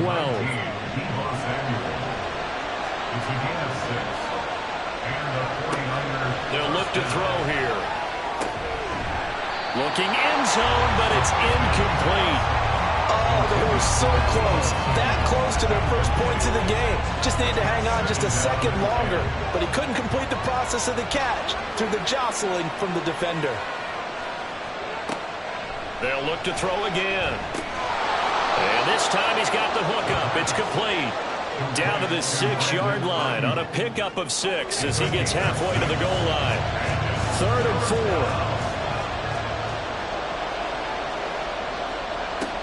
Again, he'll drop to throw. Rolling to his right. And he's going to take it in. Touchdown, San Francisco. A 6-yard touchdown run. And the 49ers will jump on top with the game's first score here this afternoon. If you're going to play quarterback in the NFL, you've got to have great vision, and you've got to remain calm when things break down in the pocket. Both of those traits were on display there. He surveys the situation, sees the middle of the field open, so he's just going to step up and take it himself. Very well done there. The point after through the raindrops, up and good. And that makes the score 7-0. Here is Wisnowski to boot it away following the touchdown. From a yard or two deep, here comes a return. And he'll be brought down shy of the 20, so the decision to bring it out of the end zone, not a good one. Tennessee offense making their way out onto the field as you take a look at the playoff race in the AFC. And it's all come down to this, hasn't it? Final week of the regular season. As this year's playoffs play out anything like the regular season has gone, could be in for a wild and fun month of January. And we can break the rules because we can look ahead. All right, there's not a coach out there that's ever said to their team, all right, let's look three weeks down the road. It's always right here, right now. Forget that. Think about what the playoffs are going to look like. The teams that we see that are already in, the teams that are trying to get in, we could have some great matchups. And he's got it up over the 40 to the 41. It's a 6-yard pickup, and it gets him to 2nd and 4. Brings up 2nd and 4. On play action, they'll throw. He's got his man on the crossing route. And this will move the chains again as the tackle's going to be made at the 49ers 36. 23 yards the pickup there.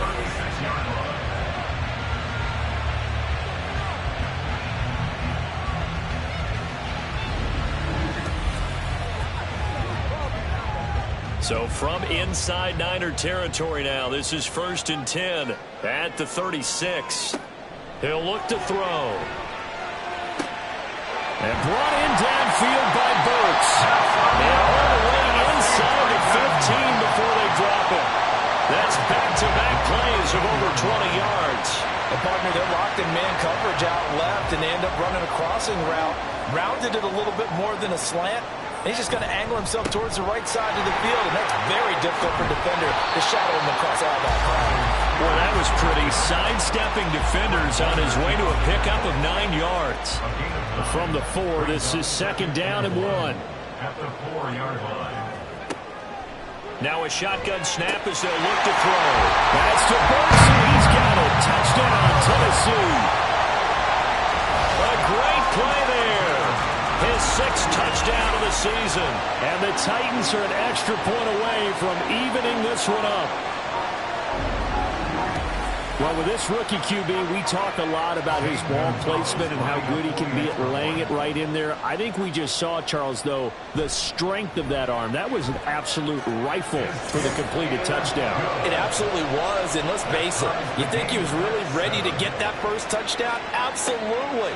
He threw that pass with authority, just as you described. Big-time arm right there, and let's face it, a lot of quarterbacks used to be pitchers in baseball. The fastball was usually their best pitch, and we saw it there. Kenneth Walker headed back out there. Last week, over 100 yards, 3 touchdowns. We were talking with him on the field before the game. He said simply, I was in a groove. He obviously was. And I think he's been a little modest about that, being in a groove. That's a big-time game right there. And I think he feels like his entire team is coming along with him because they're creating spaces and holes for him to run through. He's making people miss, running through tackles. They are locked in a big way and confident about this game as well. Able to get the 1 yard he needed, but nothing more. 2nd and 1, and people want to run the football. This is where every back in the league is supposed to do exactly what we just saw there. Pick up the first down. Now on first down, he'll drop to throw it. And Walker has it. And he's tackled a yard short of the marker. Good gain of 9 on first down. 2nd down and a yard. They'll drop to throw. That ball nearly intercepted. The rookie had his hands on it but couldn't pull it in.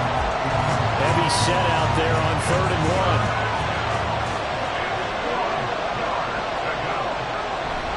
1. They'll try for the first with Walker. A little juke.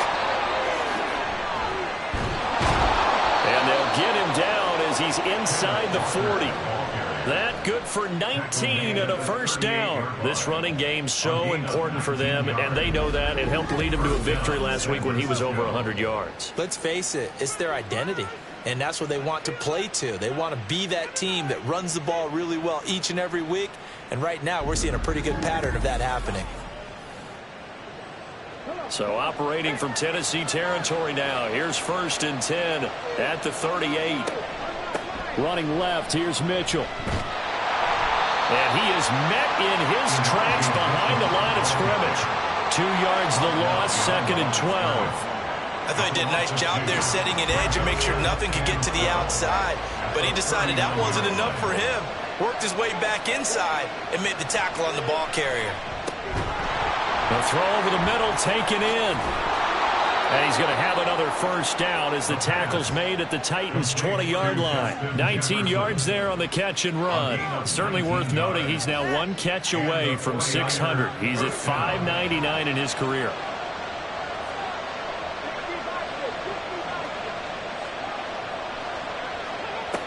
They'll look to throw now on first down. Eluding the pressure right. And across the chalk into the end zone. It's a 49er touchdown. It's their quarterback with his 2nd touchdown in this opening quarter. And the 49ers have now taken the lead. That's a really good decision right there outside of the pocket. You've got to know the right time to shift from passer to runner. He was looking and looking. Nothing there. You can almost feel the brainwaves firing as he calculates. I think I can win a race to the pylon. And he turns out to be right. Touchdown.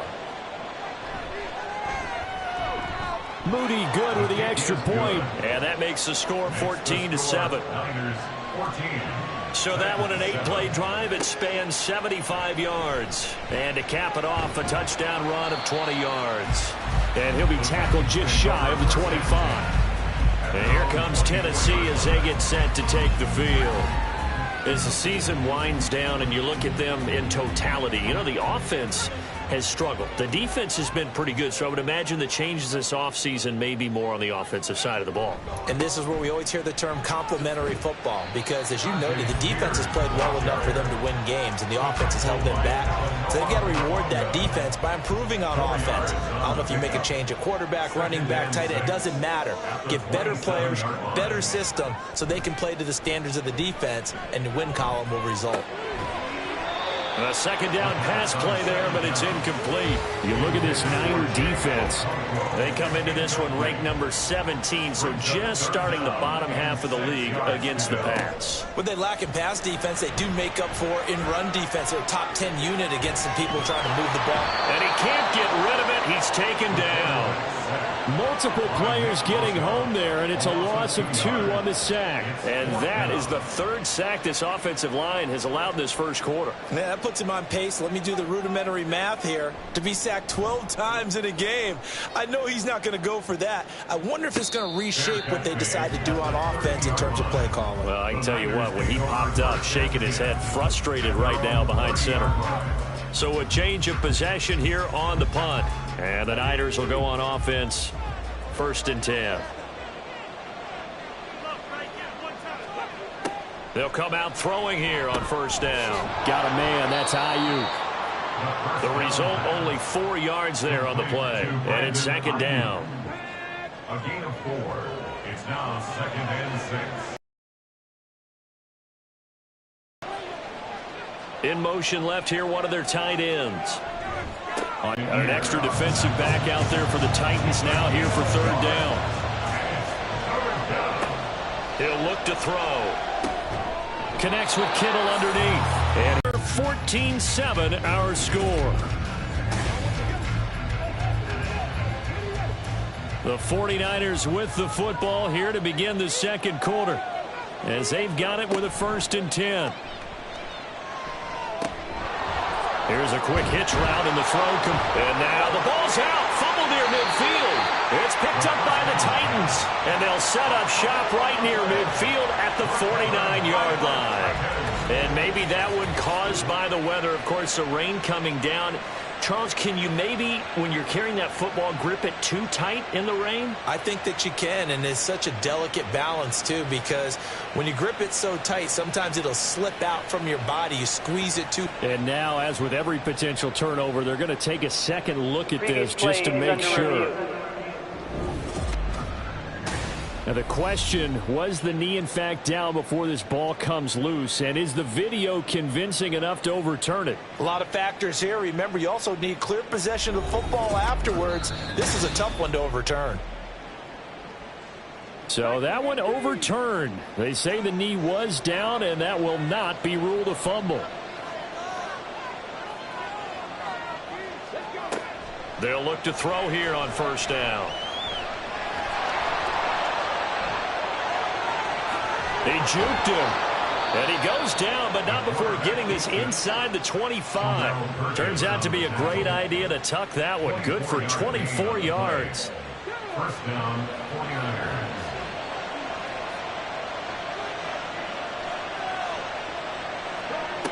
On 1st down, he'll drop to throw. This one caught by Kittle. And he gets it inside the 10 to the 9. 15 more there, and they're on a roll. It's another 1st down. Just picking up yardage in bunches here these last few plays. They have moved right down the field, and just like that, they're going to be set up with a 1st and goal. Here's Walker. He pushes forward for maybe 3 down to the 6-yard line. You know, when this offense gets down here near the end zone, they're going to turn to their bell cow. And this guy's been a touchdown machine all year. Excellent job stopping him there on 1st down. And he'll get this one back to the 5-yard line, but no further than that. It'll go as no gain on the play, and now they're looking at a 3rd and goal. They'll look to throw on 3rd and goal. This is caught. A gain of 5, but not enough. Leads to a 4th and goal. I know that halftime's approaching, but I don't think he's going to want to take a break. That's his 5th catch. Yeah, they've really been targeting the tight end.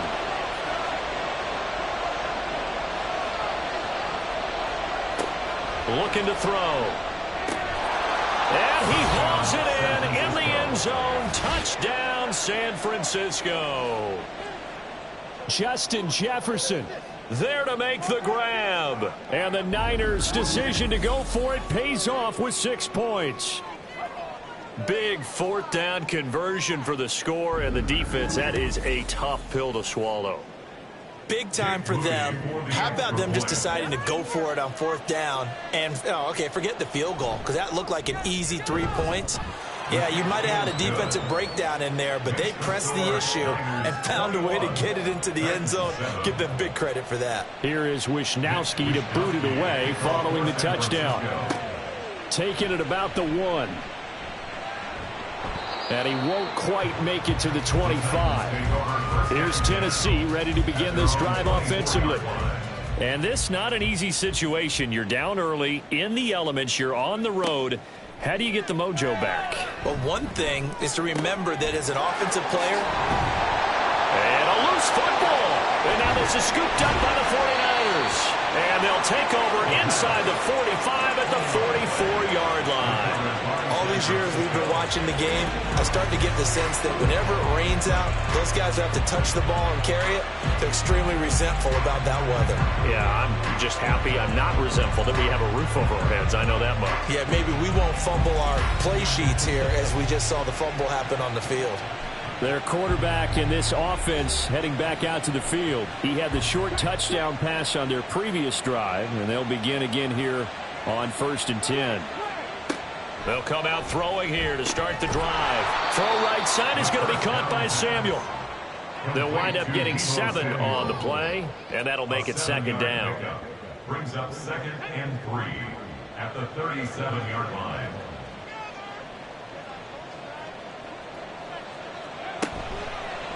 Off the play fake, he'll look to throw. That's over the middle and caught by Ayuk. And he's going to get this inside the 30. Again, 11 on the play. 1st down, San Francisco. Back to throw now on 1st down. And he will find his man, Samuel. And they will eventually get him down, but he's inside the 5 all the way to the 3. A well-executed 22-yard gain. And remember, this drive started off following the turnover. And they've taken no time working their way down the short field. A nice connection there, and now they're looking at a 1st and goal. Mitchell. And he is going to be stopped cold behind the line of scrimmage. It's a loss of 2 there, bringing up 2nd down. And that's what I'd like to see out of this defense, a little fire, a little toughness. It hasn't been the best first half for them, but they did do a nice job there, forcing a loss on that play. Give to Walker on the read option. And he's going to take it in. Touchdown, San Francisco. Kenneth Walker with career touchdown number 70. And the 49ers have moved out in front by 3 touchdowns. And while no one on the offensive line will get the 6 points next to their name, they should be credited with this one. Tremendous blocking to get the runner into the end zone. Extra point try now for Moody.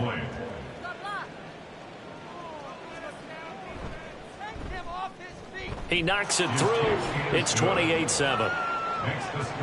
So that drive spanned 5 plays. And it was Ken Walker finishing things off with a touchdown run. Here is Wisnowski to boot it away following the touchdown.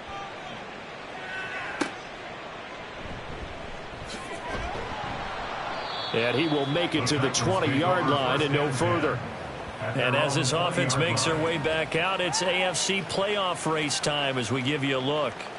Last time out, they had the fumble. That led to the touchdown. Not a great look on either side of the ball as the defense gave up the points too, Charles. But they've got to take care of the football and do better here on this possession. It's certainly been a tough stretch, partner, for both of those units, and they kind of put their defensive mates in a really tough spot there by dropping the ball on the ground. But an easy way to make it up to them, get out there now and get some points on this drive.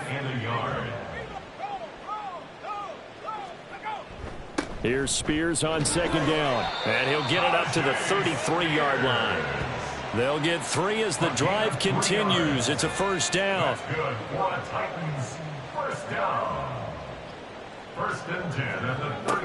Now they'll throw here out of the gun. Over the middle into the hands of Burks. They'll give him 4 yards there, and that'll bring up 2nd down. 4 yards on the pickup.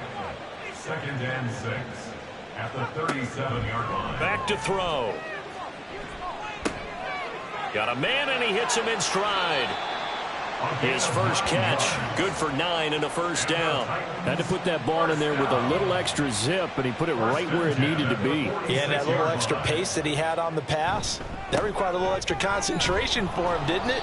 Ball can get on you pretty quick in that manner, and he handled it well and picked up the first down. Credit him with a 1-yard gain there to make it 2nd and 9. They'll set up to throw. That one's taken in by Spears. And a gain of 4 gets him right to the midfield stripe.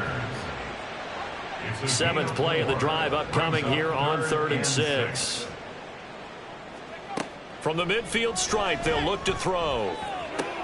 Oh, he rifles one, and that's going to be intercepted.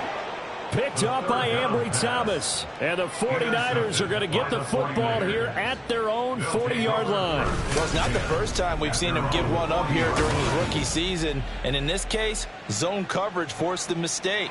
He's made some strides week to week in how he's handling the different type of coverages that he's seeing. But clearly, there's some growing still to do. Kenneth Walker headed back out there. He's over 40 yards here in the second quarter. Been nice and effective for them, hasn't he? He has definitely been dependable, and really shouldn't underestimate what he's getting done here, because anytime you're on a pace that's going to approach 100 yards, you've really done some damage in an NFL game. And now he's looking just to add to his totals. 2 yards on the carry there. It'll be 2nd down. A gain of 2 brings up 2nd and 8 at the 42-yard line. Sticking with Walker on 2nd down. And good vision there as he's across midfield and down to the 45-yard line. 13 yards there and a Niner first. Now this is an example of breaking down a defense, because on a lot of these runs, he's getting past the point of attack, and guess what he's doing? Forcing the secondary guys to have to make a lot of tackles. Ball start, offense. The offense knew it. They were already starting to walk back as that one is accepted. A false start backs him up 5. 1st and 15. They'll look to throw. That's going to be caught by Samuel. That'll give him 8 that time, and it'll be 2nd down.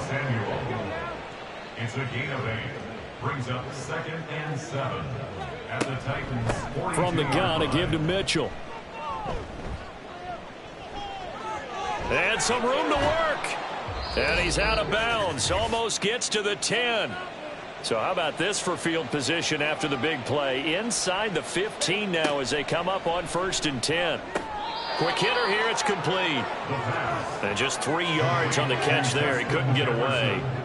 And it'll be 2nd down. Brings up 2nd and 7 at the 9-yard line. Back to throw here. And he's got his man in stride. Complete. And the Niners are looking at 1st and goal as he's tackled all the way down at the 2-yard line. Great mix of play calling so far. 3 runs, 3 passes. All 3 passes have been completions. 1st and goal. I think on defense now, you have to almost take a chance. Rely on your scouting. Pick a play. And he'll take this into the end zone for a San Francisco touchdown. Ken Walker, his 26th touchdown, drawing even with Marshall Faulk for the 4th most in a single season. And the 49ers continue to pull away here in this first half.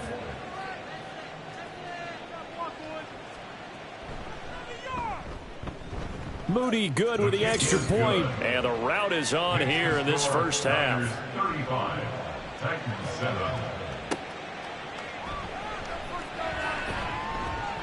And he'll get it up just past the 20 as his guys will go to work at the 21-yard line. The Titans going to go back on offense here late in this first half. Things for them, just to put it bluntly, man, it has been tough sledding here in the first half, facing that big deficit. The clock is dwindling now. Maybe if they can get something on the board here before intermission, they'll have at least a little momentum heading into the second half. 2nd down and inches. Throwing quickly there, but it's incomplete. Some of the fans here don't seem too happy about what we've seen in this first half. No, not at all, and I understand why. They've looked lethargic, out of sync, and it shows on the scoreboard.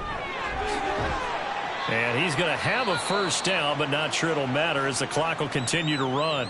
Now Tennessee going to use the second of their timeouts, as the clock will stop with just under 30 seconds to go in the first half.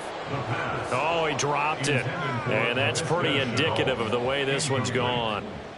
2nd and 10. They'll look to throw here. And he'll slide to a halt here, still a little shy of the first down marker. Now the Titans will use their 3rd and final timeout. Now a shotgun snap as they'll look to throw. Now throw right side here, going to be incomplete. And based on my math, they've only converted one time thus far in this game, so you can see the frustration starting to come out a little bit. 3rd downs, they've been a problem for them all game. They've got to start becoming solutions. He's been a busy man here in this first half as he gets it away. It'll be 37 yards there on the punt. And control of the football switching hands with very little time remaining until the half. And they'll indeed start on the ground to run that clock. And an anxious moment or two there, but they do get him down.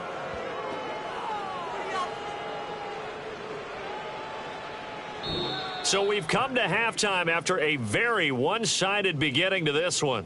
As we'll send you down to Orlando, and we check in with Jonathan Coachman for our EA Sports Halftime Report. Coach. All right, Brandon, thanks very much. It's all down to this. Week 18 of the NFL regular season. Lots to be decided, so let's get right to it. We'll start over at Raymond James Stadium in Tampa. And it's the Seahawks who have the lead in that one. The Seahawks trying to hold on and claim victory. From there, we head up to MetLife Stadium to check on the Jets. And you can see, currently they trail in that ball game. Alvin Kamara, 3 touchdown runs. Lastly, let's get to Pittsburgh to check on the Steelers at home in Acrisure Stadium. And they have the lead in that one over the visiting Raiders. Kenny Pickett with a couple of touchdown tosses. It was a strong first half for the former Spartan, Kenneth Walker. He had a nose for the end zone as he wound up with 2 touchdowns on the ground in those first 2 quarters. All right, Coach, thank you, and we welcome everyone back for quarter number 3. Forecast calling for more of the same. The rain set to continue as we are underway in the second half. And this will not be returned, so the second half begins with a touchback. The 49er offense set to go to begin quarter number 3. The first half definitely went their way, and this would seem to be a great opportunity to kind of put this game a little closer out of reach with a score here. Yeah, and it's a wonderful opportunity for them because if they can add 7 more to their lead before the other guys even see the football, that could be the decisive blow in this game. I think that's how they're eyeing it. That's how they're approaching it. They'll operate from the 32-yard line here, 2nd and 3. On the ground, it's Jefferson. A gain of 5, good enough for the first down. Well, not a fun game at all for anyone who's playing defense on the field at this point. They just gave up another first down on another good run. I wonder if the defense coordinator just says, let's sell out, play against the run, and not worry about getting beat by the pass. Now on first down, he'll drop to throw it. And he's got this to Jefferson. And he'll be corralled out across midfield down to the 45. It's a first down, his 4th catch of the game after having 3 in the first half. Well, I certainly don't want to pile on, but this defense has just not been up to the challenge in this game, and this continues as we see here. Coverage, not been very good, soft in spots. There's an easy throw and catch for another first down.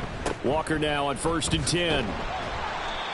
Give him 5 on the carry there, and it'll be 2nd down. If you're a coach, you'll absolutely take that run every time on first down because it really sets you up to go in a number of directions here on 2nd. 2nd and 5. Completes it to the tight end, Kittle. And Kittle going to have a 49ers first down as the tackle made at the 31-yard line. It's a 9-yard gain, and it'll keep the drive moving.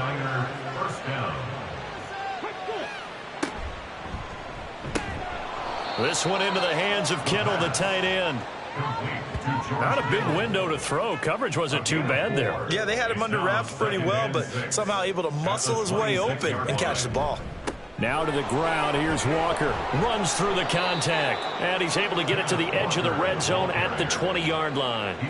90 yards rushing for him now with a couple of touchdown runs to boot. Looks to me like maybe there's a little attrition setting in with this drive, because when you see that type of a run, I get the feeling the defense getting a little bit tired. And that's the last thing they need, especially when they look up at the scoreboard. And he is met in his tracks behind the line of scrimmage. 2 yards the loss, 2nd and 12. They have 3 tight ends in that formation. That's almost a universal sign that they're planning to run the football. But how about the defense there? They met force with force and caused a stack up behind the line of scrimmage and threw it for a loss. They try to throw on 2nd down, but this one is incomplete. Well, he'd been targeted quite a bit on this drive, and finally I think the guys on the defensive side, they said no more. They slapped the double coverage on him, made it very tough for him to get the ball. And now the 3rd down throw incomplete as well. A lot of times it's that first read that you have. Maybe you get it in pre-snap, and he locked in on his target, but he was covered quite well, and that one's incomplete. 49ers field goal. A 39-yard attempt. And his kick is right there. It's good. So after 5 touchdowns offensively, hey, maybe it's time to get the kicker a little work, and he's able to connect there. I love that empathetic side of you. You're worried about him getting some action, getting to be a part of the game. Well, he got in and got it done.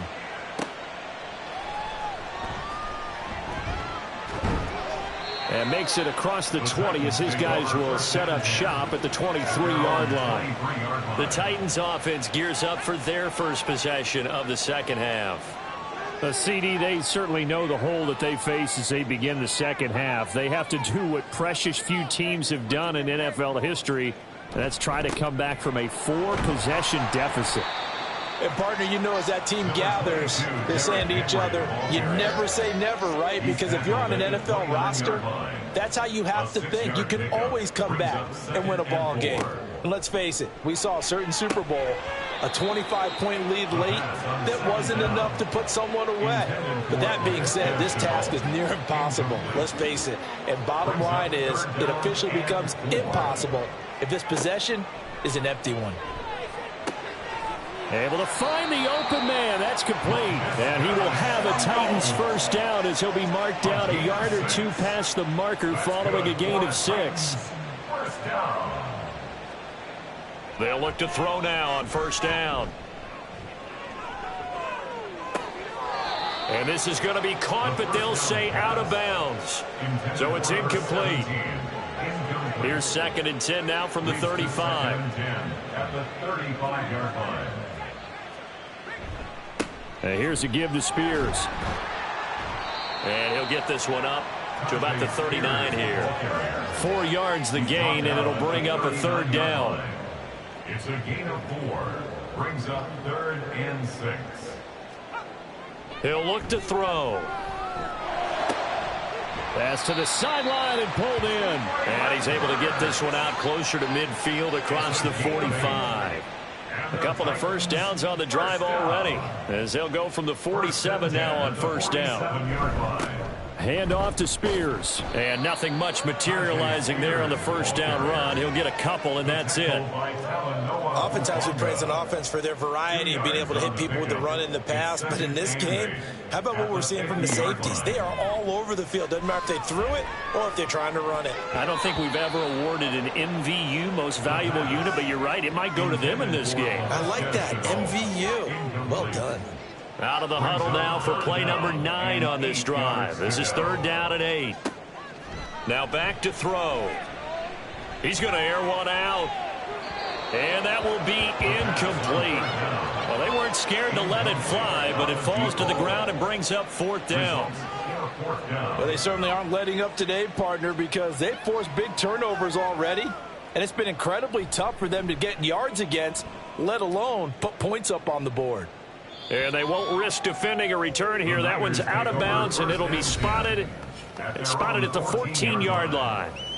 Kenneth Walker headed back out there. He is hoping to find the end zone for a third time, and we sit now in the third quarter. And nothing would excite him more, but I think even more so, his offensive line. Anytime you've got a guy scoring that many times, that means you've done a really nice job in front of him. You're always giving props to the big fellas up front. It's always a good idea. Those are some massive men. 2nd and 3. Got a man, that's Ayuk. And he'll get this up to the 30-yard line. 7 catches for him now, and this last one, a first down. First down, San Francisco. He'll look to throw. Winds up and lets it go for Samuel. And he knocks the ball away, and it falls incomplete. They geared up and took the deep shot downfield, but it turned out it wasn't one-on-one coverage. Extra defenders in the area, and that one winds up incomplete. And they bring him to the ground just shy of midfield. 114 yards rushing for him in this one, and he is drawing ever closer to a 2,000-yard season. Yeah, another good run there. He's been such a big part of their success here this afternoon. And that last carry, it puts him over 100 yards now for the day.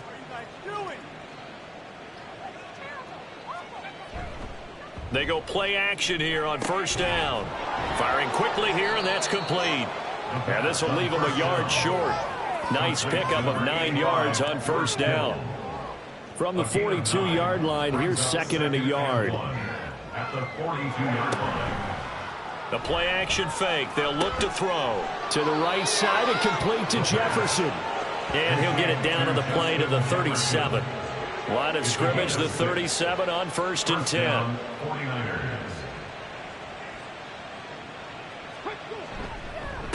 Straight ahead, Walker. And this will go as a gain of 7 as he gets it to the 30-yard line. This drive is turning into an extended one, and the guy carrying the ball, he's becoming more like a body blows guy. Every carry is putting some damage on the defense. So after a while, I'm not too sure how many guys are going to want to run up and tackle him. Now a throw here, hauled in. And he's down into the red zone at the 15 after a gain of 15. 1st and 10.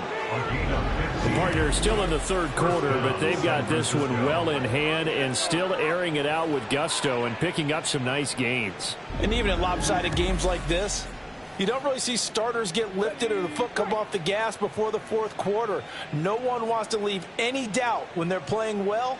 They just want to continue the process. Toward the back corner of the end zone, but he could not get the feet down. This will wind up incomplete. Kyle Shanahan doesn't care much for that last call, so out comes the red challenge flag. They're taking a peek at whether or not those feet were in bounds, and obviously a big call here in the end zone. And not just the feet. How about the hands? How's the ball possessed while the feet are hopefully getting down in bounds? That's what they're trying to look at to see if it all comes together. So that challenge not successful there, and that's going to cost him the first of his timeouts. He'll try again with the arm here on 2nd down. And this carry terminated at the 8-yard line. Good stick skill showing the power, but just not much room to operate. They'll come up now 3rd and 3. And it's 3rd down. Again, he'll drop to throw. To the end zone, but it's incomplete. They really had a good drive going there, but a nice recovery by the defense these past few downs, able to knock that one away on 3rd down and bring up what I think for the offense, an unexpected 4th down here. And his kick is good. And that will extend their lead even further. I got to think at this point, third quarter, if you're able to hold on to the ball, get 3 at the end, that's all you're looking for. I would agree with that because right now, this is a job well done by them. In fact, it's almost time for handshakes, a little dap on the sidelines, maybe even start to discuss post-game plans. And for the guys who haven't played yet, go ahead and get loose. Your time is now. And here comes Tennessee as they get set to take the field. Well, we're still in the third quarter, so there's some time to kind of clean this up and make it look more respectable. Now, a win, that's probably gone out the window, Charles, but I don't know. Do you look at this as a time to just improve and maybe start to look towards the future? I think you have to find something to play for, something to grasp onto until the clock runs out. But, Brandon, we've been around this game a long time. This is an outlier. You don't get many blowouts like this no matter how the game looks on paper going in. This one has turned out to be everyone's worst nightmare realized. Oh, and this one may need to go back to the drawing board. He's going to be swallowed up right away.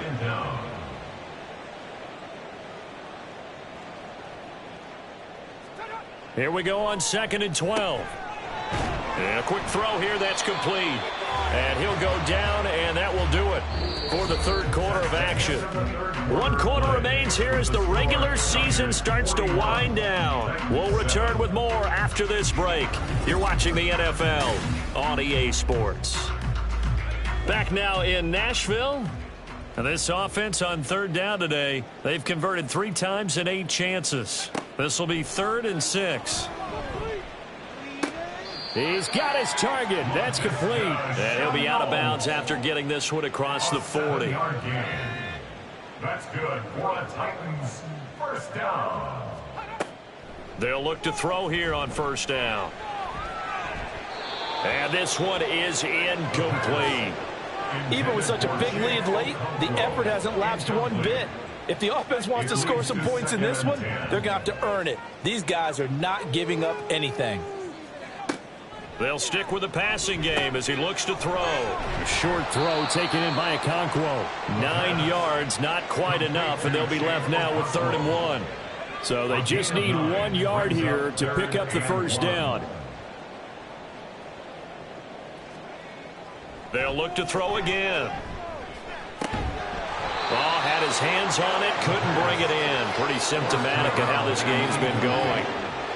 Well, it just seems like all game long there hasn't been a lot of sync quarterback to wide receiver on this side of the football. They haven't been on the same page, quarterback and receivers. Heck, they haven't been on the same grease board when you draw plays up. They haven't been on the same surface tablet that you look at on the sidelines. Nothing's worked for them. They've got to find a way to start matching each other's movements.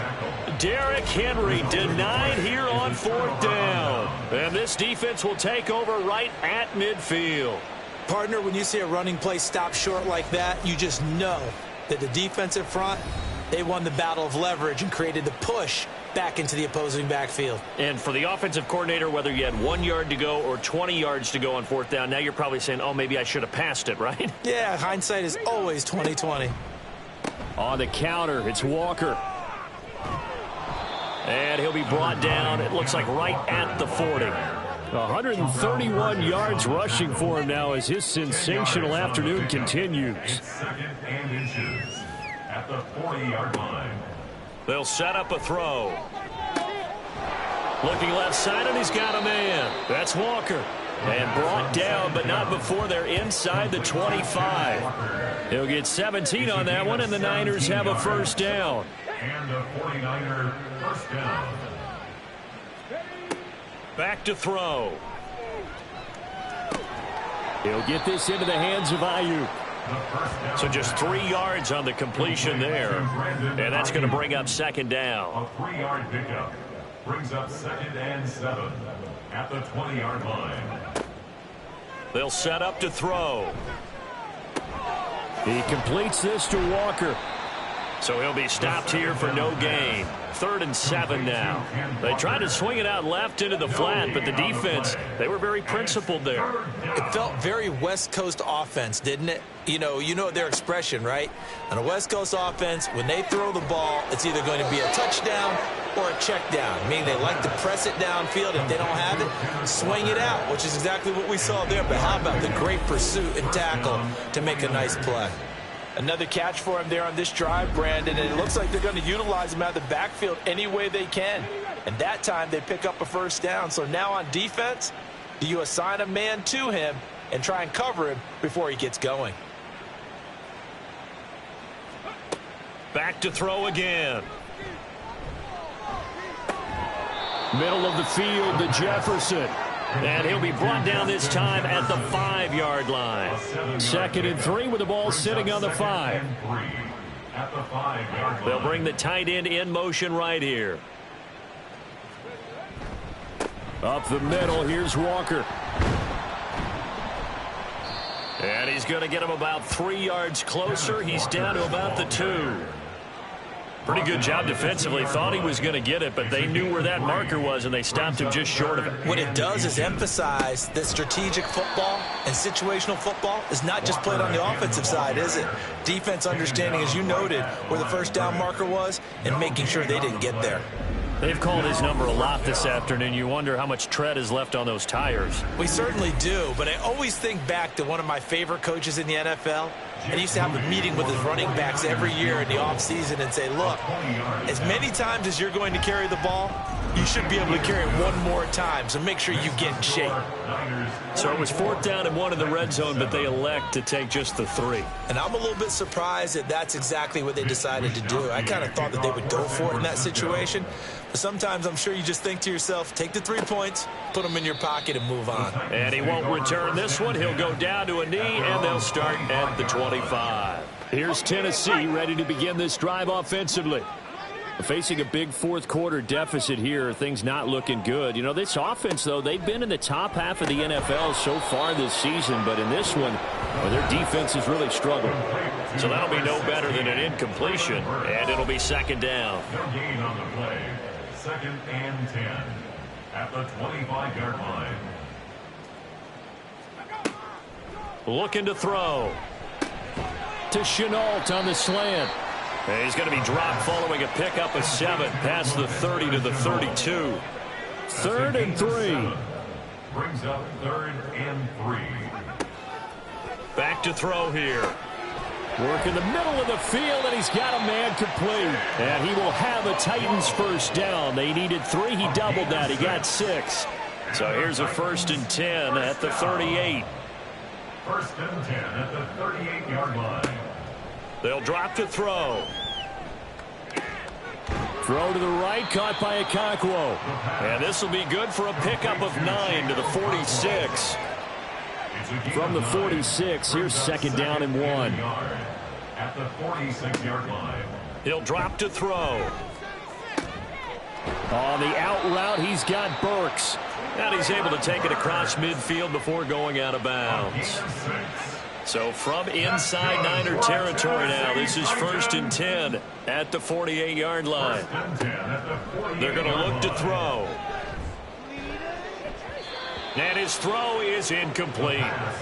And not a common sight, at least on this drive. A momentary setback, though, for this passing game that has been moving well this series. Good thing for them, though. Still 2 more downs to connect and try and pick up another 1st down. Now a throw here to his running back. Broke through some contact, but unable to reach the 40. They get 7 out of that, so they're left with a 3rd and 3. Brings up 3rd and 3. Now back to throw. That is caught. And he'll go out of bounds after taking it a little further down inside the 40. 1st down. 1st and 10 at the 37-yard line. They'll look to throw now on 1st down. Toward the center of the field, but it's incomplete.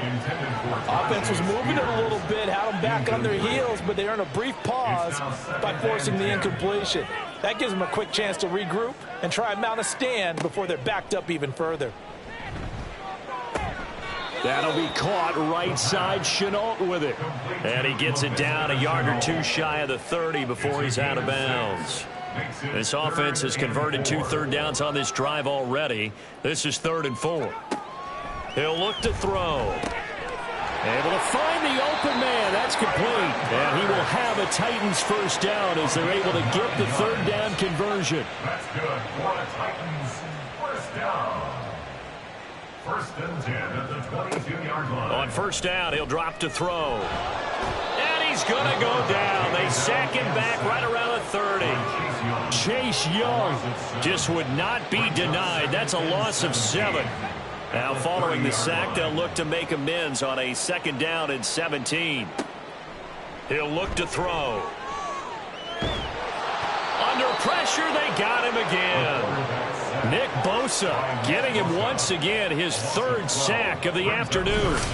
And you hate to say it with a rookie quarterback. He's done some good things, but overall, Looked a little bit overwhelmed back there, hasn't he? He certainly has. But in his defense, he hadn't had a lot of time to throw the football. You like the way I said that? In his defense. In his defense. I got it. You see what I did there? Yeah, he needs better protection, that's for sure. Needs something from deep in the bag of tricks here after first and second down went backwards. It's third and very long. They'll look to throw here. Throwing left side here, and it's complete. Call it a gain of a yard, and that's going to bring up a fourth down. That's certainly playing down in distance very well by the defense, isn't it? Take whatever you want underneath, by all means. Just 2 minutes remaining here in the fourth quarter of what has been a one-sided affair. So the Titans in possession of the football here as we get you reset. They come up on a fourth down situation with things not looking particularly rosy. And this punt will go out of bounds. I think it'll be inside the 25, and it will. Right at the 24-yard line is where they'll spot it. The 49ers ready to set up shop again offensively. And this one has gone pretty well to form. They've come in, had little problem thus far, and now they'll try to polish things off in the fourth. They'll run with Walker to begin the drive. That's to about the 28. Second down coming up. Give credit to the defense for stringing that play out, and they gave up no cutback angle. You know he was trying to dart through. No place for him to go. A nice job there, only giving up a 3-yard gain. Sticking with Walker on second down. A pickup of about 3 yards as he's taken down at the 31. That's it. That's what you want. Straight ahead positive gain. Just keep that clock ticking. Third down.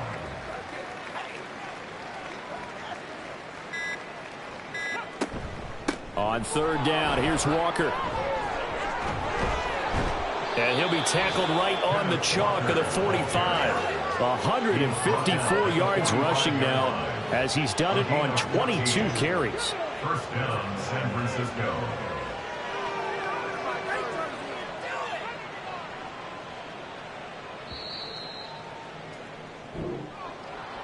Charles, a lot of happy faces heading into the tunnel as this one ends, and understandably so. Not only did they get the win, but boy, their offense was on fire in this ball game.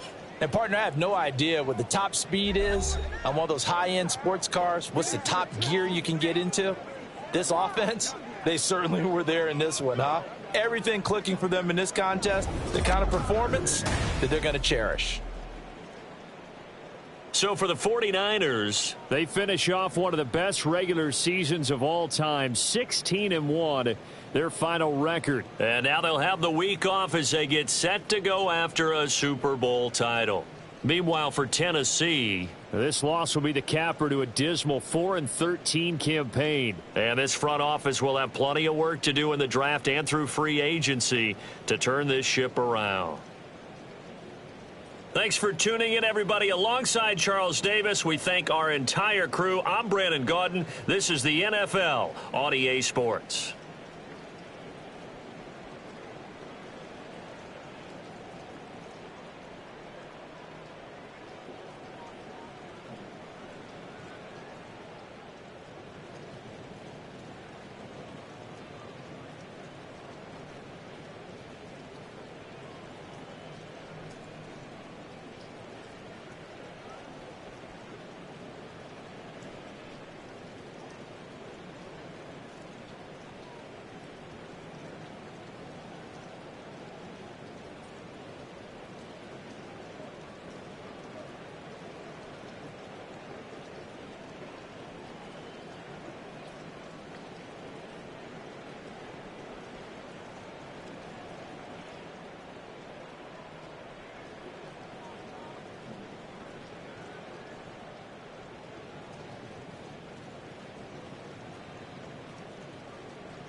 It's Week 18 of the National Football League, and all eyes are on Jamar Chase. He's putting together one of the better seasons in league history. It's the Bengals and the Vikings, and it comes your way next.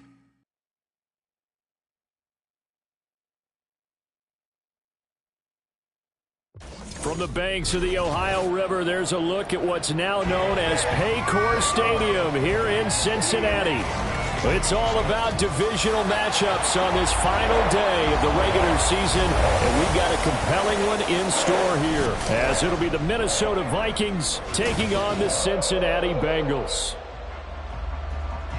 With Charles Davis, as always, I'm Brandon Gaudin. And Charles, you talk about storylines in this one. I think it begins and ends with our two quarterbacks, certainly two of the best in the business. And nowadays, I don't think you can get by for long periods of time without a top-flight quarterback. The way the game is played, with all the responsibility he has and how the game flows through him, if he's not on the top of his game, your team's not going to benefit at all.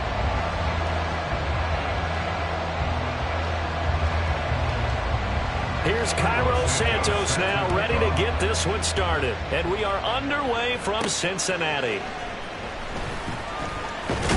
And able to get this across the 20, but not much further as he's dropped at the 23-yard line. Here come the Bengals now to take over. And they are led out there by their mobile quarterback. And he comes to the end of the season leading the NFL in passing yards. And that's not necessarily something you set out to do at the beginning of the year, but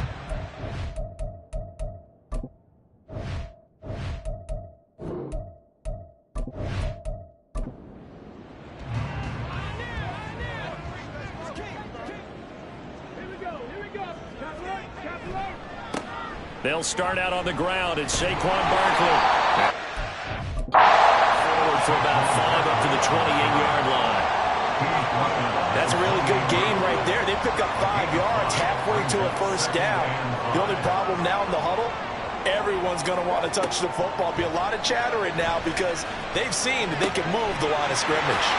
Now this pass into the hands of Saquon Barkley. And they'll get it up just short of the 45 at the 44. A Bengal first down on the 16-yard pickup there. We often talk about understanding the playbook, understanding progressions, and understanding what the defense is doing. We saw all of that on that play. Great recognition and understood where his running back was going to be. Found a way to have him leak out underneath, hit him with the football, and they picked up the first down. This 2nd and 4. Brings up 2nd and 4 at the 50-yard line. From the midfield stripe, they'll look to throw. And this one's incomplete. Hollywood Brown, the intended receiver, and it's 3rd and 4. Hey, look at this defense for the Vikings. And they're a tough unit to throw against, currently 4th toughest in the NFL. And this is what we talk game inside the game. Top 5 passing offense versus top 5 passing defense. I wouldn't be surprised defensively if they change up coverages a bit more than usual to try and combat what they expect to see. A first down carry for Barkley. And he's able to carve out about 6 there, down to the 37. The Bengals at 14-2 heading into this final week. And they come in on a pretty good roll here. Winners of 3 straight. And last week was a bit of a nail-biter, a 3-point victory, but it's also the kind of game that reveals a team's true character. They fought all the way and came out victorious. And Higgins is going to have the Bengals first down as he'll get the ball down inside the 30. On play action, they'll throw. And that one complete once again to Higgins. And he's brought down, but not before he reaches the 8-yard line. Back-to-back receptions for him, and it's another first down. A lot of precision being shown on this opening drive. They've been methodical, they've been crisp, and as a reward, they're going to be set up with an early 1st and goal. A terrific opening drive has them knocking on the door, 1st and goal. They'll look to throw. And he's going to go down. Sacked back at the 13-yard line. It's a loss of 5 there on the sack to bring up 2nd and goal. Brings up 2nd and goal at the Vikings 13-yard line. Up the middle with Barkley. Oh, nice move. And he'll take this into the end zone for Bengal TD.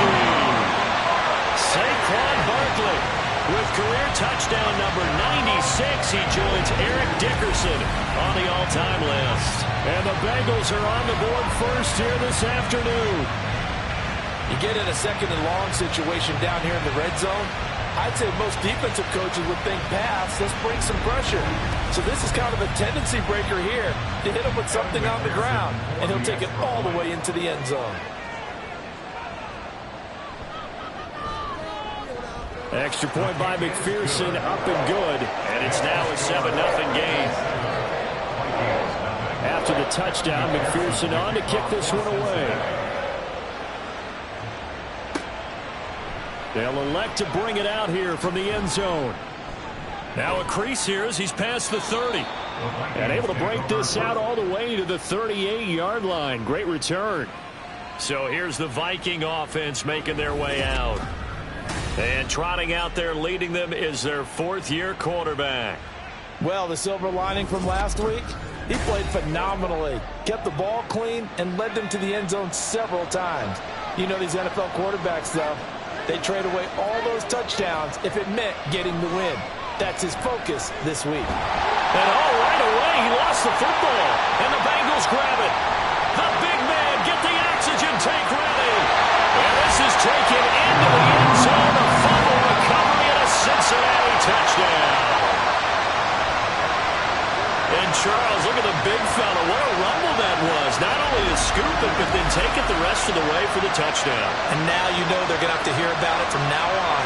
The defensive backs, he's going to want to run with them, do their drills, the whole deal. He thinks he's the pace setter now. It doesn't matter what happens in practice this week, he's smiling. And McPherson on for the extra point.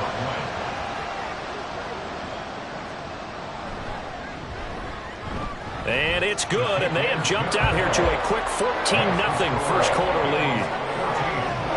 The scoop and score, always an exciting play in football, and we witnessed it there, grabbing it off the ground and then rumbling it into the end zone for 6. And you can bet they're preaching two hands on the ball here as the kick's away following that fumble return. And here comes a return from just beyond the goal line. And no chance to get away as they'll get him down at about the 17-yard line. And the Vikings taking the field here for their second drive of the game. The partner just looking at some of the struggles they've had this season. The playoffs are not in their future. As they start to peer toward the offseason, what moves might they make? I think the running back position, and I know taking it right down Broadway. And all the way down to the 42. A big play there on the option. 41 yards on the ground. Well, welcome to the party. First carry of the game. How about that? And just think, as far as he's concerned, he's just getting warmed up. So the big play gets him across midfield now for 1st and 10. Play action. Now Purdy. Going underneath, he's got Hockenson. Not quite the success they had last play. This one goes for 3 yards. Ball on the 39. Here's a 2nd and 7. At the 39-yard line. Purdy looking to throw. He gets it to Addison. Only able to gain a couple there, and it brings up 3rd and 5 now. You talk about this Bengals defense. They were very good in the win last week against Jacksonville. I have to admit, I was extremely impressed by what I saw. They ended up getting 4 sacks in the game, stayed in the face of the quarterback the entire time, made it difficult for him to step up and find receivers downfield. And that's what they told us this week, that pressure on the QB is key. They're able to convert on 3rd down, and that sets up a 1st and goal. And this is an offense in need of getting a few good things to happen. Here's one right here. They've had their share of struggles in key moments, but that's a nice throw and nice work after the throw. And they're set up now with a 1st and goal. 1st and goal, and they got to be thinking a chance to get right back into this football game. He'll be hit and taken down at the 21. Myles Garrett, now 2 sacks for him already here in this first quarter of play. Coming off the line, he's been wreaking havoc all year. And look, that's why, as a result, he's getting some looks for Defensive Player of the Year in the NFL. And I know that many people don't have him first on their list right now, but he deserves that type of consideration. You mentioned it. All year long, he's made big plays and continues to do so. Imagine if he has a big game here. If so, he could vault himself right into the #1 spot. He's got his tight end over the middle, T.J. Hockenson. And this will be a gain of 6 when it's all said and done. Down to the 15 from the 21. Interested to see what they dial up here. 3rd and goal with a lot of green between them and the end zone. Now Purdy. Looking end zone, but it's incomplete. That'll bring up 4th down as his Cincy defense stands up on 3rd. Well, they've got man coverage on the outside, and my scouting report on these DBs tells me that they love to take matters in their own hands. They want man coverage, not zone. And there was good coverage there that forced the incompletion. So the 3 points there, and CD, that helps them inch a bit closer. Yeah, partner, when you're losing, any points you see go on the board in your favor, you're happy to take them. After the made field goal, Santos back out there to kick it away. And he won't return this one. He'll go down to a knee, and they'll start at the 25. The Bengal offense on their way out as we look at the playoff race in the AFC. Playoff picture here, and you see they've got that #2 spot right now. Obviously a lot to like about that and where they're at in this home stretch of the season, but that first-round home game is not guaranteed, Charles, until they lock up their division. Bottom line, win the division, stay #2, you get a favorable game at home to begin what you hope will be a nice postseason run. The throw over the middle, taken in, and they're going to have run this across midfield and inside the 45. That one covers 24 yards. It's a first down. Well, he's been a busy man in this first half. They've targeted him quite a bit, including both plays here to start this drive. And until that defense starts reacting a little better, they may just keep going back to him. Back to throw now on first down. Into heavy traffic, and it's intercepted. And the Vikings are going to get the football here at their own 40-yard line. Certainly not his best throw that time, and not a good time to make it, Charles, when they were in nickel with 5 defensive backs on the field. And that's exactly why you have those 5 DBs out there. You want extra speed on the field, guys who have ball skills and understand what the passing game can do, and gives them a chance to react and make a play on the football, and they take one of those away. Good starting field position for the Vikings as they have it 1st and 10 at the 40. They'll start this drive out on the ground. And he'll be pretty well stopped in his tracks. Give him a yard up to the 42. Well, this defense for the Bengals, they were very good in the win last week against Jacksonville. I have to admit, I was extremely impressed by what I saw on tape because they stayed in the face of the quarterback the entire game, ended up getting 4 sacks total, and made it difficult for him to step up and find receivers downfield. Also made it hard for him to escape the pocket and run. It's a gain of 35. Seems like all the fireworks in this first quarter have been on the other sideline, but here they're saying, hey, we've got some explosive guys on our side too. And that's a big play in a game that's looking like it might be full of big plays. So the big play gets them all the way down to the outskirts of the red zone here for 1st and 10. Here's a give up the middle.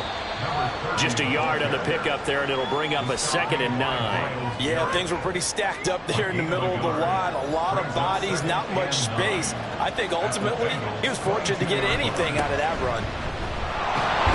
Puts it on the carpet. It's out. Oh, and one of the linemen on the other side has got it. And a big turnover there as his guys will get the football back.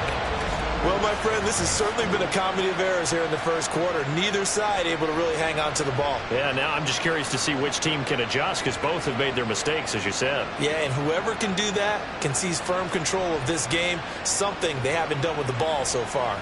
The Bengals offense now, they head back onto the field. And we'll see if they can bounce back from that last drive. In particular, if they can bounce back at the quarterback position, Charles, after throwing their first interception of the ball game. Yeah, some guys, you know they're going to want to try and get a big play right away and take control back. Others, they're going to look at a couple shorter passes, get a little momentum back that way. But for the defense, that goal's not changing a bit. They want another pick. You're exactly right about that. In fact, you've got to watch them a little bit because in coverage, they may cut down their gaps a little bit, maybe their splits a little bit in order to try and get to the ball even faster. First catch so far by Chase. It's a first down. First and 10 at the 35-yard line. Off the play fake, he'll look to throw. Man open left side is Brown. Call it a gain of 6 on the play, and that will bring up 2nd down. Just about every quarterback is trained to really look downfield first before you come back and make a nice, safe throw. And in this case, that's exactly what he did. Found his running back, let him create some space, and it turned out to be a nice play for the offense. Throwing again on 2nd down, but this time it's incomplete. You've always been very good about checking my math. Am I correct? That's the first time that it's been incomplete when they've thrown it to him? Yes, he had caught every other ball coming his way. So they feel like they've got something really good going there, and they're going to continue to go there until the defense makes an adjustment, takes it away. Well, they finally made an adjustment there. We'll see if they can build on that stuff.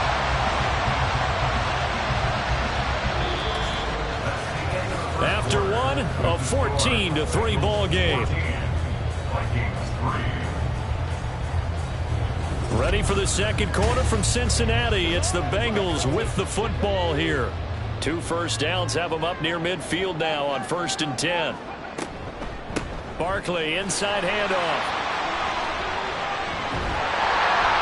And this will be stopped at the 44.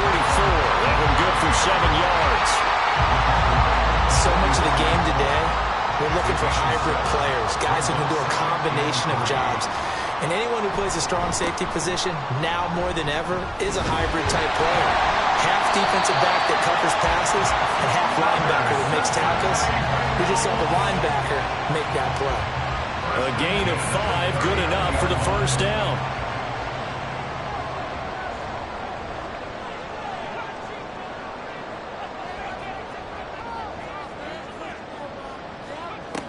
Back to throw here.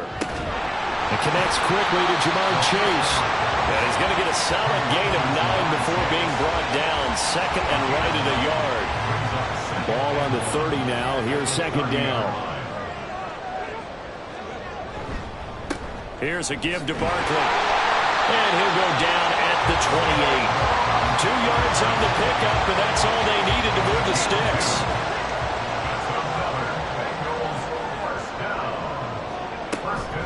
They'll run it again with Barkley. And finally down he goes as they work it inside the 10 to the 7. That's good for 21 yards and a first down. We both know it's difficult, but they've made it look effortless out there. Through the air, on the ground, they've moved the ball with relative ease.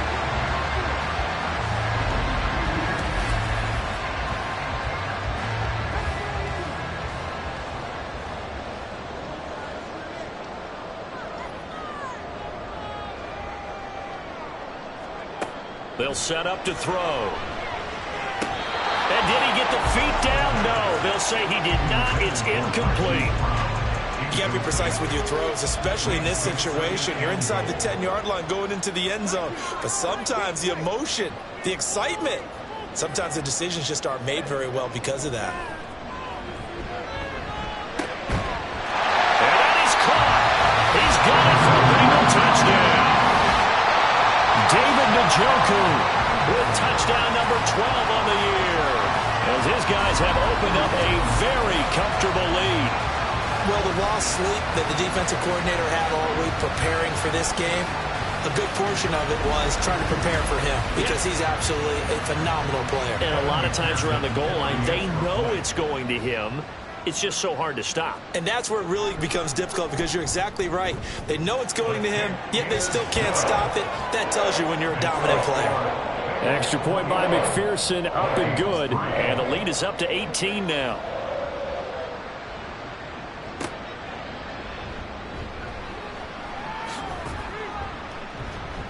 And a decent return out to the 27-yard line. Now the Vikings offense gets set to take over here. And this, let's face it, an important drive if they're going to get back into this ballgame. Think about going into the locker room down 21-10 as opposed to 21-3. 21-10, a little more optimism, a little more bounce around the locker room, a little more discussion about how they're going to finish this thing off. 21-3, I think discouragement clouds that locker room. Yeah, and I think a touchdown much bigger than a field goal on this drive just to get into the end zone and get that momentum. Throwing on first down, but this one winds up to be incomplete. It's another zone defense. It looks like it's open for possibilities, but they did a nice job patrolling the middle of the field and forcing an incompletion. Purdy to throw again on 2nd and 10. He finds Hopkins complete. 4 yards the gain, and it'll bring up a third down. It's a gain of 4, and it's third down. The throwing here, Purdy.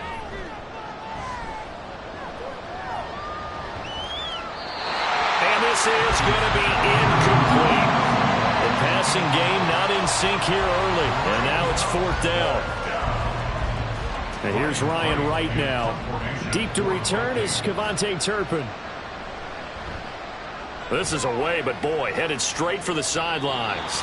And the punt over the side in the air, and the spot will be inside the 35. The offense takes the field, and we turn our attention to Saquon Barkley. And he's well on his way to a 100-yard game. He's already more than halfway there. We're only in the second quarter.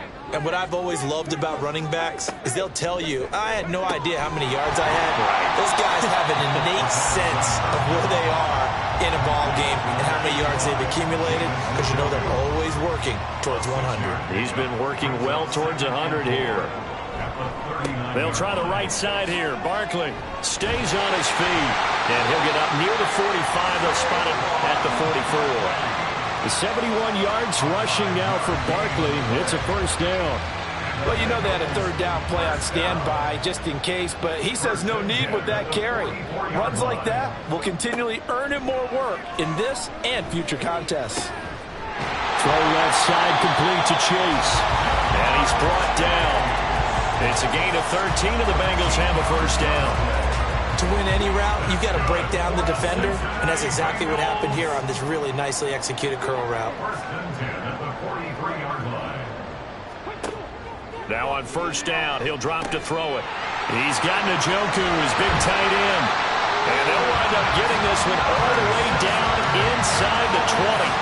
Good work after the catch, going to net him 23 and a first. But whenever you call and run the hitch route, a lot of times that ball's got to be in the air before the receiver even turns around. That's a result of throwing it so many times in practice is really a timing route. Make sure that ball's out of your hands, and oftentimes the receiver turns around, and there's the ball. Nice completion there.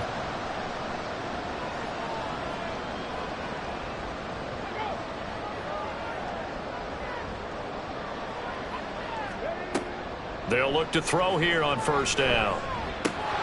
And it's incomplete. Boy, he doesn't drop many like that one. Second down. Here's 2nd and 10.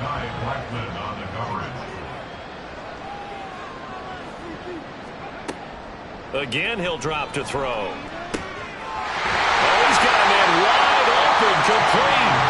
Well, the Bengals are going to have a first and goal coming up as the tackle made at the 3-yard line.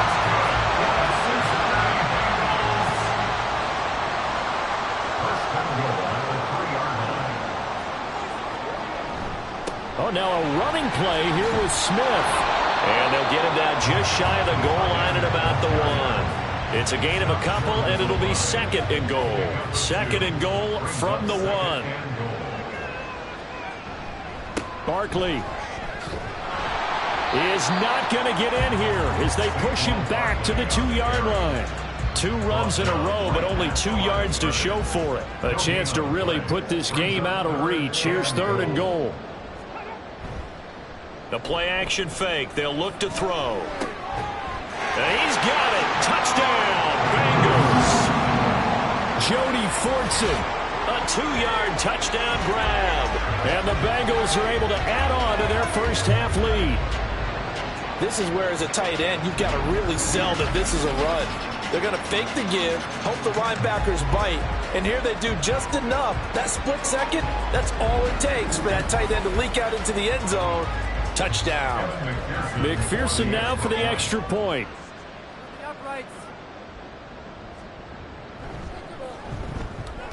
And they open the lead up now to 25 points. A good drive that time as they go 9 plays in all. And it ends with a Bengals score. Fielded just outside the goal line. And he'll get it up past the 20 to about the 22.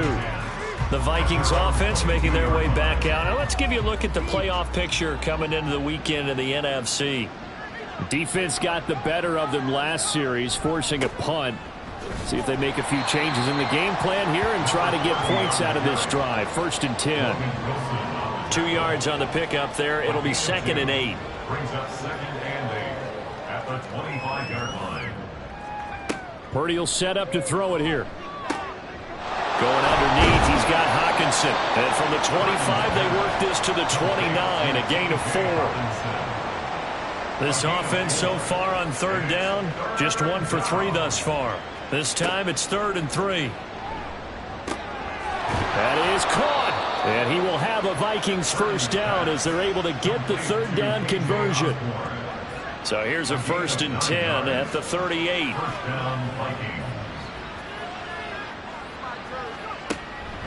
Purdy now to throw off the play action. Oh, he dropped it. And that's pretty indicative of the way this one's gone. They work again from the 38 on 2nd and 10. Once more, Purdy looking to throw. And he drops it incomplete. And their struggles continue here. After watching him drop that slant, I can hear my old coach's voice ringing in my ears right now. You can't run with the ball until you catch it. trying to get those rack yards before he secured it. Purdy, and he'll only get this to about the 44 as they stop him short of the line to gain. So the completion good for 7 there, and that's going to make it 4th down. And here's Ryan Wright now as he'll punt it away for the 2nd time.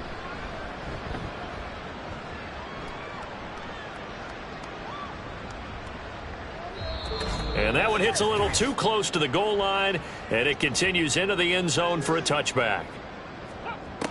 They'll come out throwing here to start the drive. And that one going to be off target and incomplete. I like the call. It looked like the right time to dial up a running back screen. But this one got disrupted right from the start and ends up falling incomplete. And 2nd and 10, he'll look to throw again. This is the tight end, Njoku. 9 yards, and that leaves him just short, so it'll be 3rd and less than a yard. Brings up 3rd down.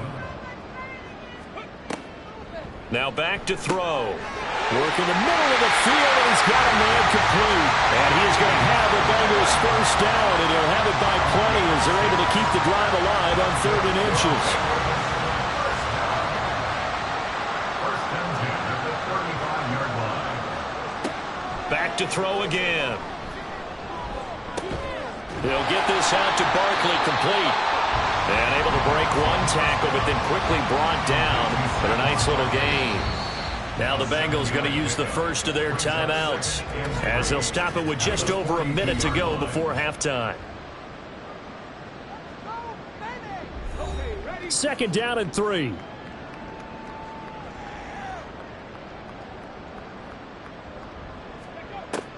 They'll look to throw again. This short pass into the hands of Njoku. And he'll work free from 1 tackle, but that's about all as he's taken down. Calling a gain of 3 on the play. And that's going to make it 3rd down and less than a yard.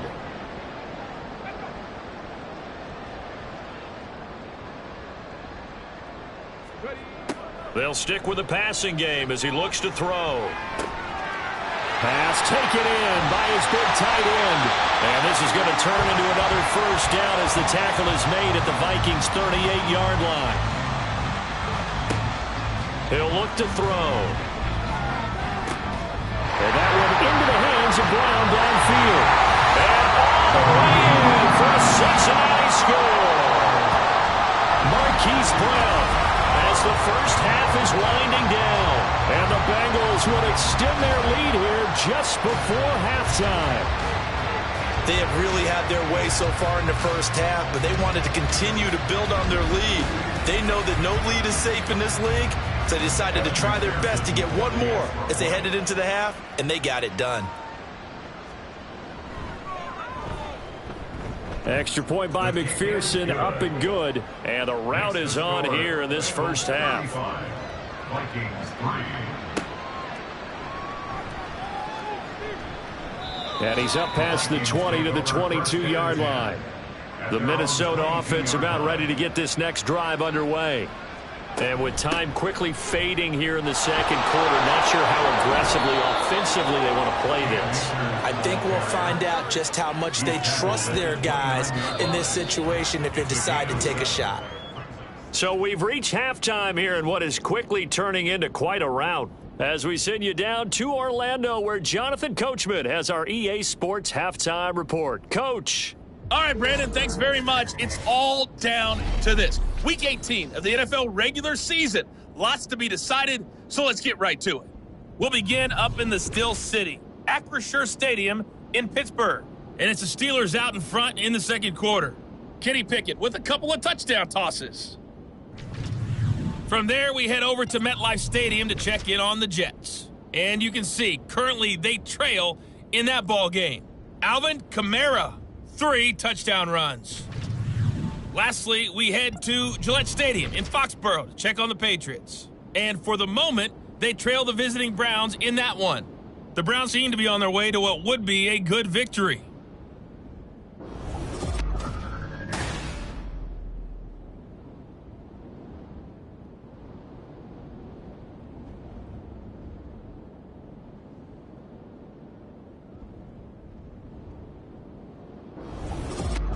All right, Coach, thank you, and we welcome everyone back for quarter number 3. The Vikings set to receive the second half kickoff, and they trail it here as we resume play. This taken in at the goal line.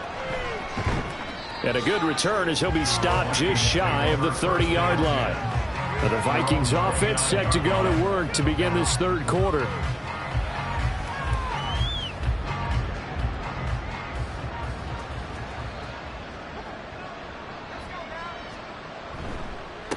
They'll start on the ground here on first down. A big part of a middle linebacker's job is being able to take on blocks and then go make plays. But the best ones, they have those big guys in front of them playing defensive line to hold blockers off of them and allow them to flow sideline to sideline and make the big hits.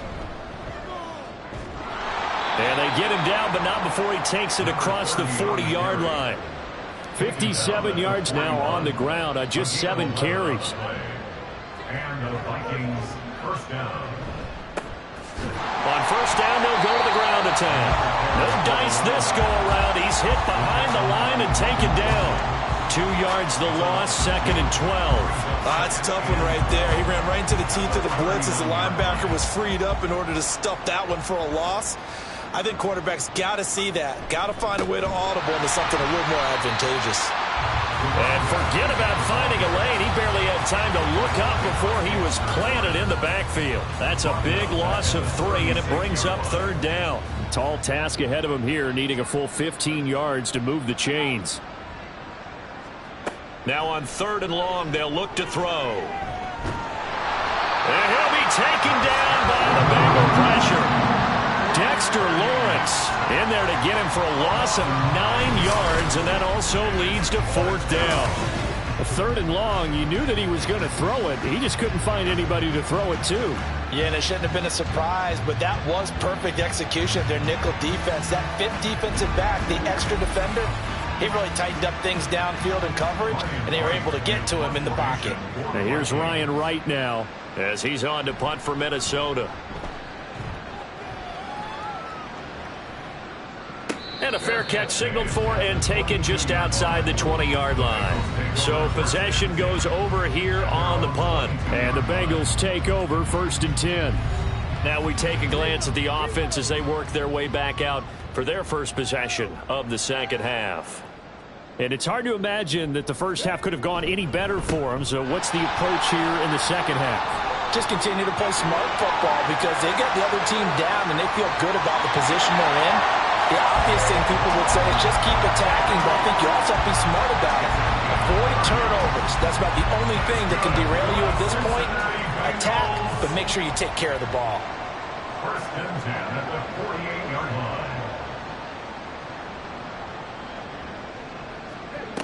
line. On first down, he'll drop to throw. Jamar Chase. And finally taken down at the 34. That's over 40 yards of movement with those last 2 plays. And if anyone thinks they're just going to tuck their horns in and pull back off the throttle a little bit, you can forget it. Even with this big third quarter lead, I think this team's going to continue to take their shots downfield, and there's another completion. And inside the 20 before he's brought down. A good gain again. That's now 31 yards combined on those last 2 plays. Would you say this offense is locked in right now? They're having no trouble on this drive. What is it, 3 plays, 3 first downs? Yeah, you talk about on the march. They keep this up, they get to that end zone real fast.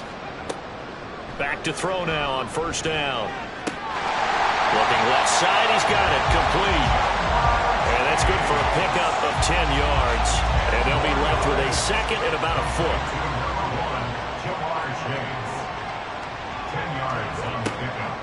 They'll set up a throw. That's to Chase. He's got it. Touchdown, Cincinnati. Jamar Chase with career touchdown number 75. And the Bengals extend their lead yet again. Boy, another score. This lead gets even bigger. And, Charles, we haven't even hit the 4th quarter yet. Well, forget the deficit, right? They're really not going to cut into that a heck of a lot. But how can they get out of here with some dignity? Can they get a stop or two? Can they make a play on offense themselves? Anything to start to feel better about what's happened to them here in this one. Extra point by McPherson, up and good. And the lead grows even larger here in the third quarter. From a couple yards deep, he'll bring it out of the end zone. And the decision to come out of the end zone is going to cost him 5 yards as he's taken down right at the 20. And the football going back to the Vikings offense. Over on the sideline, hoping to hit that reset button between possessions. Last time out, they had to punt it away. This time, hoping to finish this thing off in the end zone. Right side, it's the tight end, Hockenson. And he stopped right at the 25 after a gain of 5. So much goes into a successful play, doesn't it? How about that play action there? Freezing the defense just enough to bring the tight end free downfield for the completion. A second down throw for Purdy. Got a man, and he hits him in stride. And he's brought down, getting this one up to about the 35. Ball up to the 35 now as they come up on 1st and 10. Purdy. Open man is Osborne. He's got it. And able to get this one across the 45 before he's brought down. First down, Vikings. Purdy sets up to throw again. The Bengal pressure gets him that time. Down he goes. Dexter Lawrence able to get in there for his second sack of the afternoon. You can just see it in their body language. They're starting to see victory on the horizon now, and if it comes to fruition, they got to give a game ball to the front 7. Defensive line has taken charge and controlled this game. Face a challenge of stopping this opposing offense, and they've done so with ease. Well, they're in some hot water now. After that sack, it's 2nd and 21. On 2nd down, they'll run it here. And he'll get this up to about the 40. When you find that kind of yardage, you couldn't be more confident as a ball carrier. And guess what? You're going to go back and tell your offensive coordinator, I'd like to keep carrying it, thank you. Purdy with it on 3rd and long. This one caught by Osborne, right side. And they'll bring him down right at midfield, and he is well short of the first down. It's a gain of 11, but they're still well short. It's 4th down. And here's Ryan Wright now. He'll boot it away from about his 35. And he gets it away, a directional kick going toward the sideline. That one sails out of bounds. The side judge will walk it off. And he says it went out of bounds at the 9-yard line. Nice punt.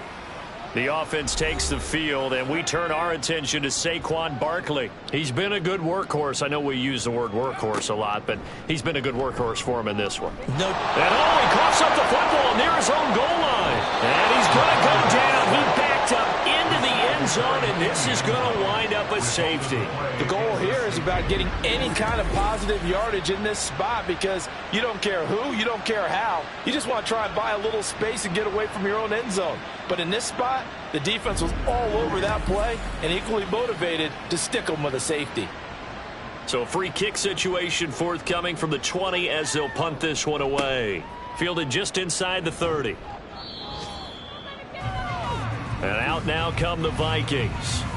See if they can put this drive in the end zone, Charles, because it's been a little bit of a rough go at times. They've had to punt the football a ton in this ball game because of stalled-out drives. So are you saying that you're kind of tired of seeing the punter run out there and do his thing during this game? Is that what you're trying to say? Yeah, well, I mean, I'm okay with it. I have a feeling that this offense, they don't want to see the punter again. And frankly, the punter doesn't want to run out there anymore himself. He would love to see his offense put together a drive and give his leg a rest.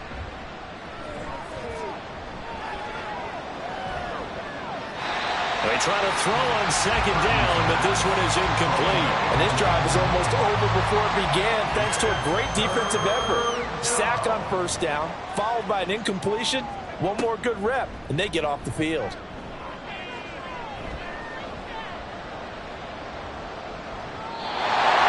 now the 3rd down throw incomplete as well.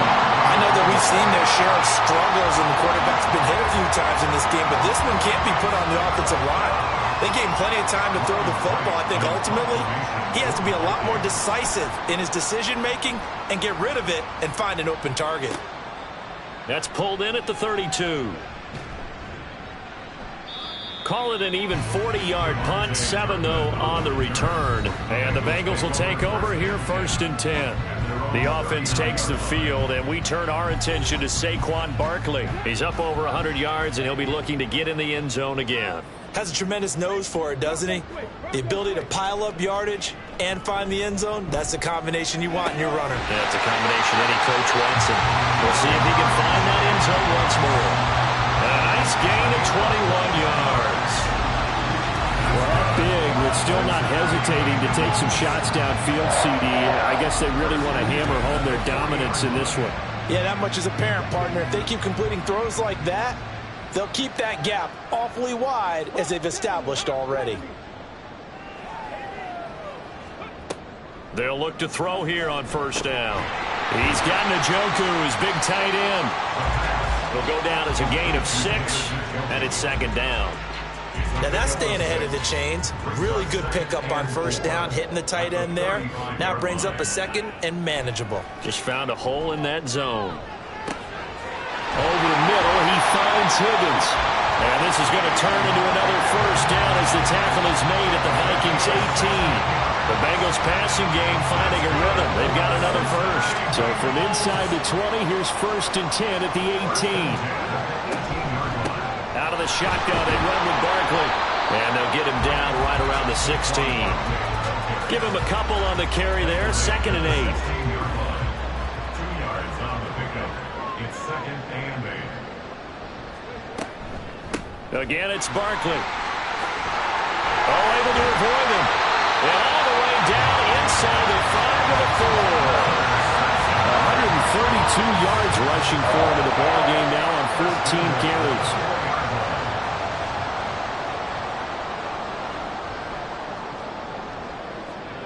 He'll look to throw. Toward the end zone, but that's going to wind up incomplete. Yes, sir. How about an attaboy there on 1st down? Got his hand in and knocked it away.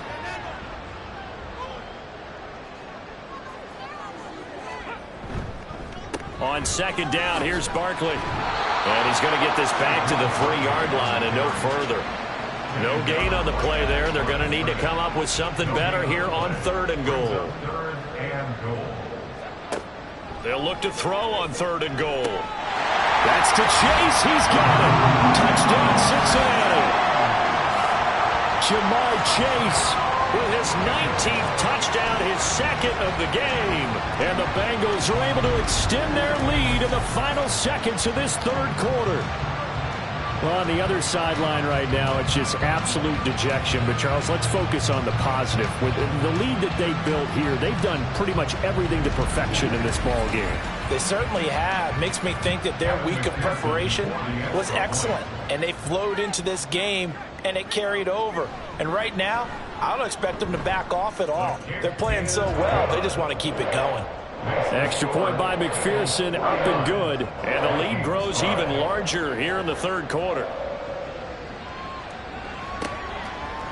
And we'll see a return here from the end zone. And he will be taken down here on the return on what will wind up being the final play of this 3rd quarter. 1 quarter remains here as the regular season starts to wind down. We'll return with more after this. You're watching the NFL on EA Sports. Back now in Cincinnati. Here are the Vikings now to start their next drive. These guys definitely hoping for a better showing than their last appearance. They couldn't really even move the football much beyond the shadows of their own goalpost, Charles. We'll see if they can get a better, more sustained drive going here.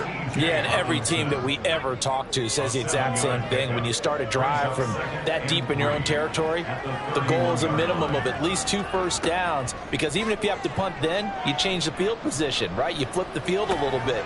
They didn't get that. And he's free going down the left side. It's a foot race. A big play there for Minnesota. 41 yards. So now then, the big play has them all the way inside the 30 now, 1st and 10. Throwing here, Purdy. Throwing the out route, incomplete. That's Carter. And he'll be out of bounds as he gets this down to about the 21 or 22. From the 21, here's 2nd and 2. Brings up 2nd and 2. Quick throw into the hands of Hopkins out wide. Second catch for him today, and it'll wind up a first down. A gain of 9 yards. First down, Minnesota. They'll try and run this one right up the gut. And a pickup of about 4 down inside the 10 to the 8-yard line. Not a run that you're going to write home about, but still a good first down run. That's what an offense calls staying on schedule. 3 to 4 yards on first down, you're set up very well for the rest of the drive. And he maneuvers his way down to the 3-yard line. It's a 6-yard run, leaves him with about a foot or so here still to go to hit the marker with third down coming up. Here's a handoff out of the gun. And he will take this one into the end zone for a Viking touchdown. A great effort there. His 5th rushing touchdown now on the year. And the Vikings are finally into the end zone here in this 4th quarter. On third down and short and everything well executed, he not only gets the first down, Charles, he gets the touchdown as well. And you see the defense commit to the run so often in these situations, but there's always that little bit of hesitancy, isn't there, partner? Thinking that they may play action you. They took advantage of that hesitancy and found their way into the end zone with a running play. Cairo Santos set to kick off. On the return, this is Turpin.